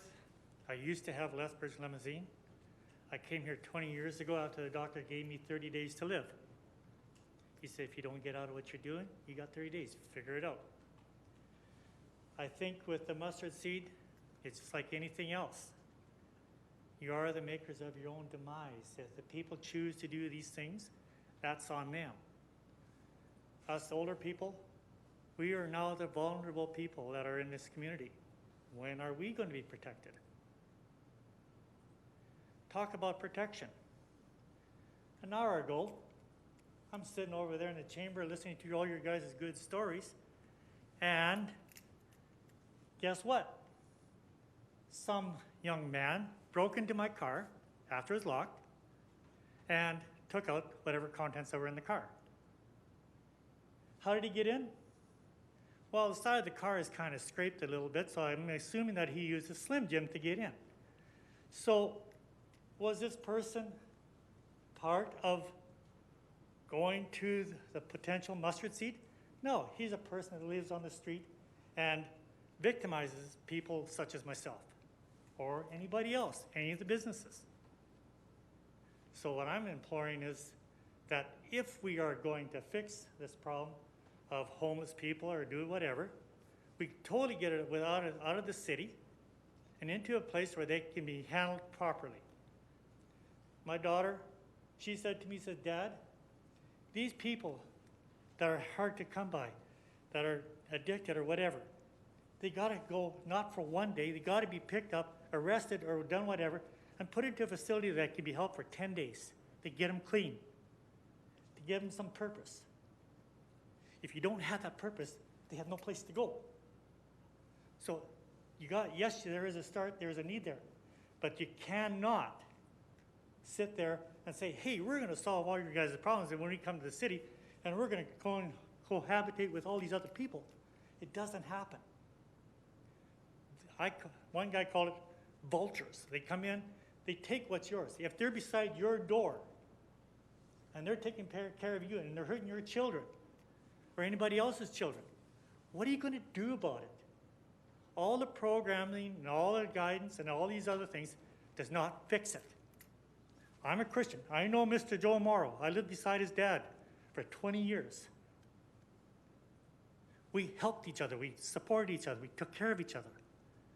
And there wasn't a day that I didn't go back and say, hey, Mr. Morrow, do you need a hand? He was an old person. Now, a lot of people say, hey, Dad or Mr. Duckworth, hey, guess what? Look at that old guy. I used to say that a long time ago. Look at that old guy. Well, guess what? I'm there already. And these people that make all the excuses for all their ailments and all these other things, come on, you have a brain, use it, and find it your way. I think the mustard seed is a bad thing to do because whatever they reject is going to come to my door. And I only live 3 blocks away from where your site is. Not a good idea because they're already sitting there. 3 nights ago, a guy came out, had a scope with a rifle with a scope on it in my backyard. So if I have children and my daughter and my family members sitting there, my goodness, we can't even walk out the back door unless we have these people sitting there bothering us. Protect the council, you guys are elected to protect us. Show us the protection. This happened over an hour and a half ago. They broke in the vehicle. I'm still waiting for the police to come and see us. I'm 69. There is no excuse for failure. Anybody that says, hey, I got all these mental issues, it's all in your head. You're right. But you know, you got to use it a little bit. I say, wrong place, wrong time. Thank you. Thank you. And we have one more gentleman who would like to present. We may have others online. Please introduce yourself. Welcome. Thank you, Mayor and Council. My name is Doug Hamilton, owner of Hamilton's Carpet One, right behind the SCS when it was there. Thank you, Lord, that it's not. I didn't plan on speaking tonight, but I came to support my local business people. And what I hear going on here, this is a simple bylaw issue, if it is. I'll go a little bit on our background. Hamilton started here in 1945. I'm the 3rd generation. 76 years we've been at the same location within a block. Paid my taxes, did all the work, and what did City Council do? They said, Arches is okay, but City Council didn't have a choice. The bylaw was already there because of the bar. I don't really blame City Council because of that bylaw, but none of you were able to stop them. You can stop this now, because the same circus that was behind my place, on the internet, on YouTube, people killing each other, stabbing each other, drugs, illegal activities, will follow that around. And that is the wrong location in a business area. You want it to be in a place that's compounded, fine. But don't do what you did to me, to my neighbors. It's not right. Hundreds of thousands of dollars were spent, me personally, to protect my staff from the goat trail of individuals going to use drugs or services that I don't believe Arch has ever put somebody in a house or had a tax-paying citizen that they recovered. It was all lies, subterfuge, just to get their foot in the door. Once they're in that door, as City Council says, we can't do anything. They're following the bylaw. And you wash your hands of it. You wash your hands of the needles, of the drug abuse, because somebody else is there to take care of it. This is a city problem. City needs to take care of it. Mustard seed's not going to cure the problem. We as a community can cure it if we can control it. But city can't control it, not if it's an outside entity that's running it. I feel sorry for my neighbors who have gone through or are going to go through what the city put on me. It's not fair. It's a simple vote. Vote against this bylaw change. Stand up for your local business people for once in the city. The small businessmen who pay the bulk of the taxes in the city. Since 1945, I think it's something like $2.8 million my family paid into this city. I didn't see any help.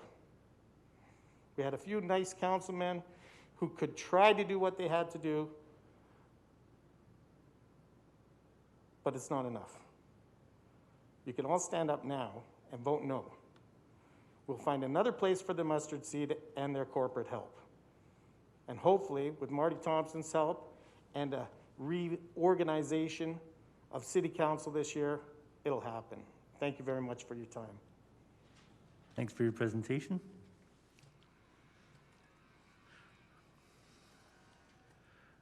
I'm just going to confirm with Ryan Westerson that there's nobody online, and he says no.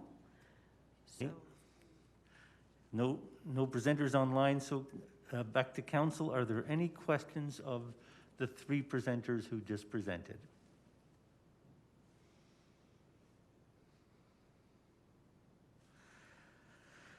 Okay.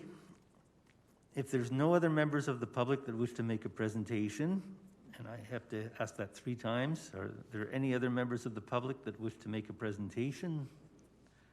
For the 3rd and final time, are there any other members of the public that wish to make a presentation?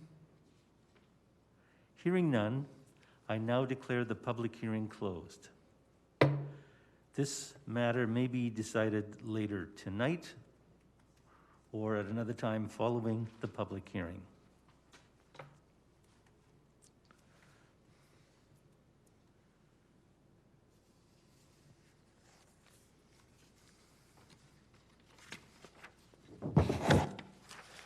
Mayor, can we take a 5-minute break?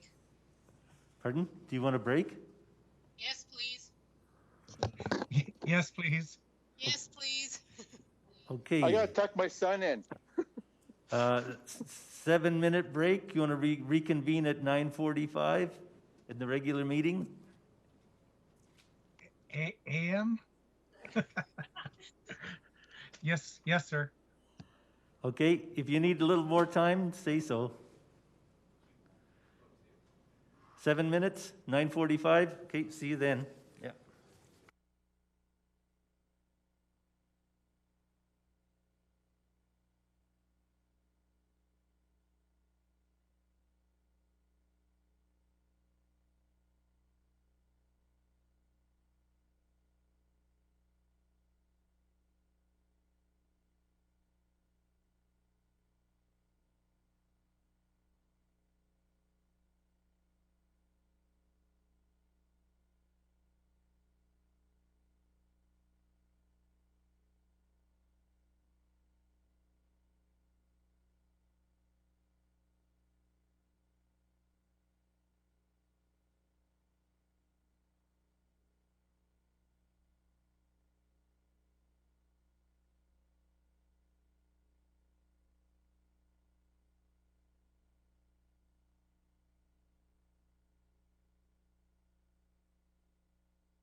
Okay, are we all back? Maybe we can do a roll call. Right. Councillor Morrow. Yep. Councillor Parker. Here. Acting Mayor Higgin. Aye. Deputy Mayor Miyashiro. Yes. Mayor Spearman. Present. Councillor Campbell. Yes. Councillor Carlson. Hello? Councillor Kaufman. Present. And Councillor Croson. Still here and off at Henderson now. All present. Thank you. Good. I may be eligible for my vaccine by now. All right, so we still have several items in camera, and we have 4.2, I believe, is outstanding to deal with. We're waiting for a number. And we have to deal with 5.2, 5.3, 5.4. All the rest, yes, all the rest. 6.1, 6.2. All the rest. So first of all, does council want to make a decision on bylaw 6267 tonight? Councillor Carlson. No. Thank you, Mayor Spearman. Just a couple quick questions on process, if I can. We, at the end of the public hearing, we just asked if any member of council had any questions of the three presenters. Members of council may have had questions from, uh-oh, everyone's frozen. Am I off? We can hear you. Oh, okay, good. Sorry, my internet's been weird all day. You all just froze. We've closed the public hearing, so we can't ask any questions about process or possibilities from here on in. Well, you can either decide tonight, or somebody can bring forward a motion to postpone, whatever you want.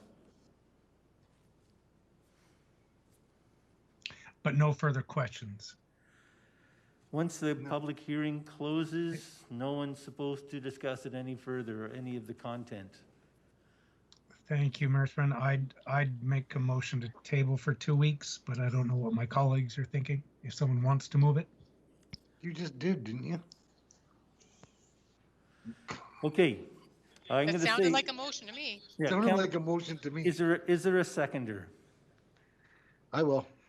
Okay, moved by Councillor Carlson, seconded by Councillor Miyashiro. Mr. Mayor, I have a question. Just to clarify, for clarification to Councillor Carlson, if I may. Is it related to the postponement motion? Yeah, I think and Councillor Carlson, correct me if I'm wrong, because I kind of thought the same thing as you. I thought there was no more questions to the presenters or anyone presenting, but I didn't recall the mayor. I'm sorry, Mr. Mayor. Maybe you have. Usually we have an opportunity to ask questions of everyone we heard, and we ask administration, and then we close the public hearing. Did we miss that spot, or is that what you're saying, Councillor Carlson? Thanks, Ryan. It was. I had a couple questions I wanted to ask maybe Mr. Lowen or the city manager, but I may have missed my window. Yeah. So, yeah, and I think we did miss the window. Okay. So what we had agreed to is that we would hear presentations in groups and then ask questions after each group. That's correct. Okay. Hey, Mr. Solicitor, is there anything you would like to say at this time? Nothing. I'm happy to answer any questions if you have them, but. Are there any questions for the solicitor? I hear none. Well, can we just a second, Mr. Mayor? When you say questions, because the public hearing is closed, technically we can't ask any questions anymore, can we? That's what I just want to make sure. Your worship, just me here. My offer to answer questions really is about where we are in the process. I wasn't planning on adding any substantial information to what you've already heard in the public hearing about the bylaw amendment. Okay, so we can't ask any questions in regards to anything we've heard now that the public hearing is closed. I just want to make sure. Thank you so much. Okay, so now the question is, do we decide tonight or do we decide in 2 weeks? We have a motion on the floor, moved by Councillor Carlson, seconded by Councillor Miyashiro, to postpone for 2 weeks. Acting Mayor Higgin? Thank you, Mayor Spearman. Is this debate or questions? Question about the postponement motion? Sorry, I just have debate. Okay. All right. Any questions about the postponement motion? For just a second, Mr. Mayor, I don't think we're using the proper terminology. I don't want to be wordsmithing here, but postponing means all we're doing is we're just not voting on it today. Postponing, it means it comes off that we're reconvening something in 2 weeks. We're not reconvening, we're just going to vote on it in 2 weeks. Am I correct on that? That's my understanding. Because the word postponement means that it's a continuation of something that's already closed. If I could, the motion to postpone or to table means to just move it to a different date as it is. There'd be no further information that would be added or anything. It would be as it was when it was on the agenda. Thank you so much. Okay. All right. We can move to debate on postponement or tabling, if you like. What's the correct term? Can I have a question first, Mayor Spearman? Just a question. Now that I'm in debate, it's just brought up a question that Councillor Parker mentioned. I'm just wondering here, so over the next couple of weeks, we can't discuss this until the next meeting. Emails are going to be coming in. Tough for us to see different titles and stuff that come in on the emails. How are we going to mitigate that? Does anybody have any suggestion on how that's going to work if we decide to do this? And so I'm just wondering why we are, I guess, postponing it for that reason. I would suggest if they don't have something in the subject line about what they want to email you about, then don't open it. Or if they have something about mustard seed, then don't open it. Right? Or rezonings or 6267. And there's lots of ways that we can do that to not read someone's email. But then after tonight, I'm not sure what new information we can get anyway. That's because we heard a lot. No, I appreciate that, Councilor Mashiro, or Deputy Mayor.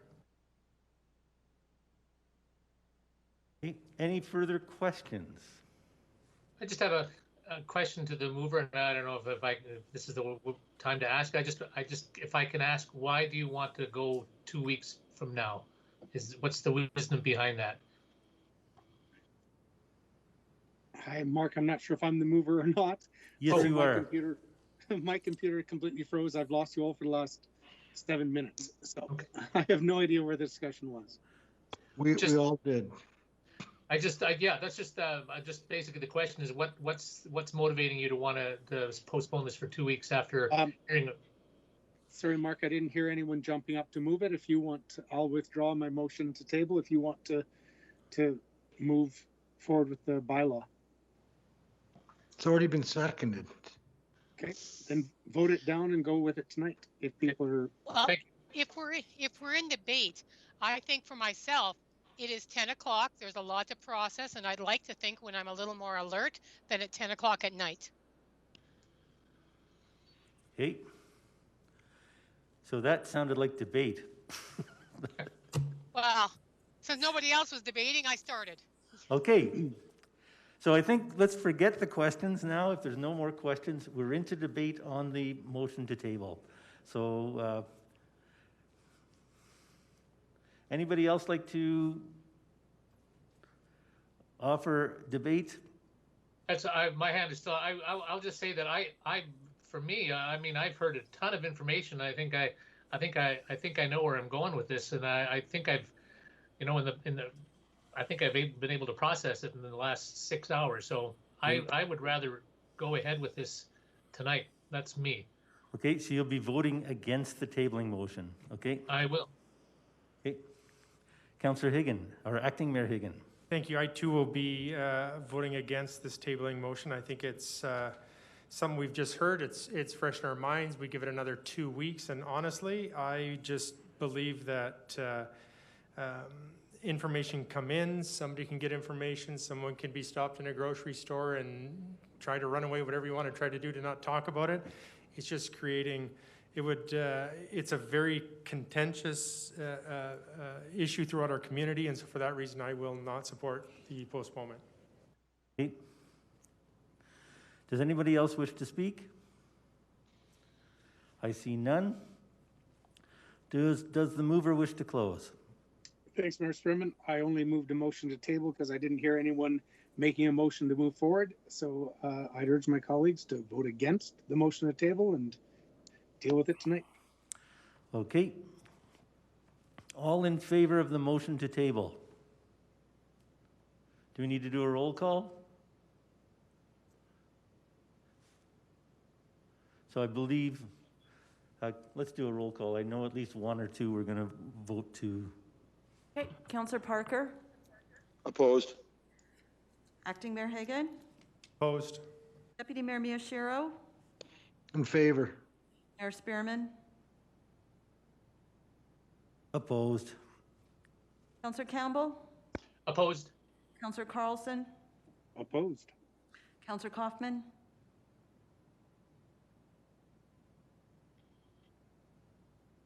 Councillor. Sorry, mute was on. In favor? Councillor Croson, In favor. Councillor Morrow, Opposed. 3 to 6, that is defeated. Okay, so we're going to deal with the issue tonight. Do we have a resolution?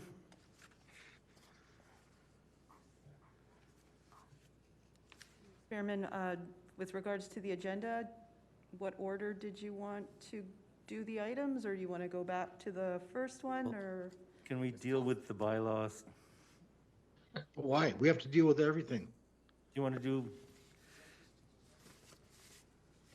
It doesn't matter now, Chris. You might as well just start at the top and work your way through it. We're gonna be here till midnight anyway. Council want to set a time limit of when they are here, or just things to think about before we get started? Oh, Okay, well, do you want to go back to 4.2? Are we ready to deal with that one? If we were waiting for a specific number. Yep. Mayor Spearman, if I make a suggestion here, I know that we've got, I guess my question would be to city clerk or to whoever else might be online that could answer this. What is pertinent left on this schedule or on our agenda here for this evening that could not wait 2 weeks? Would be my question. With the exception, we've already decided on this particular bylaw and going through the bylaws. But as far as the other items, is there something that needs to be done this week for reasons of 4.2, 5.2, 5.3, 5.4, 6.1, 6.2. Your Worship, if I can, I've reached out to all the directors and the city manager. There is some items that they prefer to get done today, but everybody has said they could wait 2 weeks if they had to. And that includes the in-camera items. Let's not postpone anything. Let's just do it. yeah, what does that do to our meeting? Get in it 2 done. weeks then? Okay. Okay. I'm just putting it out there, sorry. All right, Sorry, you so don't postpone, never mind. so we're back at 4.2. So do we have a resolution that has a number in it for, there was an amendment proposed by Councillor Morrow.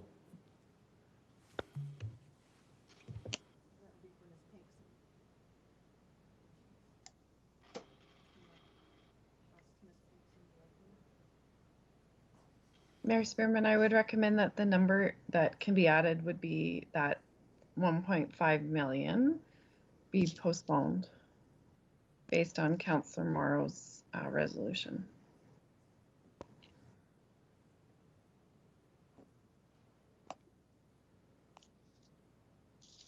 Okay.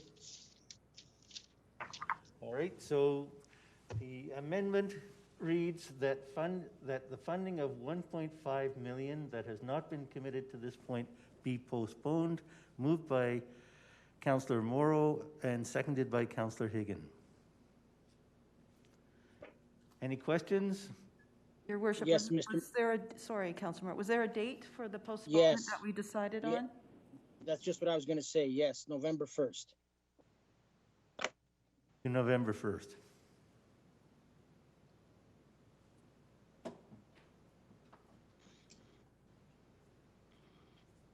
Or later.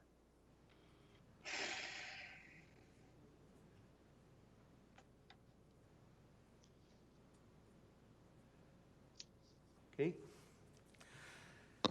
Does every member of council, they understand the amendment? Just one quick question. Spearman, just wondering, Mayor Spearman, if it could just be, if it's possible for Ryan to put that up on the screen, please. It is on the screen. What screen? Oh, there it is. Thank you.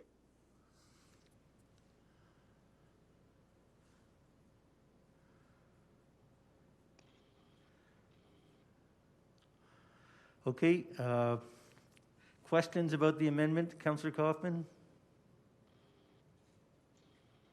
No, sorry, that was my hand up asking about showing it on the screen. Thank you. Councillor Carlson? Councillor Campbell? Just the 1.5 million not committed, is the intention that that money goes to for consideration for the next councillor, or is it the decision that you want to put that money or not use that money? What's the intent on that, if I may?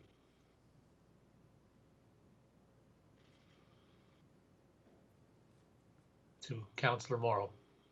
Oh, no, just postpone it, but still leave it in the art fund. The art fund, but leave it. Next council will revisit, because there's been talk about possibly changing the 1% to a little bit less, and also because of the COVID situation, it's just a postponing. Okay. Yeah. Thank you. Okay. All right, debate. Okay, I think we've heard the rationale from the mover. Councillor Carlson? Thank you, Mayor Spearman. And sorry, my computer has completely died, so I'm trying my iPad for the first time with Teams, so forgive me if I fail. Thank you for the motion, Councillor Morrow. I won't be supporting it. I believe that the committee has done the work. The funds are committed.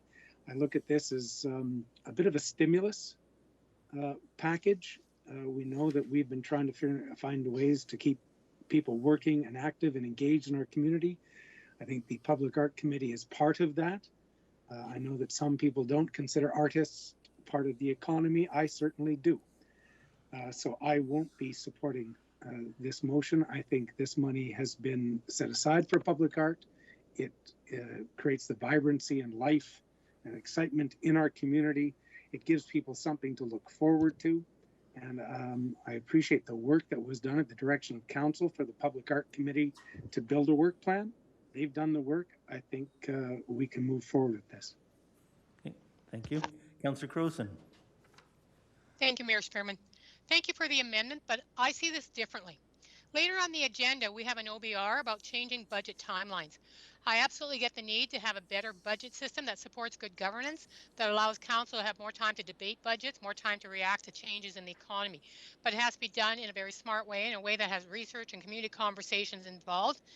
And I believe that OBR will solve a lot of the problems that you're trying to do here. We have to make sure that we have data before making any decisions. In 2012 alone, 600 people and 300, or that accounted for 300 FTEs were employed in the arts in Lethbridge. That's 300 full-time jobs for Lethbridge residents that were in the arts in 2012, and certainly it's gone up today. We don't know how this would impact those jobs. We don't know how this would affect the economic diversity of Lethbridge in the middle of a recession. How would it affect our reputation as an arts community? So I cannot support this amendment at this time. Thank you. Okay, Deputy Mayor Miyashiro.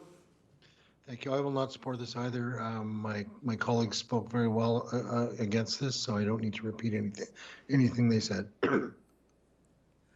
Okay, I won't be supporting the amendment either. Anybody else wish to debate? Acting Mayor Higgin. Thank you, Mayor Spearman. Just a comment that came out earlier from one of my colleagues was that this is really tough to postpone because the funding is already committed. If we read the resolution and the amendment to the resolution, is that the 1.5 million that has not been committed, so it is not committed, that be postponed to November 1st, 2021 or later. So for that reason, in light of the times that we're in, and this has not been allocated to the artists currently, and so for that reason, I will be supporting this. Councillor Morrow, would you like to close? Yes, just actually, Acting Mayor Higgin picked up on exactly what the intention is. It hasn't been committed. We're not taking it away from the arts. I'm not saying that the art community and the artists aren't valued, but this is something that is for the following year and beyond. So why deal with it now? Why don't we just let the rest of this year go by?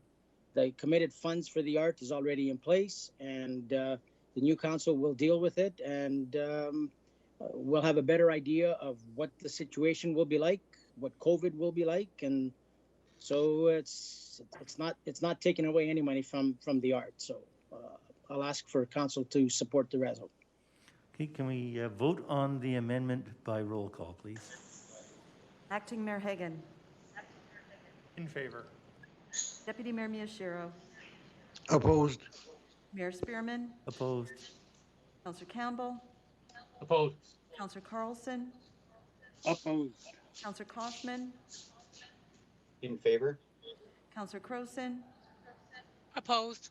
Councillor Morrow. Favor? Councillor Parker. In favor. 4 to 5, that is defeated. Okay, the amendment is defeated, so we're back to the original motion.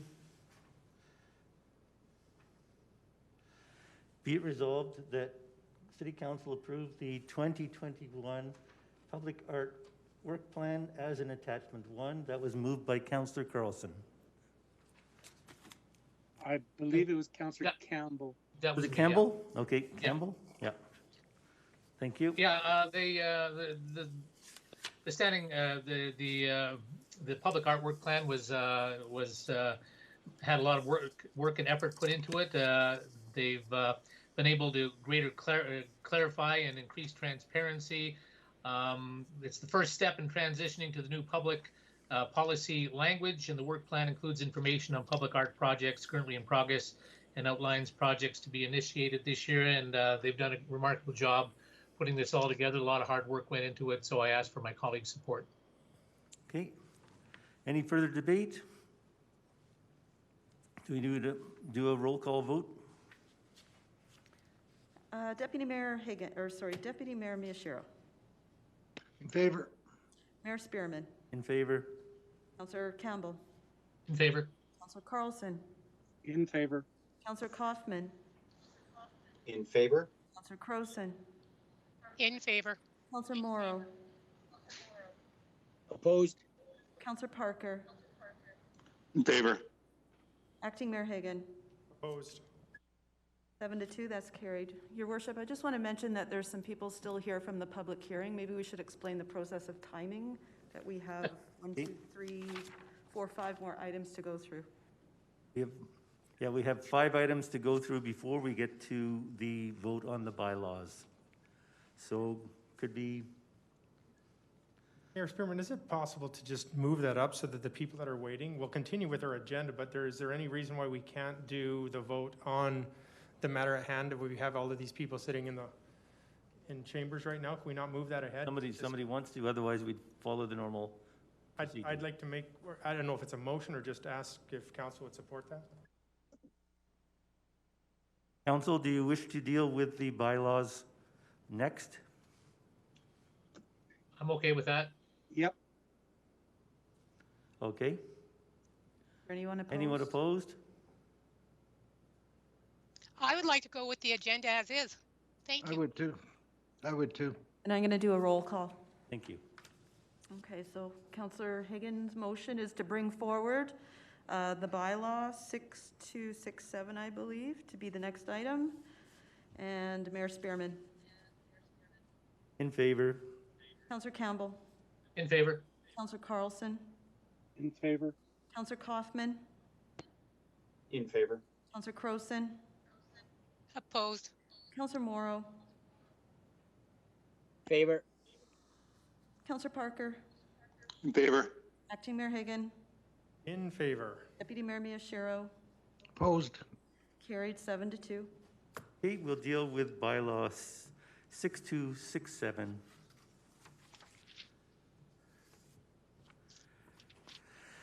Okay. I'll give you this.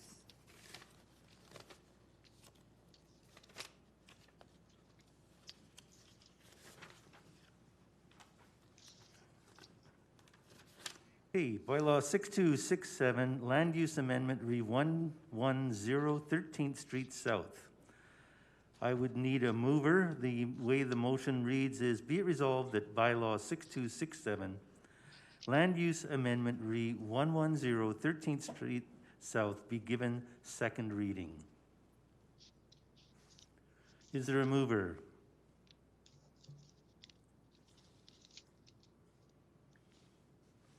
Do we have a mover?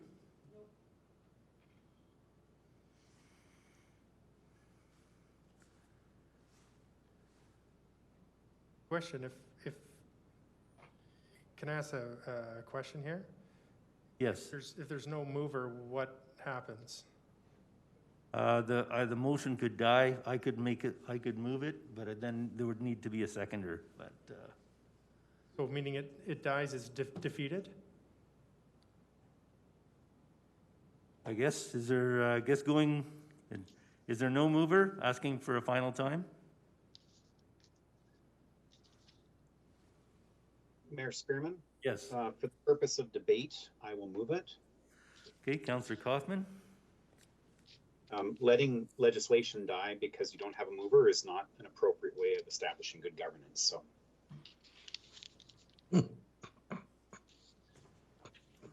The seconder as well then?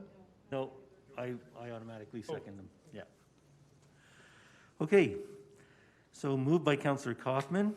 Be it resolved that bylaw 6267, land use amendment re 110 13th Street South be given second reading. Councillor Kaufman? Leave any statements I make for closing, please. Okay, any debate?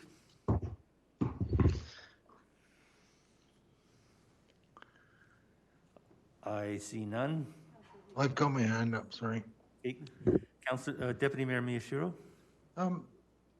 This is really difficult for me because, as you know, my background is in social services and I always support things like this. I'm not sure at this time if enough community engagement has occurred with this project. I'm still trying to get someone to convince me that I should not approve this. I'm really dismayed in the fact that most of the speakers were had a less than subtle racial overtone to their arguments, and that so many arguments were given that actually had nothing to do with the zoning, but people's personal feelings about the SES and about the people that need help. So I would love for my colleagues to convince me that this shouldn't be approved. Okay. Councillor Carlson? Thank you, Mayor Spearman. Similar thoughts. This is a one that I did want some soak time. We had quite the bombardment with information and discussion today. And similar to my colleague, this is something I had high hopes for. I was excited, interested, keen to see some solutions come forward. However, in initial discussions and chats with the mustard seed, I think we were very clear as council that there would be concerns. And we expected a lot of community engagement to occur. And I was really hopeful for that. And I was hopeful that we'd have a couple of community champions, neighborhood community champions come forward. So I won't be supporting this at this time with a bit of a heavy heart, not even a bit, a very heavy heart, because I think we do need services in our community. But I think if we start on uneven footing or troubled footing without great support in the neighborhood, I know where this is going to end up, and it's not going to be a pleasant place. I don't know if this is the appropriate spot or not, and that's really what we're discussing. And that's why I was hoping for a community neighborhood champion that had been engaged, had been talked to, had been brought along the journey, and was willing to come forward today and lift up my heavy heart.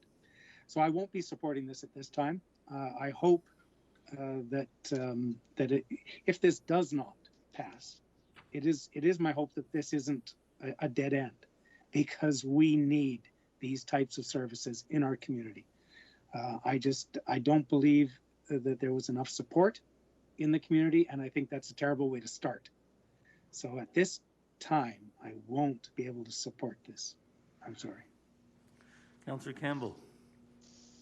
Thank you. It's quite a night.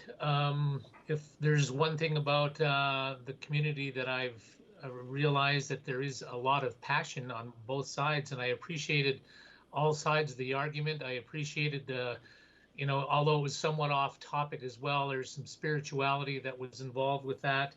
The one thing that I took from this is that there is, I think, and it's something that I was thinking about earlier on, about creating, and I know that we have a task force trying to create you know, answers to our homeless situation, but I love the concept of creating community people. Like, I'd love to see Richard Daly from Earls going for coffee with Rowan Crown, and then Ted Cholton coming in, and then, you know, Marty Thompson, all forms of different specters of the community that come together.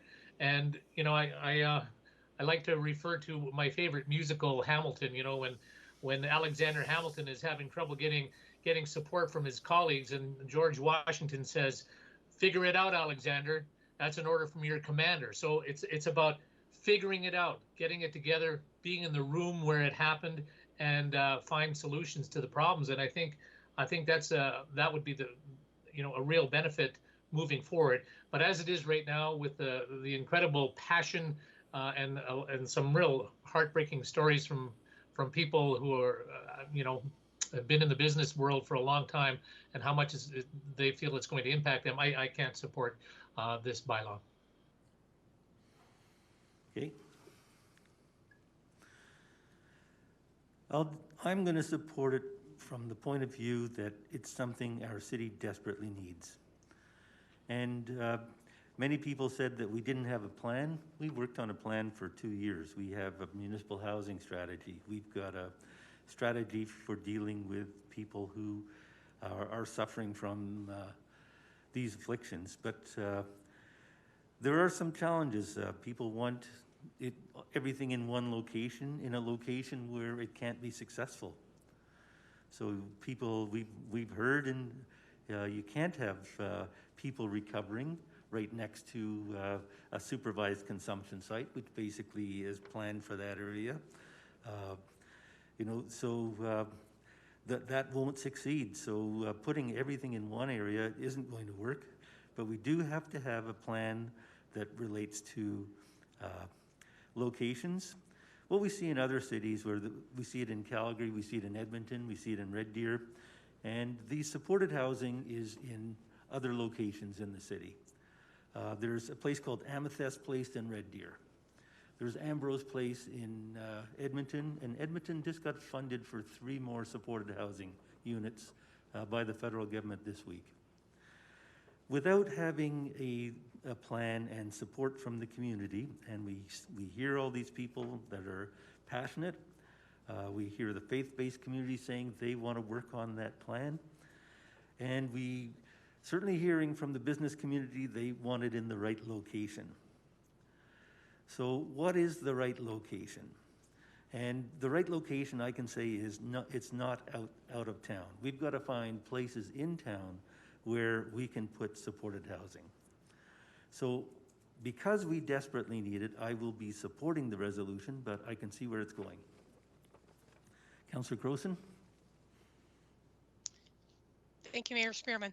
I really appreciate what Richard Thiessen said, that there is no perfect location. But there may never be a perfect location, but there may be an imperfect location. There may be ones that are worse than others, and to me, that's where my brain is. Do the benefits outweigh the perceived risks? Is the risk of doing nothing outweighed by the risk of doing something? Because yes, people are assuming that this is going to be worse. But the one thought I cannot get out of my head is that this is the entrance to the main street of downtown Northside. This is the entrance to the main area. And this is what you would pass every time you enter North Lethbridge on that main street. This is a busy street. When somebody during the hearing asked, have you walked that area? On, well, 2 days after New Year's, I actually walked all of 5th Avenue and up and down 13th Street North. That is a narrow sidewalk. It's a busy place. There is no perfect location, but this is an imperfect location. And I cannot support this location for this purpose for those reasons. So I will not be supporting this bylaw. Acting Mayor Higgin? Thank you, Mayor Spearman, and thank you, my colleagues, for the comments previously. I just, going through this process, which seems weeks ago, and it's hours and hours ago here, listen to some of the discussions. What really, I guess, perplexed me was that there's not a single soul that doesn't believe, that I've talked to anyways, that this organization doesn't have the best idea going forward. Their plans are in place. It's perfect. I've never heard that mustard seed is terrible. Not one time. As a matter of fact, I've received hundreds of calls, as I'm sure my colleagues have as well, regarding this. Calls, emails, texts, whatever it may be. And in there, I would get in touch with these citizens, and I would say, is it something against the mustard seed, or is it what is the concern? And there wasn't a single person that didn't support mustard seed as an organization. It was all location-based, as do I. And I know I sat down here a while ago with Pastor Rowan, and when Mustard Seed was looking at another location for a temporary shelter. And I was very much supportive of having a group come in and help those most vulnerable in a temporary situation until we had a plan going forward. I think back about 7 years ago when we had a city manager, Mr. Sherwin, and a comment that I had back then regarding social services was, we need to have a plan before we go ahead. And I know, Mayor Spearman, we spoke about some different plans that we have, and we've looked at this with the CWSS and a few other things, municipal housing strategy, etc. But it seems that we're being reactive rather than proactive right now. We need to get out there. We need to find, places that may fit different zoning areas, and we need to deal and work with the businesses around that community, around that neighborhood, because it just seems that we've got a cart before the horse here, and we just really need to support our businesses, especially in light of what has happened over the past while, and then COVID coming in. So I don't think there's been a single thing over my whole time on council, and it's only been, a couple terms that I've had more calls and communication next to, I guess, the SES from you know, a few years prior. So I do support what is going forward with Mustard Seed as far as their direction and what they're trying to do to help those most vulnerable. But remember this too, those people that are affected by what happens are also vulnerable. Important to know. So with that, at this time, I cannot support this. Okay, we ready for a vote? Roll call vote. Councillor Campbell. Opposed. Councillor Carlson. Opposed. Councillor Kaufman. Opposed. Councillor Croson. Opposed. Councillor Morrow. Opposed? Councillor Parker. Opposed. Acting Mayor Higgin. Opposed. Deputy Mayor Miyashiro. In favor?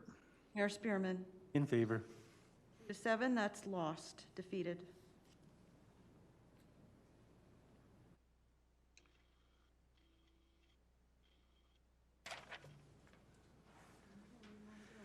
Okay, what next? Want to do 6268? The other bylaw? Micmac?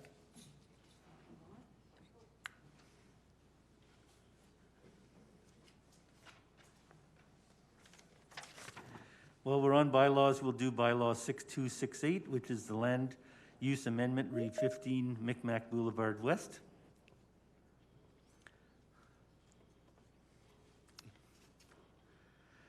Can I have a mover for bylaw 6268? I can move it. Okay, Councillor Campbell.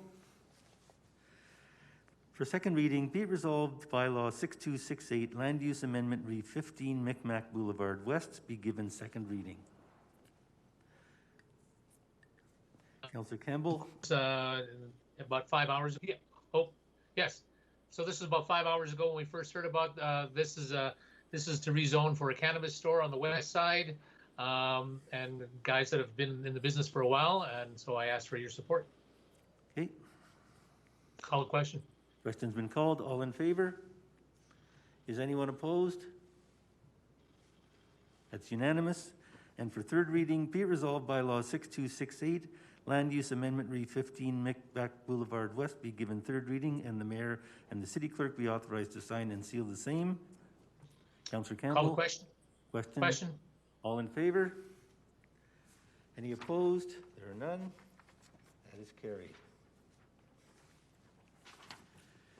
Okay, now we'll move on to 5.2, the Targeted Redevelopment Incentive Program, TRIP, Municipal Tax Cancellation, 1244 3rd Avenue South. I need a mover for that. Carlson. Councillor Carlson.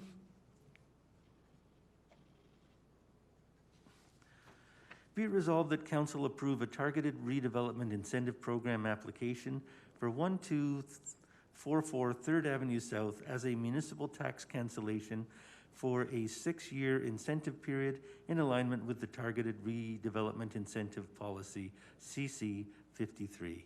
Councillor Carlson. Thank you, Mayor Spearman. We did have quite a discussion about this earlier when Mr. Andrew Malcolm was here. In the 5.2, 5.3, 5.4, I think it is, upcoming, all of these are advancing council's goals when we passed our economic policies last November. Anything we can do to incentivize investment and revitalization in our community, I think is appropriate. And so I'd ask for my colleagues' support. Okay. Any questions from council?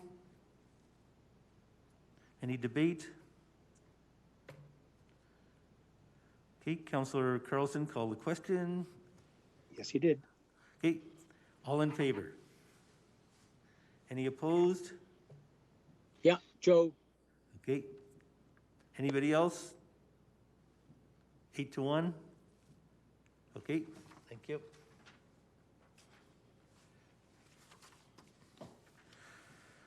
Uh, 5.3, I need a mover. I'd love to move this one. Okay, Belinda? Councillor Crowson.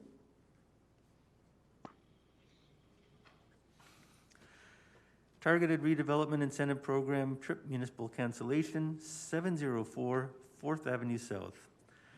Be it resolved that Council approve a Targeted Redevelopment Incentive Program application for 704 4th Avenue South as a grant-based cancellation for a 9-year incentive period in alignment with the Targeted Redevelopment Incentive Policy, CC 53. Councillor Crowson. Thank you, Mayor Spearman. So while the address is 704 4th Avenue South and they're now calling it the Post, this of course is the post office building. And I don't think there's many people in Lethbridge who wouldn't support something being done to preserve this building, and that's what this is. This is a huge building. It needs a lot of work to be changed into the adaptive reuse program that they're doing now. And this will make this building hopefully last another 100 years on that site. And so I would ask my colleagues to support this so that we can not only preserve this building, but make it a use, bring something forward that will be a strength for the downtown. And hopefully we'll see, as I said, 100 more years of this building. Thank you. Any questions from council? Councillor Carlson? I'm in for debate, Your Worship. Okay. Any questions? No, I see none. We'll move on to debate. Councillor Carlson? Thank you, Mayor Spearman. I'm very pleased to support this investment in our community. I just want to remind members of council that for many, many years, as a municipality, we received zero taxes on this building. Now that it's in the private hands and is being redeveloped with our investment in the TRIP program, our community will actually be seeing taxes on this building for the first time in probably 100 years, I think. And so I heartily support this investment. Thank you. Thank you. Councillor Miyashiro? Thank you very much, Mr. Mayor. And I will fully support this. Not only is it a redeveloping a historic building, it's bringing life to that area of downtown. It's going to generate a lot of revenue for the city. Plus, it's going to be a showcase. I've been through some of the renovations and the work that Ryan Miller and the rest of the developers are doing in that building are fantastic, and I think it's a real credit to our business community. Okay, thank you. Anyone else want to debate? I too will support. I'll ask Councillor Crowson to close. I think this is the one building that people in Lethbridge would tie themselves to if there was ever a chance of it being knocked down. And so this is a building that is beloved, and I will call the question. Okay, question's been called. All in favor? Are any opposed? So opposed. Okay. 8-1. Okay, thank you.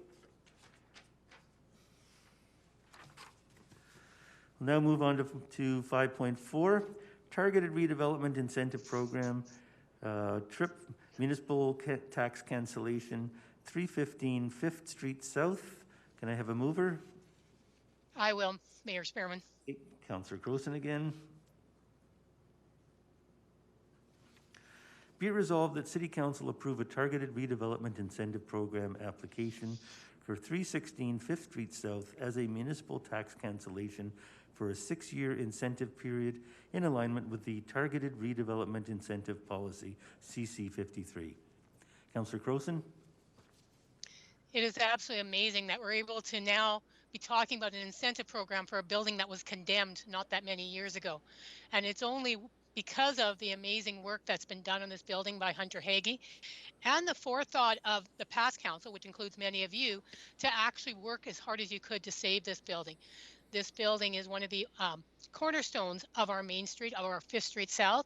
And this building, which is the Oliver Building, or if you look at the front sign, the Old Liver Building, is an absolutely vital part of that Main Street, of that area there.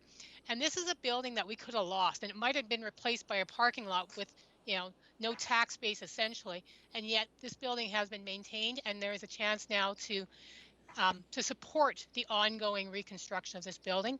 And so I would ask my colleagues to support this. Okay. Any questions from council? Any debate? Acting Mayor Higgin?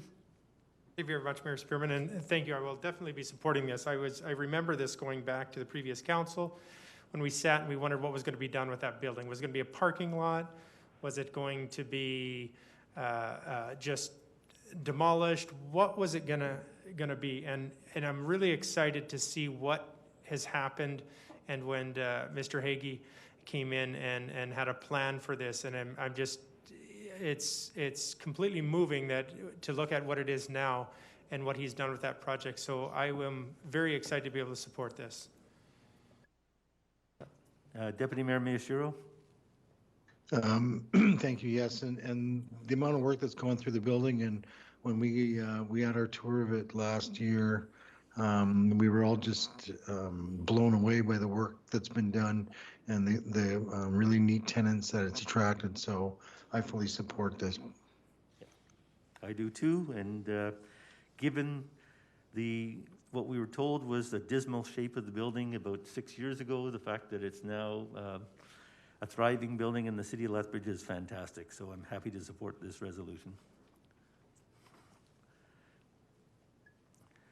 If there's no more debate, Councillor Crowson, would you like to close? I could go on and tell you the complete history of the building, but I'll simply call the question. Okay, all in favor? Are any opposed? Yeah, Joe. Okay, thank you.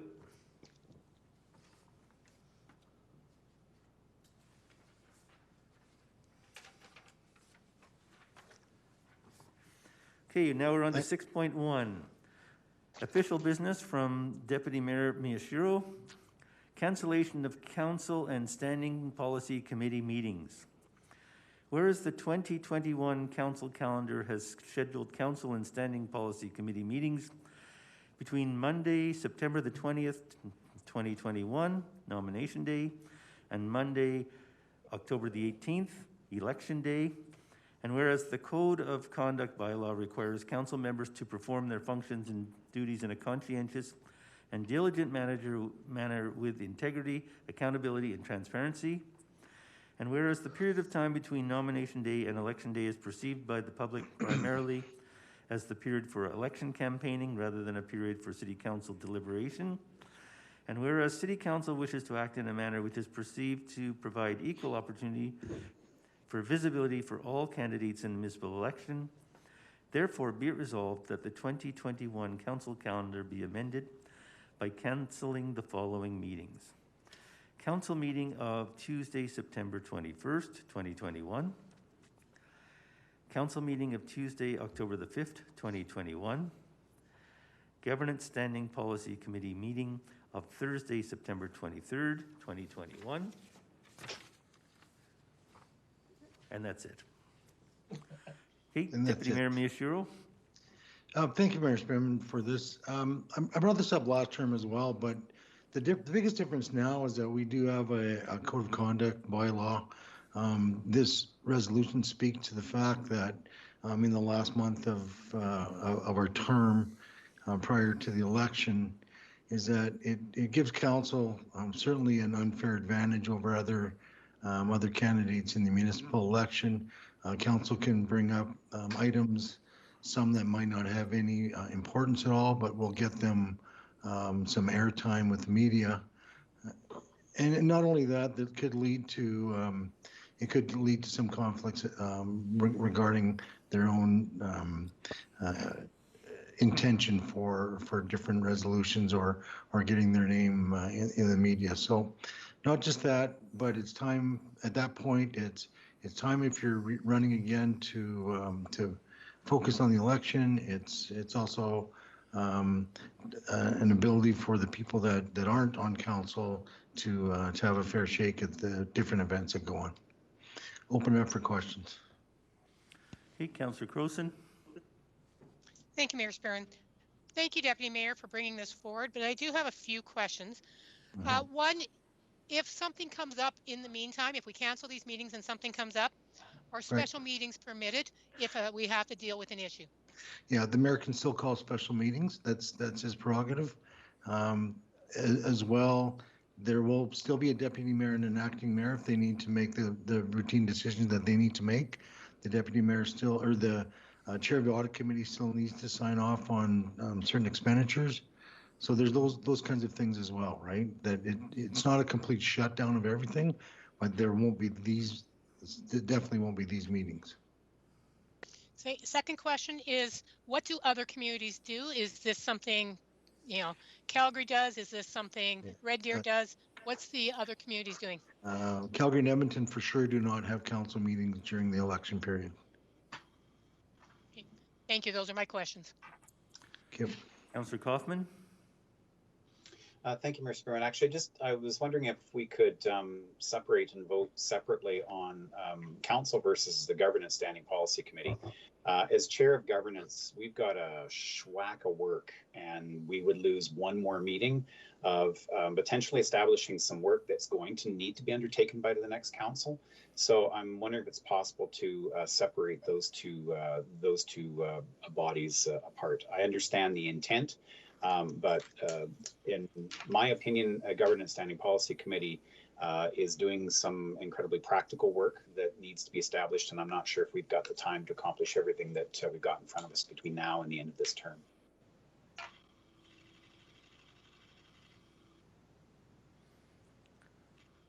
So that's a question? Don't you agree? It's a motion to divide. Okay. Although we've only got one operative clause, so I don't know how that would be presented. But it's just about separating governance SPC from the two council meetings. Okay, motion to divide. Do you have a seconder?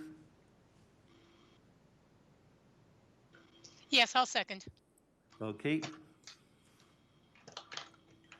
Your worship, is that on the main screen? I can't see the full resolution. Maybe it's just me figuring out my iPad. It is on all three screens here. It is on the full screen on my iPad. Mine too.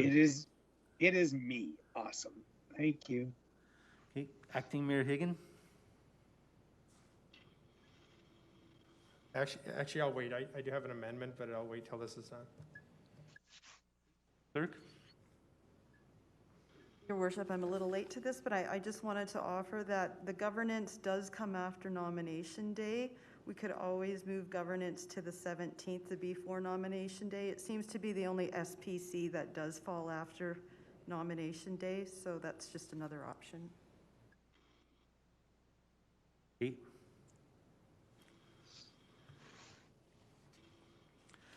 All right. We have a resolution. We already have a motion to divide that has been moved and seconded.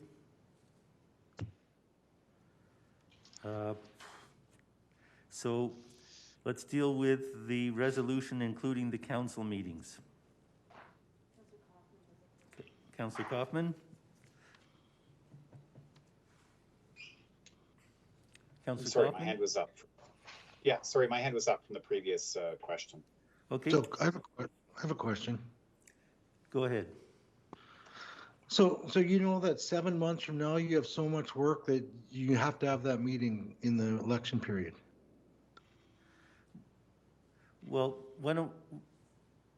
That's a question. Okay. Can we not deal with the motion to divide and just deal with the first part? That's part of the question about dividing. Councillor Kaufman said they have so much work to be done before the next council comes in.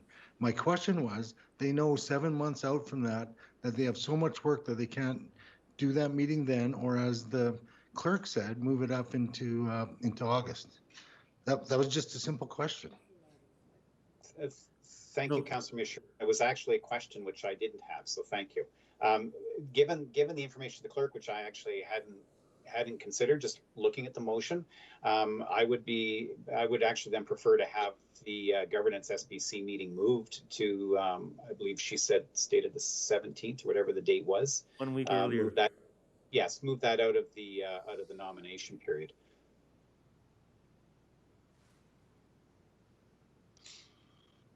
So I don't know if that just requires my apologies to you, Madam Clerk, and Mr. Westerson, if you're running the technology there. So I don't know if it's just a simple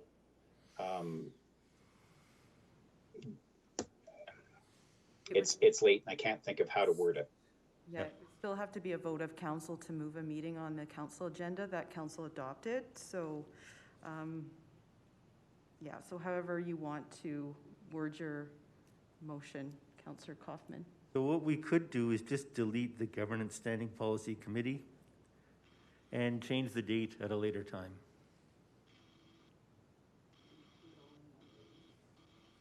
If you just want to deal with it tonight and cancel those council meetings and just delete the third bullet.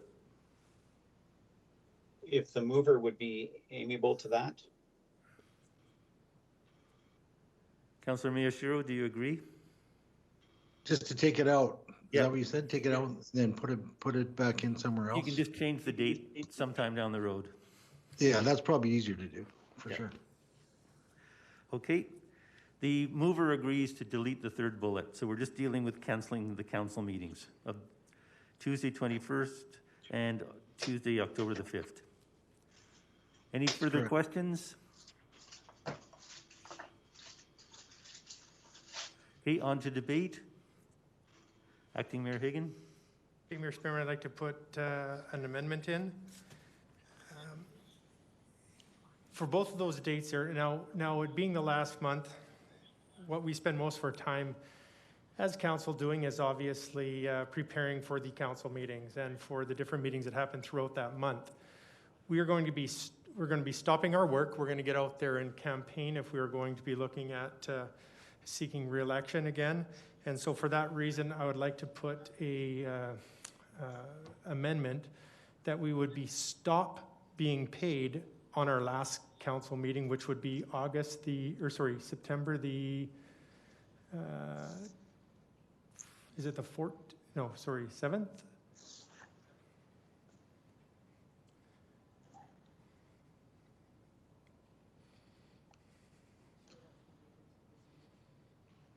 That may not be related to the motion, is what being advised by the clerk. Why would it not if?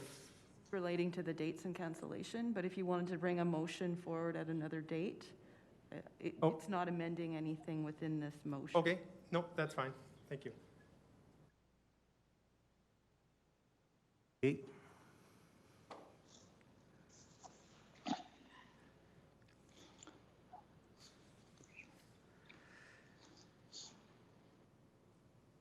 Okay, is there anything further? Debate, Councillor Parker. Thank you very much, Mr. Mayor. And first of all, Councillor Michaud, did you introduce already, or did you want to open up and then I follow behind you, or how did you want to go about this? We started debate. Okay, thank you very much. Okay, first of all, thank you, Mr. Mayor. And I understand Councillor Michaud did bring this in last time, I do believe, too, the same resolution. I think first and foremost, I don't think anyone around this table uses a council meeting to leverage themselves in some kind of political way, because you're always doing that because you are an elected official. And so I think the idea that, we're using our position for that, I think is kind of, it's irrelevant, because you're constantly doing that. You're always trying to do what the people want, and you're doing that since you've been elected. And so when you get elected, you're elected for 48 months. You're not elected for 47 months. And so, and I don't think we have an advantage or a disadvantage. Technically, nomination day opened on January 1st of this year. So your people can be campaigning and they can have an advantage over people that are on council. So I just think that we're elected to fulfill our term. And I trust everyone around that table is when they go to a council meeting, even though it's the last council meeting of the year, they're there to do the people's business, and they're not using it to an advantageous position for campaigning. So I trust all you around the table, and I just don't think that we need to do this. And I think we do our job until the new council is sworn in. So that's all I have to say. Thank you. Okay, thank you. Anyone else? Okay, go ahead. Thank you, Mayor Spearman. I don't have much to add than what Councillor Parker had already mentioned, that we're elected for 48 months. We're not 47 months, as he mentioned, and for that reason, I did want to bring something forward that we'd stop being paid if we're not going to work. but that could come later, as I'm told. So that reason I will not support this. Okay, anybody else? Okay, would the mover like to close? Certainly would. It strikes me as odd that we hear this stuff about we're elected to be a councillor for the whole 4 years, not just 3 years, 11 months. That we're just giving up our work. Well, we still need to be available if something emergent happens. During that month, if something happens, the mayor needs to call a council meeting. He needs to get us together if some decision needs to be made. It's not like you're not doing anything. The deputy mayor at that time, or the audit committee chair, still needs to sign off on expenditures. The deputy mayor still has a role that he needs to play in case the mayor's not well or the mayor's away. There's other things that might be required of council members. So it's not like you're abdicating your duty for the last month, and far from it. And unless anyone here is at 100% attendance for every council meeting and every committee meeting, then I would say that's a bit disingenuous as well. All this does, it says, is that in order to get rid of the temptation to showboat or to get your name out in front of anybody, any other candidate who might not be on council, to improve your chances of getting reelected, this is a way to not have that happen. This is a way for you to campaign, still respond as a councillor when you need to, and then carry on. It's a month. It's not a lifetime. Call the question.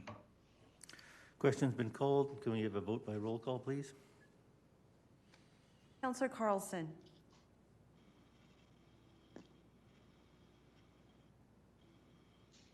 Councillor Carlson, do we have you on the line? Let me check. You're on. He's. I think, or no, I don't know. Councillor Carlson? Councillor Kaufman? In favor. Councillor Croson? In favor. Councillor Morrow? Opposed? Councillor Parker? Opposed. Acting Mayor Hagan? Opposed. Deputy Mayor Miyashiro? Favor. Mayor Spearman? Opposed. Councillor Campbell? In favor. Councillor Carlson? He said he's locked up. I'm back in, Madam City Clerk. Yeah, go ahead. Yeah. We're waiting for your vote. I missed the closing. I don't know where we're at. Sorry. You need to vote. So we're on the vote of the canceling the 2 meetings of council. Thank you. In favor. You're in favor? Carries 5-4. Okay.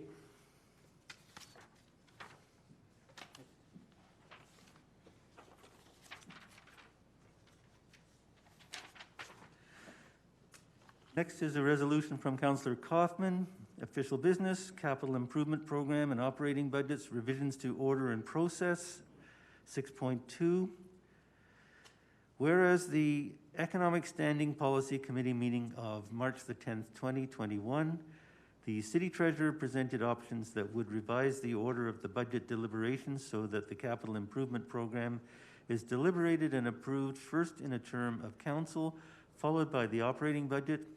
And whereas option 3 revises the order of the budget so that the capital improvement program is deliberated and approved first in a term, followed by a deliberation and approval of the operating budget, having both the capital and operating budgets occur in the year after the election, resulting in decisions made and executed in the same council term.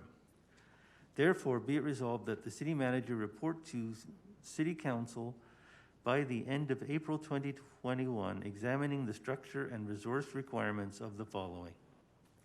1. Implementing option 3 as presented in the March 10th, 2021 Economic Standing Policy Committee report as the future direction of the budget process with the following amendment, that the operating budget be deliberated and approved by City Council every 2 years, starting in 2022. 2, presenting capital improvement program and operating budget updates annually to Council. And 3, identifying and proposing any additional staff resources required to implement this resolution. Councillor Kaufman. Thank you, Mayor Spearman. This motion is actually co-sponsored with myself and Councillor Crowson. So just the fact one recognition could be made. Additionally, and I'm sorry, Mr. Westerson, if you could just scroll back to the operative clauses, please. I'm going to work off the one on your feet. Thank you.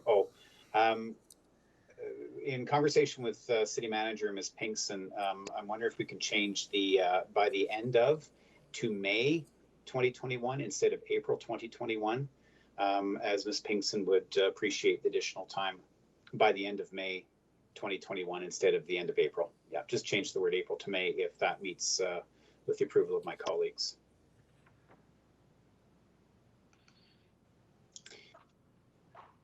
Thank you. As members of council recall, we received the presentation from Ms. Pinkson, from the City Manager, Ms. Pinkson, back in March 10th, and questions about future budget direction. This is actually following on option 3 as was presented, with the amendment that the operating budget actually be deliberated and approved by City Council every 2 years instead of the 4-year cycle. It's about presenting capital improvement program and operating budget updates annually to council. That process is pretty much established and underway, but it's just about making codifying it. But this is about the city manager reporting back to the end of May, identifying or proposing any additional staffing resources that may be required to make the move to this option. So while we are instructing the city manager that this is the direction we'd like to go, we still have the additional step of understanding what the implication is going to be on staff.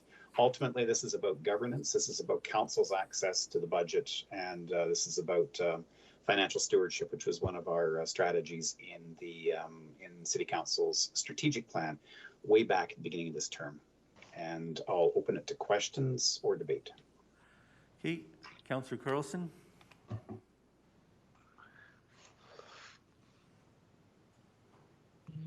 Sorry, Your Worship, I'm having great difficulties trying to figure out my iPad with this. Thank you.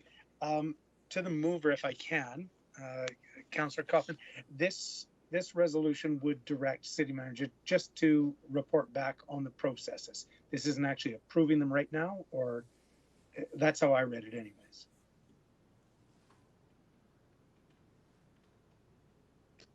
I think I've muted you, Councillor Kaufman. I don't know what I'm doing anymore. No, I muted myself and didn't. Okay, good. Thank you. Yes. Yeah. Therefore, be it resolved, the city manager report back to council. This is about council determining option 3 as being preferable with the 2-year budget cycle, presenting CIP and operating budget updates annually, and identifying what sort of resource requirement that would be. Excellent. Thank you for that.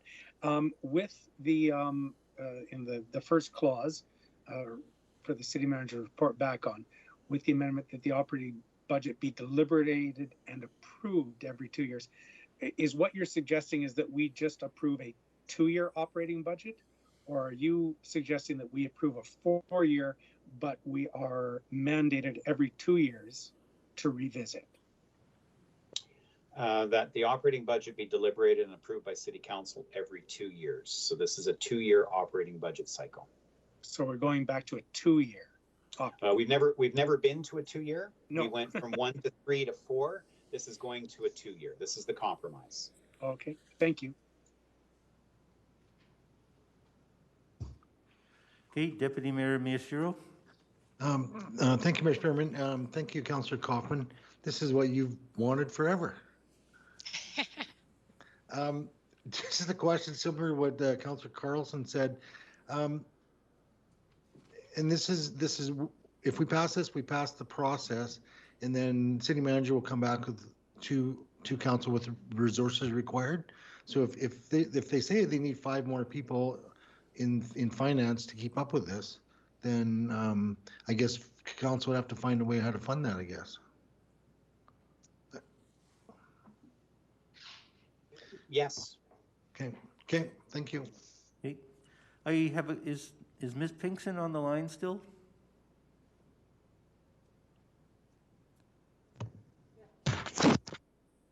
Yep. Ms. Might be sleeping, but Ms. Pinkson, what's the provincial requirement for operating budgets? Do we have to submit a multi-year budget, and if so, for how long? Currently, it's a 3-year financial forecast for operating and a 5-year for CIP.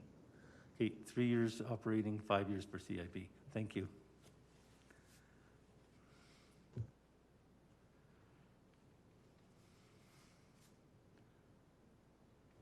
Any other questions? Carlson. Okay, go ahead. Thank you, Mayor Spearman, because it was leading into my next questions about how would we do a 2-year budget but a 3-year forecast? Is that what is being contemplated by this then, to the mover and maybe Ms. Pinkson? Thank you. Yes, the financial forecast is exactly that. The 2-year budget cycle then would operate within that financial forecast. Ms. Pinkson might want to answer something similar or different.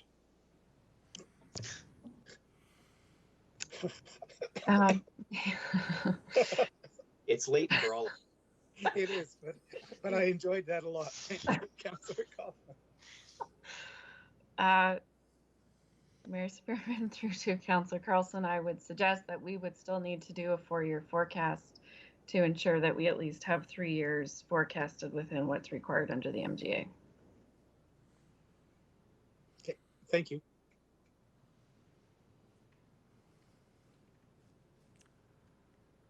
Okay. It's very similar.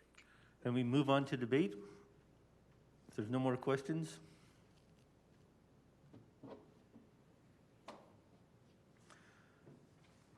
Okay, Councillor Kaufman or Croson, would you like to open? I have opened, thank you. Councillor Croson wishes to open. She's more than happy to. She'll be closing, so. I'll wait to close. Okay, any debate? Deputy Mayor Miyashiro? Thank you. I was just waiting for one of them to do so. I'm going to vote against this. I understand what you're saying.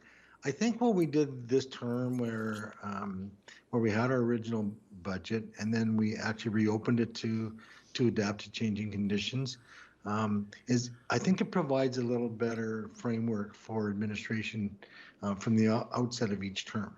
So you have your 4 years, you adjust midway, and then you might not have to blow up the whole budget, but you're actually just making adjustments, such as what we did. I think the idea is, I understand what you're trying to do, but I think what we did this term, I believe that worked all right, and it doesn't put quite as much extra stress on the staff. It may have, but we can still resource it. Okay, Councillor Acting Mayor Hagan. Thank you, Mayor Spearman, and thank you. Thank you to the mover for bringing this forward. Councillor Kaufman, I do recall this as coming forward before, and I just only wished one thing is that it was a yearly, but I know the 2-year I can definitely still support that, although I do like the yearly. So with that, thanks again for bringing this forward once more, and I will definitely support this.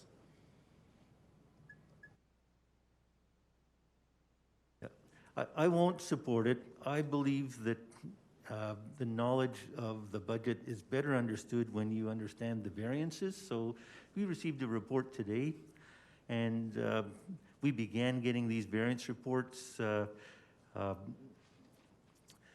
shortly after implementing 4-year budgets, and getting 2 variance reports a year and then the final one after the end of the year gives a better understanding. There's more focus on understanding the budget, and I think that's what our role is in governance. So I like that process that provides more information and more detail and less time spent recreating budgets. So I think there's more value in understanding it and it's less onerous on our staff. So I think the important thing is that they continue to focus on helping us understand why the budget's where it is, and that's what I appreciate. So I can't support it. Councillor Carlson. Thank you, Mayor Spearman, and thank you to the movers for bringing this forward. I know we had a lot of options. I think there was at least 3 of them with some variations presented by Ms. Pinkson. This was not the option that I was leaning towards at that time. One of the challenges that I see in it is, and I'm going to speak bluntly, council has the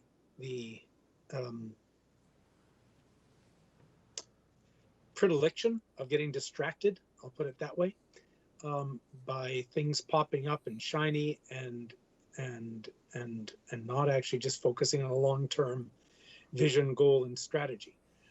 If this was to do a 4-year budget with an automatic check-in at 2 years, I would probably be much more in favor of it. But doing a 2-year budget, I think, allows for folks to get distracted. And I think an incoming council would be best suited to looking at a 4-year plan and a 4-year strategy and vision and goals, and then getting on the ground and working. So if this was a 4-year budget with a 2-year check-in, I could definitely support it. But an operating budget every 2 years, I think would be just a bit distracting. We've proven as a council that we can. I've said this since my first day on council, when people talked about yearly budgets or 3-year budgets or 2-year budgets. I've said it's the ownership of council at any time. And Councillor Crowson, I think, is the one that proved this. Said, yeah, we need to open up the budget and relook. We're kind of in a weird place, in a bad place right now, and we need to sharpen our pencils. And I think that's in the purview of any council at any time. They need to know that, and they need to take action when needed. But I think a 4-year plan is much better than a 2-year, which could lead to a knee-jerk reaction budget. And so I won't be supporting this at this time. But thank you for bringing it forward. I appreciate you looking at the options. And I know that, Councillor Kaufman, this is something you've wanted for a long time. But I can't support it the way it's worded. Thank you.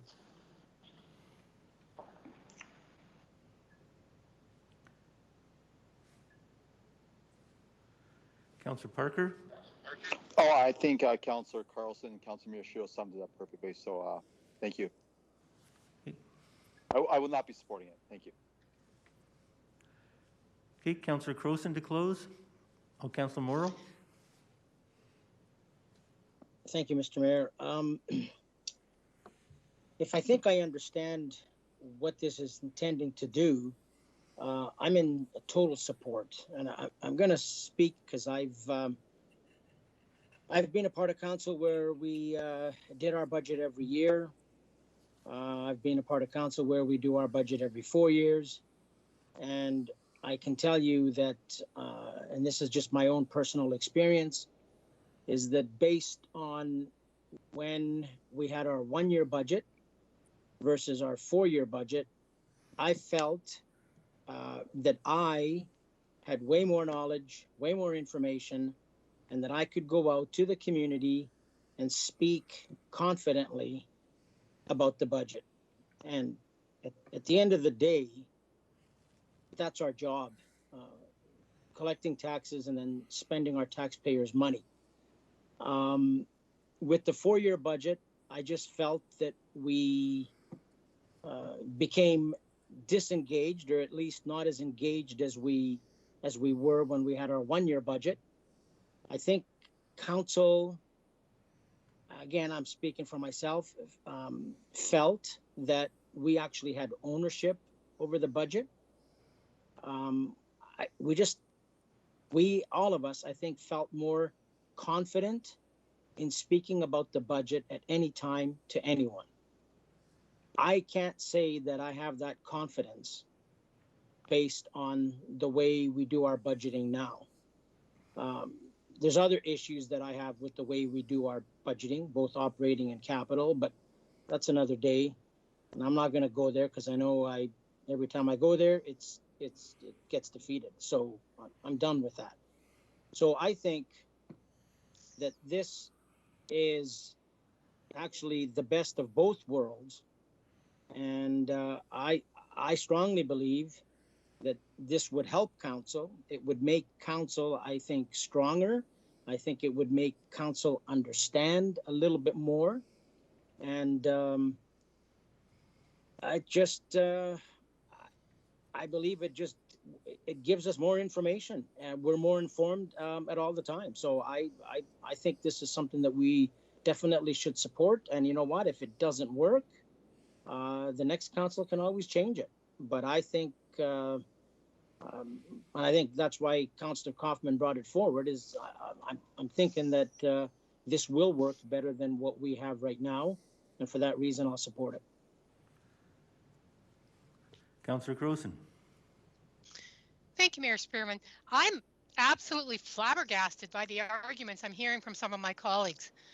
The budget is the most powerful governance tool a council has, and my colleagues are willing to give up the role of council in the making of their budget without even investigating how much work it would be for staff to do and how it could be achieved. As I said, the budget is our powerful governance tool, and it's one way that we get our work done. I recognize that we can open the budget, as Councillor Carlson said, and that yes, this year I brought forward a resolution that was supported by my colleagues, but that hasn't been done in 20 years. This was a rare occasion for the budget to be opened. After the 2008 housing crisis, the budget was not reopened into that recession. So while it can be done, it is not done, and it's not done on the occasions it should be. And this is about investigating whether we could have a much better system that would help us govern, the future council govern, in a much better way. There are many advantages of a multi-3-year budget, but the reason it went from a 3-year budget to a 4-year budget wasn't based on whether it was good governance for council. It was because the term of how long we were on council from a 3-year term to a 4-year term was changed.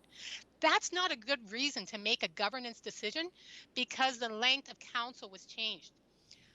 Calgary does a 1-year budget, a much larger budget than we do, and they still have to do the 3-year forecast. They still have all the variance information. They managed to do it.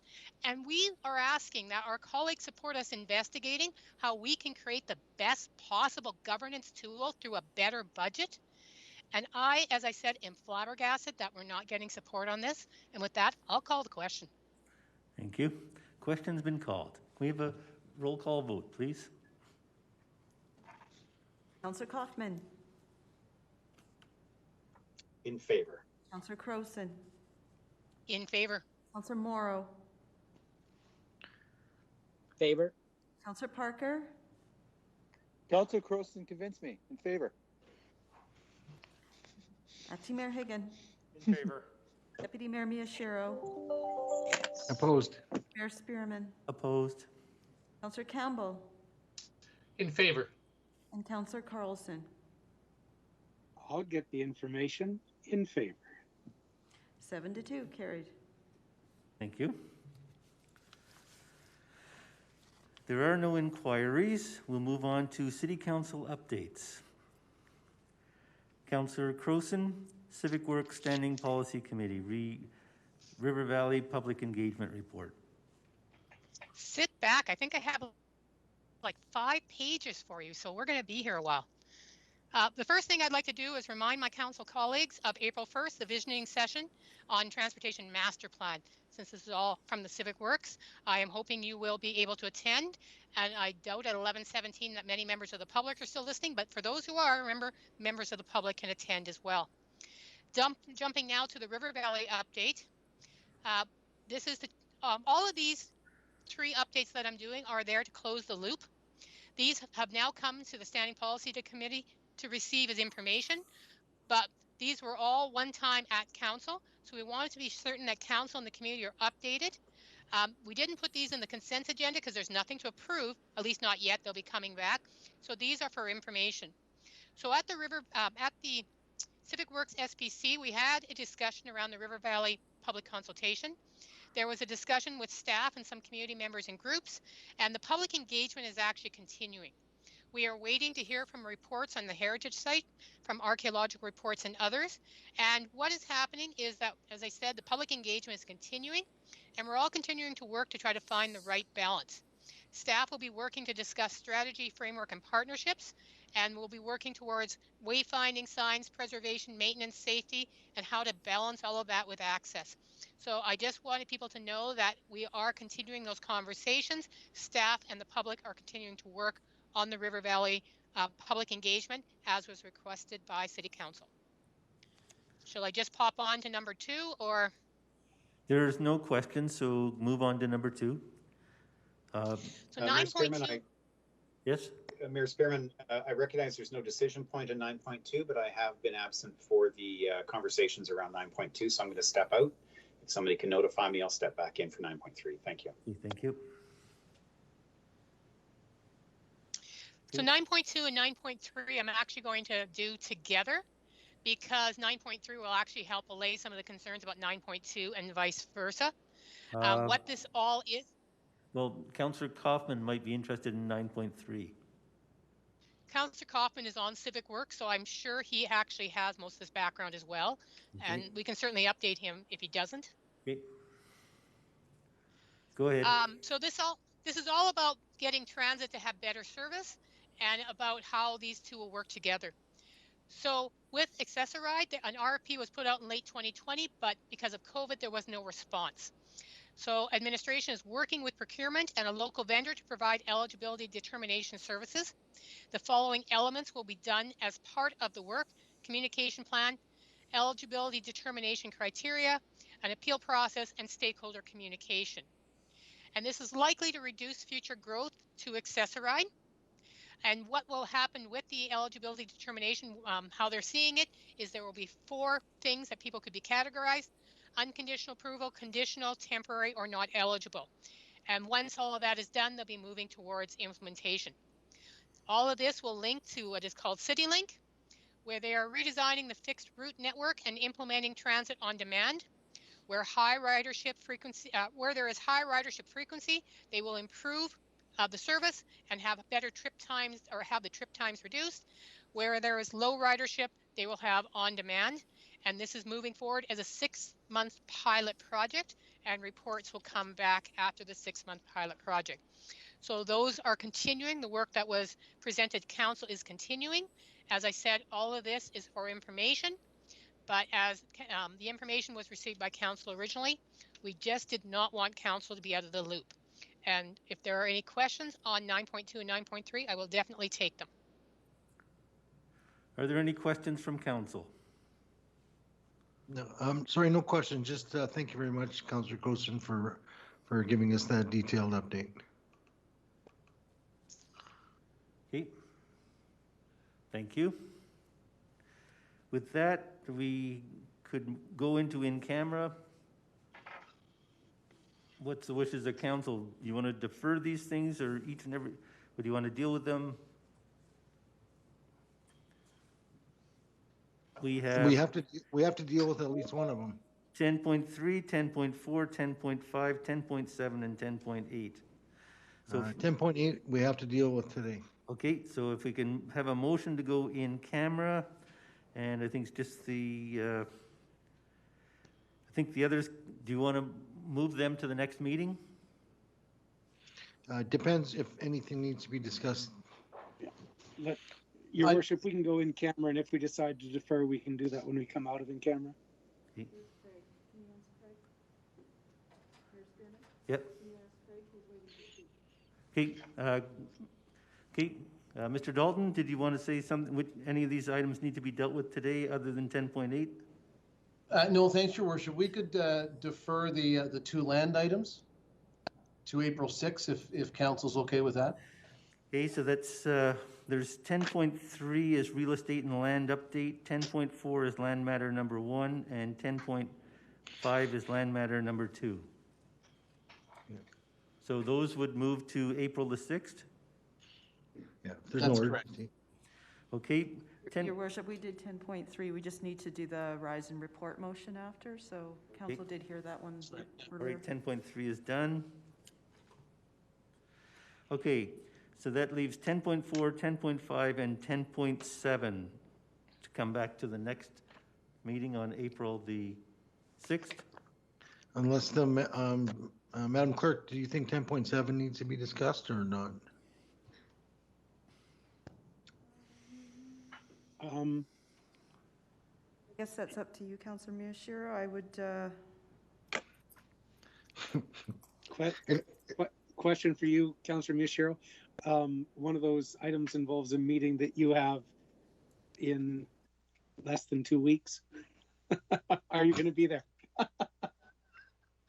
The 10.7? 10.7 won't take very long at all. Yeah, Okay. we can do that one. All right, so can I have a motion to postpone 10.4 and 10.5 to April the 6th? Carlson? Aren't we in camera? Can we do a motion? not in camera yet. Not in camera. Doing a public postpone motion So right now. in public. Oh, then I won't say what I was thinking. Okay, so who moved that? 10 point. Carlson. Councillor Carlson to move 10.4 and 10.5 to the meeting of April the 6th. All in favor? Any opposed? Okay, then can I have a motion to go in camera, please? Carlson. Oh, I can't even see anymore. Okay.